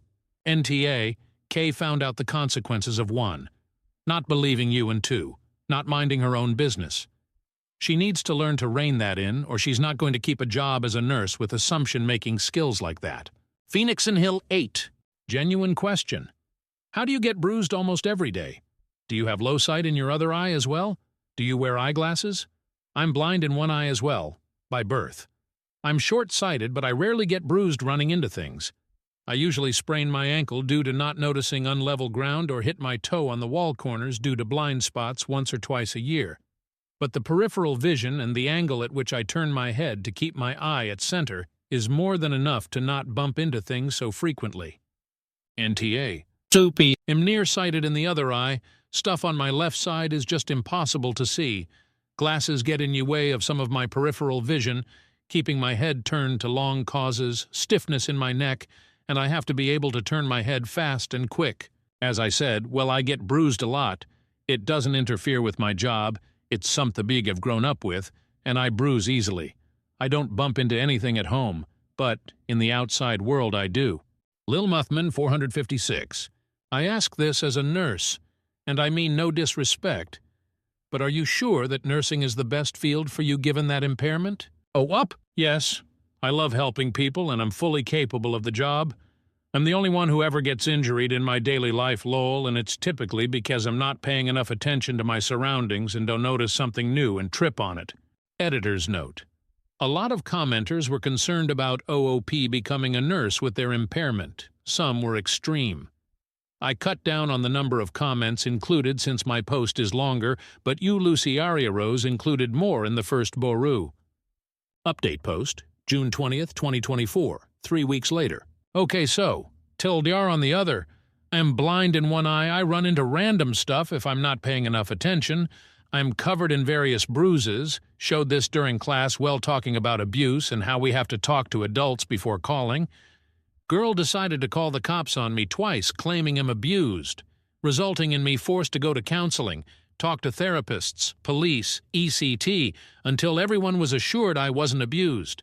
So anyways, it's been a bit since that post, and I have big updates on her. I called her Kay in the other story, so let's stick with that. So anyways, I had previously gotten her removed from my labs. We still shared class, not lab. I figured everything was fine now and she'd leave me alone. But I was wrong.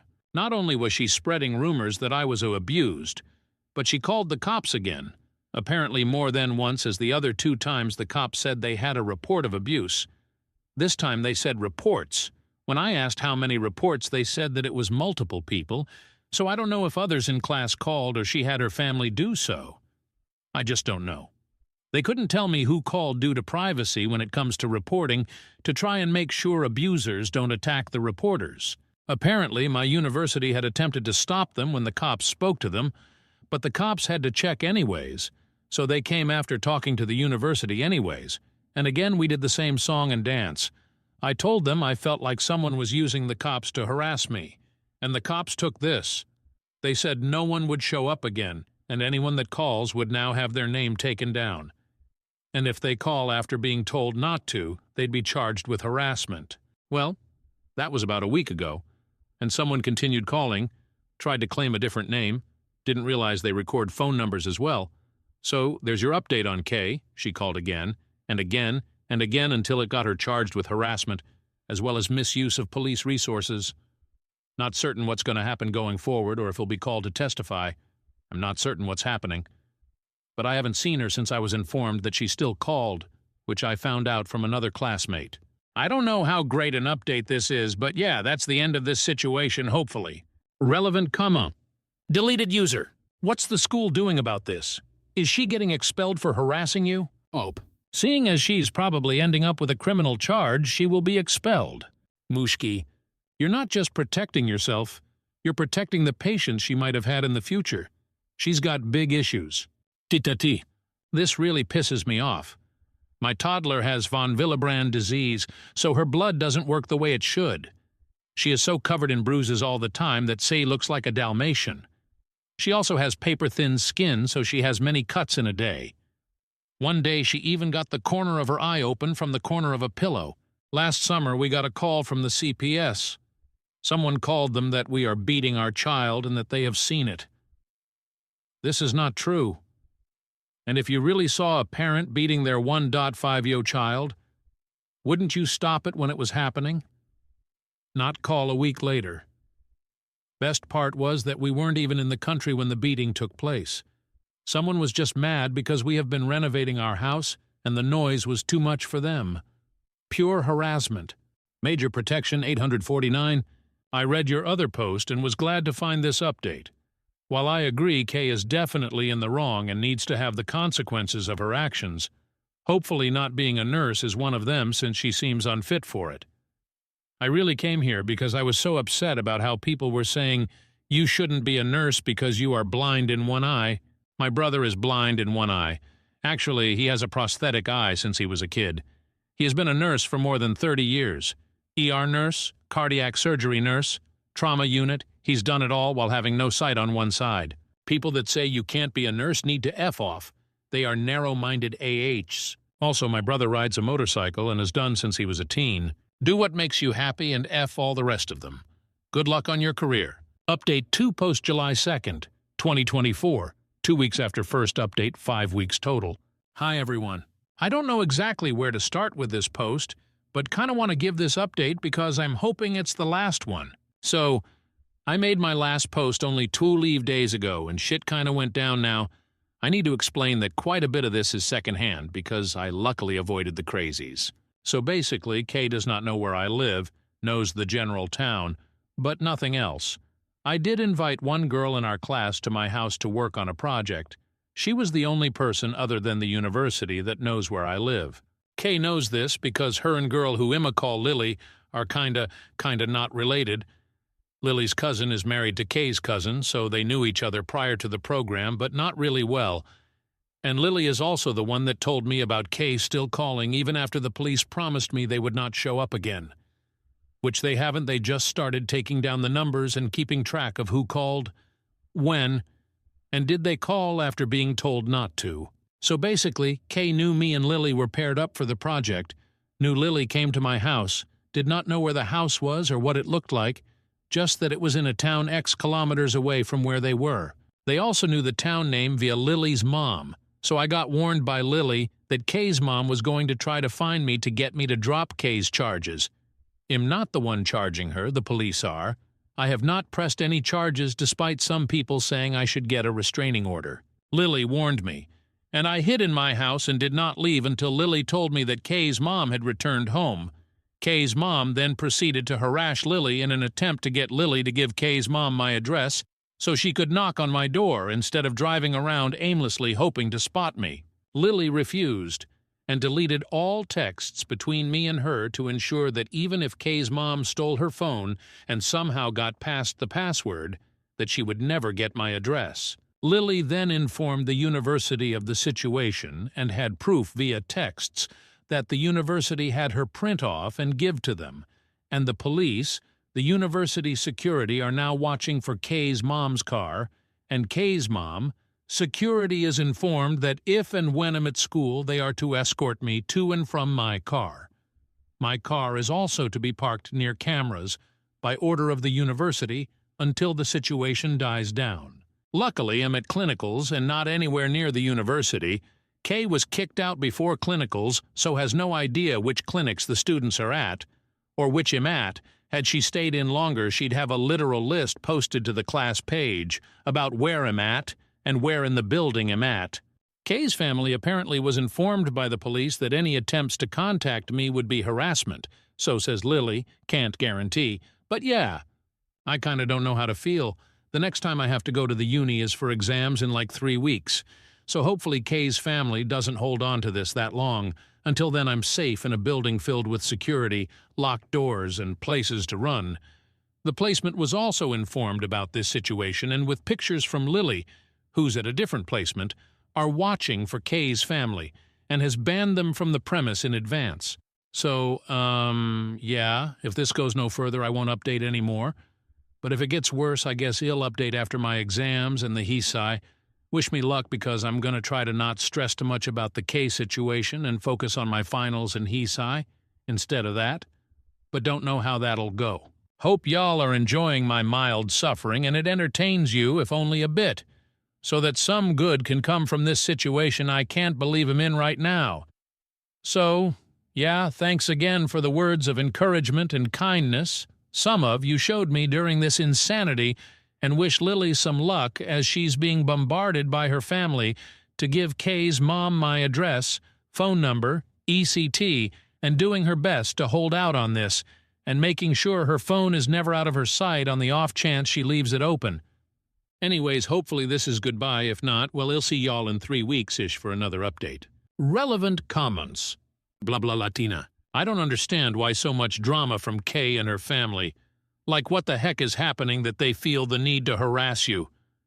Have you presented a restraining order? OP. Hi. I still don't feel a restraining order necessary, as they really only keep people willing to listen away. And that's not really the case here. I plan to just avoid it. The police and courts handle it, and forget it ever happened. Tasty answer 8183. This is going too far. What's wrong with that woman? And has her whole family gone insane? Not only are they harassing you, but they're putting your family in danger. She's basically accusing them of abuse. It could damage their reputation, but also put their job on the line depending on their fields. It's good that they are providing you with security, but it's still not enough. Lily won't possibly be able to warn you every time that woman goes out of her house. In case she eventually finds your house and comes to threaten you, you should probably get cameras for your door to record everything. When you say she was kicked out, do you mean of the school? Because I really hope your university realized how unhinged Kay's behavior has been and how unfit she is to start a career in this field. Not only does she lack common sense, but she's also acting in a deranged manner.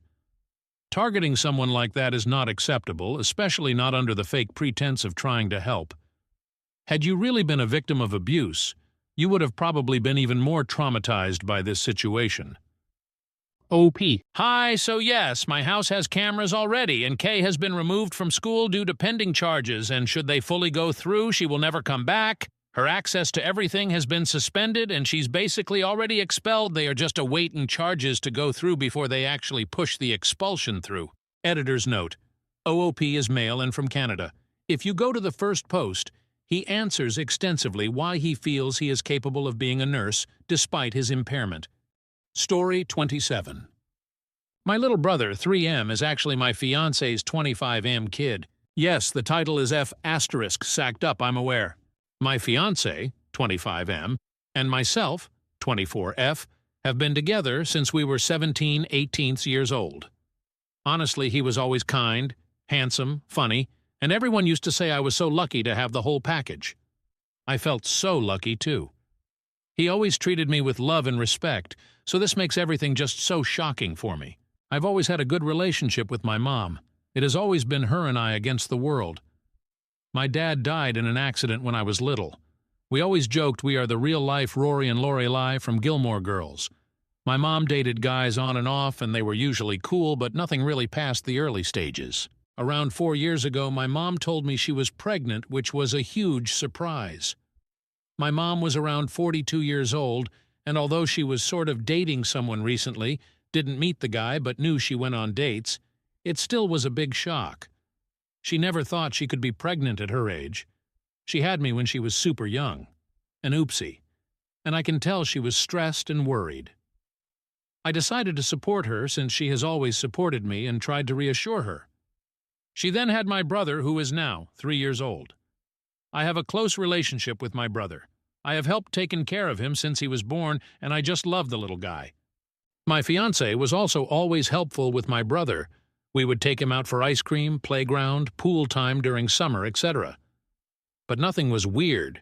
He was just my then BF spending time with my brother and I. Now to the how I found out. My fiancé and I lived together since we finished college. My fiancé was not at home since he was hanging out with friends, but I was home BC. I didn't feel like going out and just wanted to chill on my sofa. At some point during binge watching a series on Netflix, my laptop died, and I was too lazy to go get my charger, so I just took my fiancé's iPad. I know the password, but honestly never used it before. The iPad logged in, and I got a bunch of messages pinging. I guess he hasn't used it in a while, too. Anyways, this got my attention, and I went to check it out, and OFC, I found everything. My mom's number wasn't under her name, but I recognized the number and verified it with my phone. She was telling him she felt guilty, and that I should know. He said he also felt guilty, but couldn't lose me, and they've ***ed it up. She said that it was unfair for my brother to never not know his dad, and that if he could live having his son around not behaving like a dad but a brother-in-law. I broke down. What the actual F? There weren't a lot of older messages, just some photos stored of my brother as a newborn, my mom pregnant, and more photos of my brother growing up in an album. I couldn't anymore. I cried for what it seemed ages, and I wait for my BF to come back home. I wish I was one of those women that can pretend and get things together before confronting the cheater, but I can't. He came back later that night, around 23:30, and I just gave him the iPad with the conversation opened and saw his face completely go pale. I asked for an explanation. When? How? Why? And he didn't want to at first, but knew he had to. Apparently a few years back, while I was traveling with some friends, girls' trip, my fiancé and mom had dinner together. This isn't strange since he has been part of the family for so long.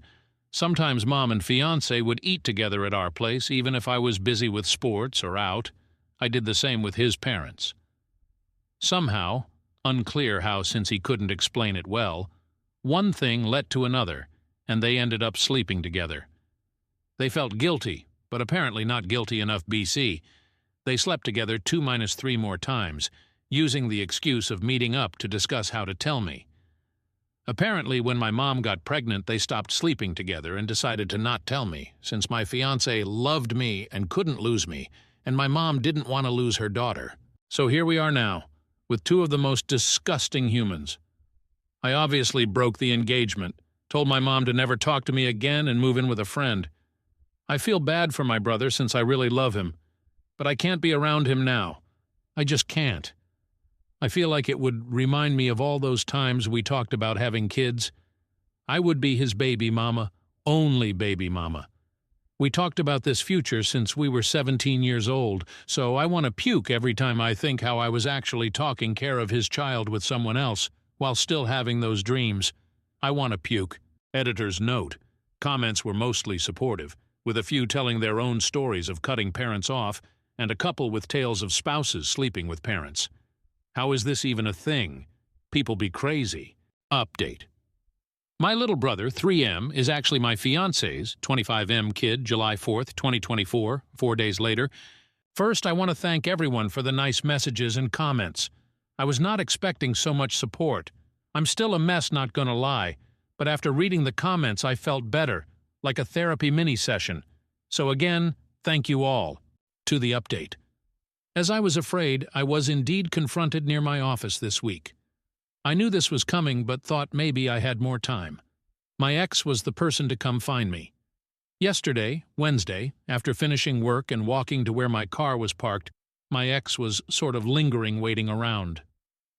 I thought about running, not gonna lie, but I guess in the moment I felt strong enough to get over with it, instead of having that hanging above my head waiting to be approached again.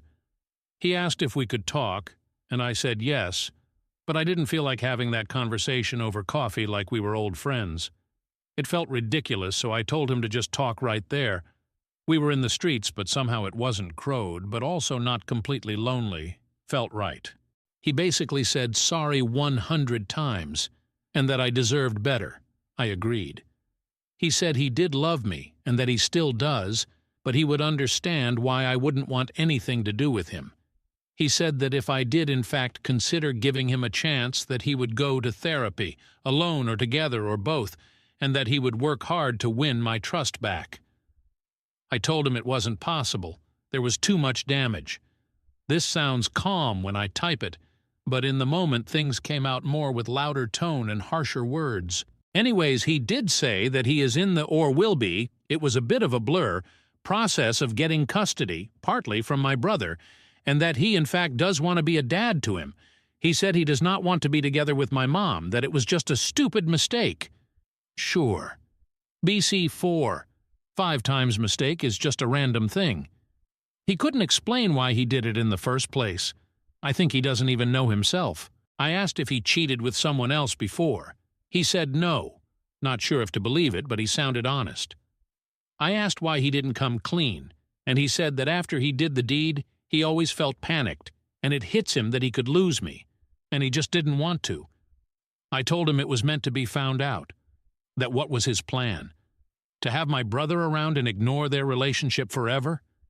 He said he didn't think far enough, and that he was basically going with the idea one day at the time type of survival. I asked him if he felt that my mom seduced him. He said it was mutual, which made me want to puke again. I asked if he has any contact with my mom since I found out. He said yes, but mostly about my brother. Didn't elaborate more, and I didn't press for more info on that. He said he told his parents the day before or the day before that, not sure, on Tuesday, about everything. The parents were not happy, but they are glad to start building now a relationship with my brother, their grandkid. Honestly, all of this felt like a punch in my stomach. I don't know why. The parents wanted to contact me, but he told them to wait till he approached me first, hence why he was here. I said if he started or thought about the custody before I found out, and he said no. But when I found out was like the push he needed. Great. Seems I helped him get his shit together. Ugh. And this past week he was arranging all of that mess. That's why he hasn't tried to see me before. He sounded and looked defeated, but the whole thing made me, besides sad, angry. I was mainly depressed before, but now I'm furious. I feel like he is still in an okay place and he isn't paying for his actions, beyond me leaving him. He will have my brother, his parents, and others and move on with his life, while I lost everything. I hate him. We parted ways not on a happy note, and I told him to never get near me again. I was done. He asked me to see my brother still, that I was important to him, and tried to guilt-trip me, and it worked, but I still think I can't. I don't know much about my mom and really hope she doesn't come find me anytime soon, BC. I'm fuming right now and won't be able to handle it. I will be contacting my family and friends and finally doing the blasting today. I think is about time. And after my talk with him, I got the extra push I needed. Editor's note. Top comment suggested moving to Australia. Can't fault that line of thinking. Update 2. My little brother, 3M, is actually my fiancé's 25M kid, July 7th, 2024, 3 days from last post, 7 from OG post. Hi, everyone. Again, I want to say thanks for all the support on my last update. Honestly, like I said in my previous post, it really helped me a lot emotionally, all your comments, and also all the advice I got, that being about moving abroad or what to say when I do the blast. Thank you. Update. A lot has happened. I did the blasting, and this is how it went down. I first posted on my family's FB group we share. This is from my mom's family side. I used inspiration of what you all suggested in my last post and said something around the lines of, I want to communicate to you all that my wedding with X has been permanently cancelled, since I found out that my mom, name, and my ex, name, had in the last few years a sexual relationship which resulted in the birth of my little brother, name. I had no clue of any of this, and I found out about it last week. I won't have moving forward a relationship with name, mom, and ex, name, for obvious reasons. I would appreciate your understanding, and I felt it was only fair to let you know of the situation. Since I value transparency and honestly above all, I also included a screenshot of my mother's message. What I said to her once I found out, and a message she managed to write back before I blocked her. Didn't open the message till before the blasting. I didn't want to hear read her and be persuaded. It exploded. I had family reaching out via text and calling the whole day after the blasting. I would say most were very supportive, and I could tell they were just shocked. There were a few neutral and some suspicious that it wasn't the whole story and maybe I misunderstood. My grandparents were in the maybe you misunderstood category, which it wasn't surprising since my mom is super close to my grandparents, and like I said before, my mom was always a good mom, so no red flags. Red. I will be moving with a cousin that is more like a sister to me. I haven't reached out to her previously, BC. I knew once she knows everyone would. That's why I went to my friend's place. My cousin is devastated on my behalf and offered I live with her and her 2 kids until I can get my feet on the ground. I accepted and will be moving next week. I'm a bit afraid this will give my mom an easier access to me, but I can't stay at my friend's place forever. I then proceeded quickly to post a similar message for my we share most of our friends since high school and local university friends on Instagram. I created a close friends story and tagged most of them too. This went sort of viral in our friend group. Actually, one of my friends sent me my Reddit post and asked if this was me. I confirmed. They were also shocked and speechless. They never thought my ex would even remotely do anything like this. They said, he was crazy about you. Oh well. Apparently, he went overboard on the crazy part. The group of friends is divided ATM. Some are completely on my side, and some are thinking it isn't the whole truth. I told everyone that reached out that if they don't believe me to ask their friend if he is asking for custody of my little brother, that kind of shut them up for now. My ex deleted his social media, apparently. Also, my ex's parents called me like I guessed they would. They were kind to me and were very sorry about everything. I got the feeling they are also overwhelmed and very disappointed. However, it was clear they will be supporting their son. They are very upset at my mother, and don't want anything to do with her, but not sure how that will work with my little brother and everything else. They tried to give me info about the custody and what is my ex up to now, but I shut that down quickly and told them I don't want any info. I want to move on. I also asked them to not reach out in the near future, that I needed distance, especially if they will be supporting my ex. He is living with his parents, ATM. Also, my ex and my mother, after the blast, were going nuts trying to reach out to me. They tried calling my friend, who she blocked them, and reaching out from different numbers. I had to put my phone on silence and ignore everyone. However, my mother sent me a long text from another number, and that was a weird text. She said that I was being cruel and that she didn't think she raised me that way. She said she thought we had a better relationship than me blasting out laundry like that without talking to her first, that I didn't have the whole picture. She did mention something that confused me. She said in her long-ass text that the reason she slept with my ex is because he reminded him of my dad, that it was grief, that she didn't mean to use him to heal her pain, but she wasn't strong enough. I don't even know what that means.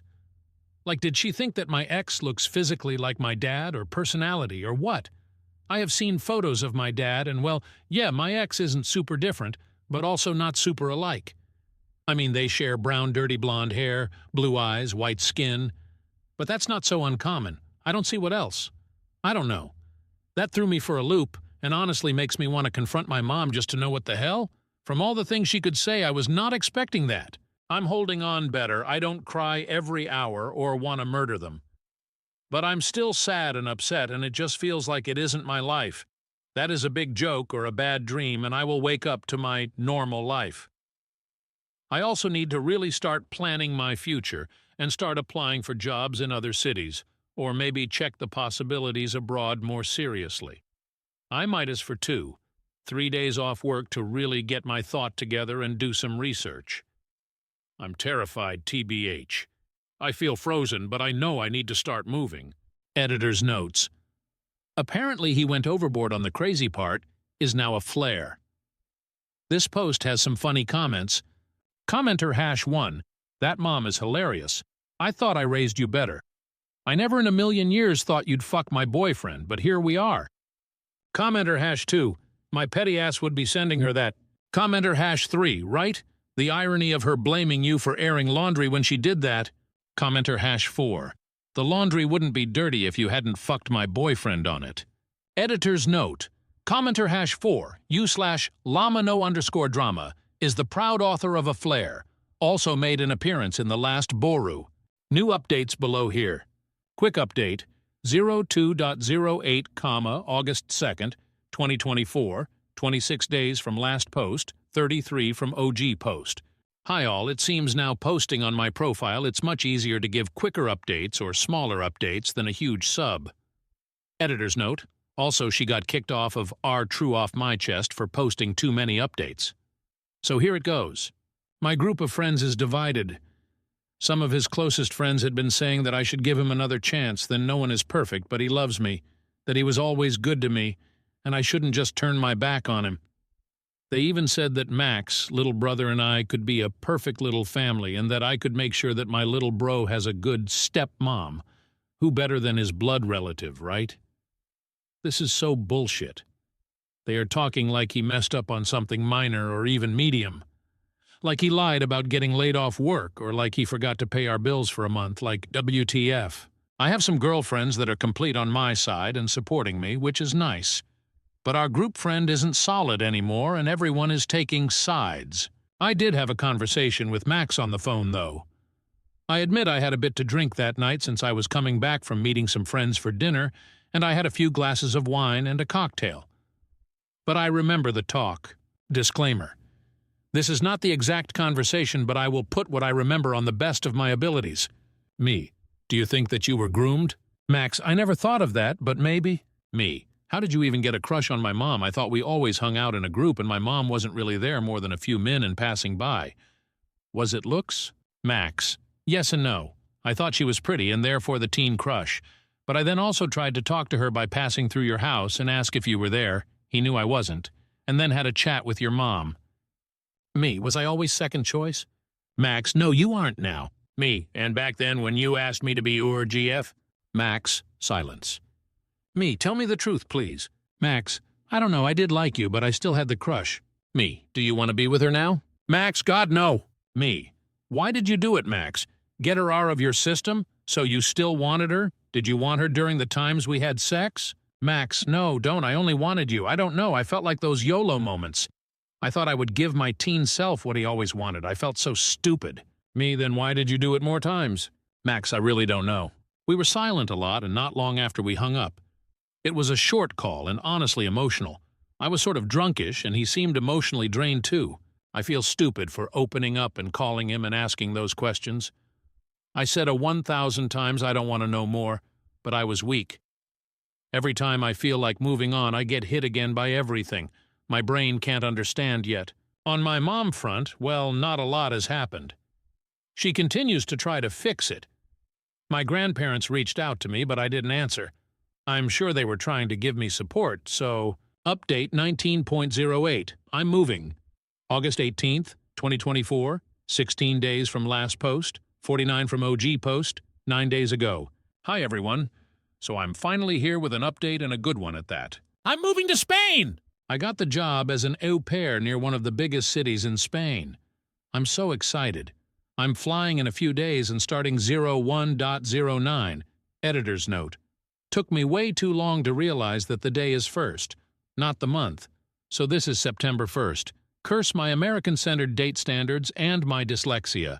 With the family. The kids are adorable too. I will be learning Spanish too, which I always wanted to do anyways, so it all feels like heaven sent. I haven't told almost anyone about it, just a few friends I trust and of course my cousin who I live with. Also my boss.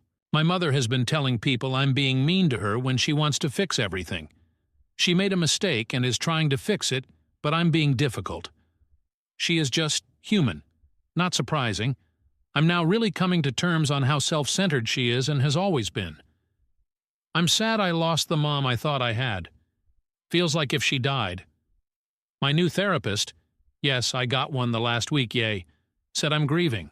Max has left me a bit alone since the last call we had.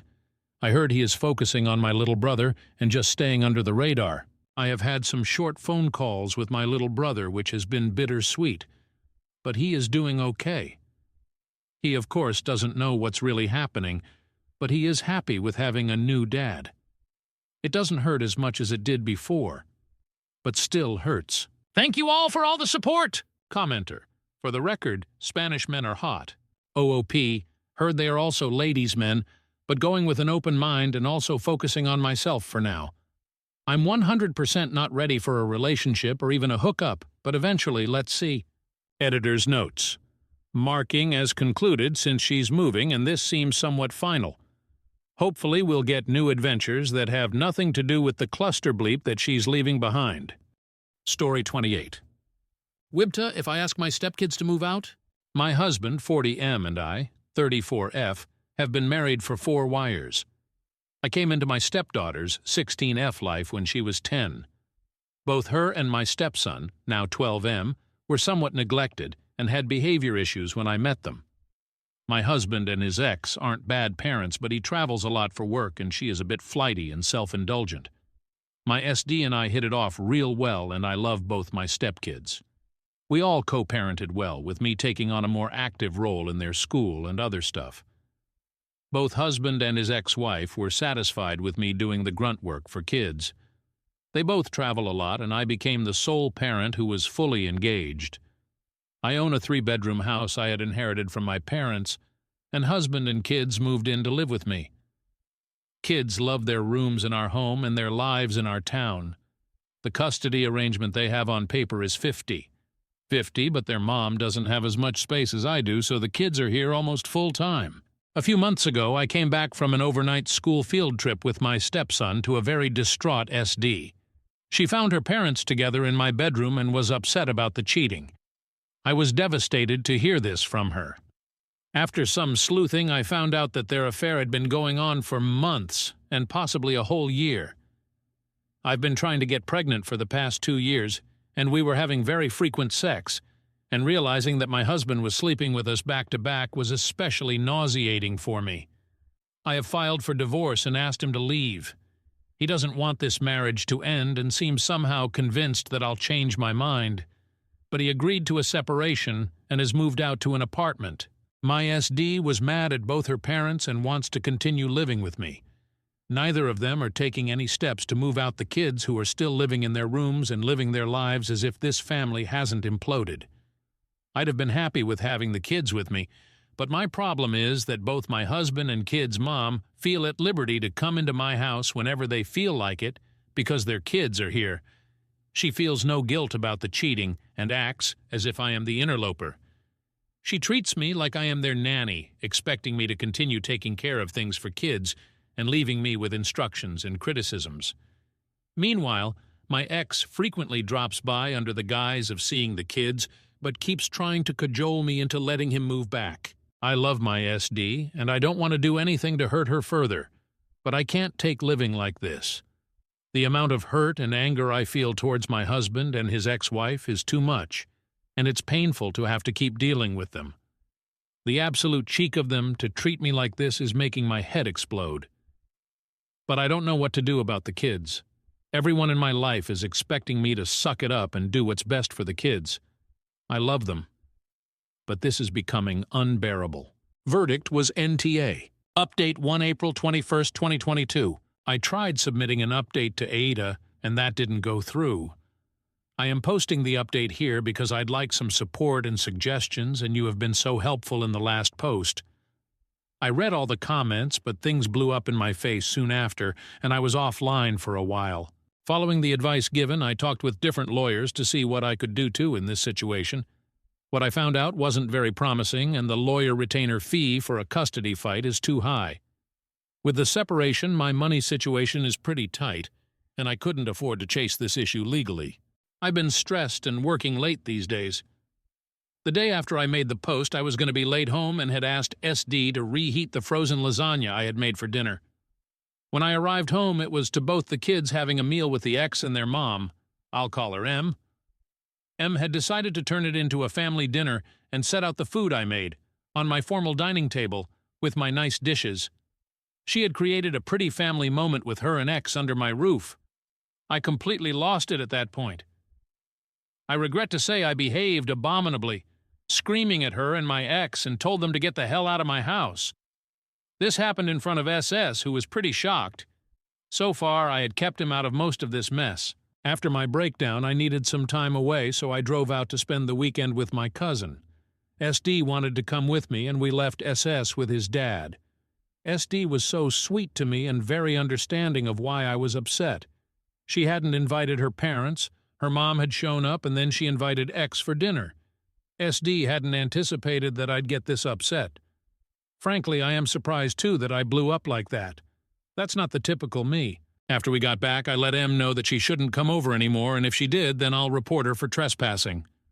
M didn't believe me and showed up to talk, and I lost it at her, and this time I did call the cops. They nicely asked her to leave, and she did. SS was very upset at me for this. M showed up again the next day acting all sweet and telling me that I am being unreasonable. Unfortunately, I became pretty unhinged at this and swore and yelled at her. SS shoved me and screamed at me to shut up.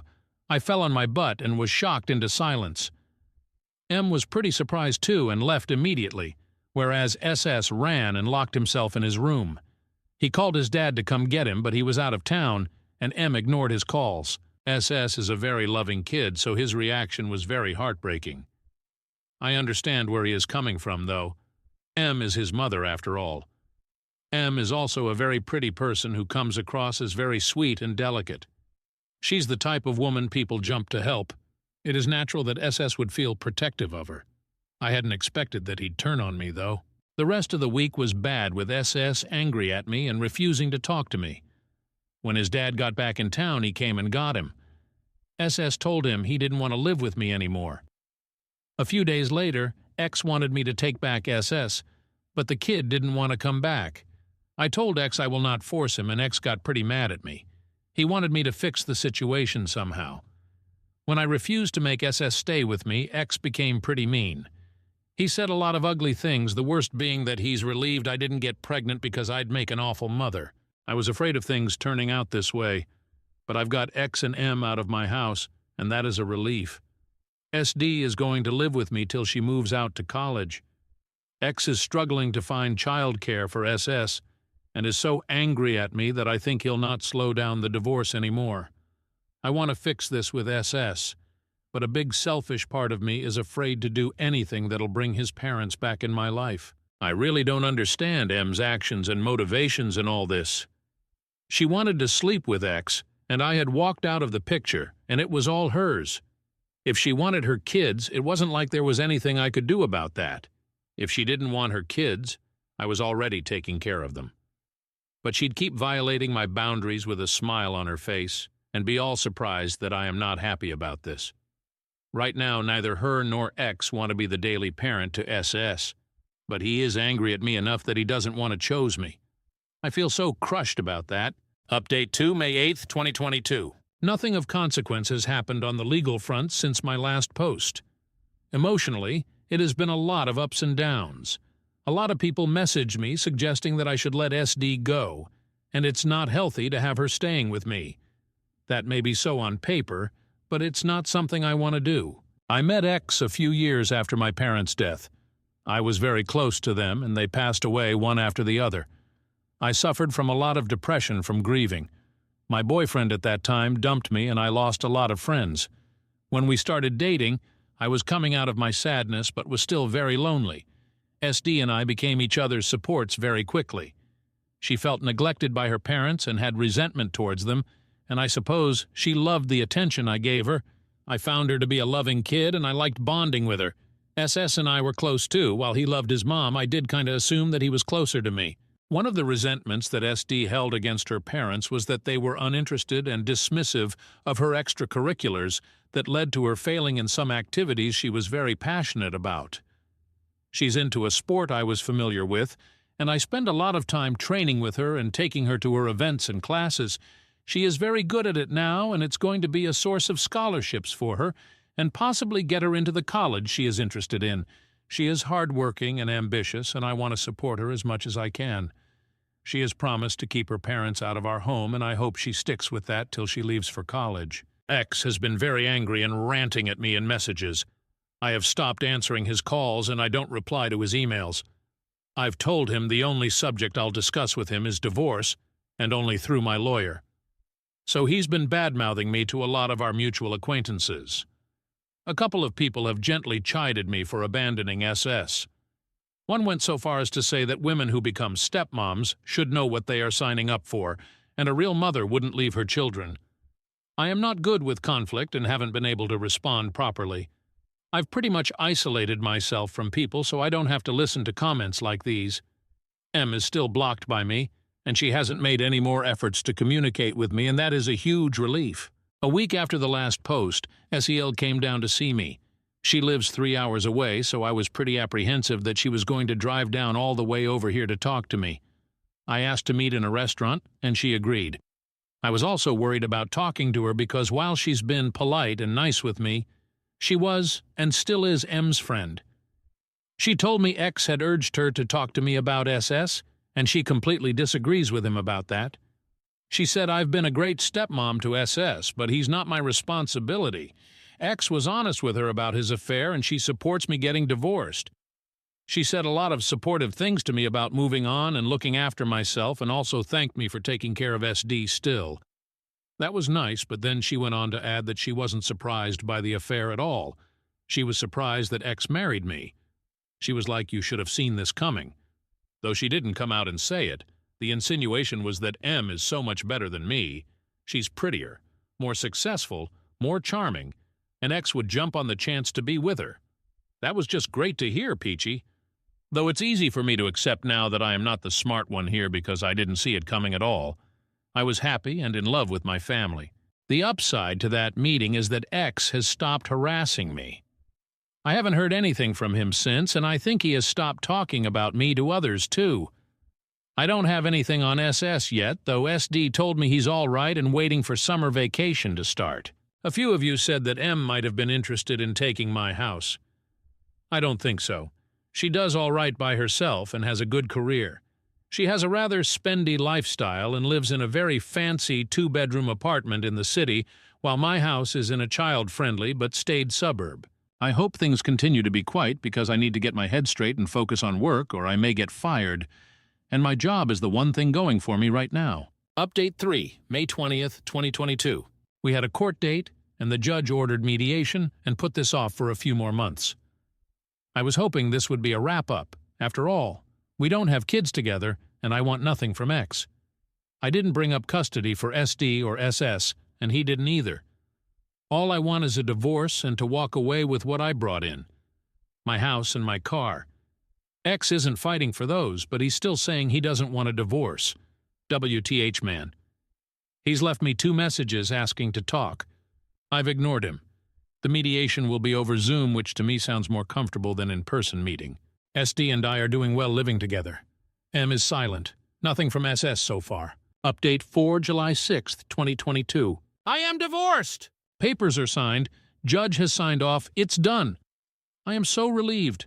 I was scared that this would drag on for longer. The first mediation meeting was a shit show with X trying to talk at me that we should go through marriage counseling. The mediator was a very firm woman who kept the conversations in control, though. We had a couple more mediation emails, and he agreed to sign off. I was still nervous about how it'd go today, but X played nice and signed off on everything. A very nice surprise was that he voluntarily gave me our entire joint savings account. I was not expecting that. I had asked for half of it, though in reality he has put more in it than I did. I'd have been okay with taking just my portion, but he surprised me by giving me all the money. It was our emergency savings, so not a rich amount but a nice high 5-figure number. I am so relieved about it. Money had become tight with lawyer fees and changes, and this helps. Emotionally also it made me feel better about myself. I may be wrong, but my heart wants to read this as his acknowledging that he screwed me over and I deserve something back. Update 5, October 16th, 2022. Okay, not really an update, more like a vent. I can write things down here that I can't talk about in real life. I am making a big show of being happy and social and carefree to people in real life, but honestly, I am so damn miserable and sad. The first couple months, I soldiered on out of pure spite and determination to remake myself, but it's devolving into sadness. I had been avoiding hearing anything about X or M, but SD has been having some issues, and she vented to me how mad she's at her parents, Mom mostly. X and M didn't last long. They were having fights and issues well before my divorce finalized. M immediately started dating someone else, and from what I hear, she's happy in this current relationship and is so into it, she hasn't even met either of her kids in the past 2 months. Only video calls. X had to juggle a lot of things to adjust his work schedule and get dependable childcare for stepson. He's dating two now, a much younger woman. X and M used to co-parent well, but I guess I was the one really doing that because right now they hate each other and hardly ever talk. One would think that it'd make me happy, seeing them fall apart from each other, but it's only making me more angry. My life was ruined. The kids' happy home was destroyed, and for what? I miss my old life so much. A lot of it was a lie, but I was so happy and full of purpose then. I am just feeling lost right now. I have tried dating and have been on a lot of dates, but they have all been bad or wrong.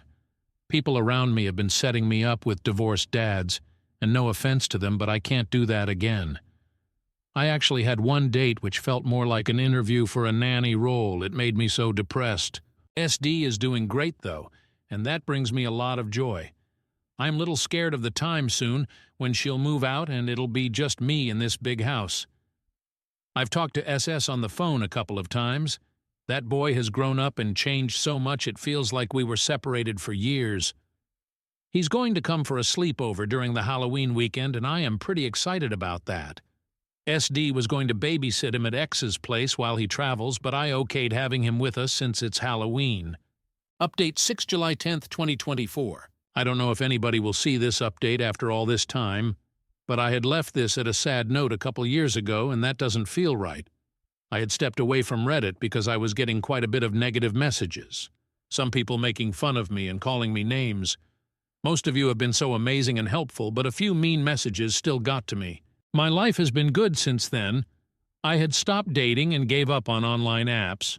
I did well with making a few friends and staying busy with having an active life, a good career, and hobbies.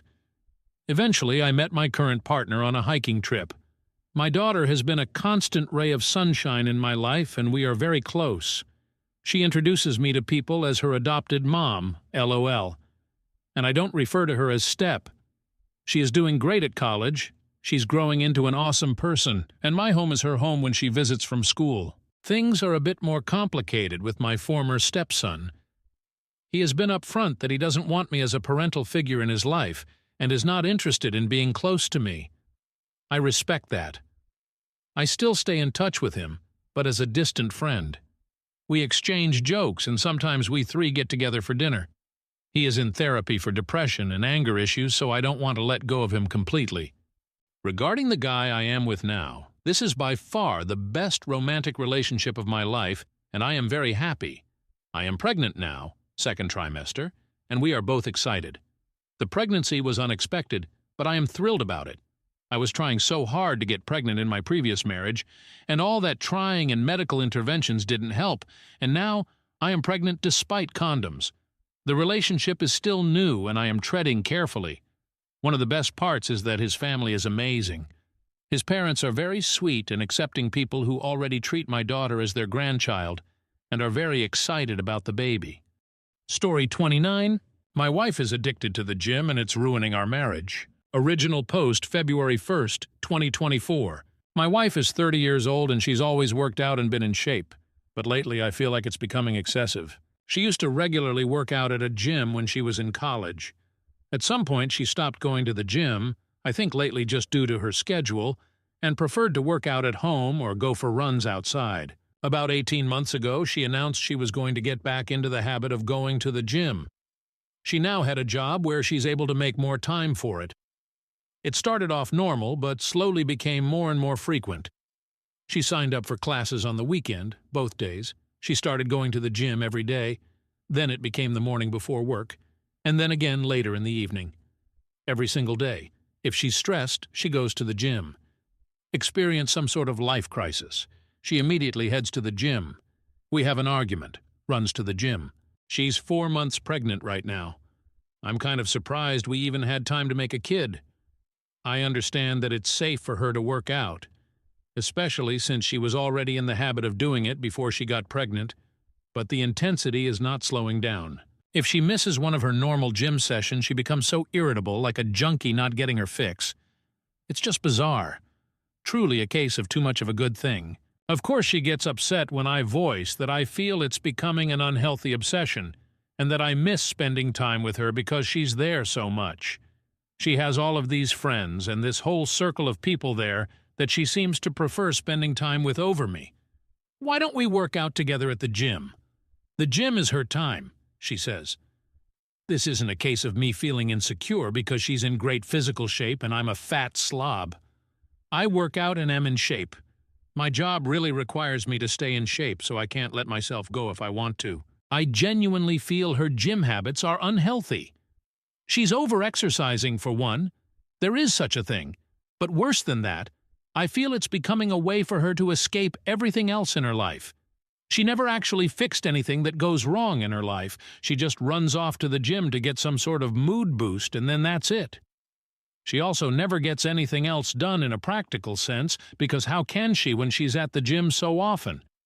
It's to the point where I have to do every chore, and if food is getting made, I'm going to have to do it. I don't expect her to do all of those things, but it should at least be a shared effort. People we know have even commented about it to me.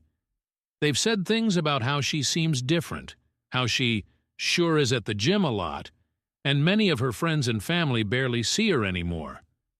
Some have even suggested she's having an affair with somebody there. Please tell me that this doesn't sound normal to you. She insists this is perfectly normal. Update February 11th, 2024. I posted not very long ago about my wife's addiction to the gym. A compulsion, if you will. She spends most of her free time there. She often goes twice a day and sometimes even 3 times if we have a fight at night and she needs to run off instead of actually talking to me. She won't let me go to her gym, and she refuses to go to mine. Her gym is her place, my gym is my place, and that's just the way it has to be according to her. I'd love to have her come along with me. I've invited her multiple times. She's about 18 weeks pregnant right now. This is our first baby. She worked out like crazy prior to the pregnancy, and she continues to just as hard now. I truly didn't think she was cheating on me. People suggested it in the last thread, and I laughed. You can tell she's at the gym a lot. She's in great shape, so she's obviously going there. I felt really confident about the cheating issue, and when I posted 9 days ago, I wasn't even considering cheating. I'm embarrassed to admit that after reading a lot of the comments on my last post, I thought maybe I was being overly confident about her fidelity. She usually always has her phone on her, but she left it in the kitchen counter, and as stupid as I felt, I decided to do a quick swipe through her texts. She had a current text conversation going on with a guy. I recognized the name. The same name of a guy from the gym she mentions a lot. She's friends with a lot of people there. Went to one of their weddings last fall. I wasn't too terribly concerned until I started reading the texts. Never wanted to know what the guy's dick looked like, but I know now. She was only out of the room for literally about a minute or two, so I had to scroll fast. I was furious. I asked her what the fuck that conversation was about. She started yelling at me for looking at her phone. I told her she's acting so weird, and the gym obsession was really bothering me, so I just decided to look, and was ashamed that I did. But that's I thought I'd find nothing all. She said, "It's nothing. It's nothing." Didn't look like nothing to me. She sure seemed pretty interested in this nothing. I wanted to know if she's been fucking him. For how long? She kept saying no. I left the house because I was so furious, but not before I slammed her phone on the ground and shattered it. She was calling me all sorts of names for breaking her phone. She hit me on the back as hard as she could. I left. Went to my brother's house. My brother and sister-in-law were shocked, although my sister-in-law was one of the most vocal ones about my wife's gym obsession being weird and bringing it up to me constantly. I went home. She was in bed crying. She obviously couldn't call me or anyone else for that matter. She was laying it on thick. I don't know if you'd ever come home. Give me a break. I took her phone to get repaired tonight. She doesn't deserve it, but I still feel like an ass breaking her phone. I still don't know how deep it goes. She won't admit to anything beyond what I saw. Was it sexting bad enough or more? I'm convinced it was a lot more, but she refuses to hand over her phone and is now trying to act like I'm this terrible monster who is abusing her because I broke her phone. Not my proudest moment, but I honestly wanted to body slam her after she punched me. I have never and would never actually touch her like that. Update 2. My wife admitted to an affair February 12, 2024. Not sure if posting something in my profile will be seen by anyone, but I don't feel like making another update in a subreddit. Today, my wife asked me to stay home from work so we could talk. She laid in bed all day yesterday trying to get me to feel sorry for her, but I paid absolutely no attention to her and ended up leaving the house to go to my family's Super Bowl party. I wasn't in the mood to go, but I wasn't going to sit at home with her. It really bothered her that I left. She kept texting me things like, "Who just leaves like that?" When something like this is happening. Who is that cold and callous that they just leave to go to a party? I stayed home today to talk to her. She was full of tears. She's so sorry. According to her, she really was going to the gym twice a day because she likes going there. That's where her friends are. Makes her feel good. It's fun for her. She met this guy there and he started flirting with her. Everyone likes him. He's one of the most popular guys there. I didn't realize there were popular people at gyms. She admitted that she flirted back, but didn't mean anything by it. She didn't reciprocate very much at first, but he gave her butterflies, and she just found herself flirting back without thinking. She said it felt like when she had a crush on somebody when she was in school when she was younger. They started texting. At first it was just friendly and nothing sexual for several months, but she'd feel giddy every time she got a message from him. She was really attracted to him but told him that she was married and there could never actually be anything between them. According to her, he kept flirting with her anyway and said, "Sure, we won't cross the line." Until they did cross the line. She said she had tried to resist it for a while, but then one day they kissed. She admitted to enjoying it, but also feeling that it was wrong. She must not have felt that bad because she slept with him for the first time later that night. She described it like falling in love with somebody for the first time. All she could think about, what him? Is she in love with him? She doesn't know. Is this baby mine? She thinks so, but there's always a small chance it could be his. He always uses a condom so she doesn't think it's his baby, but they were sleeping together at the time she got pregnant. She loves me. She can't help that there's just this huge spark between the two of them. She doesn't know if she loves him. She doesn't know if the baby is mine. She doesn't know why she did this. She doesn't know what she thinks we should do. The nail in the coffin is when she said, "You would really leave me if it's not your baby, would you?" She had the balls to ask me that. I told her, of course I'm leaving her and I wouldn't raise another man's child. She seemed shocked. She said, "Really? With everything we have and all our history, you wouldn't even consider it?" She can't be serious. I told her no, I would never consider it. She agreed to get a DNA test. She tearfully agreed, like I'm supposed to feel sorry for her about it. I don't know who this woman is. She was crying the whole time, but not tears of an ashamed or sorry person. They were tears for herself and meant to try to make me feel bad. Feel bad for what? That her heart is apparently so torn? My wife is moving in with her AP. They're in love, February 22nd, 2024. My life has been reduced to a trashy daytime talk show. The woman who was once my wife, who I considered a classy woman, has turned into complete trailer trash. Today she announced that she's moving in with her affair partner from the gym. She's pregnant. Might be his kid. Might be mine. She's too embarrassed to go get blood drawn for a paternity test. She spent about a week trying to get my attention, to get me to talk to her, to get me to beg her to be mine. I didn't fall for any of it. I've largely been ignoring her, and when we have to speak, I keep it very brief. We've been living together this whole time, but I'm in a different room now and functioning separate from her in all ways. So her pouting and trying to get me to pay attention to her and give her a gold star for not going to the gym for 5 days in a row didn't work. Today she texted me to say she is moving in with him. Somehow I still care about this person. I've already met with a lawyer, though. I can care about her as a human being and possible mother of my child without being married to her. Still, it stung to hear her say she was going to be with him. I told her it wasn't a smart move to leave the house. I've even told her she should probably meet with a lawyer. She doesn't care about anything I have to say. I don't think she needs to move in with anybody. I actually feel bad for her that she can't just be on her own. I asked her if he actually knew she was pregnant and wanted to know what story she's been telling him this whole time. She said he knows and he doesn't care if it's my baby. He loves her and wants to be with her. Bizarre. You can't find anyone else? Somebody who isn't a married, pregnant woman? Why would you take that on? Doesn't make sense to me. He's scum, but he's good-looking scum who apparently is gainfully employed and owns his own home. So you can't tell me that my married, pregnant wife is your only option here?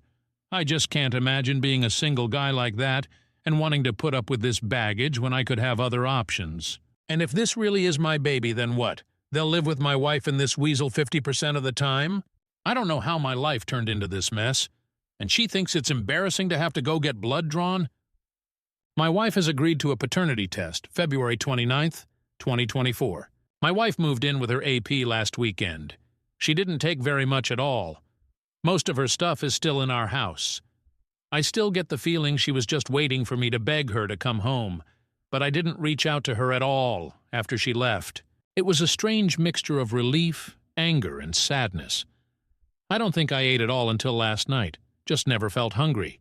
Drank a little too much. But I'm fine. I'm posting this update because I've received a ton of messages from people, and honestly, it's emotionally draining to respond to each one and to have to type the same stuff out. I just don't feel like talking about her that much. So this morning, she texted me to say her AP wants to get a DNA test done. So she's going to do it. Look at that. Didn't matter when I wanted one. But now that he has requested it, she suddenly thinks it's a great idea. She asked if I wanted to submit a sample because it'll be cheaper to have two dads tested as part of one package. I don't even care about the cost at this point, I just want an answer. I don't have to see or interact with them at all. I just have to make my own appointment with the lab to get my cheeks swabbed. So this Saturday I'm going to do that, and we should have the results within a week. I'll take what I can get at this point because it's better than her dragging this out for another 20 weeks. So that's it. I'm fine. I'm going to work every day, trying to function, just feel stuck in limbo. I miss her. Honestly, I hate that she's there with him. It makes me sick. Part of me does want to beg her to come home. It'll be even worse if I find out that it's my baby and she's there with him. Unless he drops her at that news. I won't let myself beg her. I won't play any of those games with her. Relevant comments, updates. March 8th, 2024. TTI survivors. Have you gotten the paternity test results? OP. At 11 o'clock this morning, I got the news that I'm the father. I feel incredibly conflicted right now. And update on my wife's affair and pregnancy. March 15th, 2024. My wife has been having an affair with a guy she met at the gym for at least nearly a year. She's around 22 weeks pregnant right now. She was somewhere around 17 weeks when I discovered she was cheating. She maintained that she was positive I was the father, but then refused to get a paternity test done to ease my mind. We recently had a paternity test done, at the request of her affair partner, and it proves the baby is mine. It's been very mixed emotions for me, very up and down. Originally, I thought I just wanted to be completely done with her and not have any lifelong ties in the form of a full-blown human being we shared, but I was sort of happy or relieved when I got the results. I'd already had it in my mind that I was going to be a father for months before I found out she was cheating. Sometimes I just have moments where I can't believe this is my life, that this is the situation that my kid will be born into, and I hate her for it. She's still living with him. All of her belongings are still here in our house. I refuse to do the work of packing everything up for her.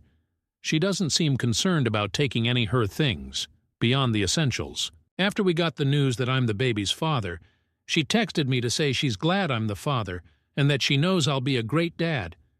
She was texting me new baby name ideas last night. She's tried calling, but I ignore the calls. I only speak with her via text. This morning she asked if she could come by and get a few things. I told her it was fine, as I've been advised by my lawyer to not prevent her entry from the home, but I told her that he better not be with her. So who shows up with her? The scumbag boyfriend. He walks right on into the house behind her like it's no big deal. She ran upstairs to get the stuff she wanted, and he and I were just left standing there in the living room. He told me it wasn't her fault that he was there. She told him I didn't want come, but he forced his way along. He wanted to talk to me supposedly to tell me he understand how I must be feeling. No, you don't know. He told me he knows I probably don't believe him, but he genuinely loves her and knew he probably wasn't the father. He accepts it, and then tried to assure me he won't try to take my place with the baby, and hopes we can just get along since we're both going to be in her life now. He promises that she's fine, he's looking after her. I told him that I couldn't for the life of me imagine what he wanted with a pregnant woman who was having another man's child, that I found it weird. Then I told him if he didn't get out of my house, I'd punch him. I went upstairs and she was trying to find somebody things in the bathroom. I got mad, asked her why she brought him along, and told her I find it really strange that he still wants to be with her now that he knows he has nothing to do with this baby, and that I refuse to let him have anything to do with my child. She said he talked her into coming, and she's sorry and never meant for any of this to happen, but she's in love with him now. He is supposedly what 30-year-old her is looking for, not me. She's setting up a nursery in his house, and I can set one up at my house, and she has no intention of trying to get full custody or anything like that. She doesn't want to keep me from being involved in my child's life. How generous of her. She went back downstairs and I followed her, and he was still standing there in the living room, and I just walked up to him and punched him. He stumped back and fell into a table. She yelled, "What the fuck?" and ran over to him. I don't even care at this point. As if he's going to call the cops? He deserved it, and it wouldn't have happened had he just left like I told him to. Several hours later, she texted me to say she was sorry about today. He really meant what he said, and he's actually a good guy, and he cares about her, and he respects me. WTF? He respects me? He was screwing my wife in the gym locker room. I was like, you can't be serious. She said, fine. I'm trying to have a mature conversation about this. I can't help that we fell in love. Believe it or not, I'm not trying to hurt you, and I want everything to be amicable. This guy stole my wife, and he's stealing my kid too. Sure, I'm the actual father, but now they're setting up a nursery together in his house? I've tried to not feel jealous or sad. I've tried to maintain the thought that he's the trash man who picked up my garbage. Sometimes I feel that way, but the truth is that I loved her, and still love her. I don't want to stay married to her on principle alone, but this is devastating to me. Another installment of the implosion, which is my marriage, April 10th, 2024. My wife is basically 26 weeks pregnant now. There actually hasn't been much drama with her and her AP. I was away for a long weekend last week, and it was nice to just get away from home for a while. Only really annoying thing that's happened is that I told her I'm being in the delivery room, not him. After everything she's done, she owes me that. It's not his baby. He has no right or reason to be there. I will not be the one waiting outside when my kid is being born. She said yeah, she agreed, and she never planned to have him in there with her. I asked her if she'd told him that, and she said no. I told her to tell him he'll have no part in it. Well, she told him, and apparently he didn't like that, and he started trying to convince her why he should be there. Next thing I know, she's telling me that he really wants to be there, and she's the one giving birth, so she should be able to say who she wants there, and she wants him there. I suppose he'll start making name suggestions soon, and we'll try to overrule names we've had picked out for our future kids for years. We've talked a little bit, and she told me I can have our house and the dog in our divorce. I'm requesting that we sell the house and split the profit. I already that written in the paperwork. I'm not buying her out of our house, a house that I've made all the payments on anyway. I have a much better credit score than her and less debt. I compromised a lot because she liked this house. I'd rather be able to get my own place based just on what I want and with no reminders of her. And there was already no way she was getting the dog. I already had proof that I owned him, though, so she wouldn't really stand a chance of having a court award the dog to her. It's the one thing I told my lawyer I wanted above everything else, not including any custody issues surrounding my actual human child. Honestly, her AP can have her, but he will never ever have my dog. Not to mention my dog is 100 times more loyal than my wife, and some might even say better looking too. So with the idea I won't be living here in this house for much longer after the baby is born, if everything moves quickly, I decided I will still prepare a nursery here anyway in case anyone wants to try to accuse me of not being prepared for fatherhood. I'm trying to look at the positives. It doesn't matter what colors she likes or what themes. I can do whatever I want. Honestly, we've been together for so long and have lived together for most of our adult lives. It's sort of nice not living with somebody, but sort of lonely too. I have friends and family, but it's hard to feel in the mood to go out or hang out with people too often. They always ask me about everything that's going on, and it's just like I'm tired of that being the topic of conversation.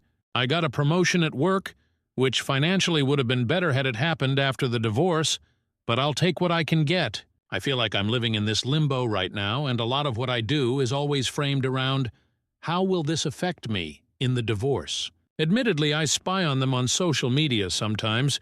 Guess I'm hoping to see he's been in a motorcycle accident or something now that the weather is nicer.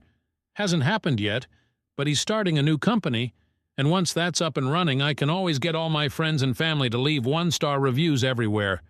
Have to find ways to have a little fun. Sorry that I don't respond to a lot of messages or comments. Sometimes I just take big breaks from looking at Reddit since it can be depressing AF. Editing to add something I forgot. She told her family that we've split up and that she's with this other guy now. Her sister reached out to me to say how sorry she was. Her sister is a dumbass, that sort of thing. She told me that my wife was complaining about her AP. The sex is over when he's done, and apparently he's really selfish with sex. He doesn't do extra little things for her that she's used to me doing, like clearing the snow off her car in the morning and heating it up or offering to make her food after a long day. He doesn't speak her love language, and he hangs out with his friends too much. This made me so happy to hear. She's secretly miserable, and I find that absolutely delightful. I'm still alive May 19th, 2024. I'm still alive. I'm mainly posting here because several people have reached out to me and were concerned that I'd taken my own life. No, I'm not on the brink of ending my life. I think I'm doing better than I have since all of this started. Around the time of my last post, my story blew up and I was getting messages from people who saw it on TikTok and YouTube. I had to take a step back because it was a little overwhelming. I have over 100 unread messages here. I appreciate it, but it was a little uncomfortable at the time, and I got to the point where I didn't really want to talk about the situation with my wife and her AP anymore. So as of today, our baby is due in less than 10 weeks. We're in the home stretch now. I don't feel prepared at all. All of this other stuff has just been so distracting. I started working on a nursery. It's not done yet, but I have the floor finished and the walls painted. My ex-wife was impressed with the color scheme and furniture I chose.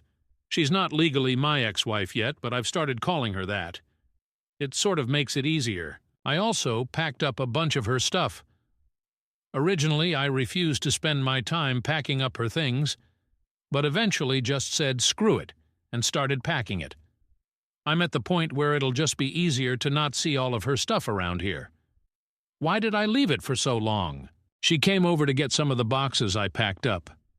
She came alone. Things were fine between us. I loaded the stuff into her car. We didn't argue. At one point, she started to tear up and said she fucked up. I said, yeah, she did, but there's no point talking about it now. She shit all over our marriage. She has her muscle-bound asshole to go home to now anyway, so who cares? She said, I know, but it's not the same. I told her nothing has been the same since she decided to fuck him the first time. Supposedly, he's going to let me be in the delivery room when my baby is born. I didn't even argue it when she said it like that. But inside I was boiling at the idea of him letting me be there for the birth of my child. She says she talked to him, and he agreed it wouldn't really be right to not allow me to be there. I'm going to take what I can get, if it means being there for the birth of my child. I'm going to try to just ignore him for the time being. She was acting all sweet, and laying on all of the, I really want you there. I really need you there stuff, and I know mentally I'm not in a place to be that cold to her when she starts acting that way. I'm trying to be indifferent more than anything else, but it's so hard when she's actually around and starts looking at me a certain way and making me feel bad. She invited me over to see the nursery they have set up at his house. I'm not sure I can bring myself to go into another man's house and look at the nursery set up for my kid. I did ask her if she was truly safe there, though. I don't know why. It's just been bothering me. As pissed as I still am, I don't want to find out he's mistreating her, and I definitely don't want my kid to be going into an unsafe household. I haven't told her about anything her sister has told me. They probably won't last, but as of right now, there's a very good chance my newborn baby will be going home to his house. It kills me to think about. It's almost soul-destroying to think about if I dwell on it too long. She says she's fine. He genuinely loves her. He's great with kids. He accepts that she's having a baby and that this is part of the package. She insists it's not weird because she wasn't pregnant when anything started between them. I asked her why she did it. Why did she ever let anything start between them in the first place? She said, "I don't know." Then went into "I don't want to talk about this" mode and left pretty soon after. Typical behavior from her, just run away. Overall, I'm doing okay. I'm not sitting here depressed and drinking a bottle of scotch every night anymore. I mean, on occasion, but for the most part, no. I feel more used to my new normal now, and that'll all change yet again pretty soon. Additional info. There is a draft of a custody plan now, but the court won't approve anything until after the baby is born. Right now she's in agreement, but there's plenty of time for her to change her mind, or for him to convince her to change her mind. She plans to breastfeed, but with agreement that she'll pump and the baby can drink from a bottle when not with mom. Everything I've read says a baby ideally needs to spend time with each parent frequently, without gaps that are too long in between, and it's best if each parent is feeding, changing, bathing, etc. during their time. At this time, she's in agreement with all of this. I can say that she's not said or done anything to indicate she wants to restrict my time with the baby, other than the whole delivery room thing. She seems to want me to be involved in that respect. I hope she sticks to her word. If not, I will be fighting it through legal means. New update. I'm a dad July 2nd, 2024. I have a baby, a little girl. I'm a dad. She was born yesterday at 11:57 p.m., 2 weeks early. As he's done before, she was having some pains off and on, and he left for work yesterday morning. She works from home on Mondays. She told me around 8:30 a.m. she was having contractions 17 minutes apart. The same thing happened not long ago. But then by evening all the pain stopped. I was at work, so I told her to keep me posted. A little later she said they were 15 minutes apart and she had some other signs it might be actual labor starting. I asked her if she needed somebody there with her. She said wanted me to come be with her. I didn't even mean to volunteer myself. She was scared. I didn't even ask why she didn't call him. I left work and went over to his house. Uncomfortable doesn't begin to describe it, but there were obviously more important things going on. He wasn't there. She didn't even contact him. She said she just wanted it to be me and her there. In her words, he hadn't seen her pee or shit herself yet, but I've witnessed all of that stuff already, so she was more comfortable with me there. I really tried to be as nice and supportive as possible. Set the whole thing about her affair, our marriage, everything to the side for a brief time. I don't really know what my purpose was being there, but I think she just needed somebody there so she didn't feel alone. She spent most of the time stretching and doing some sort of yoga labor routine and bouncing on this huge exercise ball. I twiddled my thumbs for the most part and looked through a bunch of his belongings. I was timing the contractions, and they were consistent and slowly did get closer together, so I thought it was probably actually going to happen. It wasn't nearly far enough along to go to the hospital yet, and it was getting close to when he'd get home. I was planning how I'd handle that when she called me into the bathroom to ask her if I thought her water broke. It wasn't like in the movies with this huge gush of water. So he got home and I was there. He came into the house and the first thing he asked is, "What are you doing here?" I think he thought something else was going on. "No, you just left and went to work and left her alone when she was scared." He said he was home, and he'd be with her until it was time to go to the hospital. He put his hand on my shoulder and said something like, "Thanks, bud. I got it from here and we'll call you when we're on the way to the hospital." He called me bud. I told him I wasn't his fucking buddy and to fuck off. I could tell she wanted me to leave. I'm not sure she really wanted me to leave so much as she was in labor, and the tension between the two of us wasn't what she needed, and I knew that. It was his house, so what was I supposed to do? I left and prayed they'd actually call me instead of letting me know the next day that my kid had been born. She texted me a few hours later to say the doctor told her to go to the hospital. At that point, I still didn't know if I was going to be waiting outside or what he'd decide was best for his apparent wife and child. I was allowed to be in the room. I didn't force my way in there. She said she wanted me to be there. He was there too. By far the single most awkward experience of my life, and the only reason I was able to excuse it was because she told me she wanted me there, and I didn't want to miss the chance to be there when my kid was born and to hold my kid before he did. I can't imagine what the doctors and nurses were thinking. Fucking humiliating. Then the guy tried to police what I could see. I put the baby in there. He's fucking watching, and it's like this is still my wife, and that's my baby. I chose to stay dignified, and I ignored him the entire time. I was there to do whatever she told me to do, and my focus wasn't on him, but in any other setting I don't think I would have been able to hold back. The baby came flying out. I mean, as far as labor goes. These are the nurse's words, and I trust labor and delivery nurses to know what they're talking about. She tore very bad because the baby came out so fast. The baby is so tiny, barely 6 pounds and only 18 inches, but perfectly healthy. I went home for a short rest, although I really couldn't rest at all. I went back today, and of course he was there. Surprisingly, he said he was going to give us some time alone with the baby. Not sure if she had previously asked him to do that when I showed up or not, didn't ask. He even brought us all food back when he returned a few hours later. I wondered if mine might be poisoned, but I tried to be nice. He's still not gone, so I'm wondering how long he'll be around. I just can't let myself do anything that will make her try to keep me away from my daughter now. I don't want them making it difficult for me. I'd prefer not to share her name publicly, but I can confirm it's the name we chose for a daughter years ago. He had no say, and he hasn't said anything about the name at all. It kills me to see him holding her, though. I eventually left, because it was just too much sitting there pretending to be like some bizarre Three's Company. I'll know. I will get my time with her when he's not around. He's already posting them on his social media. I don't know how I'm going to do this, but I'm going to figure it out. I just have to find a way to be the bigger person because I won't let him or their relationship discourage me from being my daughter's dad. I totally get doing anything for your kids now, and if it means having to pretend to get along with him, I will. Relevant, additional comments from OP. It's not about pick me. I just have a hard time not caring about her anymore. The fact that she was carrying my child made it a lot more difficult. Otherwise, I could have and would have cut all ties with her. I don't know. Still feel the need to protect her or help her. Hopefully, it'll get easier now that she and the baby are two separate people. Honestly, I'm considering doing something pretty stupid. She's getting discharged from the hospital early tomorrow morning. I don't want them to go home with him, so thinking about asking her to come home to our house instead. It's ridiculous and setting us up for disaster. It wouldn't be to be with her. I don't want my newborn baby going home to another man's house. I don't think it's for the baby's sake that I want to stop it. It's be for my sake.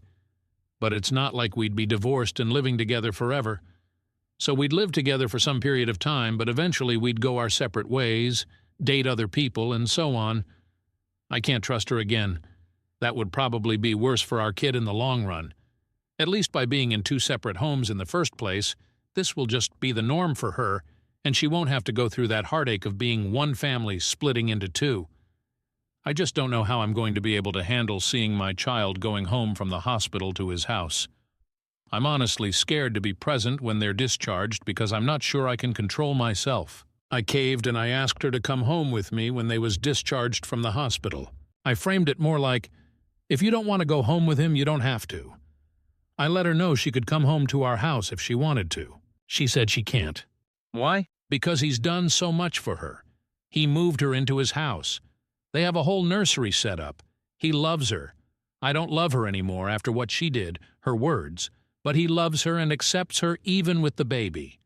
She thinks she'll never find anyone who will love her and love our baby too, so she can't risk losing him. I tried to tell her she doesn't owe him anything. Just because he let her move in and there's a nursery there doesn't mean she's indebted to him, especially not when it comes to something this big. She said, I want to, but I just can't. I'm sorry. I left. I told her I couldn't sit there and watch the get into his car and go to his house. As a consolation, I got a, you can come over and see her tomorrow. Great. I know she did this. This is all her doing. But why am I the one feeling like I failed? This wouldn't have happened if I hadn't immediately shut her out. I basically just pushed her to him. OP on the AP posting pictures of the baby online. Today I told him he can't post pictures of her online. He said he was just posting a few pictures to say how proud and happy he was of my wife. Wasn't weird. I said he can post her all he wants, but he can't post the baby. He didn't seem to be taking it seriously, so I told him I know he wishes he'd won this one, but he didn't. She's my kid, not his. If he's genuine about being all buddy-buddy and respecting me as the actual father, he'll respect my request. He said okay, he understood. We'll see. Story 30. My wife friend zoned me and wants a platonic companionship. Original post May 7th, 2024. My wife, 35F, and I, 35M, have been married for 15 years and we've been together for 20 years. We have 2 kids, 12, 14. We absolutely adore and work tirelessly to provide the best possible life for them. For the past 3 years, things have been somewhat bumpy. I understand that our kids are at an age where they require a ton of our attention and resources with school, band, club sports, and other extracurriculars, and I'm aware of the physical and emotional toll that can have on marriages. However, for these past 3 years, my wife and I have had very little intimacy and very little sex, and we've been trying very hard to work on that aspect of our relationship. This past year has been the most difficult, and by far the darkest year in our marriage. We didn't talk very much. We essentially became roommates co-parenting our kids under the same roof. It was very depressing and very demoralizing. It was to the point where we began contemplating divorce, and it became very dark and gloomy in the household because of that. We began seeking help with both individualized therapy and couples therapy, and it seems to have helped some. Little by little, we started to get along and started to have deeper conversations about what our marriage looks like and what we would love for it to look like. This is where it gets tough. As time passed, my wife started to tell me she no longer was in love with me, and that she only saw me as a best friend, that she only loved me in a very platonic way, and this was one of the main reasons she didn't have any desire for intimacy and let alone sex. This was very shocking to me, and quite frankly, I was devastated. I became angry and depressed, and I couldn't fathom the thought that I was no longer wanted or desired by the person I felt completely in love with. Things began to deteriorate again, and not long after, we were back to square one. I sat down with her one afternoon and had a heart-to-heart and began to ask questions about where the root of this problem lies. And her answer was, I don't know, and that I have built up resentment towards you, but I don't know where it stems from. As you can imagine, this provides very little to no insight into how to approach this. I'm puzzled, I'm frustrated, and I do not know what to do at this point. Currently, we've arrived at a place where she says that she has no sex drive and no desire for intimacy or connection. She says that all she wants is simply companionship, which basically means our co-parenting roommate dynamic. I asked her what I could possibly do, or what is it about me that is so unattractive or undesirable, and her response is always, I don't know. She stated that she does love me, but it's not the same. That she has been feeling disconnected for years, and that our marriage just takes up too much work. Her focus is only the children for now, and that my co-parenting contributions are meaningful to her in our home. I'm at a loss, and I'm mainly venting about my frustration. It's tough to realize that the person you love has no feelings for you. I feel like at this point I'm only here to contribute financially and as a parent. I feel like what she means with companionship is that she's comfortable with the convenience of having a good father for our kids and my financial contribution to the household. In regard to intimacy and/or sex, she basically told me that it's not something she's interested in or wants at this time. She mentioned that the only way to get to a point for any of that is to be intoxicated, which I believe is incredibly awful and very wrong. I told her I do not think forcing herself to have sex or be intimate by drinking or smoking is good, and I declined to be a part of that, which, to my surprise, it upset her and made her more distant. We're both extremely honest and transparent. We've never cheated on each other, and we are always free to look through each other's phones, emails, socials, etc., and we hardly ever do. I asked her if there was someone else, and she declined. Honestly, I believe her. We then peacefully went through each other's things, and as expected, it was clean. We've always been very forward, even with the hard topics, so I don't smell nor feel any foul play or infidelity. Am I wrong for declining to only be intimate or have sex when she's intoxicated?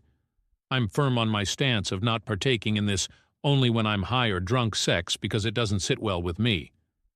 I do not know how to help our situation, and I'm starting to become a bit anxious and desperate. We're both fairly young and healthy individuals and good-looking. We both have good-standing careers and are good parents. I'm just not sure how our lives could have driven us to this point. I'd love some outside perspective on this matter and some insight on how to address something like this. It feels so awful to be unwanted and undesired by my own spouse. I hate it. Dar. My wife of 15-plus years is no longer in love with me and doesn't know way, and now says she can only have sex while intoxicated, or I need to settle for a platonic sexless marriage, and she doesn't know why that is, but it is what it is, and I'm in need of insight or advice. Relevant comments, missing reasons. Commenters looked at his history and found they were swingers. We did some swinging in the past. That was fun for some time.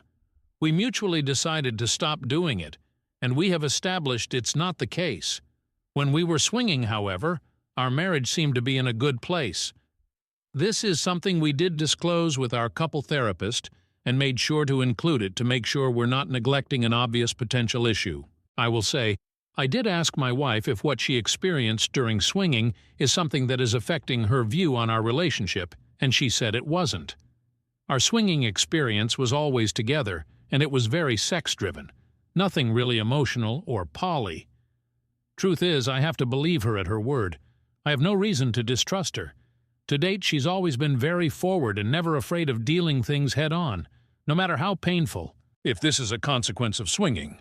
This issue existed long before the lifestyle. I agree that swinging wasn't a solution in the end. Never was meant to be. It was more of discovering or exploring if she felt any different. If that was the case, we agreed we would talk about, and if we arrive at the conclusion that myself is the problem, and she has no problem with other men, we would amicably part ways. However, this wasn't the case. She didn't like sex nor intimacy there either. She was very much in control of that whole swinging situation.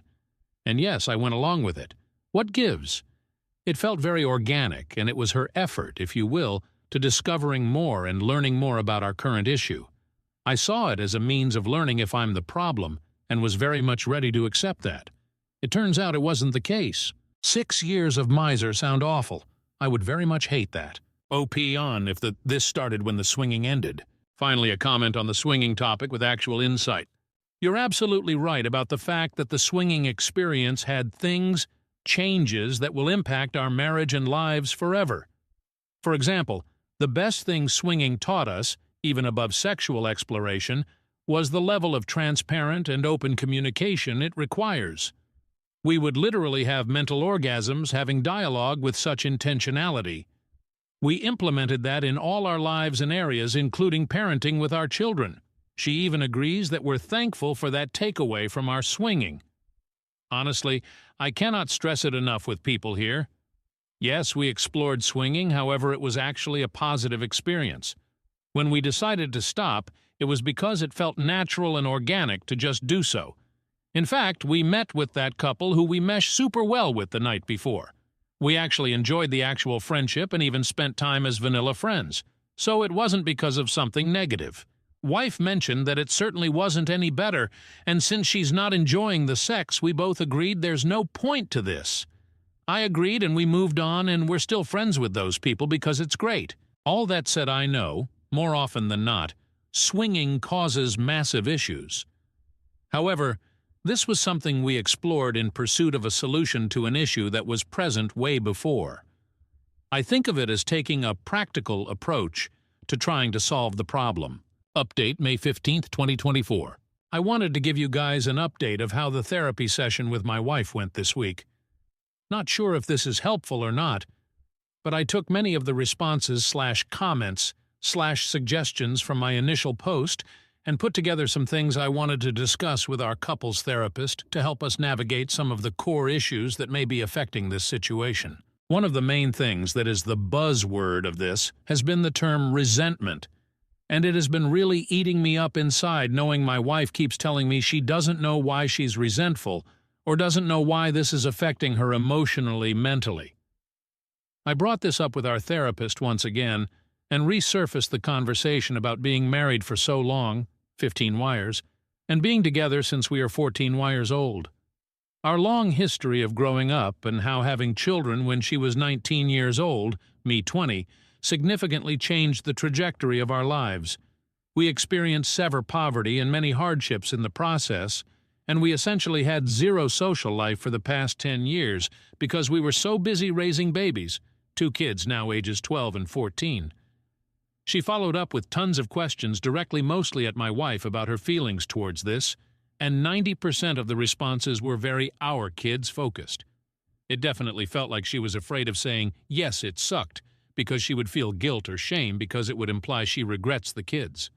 I mentioned this in the session, and the therapist encouraged her to look at this outside of the lens of being a mother and to try to view it a bit more selfishly and individually, and it was very eye-opening. My wife mentioned that she was very frustrated with the fact that we did miss out on many things in life. She also was very clear in saying, I do not think I missed out on other partners or dating or partying, but I certainly lost all my friends. This was huge because one of the big pieces that has caused a strain in our lives is how siloed and isolated we've been, again busy raising kids. I followed up by reminding her that it's important to have good friends and to make time for herself and her friendships. For the past 3+ years, we've had multiple conversations about friends and how it is important to have them in life, especially when you have similar peers that can help in many areas of life that perhaps we have no experience navigating and even simply for enjoyment. It has always been something my wife avoids, even though she's always been someone who needs that external stimuli.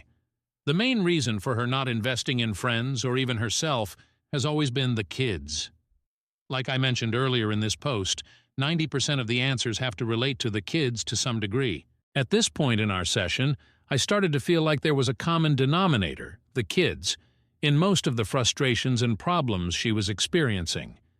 So I simply asked her, do you think you may be upset at me because I'm responsible for these kids in the sense that I got you pregnant so young?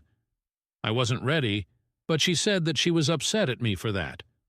She also followed up with the fact that she knows that's unreasonable because it takes 2 to tango. I did feel like it was progress because it kind of gave us something to work on and help alleviate some of these burdens. So we agreed to invest more time in nurturing good friendships both together and individually.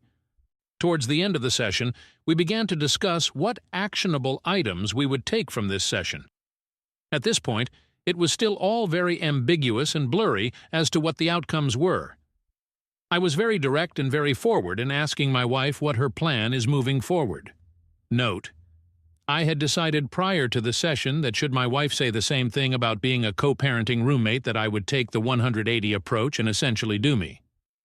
She started basically saying the same thing, that she doesn't have any desire to be intimate or sexual with me as of now, and that she loves me immensely, and she feels bad for not being there for me, as mentioned in my first post. I also brought up the brief swinging that happened, to which for the 50th time said it wasn't a problem. I agree with her on this. This was something that was a mechanical approach for a solution to a problem that was very much inexistent when we tried this. We both really have no issue to this. We know it happened, we tried it and mutually stopped and turned the page. I also brought up other life events that may cause resentment, and really we ended up not getting anywhere else as far as the root for resentment, which was discouraging. I then basically expressed to my wife that I will not be okay with that arrangement. I told her that I've really done everything I can and that this issue really has reached a point where it has nothing to do with me or require me to do anything that I'm currently not doing. I was very direct in saying that I will not be accepting this dynamic and that I need to be with someone who is actively involved in our marriage, works towards resolutions, and is very much interested in maintaining an active intimacy and sexual relationship. I expressed how I'm not going to be a convenience and that there was more to life than being roommates and co-parents. I made sure she knows I love her dearly and that I do want this to work for the better. I also told her that I'm fully committed to this marriage, so long as she is as well, and that is she wasn't, it's okay, however, I will not be a part of something where these efforts are not reciprocated. I told her I have no plans of leaving and I do not want a divorce. However, I made it clear that if this dynamic continues, that divorce will be the only outcome. Of course, tears were involved, and it was a very bleak and sad ending to the session. Still nothing was said, and I walked out very discouraged and very determined to start working on the 180 as soon as we left the room. It's painful and very difficult because much of the 180 requires you to be very short and cold and transactional. The saddest part is realizing this dynamic already is very cold and transactional. Here is where it gets very interesting. I started working on implementing many of the 180 recommendations that same day. I mentioned to my wife that, hey, things are going to be a bit different moving forward. I'm going to honor her roommate co-parent dynamic without reproach, and that it should be no mistake that I am not happy here and I am never going to be okay with it, but I am done working on it if she wasn't going to work on it. She agreed and went to bed. I started to build distance and started to basically focus on myself. Very short and transactional. She asked for help on some of her personal things, to which I declined, and it really shocked her. She was upset, saying I was being petulant. I explained to her that she is now fully in charge of her own life and her own issues. We didn't talk all day and we only spoke when necessary. Few days I keep this going and she's very visibly upset and stressed. I typically react to that with gestures of help or nurturing, but I didn't this time. That night she was crying, telling me she's stressed and she thinks something is wrong with me because I'm indifferent. I simply listened, then I told her that this is the dynamic she proposed, and that I'm simply, much like her, taking care of myself and focusing on myself. I'm not going to lie, it has been very hard to be cold and distant because, as I mentioned before, I love her, and I wish I could hold her and love on her. However, I know this is somewhat manipulative in a way just to get her way and still keep me in the friend zone. So, I've been staying the course. We're now going on a week of this 180, and let's just say there has been many changes on her side. I think she is starting to realize there is more to me than just friends and co-parenting. I sent her a text a few days ago, essentially itemizing bills and separating the financial responsibilities 50/50ths, and she lost her shit. She basically told me it was out of left field, to which I responded, "Hey, friends go in 50/50ths, and as your friend I expect nothing less." This was very eye-opening because it gave me a glimpse of I'm really taken for granted, and how her level of comfort and convenience at my expense is really overlooked. I pushed through anyways and basically told her that this is the new dynamic she asked for, and that it's still a bargain, because she would have to be 100% if she was on her own. I'll wrap up with this. While the 180 has been working in many different areas, I'm still very much sad about the overall situation. There have been many eye-opening statements being said, and realization that have not been pleasant to encounter. It has also sparked new energy and new efforts on her side as well. She's definitely seeking to talk to me more often, and while it's hard to turn down, I hope if things improve, this continues to happen. I've also noticed that she's making more time for herself aside from being a mom, which is huge, because she pretty much neglected herself for years. I'm very pleased seeing her be more herself. My hope is that as we work on ourselves, the marriage improves. There really is no telling at this point where this will go. We are very much cordial and amicable even to this day, and that's a very good sign. Boundaries are set and expectations are very clear, and I feel that no matter the outcome, I will be at peace with everything that has been done. We're still going to continue the couples therapist until we either rekindle our marriage or end up in divorce. I feel like having this non-biased third party really helps as a witness and as a guide through this. No matter what, I will always love my wife, however, I will not participate in a sexless, intimacy-less marriage because we both deserve better. Thank you all for all the kind words and recommendations and feedback. This will be my last post on this topic, and I wish you all the best. TLDR. My wife friend-zoned me, wants to just co-parent at my expense, but I started the 180 method to try and find a solution because she doesn't want to work on us, which seems to be working on getting her out of her rut and helping me discover more about how she feels. Also, therapy is paramount and highly recommend to all couples. Relevant comment? Cat's gambit. So I'm going to assume that your wife has a lucrative job and you are both going 50-50ths on childcare as you both work and share children. Because otherwise, this approach is just plain financially abusive. And if you're planning on saying, "I won't pay the bills unless you have sex with me," sexually abusive as well.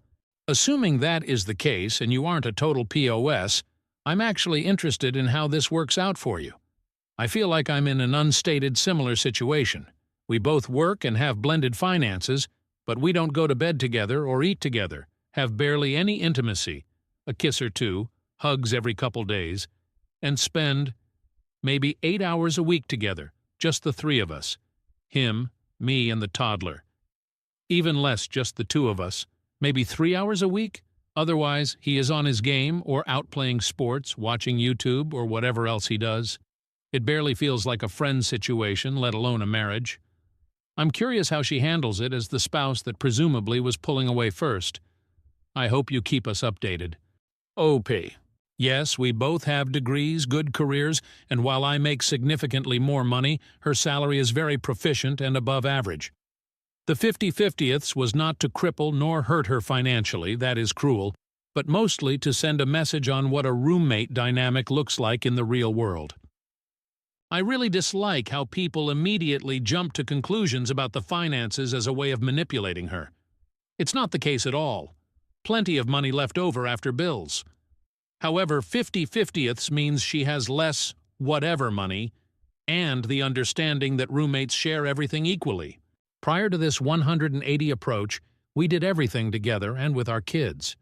We always saw ourselves as a unit that do things together, both alone and with the kids too. That's changed now, where I'm choosing to focus on more independent type of pastimes and focus. That is what has sparked her reaction and realization of there's more than just roommates here. The lone jackal. How does one dump half of the household expenses on the other person if they share a bank account? Or are your finances kept separately?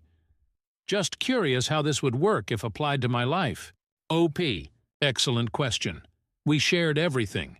The proposed 50-50ths was suggesting we place the necessary amount to pay bills in the same account, and any leftover money can be deposited to a new account. I think this is why she was very upset. She felt a huge loss of control knowing she won't be able to monitor my finances. Also, she felt a huge loss in her leftover money with this arrangement and saw that I would keep significantly more of my own. This is still being worked out because I think she is calling my bluff here, but my plan is to notify her next week as I modify my direct deposit and open a new account. It will definitely be more real there. To be clear for all the trolls here, yes, she will have less leftover money after responsibilities, and it's still enough to live on. Example, for reference. Assume I make $3,000 a month, she makes $1,000 a month. Responsibilities are $1,000 a month. So she'd contribute $500, and I would contribute $500, where before she would contribute only $250. This is the last comment I'll add regarding money and finances. She's fine and she's not hurting, I promise. When asked what if she leaves for another man, interesting. She has no shortage of men hitting on her, and we're by no means jealous people. So I've witnessed this multiple times, and her reactions are somewhat indifferent. I will say, if another man for her was the answer, she'd tell me, or she'd have some inkling maybe. There's no telling, but I think the problem is deeper than superficial attention from a different person. You might be right, and if this is the case, so be it. However, I'll live with peace knowing I left no stone left unturned. Crazy thought. I know I would be disappointed and saddened if she did leave for another man that would accept the bare minimum. But I'd also feel a peace knowing it's not all my fault. I know I'm responsible in some way to some degree. That's just marriage. I know sadness and depressing will creep, but we'll both overcome. But if this does happen, at least there will be clear reasons and clarity as to why it did. Also, I know for a fact she wouldn't cheat. We're both very blunt, open, and transparent. She would definitely tell me that she wants to step out on our marriage before it actually happens. As would I. We owe ourselves this respect for each other, and we actively practice it. New update. Update to July 19, 2024. I debated for a long time on whether to submit an update on this matter. A few significant changes have taken place, and I felt it would be good to not only share with you, but also to allow myself to process all of this in a uniform way. We're now almost 9 weeks in on the 180 method I mentioned I was starting, and it started to render some positive reactions from my wife. I explained in the previous posts that she started to notice things that she previously took for granted, started to ask more about my whereabouts, and also started to notice I would go out with the kids more often without her, and she started to invite herself, to which I didn't decline. So much has changed, and it has changed for what seems to be for the better. This past Memorial Day weekend, my wife asked me if I wanted to go out for coffee because she wanted to talk to me about something. This was huge, because I can't recall when the last time my wife asked to talk to me about something important. I must admit I was very nervous and worried about what this could be about, and my mind was racing with the plethora of scenarios of what it could possibly be. Of course I agreed, and we took some time away from the kids to have this conversation at a local coffee shop. The talk was very constructive in nature. There was a ton of insightful information about herself that helped me further understand where she is in life, both emotionally and mentally. We summarized what the core issues we are encountering are, and she asked me for help. This is new, and I cannot tell you how excited I was hearing something so sincere coming from my wife, who for the last 2+ years has been absent. So after she was through sharing all her thoughts, I proposed a plan that I felt was right for us. This is something that I had been thinking about these last few weeks, and I was planning on bringing this up in a few months if I noticed that things were not changing for the better. This date felt like the right place to share it, since it goes hand in hand with what she talked about, and it also relates to the help she was asking me for. I started by first acknowledging her feelings and her concerns. I told her they are valid, and how she feels is personal to her, and that I care that she feels this way, because I don't like the thought of her being sad or depressed. I also told her that my goal still is and will always be for us to reconcile and be the happily ever after we vowed to be for each other, and that my love for her is as strong, if not stronger, as it was the day we said "I do."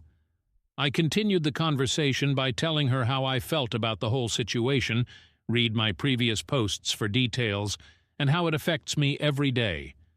I also clarified some things that she mentioned she was feeling, because how I have been very distant and monotone, transactional lately.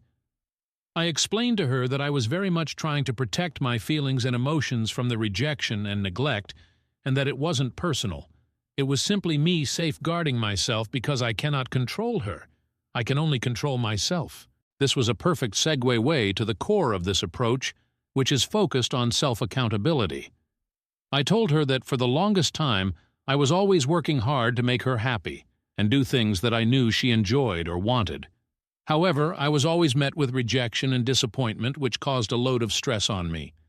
I explained to her that I had to make a change for myself. After all, I can only control myself and make the changes that I want for myself. I mentioned how I was starting to implement new habits and routines that help edify me all while still executing all of our shared responsibilities, including parenting, finances, and daily living activities. I explained that the goal is to continue to improve myself both as a husband and father, learn more, and be healthier, among other things. She was very receptive to this. She told me that she sees what I'm doing and that she is proud of the changes she has seen.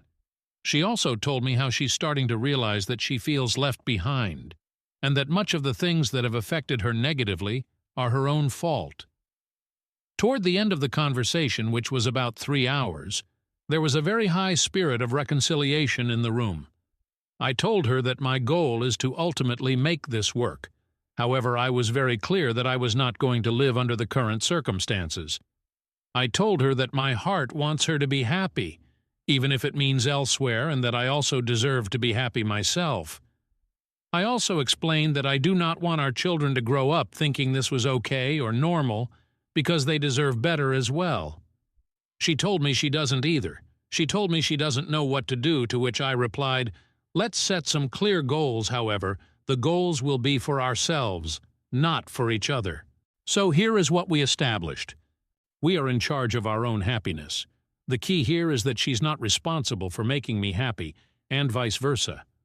We both need to seek what that personal plan looks like individually. Also, we're both encouraged to include each other in taking those steps if we want, but it is not required. We are in control of our own individual lives and our own journey. This means we're both responsible in finding the resources necessary to grow, change, and heal.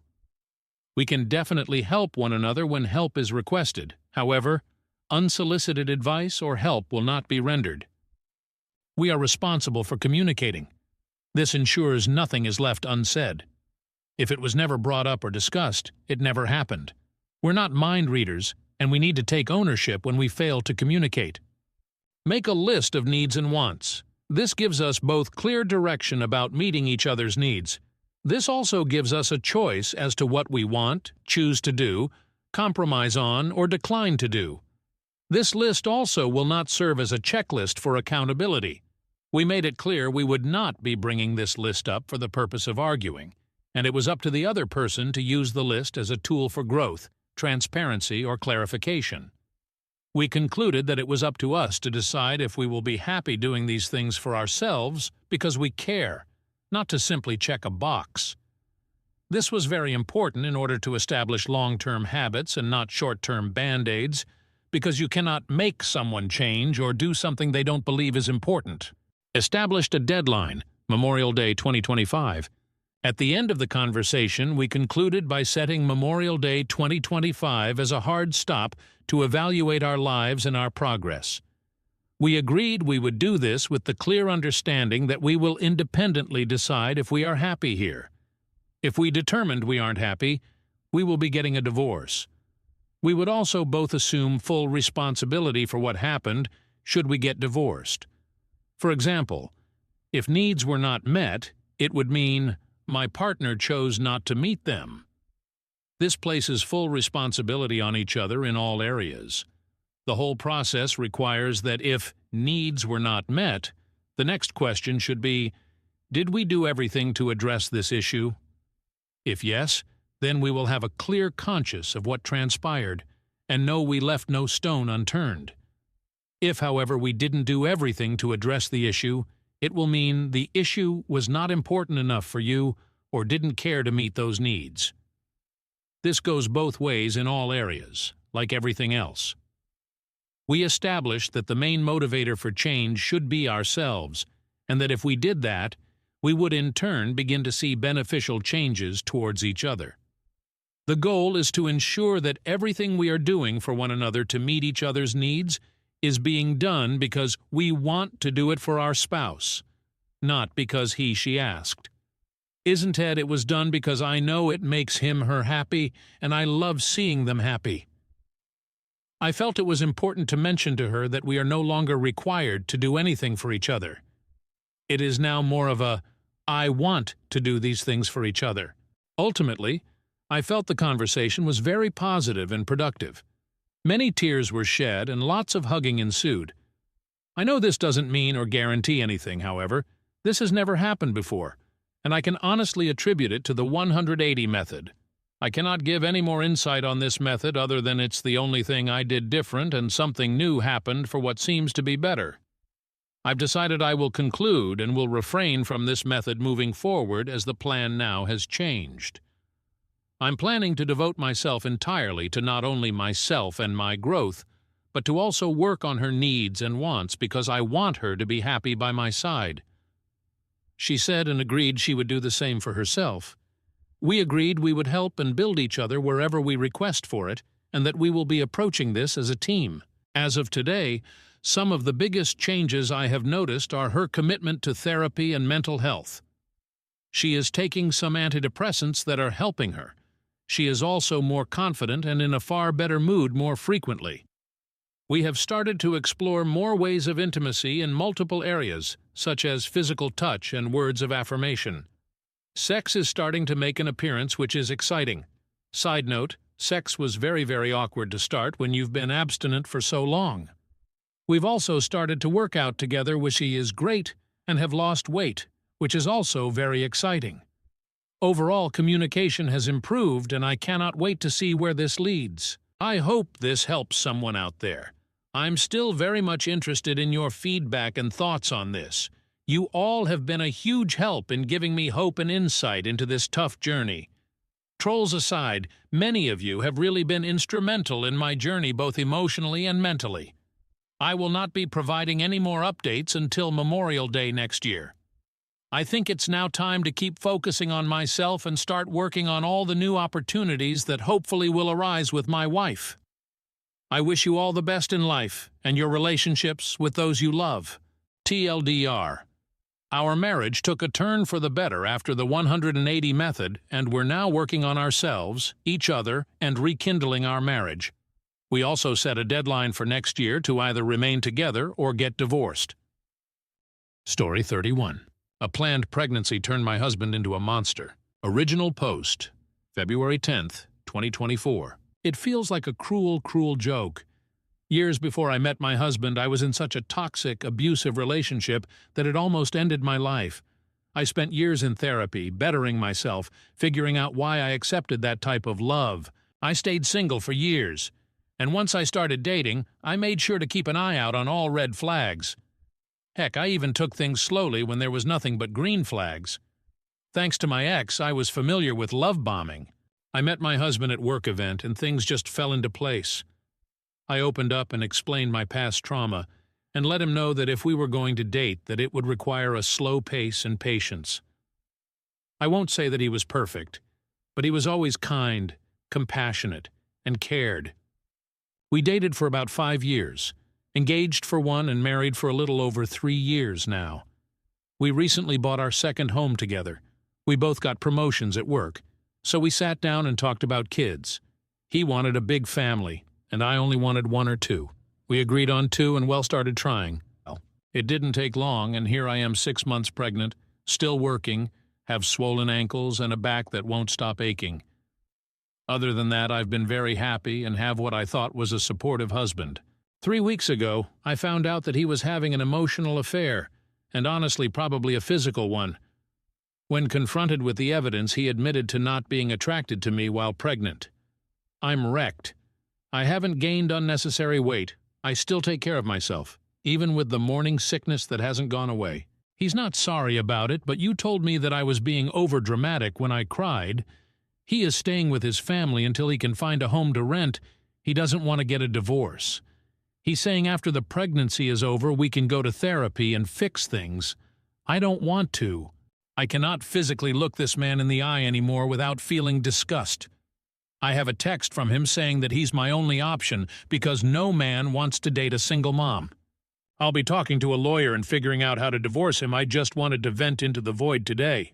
For now, I'm going to DoorDash some nuggets and a Frosty from Wendy's and be okay if I gain 5 pounds from it. Thanks for listening. Well, reading, I suppose. Relevant comment. Someone offers to buy OOP food. Thank you for the offer. I already ordered my food and am stuffed. If you'd like to head over to the free food subreddit and feed someone that's in need, they need it more than I do. In response to a now deleted comment, I don't think you deserve the amount of dislikes for asking a question. Maybe it was in the way you worded it. Who really knows? Emotional was how I decided to word it because what else do I call just talking? He was telling a very young, naive woman how hot she was, how he couldn't wait to touch her body, telling her he loved her, but then claimed they never met. He would complain to her that I wasn't fun anymore. There were obviously pictures sent back and forth due to comments, but the pictures were deleted. I asked him about all his overtime at work, and he couldn't give straight answers, hence the physical aspect of things. This man went from working maybe 40 hours a week to 60, and I may be dealing with pregnancy, but I'm not stupid. You didn't ask this, but I'm putting it here because people have brought it up and they may read this comment. I would never expect my husband, or whatever you want to call him, to find my changing body attractive. Pregnancy is weird. I think it's beautiful, but he or others don't have to. What I did expect was him to not call me hideous to another woman, or to cheat, especially while I'm growing a life we both wanted. Why do you have to move? We bought our home together, and instead of fighting it out, we'll be selling and splitting assets. Or at least I hope that's how it will be.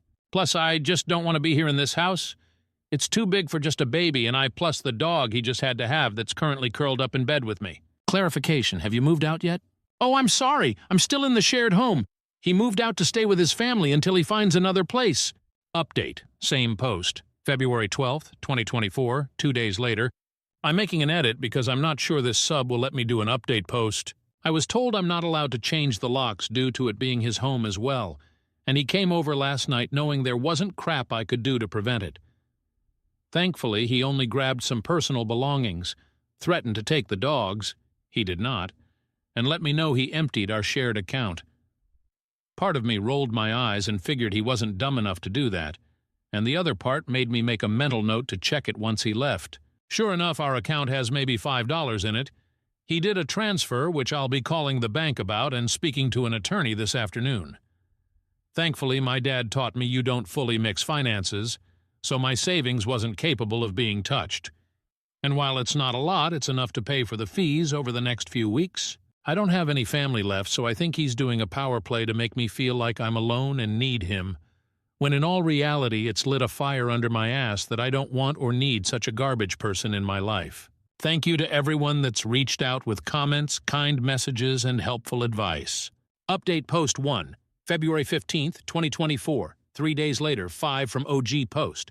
I wanted to do an update with how many people took the time to send messages, leave comments, and share their own personal stories, which especially helped make me not feel so alone, as mentioned in an edited post. I was not allowed to change the locks on our house due to both of our names being on it. I never feared for my safety, it was more so an annoyance. He showed up to grab some personal belongings, and I thought that would be the most that would happen. It was like he was trying to get a reaction from me. He told me he transferred funds and emptied out the account. I didn't believe him until I saw it myself. That was both of our money, so that's being dealt with currently. He showed up the day before yesterday completely drunk, begging to talk, increasing in anger when I would just ignore him and walk away. It kept increasing, so I went to grab my bag and walk down the road to a neighbor's home so I wasn't alone. He grabbed my arm to stop me, and when I yanked it away, he slapped me, almost a backhanded open slap. The cops were called. I didn't have a mark on my face, so it was my word versus his. They escorted him off the property, and I'm only now assuming he's back with his parents now. He did throw a fit about the dogs and does have proof of ownership, so I'm guessing he'll be able to take them. Went to leave to go for a drive to clear my head after everything, and realized 3 of my 4 tires were flat. I know it was him, but I don't have proof. Insurance won't cover it, so going to a tire shop on Friday morning. Just another drop in the bucket. As for the attorney, I've had my consult, and I'm waiting for my check to come in for my actual appointment and getting the ball moving on this. There's not any family left, and a few close friends are kept in the loop, but I don't want to burden them or treat them like unpaid therapists, so I think that's why I came back to Reddit. Something therapeutic about just typing it all out into the void. The baby pregnancy is okay.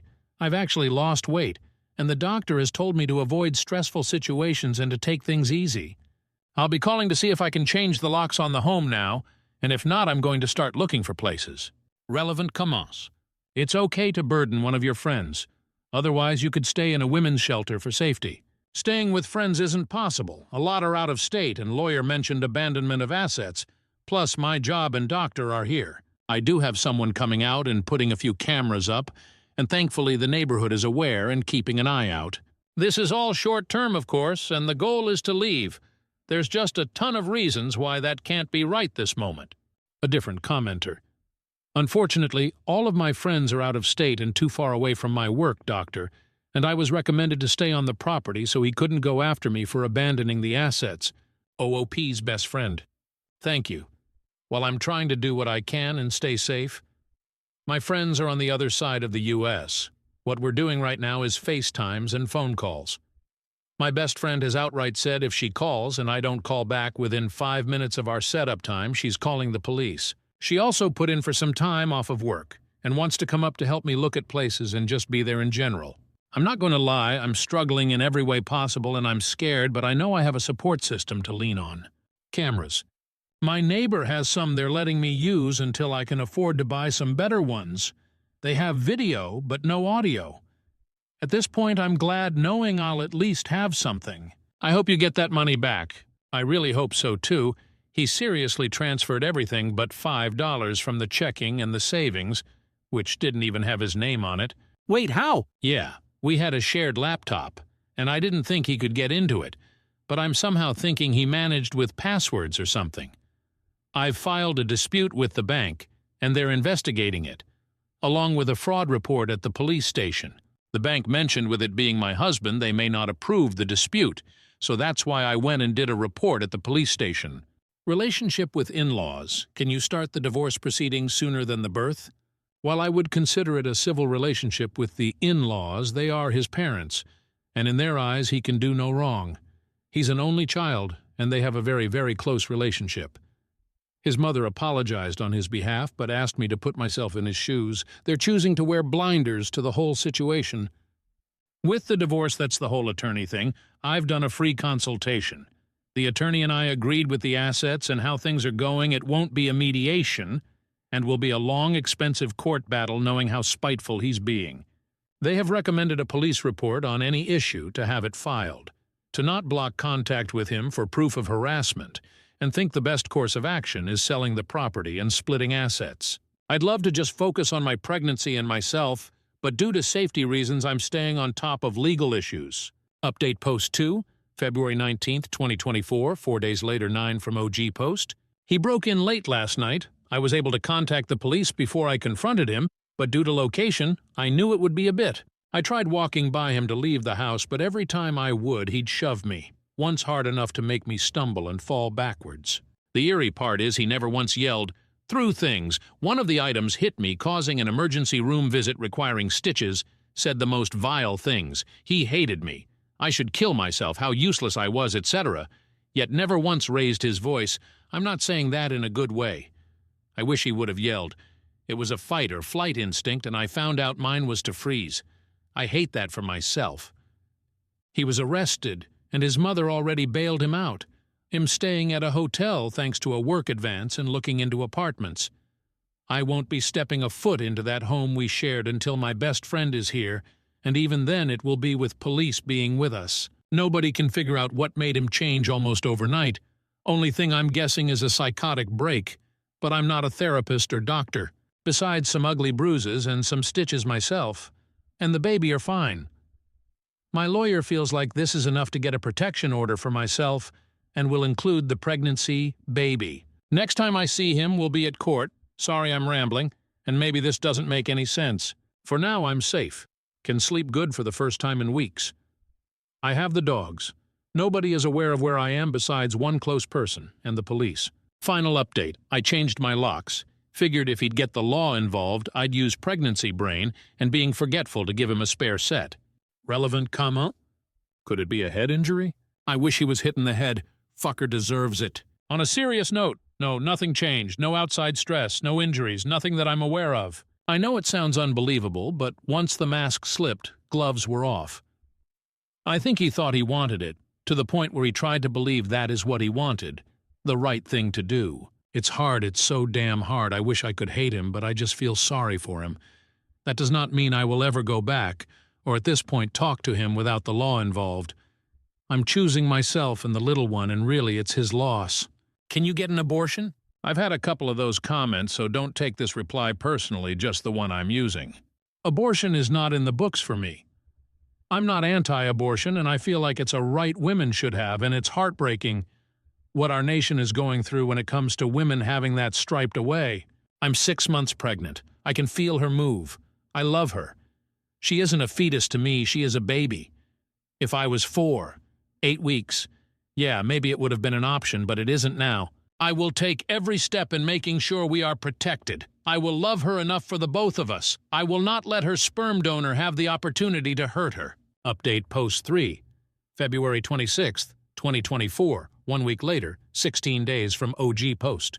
Police met me at my home to grab some personal belongings and pretty much anything and everything else I could grab.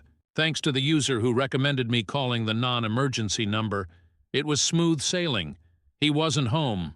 I didn't have the fear of him showing up, and both officers were very kind. What I walked into, on the other hand, was not very fun. This man looked like he went on a bender. Bleach on clothes, food everywhere, personal belongings just destroyed, especially the nursery. I was able to salvage a lot of the bigger items and packed what I could.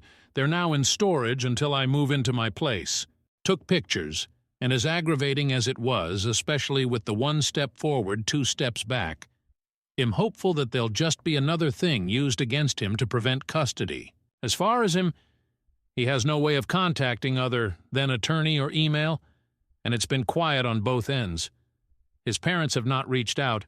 I don't even know what I'd say to them if they tried, so no loss there. His girlfriend, yes. Girlfriend, as I found out, has been trying to contact me via friends to let me know she's pregnant. I'm unsure if that's true or not, but that in the very least confirms the affair and how well he kept things hidden.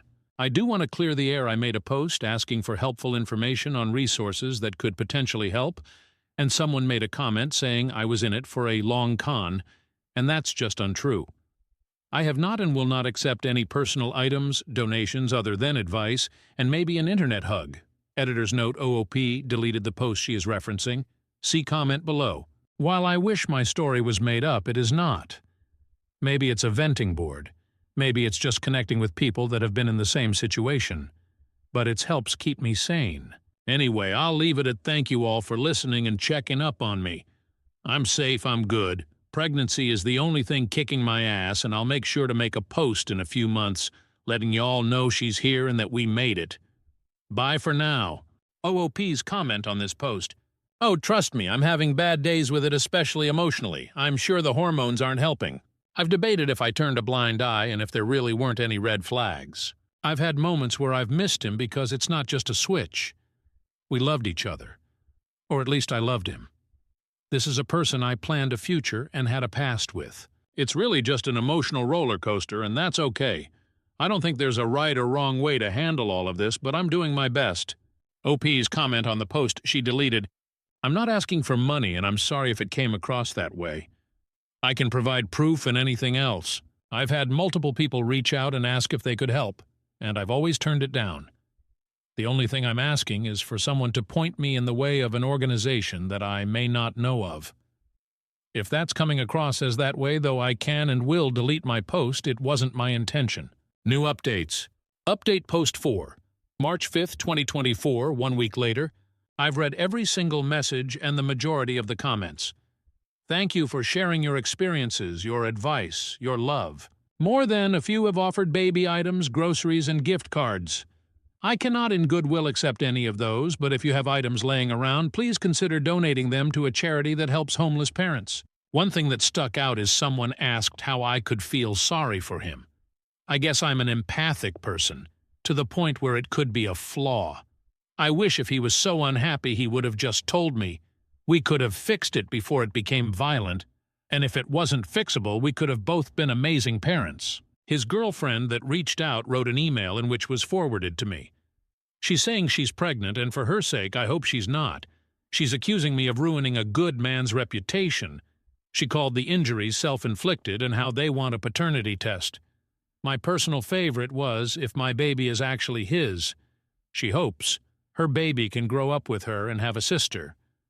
Little does she know I will go to hell and back to make sure that man does not know anything about my daughter. As for him, I've seen him once while leaving the grocery store. Outside me was calm, cool, collected, acted like he was a stranger I wouldn't give a second look at. On the inside, I said oh shit about 500 times and cried in the car. Money situation is fixed, work bonus and promotion. I've bought a new and better living room suite and having a painting party at the end of the month. You're all invited, BTW. Still good, still safe, slowly learning to love my new normal. If you're in a similar situation or in an abusive relationship, man or woman reach out, you're not alone. You don't need to be brave, I'm certainly not. You just need that I can't do this anymore to light that fire.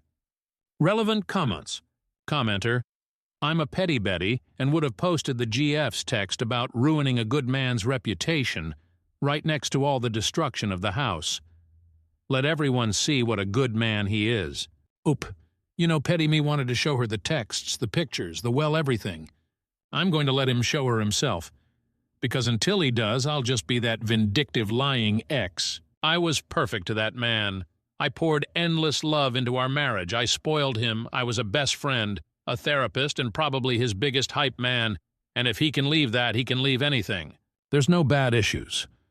I want to see her eat, just not at my table type of thing, but I'm treating her just like I do him, like they're nothing but a stranger to me.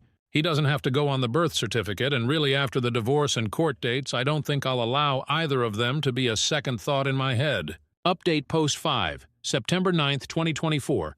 6 months later, 7 from OG Post. Hi! It's been a while since I posted. Last time I posted I had swollen ankles, waddled, thought every little cramp was a contraction and felt like life was falling apart. I want to thank everyone who reached out even months after the fact just to check in on a stranger. My daughter is here. For privacy, I'm going to leave out her daub, but she was 6 pounds 2 ounces and the most beautiful head of hair I've seen. She's now got the hairstyle of Danny DeVito. My original posts are still up in case anyone is looking at this with puzzlement. But to say things have been rough would be an understatement. He showed up to the hospital.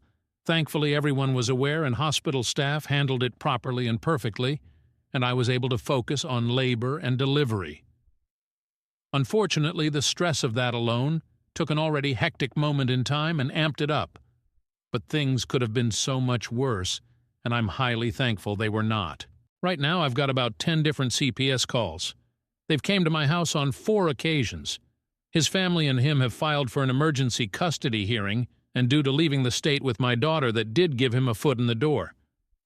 It seems the protective order isn't really helping in that matter. I'm still on maternity leave, so thankfully my focus has fully been on my daughter, and collecting all the evidence to make sure he doesn't get any custody other than possibly supervised visits for an hour. My main concern is if he doesn't get any custody that his parents may do the grandparent route. I wish it was an update to say I'm kicking motherhood's ass and taking names, but most of the time I feel like a burnt-out blob. I am in therapy and the doctors are keeping an eye on postpartum depression, yet my doctor thinks a giant hemorrhoid, X, is the cause instead. Don't have an update on the girlfriend of his. Have kept the dogs. I think they love the little one just as much as I do. Am excited and anxious to see where the next chapter of life will take me. Relevant, come on. Don't worry about grandparents' rights. Thank you for this. The rational side of my brain knows that they have a slim to none chance of getting anywhere, yet the exhausted, overstimulated hormones all over the place keep going, what if? So anytime that fear creeps back in, I'll come back to your comment and read it a few times. OP posted on her own page with some of the same info but also more detail. Title, Baby is Here. Well, honestly, she's been here for a bit, but still a newbie at life. She was born with a head full of black hair, 6 pounds 2 ounces, and was alert from the very start. I made an update on True of my chest, but making a small one here just in case it gets taken down. CPS has been called numerous times and came out for a few visits. Everything from I was living in filth, to I was leaving the baby home alone, to that I was addicted to meth has been said and investigated and proved wrong. I did leave the state, and that got his foot in the door for an emergency custody battle, which will be coming up soon. The protective order was a joke and has been unhelpful. The man showed up to the hospital while I was in labor, but thankfully the hospital staff handled it perfectly. The cops not so much, but didn't expect it. I think his parents are the biggest push in the custody thing, but I don't think he'll get granted more than a few supervised visits. My main concern is, if that happens, his grandparents going after grandparent rights. To protect their reputation, it's highly likely they will. Unfortunately, I don't have an update on his girlfriend. But I did keep the dogs, aka the gruesome twosome, and I think they love the little one just as much as I do. Thank you all for still caring and messaging checking in months later. It means more than I can say, relevant, come on. Commenter, how did he find out you were in labor so he could show up at the hospital? Do you have a mole feeding him info? OOP, I'm assuming so, yes, most likely a coworker, or at least that is my best guess. Commenter, why they have a claim to emergency custody? I think they probably tried to file for emergency custody, claiming that she was kidnapping the baby by moving out of state. OOP, exactly what happened. They said kidnapping, fleeing the state. From what I understand from my lawyer, that won't hold, but I'm required to do a paternity test since he's not on her birth certificate. Why he gets this chance, I have no clue. It's exhausting, and I think it's a control scare tactic to keep his family happy. Going to use this comment to just add in 2 other questions from this post that I can't find. Someone mentioned an air tag. I called a garage, explained the situation. They're going to have me drop it off and go over it with a fine tooth comb. So if the person that mentioned that is reading this, a big thank you. As for the co-workers, someone leaking information, I've stayed silent ever since. Finally, I cannot get them in trouble with false accusations with CPS because they're making anonymous reports. I know it's them, my lawyer knows it's them, heck, at this point the caseworkers probably know it's them, but legally it's anonymous and they'll just decline saying, reporting anything. Pictures of his destruction. Thank you so much. I have not kept the pictures personally, but my lawyer has them, police documents, the texts, the voicemails. I couldn't physically keep them in my home because I would look at them over and over again trying to figure out what I missed, where it went wrong, what I could have done to prevent it. It made my mental health spiral. Neither one of us, lawyer and I, believe that he has a chance when it comes to custody, but neither one of us thought he'd get his foot in the door as far as he has either. Right now, it's focusing on the baby, the dogs, and keeping my physical mental health in a good place. So thankful for Reddit and everyone that checks in because it's been therapeutic in a way. OOP posts in Dad for a minute, September 6, 2024. In all reality, I need some dad advice. Life has been hectic, crazy, scary, defeating. I'm still going and keeping my head up because I just had a baby and won't let her down. A kind Redditor sent me over here because I'm looking at most importantly the safest, but also the easiest way to sell things online. Every place seems to have its downfall. eBay seems like the best, but I'm unsure. Craigslist seems simple, fast, easy, but scammers and the meeting someone online, where's the best place to meet? Is cash best? Should I take a friend? Makes me question my sanity.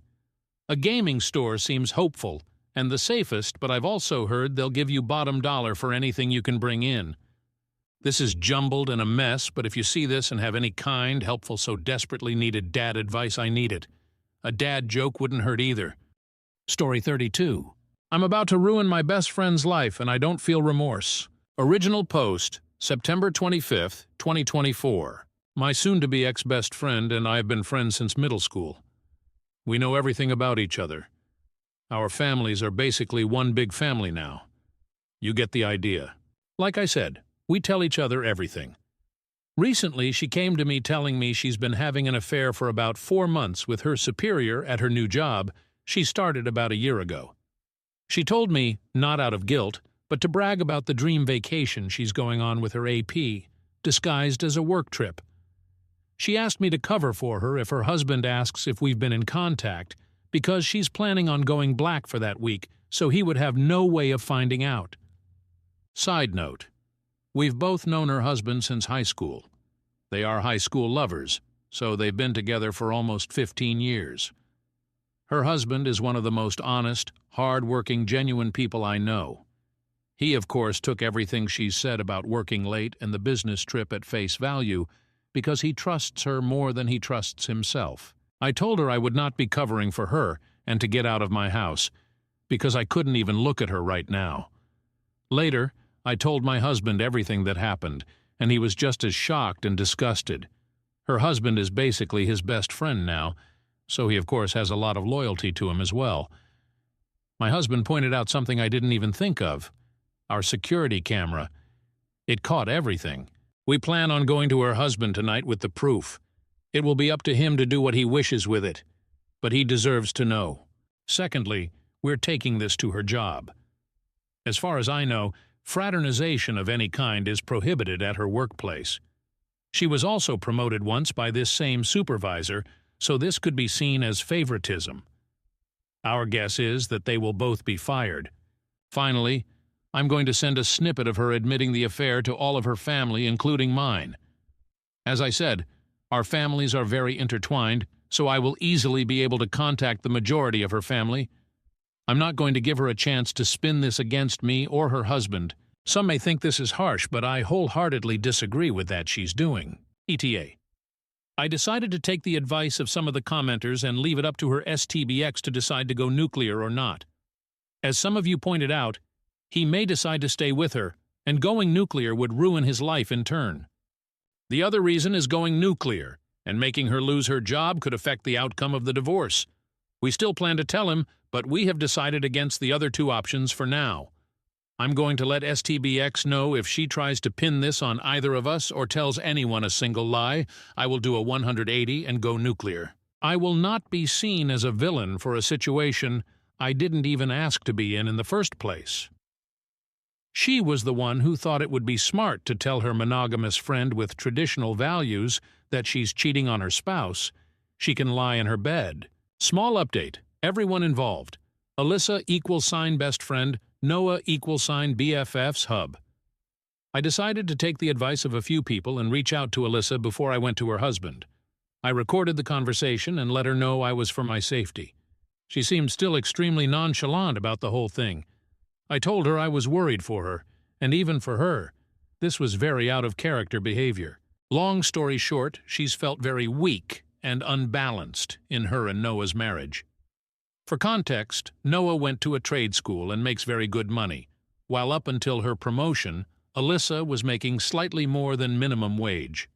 She has recently been reading up on some anti-traditional values, and the women in those forums attacked her for making less than her husband. She then explained that she noticed her supervisor was trying to flirt with her, and her internet friends told her to run with it and use him to get higher up. She of course did, but admitted she'd become emotionally attached to him as well. All in all, she admitted she doesn't really regret the affair because it helped with her career, and she found love. I told her she had the option to tell Noah the truth before me, but hubby and I were coming over tonight with the video of her admitting the affair so she wouldn't be able to sway it in her favor. Again, she very nonchalantly said, okay, and hung up on me. IDK, what the heck is going on? I can't tell if she's having some sort of psychosis, or she's literally just so detached from her marriage that she doesn't care what happens. Hubby and I still plan on going to Noah tonight, but I'm honestly intrigued to see that she says to him if she says anything at all. Relevant comment. OOP on having the legal rights and consent to send the video evidence to Alyssa's workplace. OOP. I'm pretty sure we'll be fine legally if we do ever end up sharing it. We've decided against it for now. She knew we had cameras in our house. We have a very obvious Ring doorbell as well as outdoor cameras. The indoor ones are obvious as well. Plus, where we live, you have the right to record on your property without consent. So there would be no ability to retaliate against us. This is the whole reason I got so upset. She's a new hire, with basically no experience in the field, and she got a promotion for the stereotypical banging the boss. She's always been the person to look for loopholes or easier ways to do stuff, but this is a new low. I hope at the very least the supervisor gets fired. Someone like that shouldn't be in a position of power because they obviously can't handle it. I've thought about maybe making an anonymous tip to the company about him specifically, but I don't want it to lead back to my ex-friend, for now. OOP on telling Alyssa's husband about the video evidence and then going nuclear. OOP. The only reason I'm against it for now is because of some insightful comments. He's a very good man, and he might forgive her and decide to reconcile. Even though I don't agree with it, it's his decision, and I don't want to in turn ruin his life by letting everyone know he stayed with a cheater. Someone also said affecting her job could affect the outcome of a possible divorce, and I wouldn't want anything to play against him. I completely agree, and hubby and I decided against going nuclear because at the end of the day, STBX will be the only one who gets hurt. It will be solely his decision, unless she tries to spread rumors or lies about me, my husband, or STBX. I plan to tell him if she decides to try and spin this, I will send a clip of the video to anyone she tells and let it spread from there. Commenter? Agree. Also OP, please be prepared for her husband to stay with his wife and cut you and your husband off. Marriages are complicated, and sometimes things don't play out the way you imagine they will. You should tell him, 100%, but what he does with that information is up to him. And please remember that this is not just blowing up your ex-friend's life, it's blowing up her husband's life too. It's his call, whether he wants to go nuclear or not. OP. I honestly wouldn't be surprised if he decided to stay with her. He's a very forgiving man and may be willing to give it a shot. As tough as it will be, we do see ourselves going NC with both of them unless a divorce were to take place. Because as much as we'd love to continue being friends and support husband, if ex-friend is part of the deal, we can't support that. Update. September 27th, 2024. Apologize for not having time last night. We were obviously busy. People involved. Ex-bestie =Alyssa, bestie's hub =Noah. I took a lot of people's advice and decided not to go nuclear. As many people said, at the end of the day, it's not my circus. The decision should be left up to the wronged party, and that is Noah. I also decided to reach out to Alyssa before telling Noah, and decided to give her a chance to confess to Noah herself. After I talked to her, I was legit thinking about reaching out to her parents about medical help, because she was so unbothered and so non-remorseful about the affair that I thought she was having some sort of mental break or psychosis. Yeah, Alyssa's always been the kind to find loopholes or ways ahead, but cheating on your spouse of almost 2 decades for financial gain? It's not normal. If you didn't see my small update, the whole reason Alyssa started the affair was to get the promotion at work. It evolved into an emotional affair eventually, though. She admitted that her new friends from some feminism forums and Facebook groups told her she wasn't as valuable if she was making significantly less than her spouse, something I learned she's been more insecure about than she's been telling people. They also told her that using a man isn't cheating as long as there's no emotional attachment, she's just being a girl boss. She admitted she couldn't separate her feelings from the intimate aspect and started going on regular dates and vacations, and eventually they started calling each other boyfriend and girlfriend. The AP knows she's married, but was told they were on the verge of separation. My hubby and I arrived at Noah and Alyssa's with some booze and some dinner, and by the time we were there, Noah had already gone through a bottle of wine. Surprisingly, Alyssa did confess to Noah about the affair. He told us it was extremely non-apologetic, though. She sat him down and told him that she wasn't going on a business trip this week. She was going on a vacation with her boyfriend. Noah, being the clueless and loyal person he is, thought he meant to say husband, and was so excited. He asked if they're going to Italy like that planned for, and Alyssa just stared at him. She repeated, with my boyfriend. It took a few minutes, but it finally sunk in. He told us it wasn't pretty after that and said he embarrassingly got on his knees and begged her to fix everything. She yelled for a bit, but then just stonewalled him again. She was already packed to leave, and just left him there sobbing. She turned off her location, which both Noah and I were a part of her family on the app, and we have no idea where she went. We assume she went to her AP's house because if she had gone home with 2 suitcases, her mother would have reached out to Noah immediately. She sees him as a son. We sat down with Noah and said we had video and audio proof of Alyssa exposing and explaining the affair, and we will send them to him in case he needs them. I explained to him that in a moment of blind rage, I was planning on going scorched earth and telling everyone, but once I calmed down and looked at this rationally, I realized that wasn't the right thing to do. The only person going full nuclear would hurt was him, because Alyssa obviously doesn't care anymore. As I suspected, the idea of reconciliation is still on his mind, but he doesn't see it happening. In order to reconcile, both parties must admit fault and want to reconcile. Alyssa clearly doesn't. We've gotten him in contact with a friend of my hubby, who agrees to help him pro bono until the divorce shows results. I can tell he's still hesitant about going forward with divorce, but he knows he also can't force Alyssa to stay. As comments have suggested, this is where we bow out. We're obviously going to continue to support Noah, but it's not our situation to handle. It's his. If there's any future updates, I'll OFC ask Noah first, but you'll be the second to know. Thanks for being so supportive and helpful. It made me realize that how Noah handles his life and his marriage is his responsibility, not mine. ETA wanted to clear up some questions from the last post that I didn't really answer in the update. What did Alyssa ever do to you that made you want to go so nuclear? Honestly, nothing in particular. Like I said, for the past few years our friendship has been for convenience at its best. We've basically been friends because we know each other so well, and we have at least one friend. Alyssa has always had qualities I don't agree with, but who doesn't? I think it was just the whole situation that made my blood boil, especially since Alyssa has always been disgusted by cheaters. She was the kind of person to cut dozens of people out of her life if it meant not supporting someone's infidelity. So for her to make a complete 180 and not even have guilt for it, it just grinds my gears. That's part of the reason I think she's having some sort of mental breakdown. Not only is it hypocritical, it's extremely out of character, even for her. Are you in love with Noah? Of course not. Singing someone's praises and trying to portray that they're a genuine and good person doesn't automatically mean you want to sleep with them. Our relationship has been nothing more than platonic for the entire time I've known him, because he loved Alyssa, and I loved their happiness. I love my husband and literally only ever saw Noah like a brother. Logic, people. Relevant comment. Commenter 1.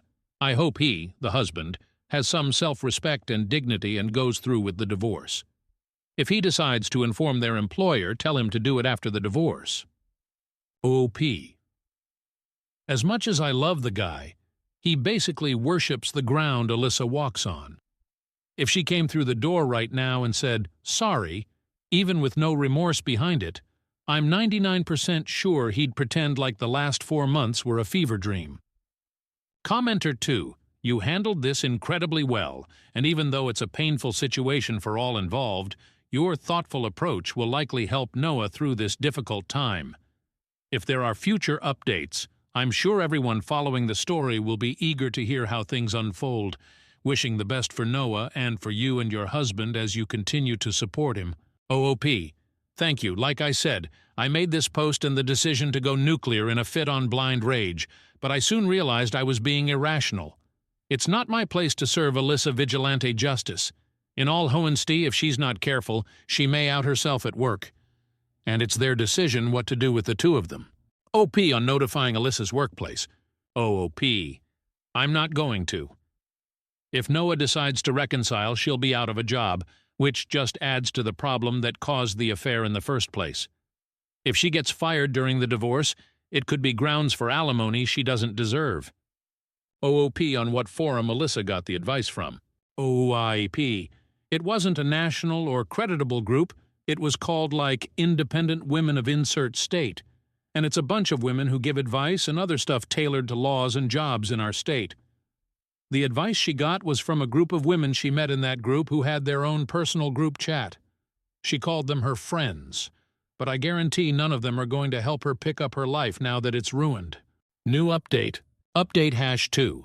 October 5th, 2024. Well, I didn't expect to be back so soon, but the last week has been basically a speed run of terrible events. This will probably be my last update, so feel free to consider this the conclusion of the events. Everything bad that could have happened, happened. The past 2 days specifically have been absolutely horrible. Sorry if this is all over the place, I'm still all over the place. So, IDK if it was the day she left or the day after, but Alyssa and AP went on their vacation. The only reason I know of because she posted pictures all over social media of her and AP, she had absolutely no shame. It was very clear that even if she wasn't divorced, this was her new boyfriend, which of course notified her family of the issues. Noah's phone was blowing up with apologies, accusations, everything you could think of. Noah, being the people-pleaser he is, decided to tell her family they were on a mutual break instead of telling everybody she cheated and that was the AP. Alyssa's mom, fortunately, didn't believe him and came to me. I didn't hold back. I told her that she's been cheating on Noah for months, and that she recently bragged to me about her sugar daddy AP, and that's the only reason she's come clean to Noah. Alyssa's mom then dropped a bomb on me that even I didn't know. Alyssa is a serial cheater. Her mom said in high school, Alyssa would bring boys home under the guise of school projects or sports-related things, but she caught Alyssa kissing 2 different boys. Keep in mind, she was dating Noah all this time. She said she didn't think much of it and just chalked it up to being a crazy hormonal teenager. She also said she never expected her to marry her high school boyfriend, and by the time they were married, she figured Alyssa had stopped doing all this stuff. Neither her nor I have no idea if she's done anything like that since high school through to the present, but I'm not interested in digging further into it. This just explains why Alyssa was just so nonchalant about cheating, because apparently she has just always done it. I'm guessing her girl boss friends awoke something inside her, and she remembered how easily and nonchalantly she would cheat, and it inspired to just do it again? I don't know. I'll be honest. I kind of yelled at her mother, something I'm not proud of.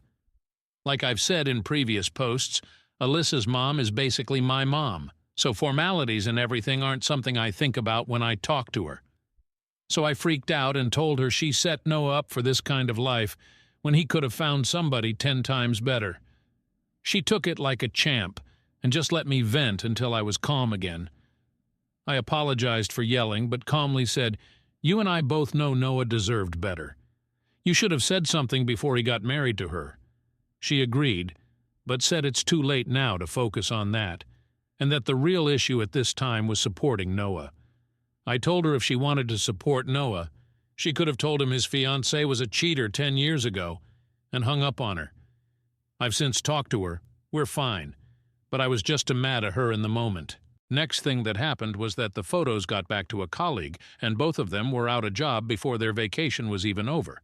As I assumed, their workplace was extremely upset and did consider Alyssa getting the promotion favoritism, and they were both let go. Noah told me there was at least 3 hours complaints about them, so it was a no-brainer.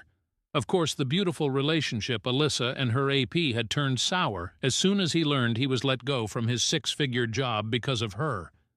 He was so pissed, he even canceled Alyssa's plane ticket home out of spite and planned to leave her stranded there. This is where all of you will be disappointed, and so am I. But Noah immediately forgave her, bought her a ticket, and moved her back in. She told him it was just a huge mistake, and seeing how her AP treated her made her realize what she could have lost. It's obviously all BS to me and hubby, but you already know Noah ate that shit up. He's told us that he's urging her to go to couples counseling, but OFC, it's not an ultimatum. So basically, she just got to have her cake and eat it with no consequences. We told Noah previously and reminded him that if he decided to take Alyssa back, we'd be going at the very least low contact. We kept to our word and have completely blocked Alyssa and have Noah unblocked, but don't plan to engage in small talk to invitations to stuff. We refuse to be like him and just act like this never happened, because that's not normal. He understood, but told us he has to stand by the vows he made to his wife, which we both understand to an extent, and wished him well. So, yep, Alyssa got to sleep with another man, go on a nice vacation, lose her job, and still gets a bed and a husband to come home to. All's well that ends well? I deck how to feel about this. Like if they want to live their fucked up broken marriage life, that's their choice. I'm not even mad anymore. Just drained. I'm almost glad it's over now, because I don't know if I could deal with this for months on end.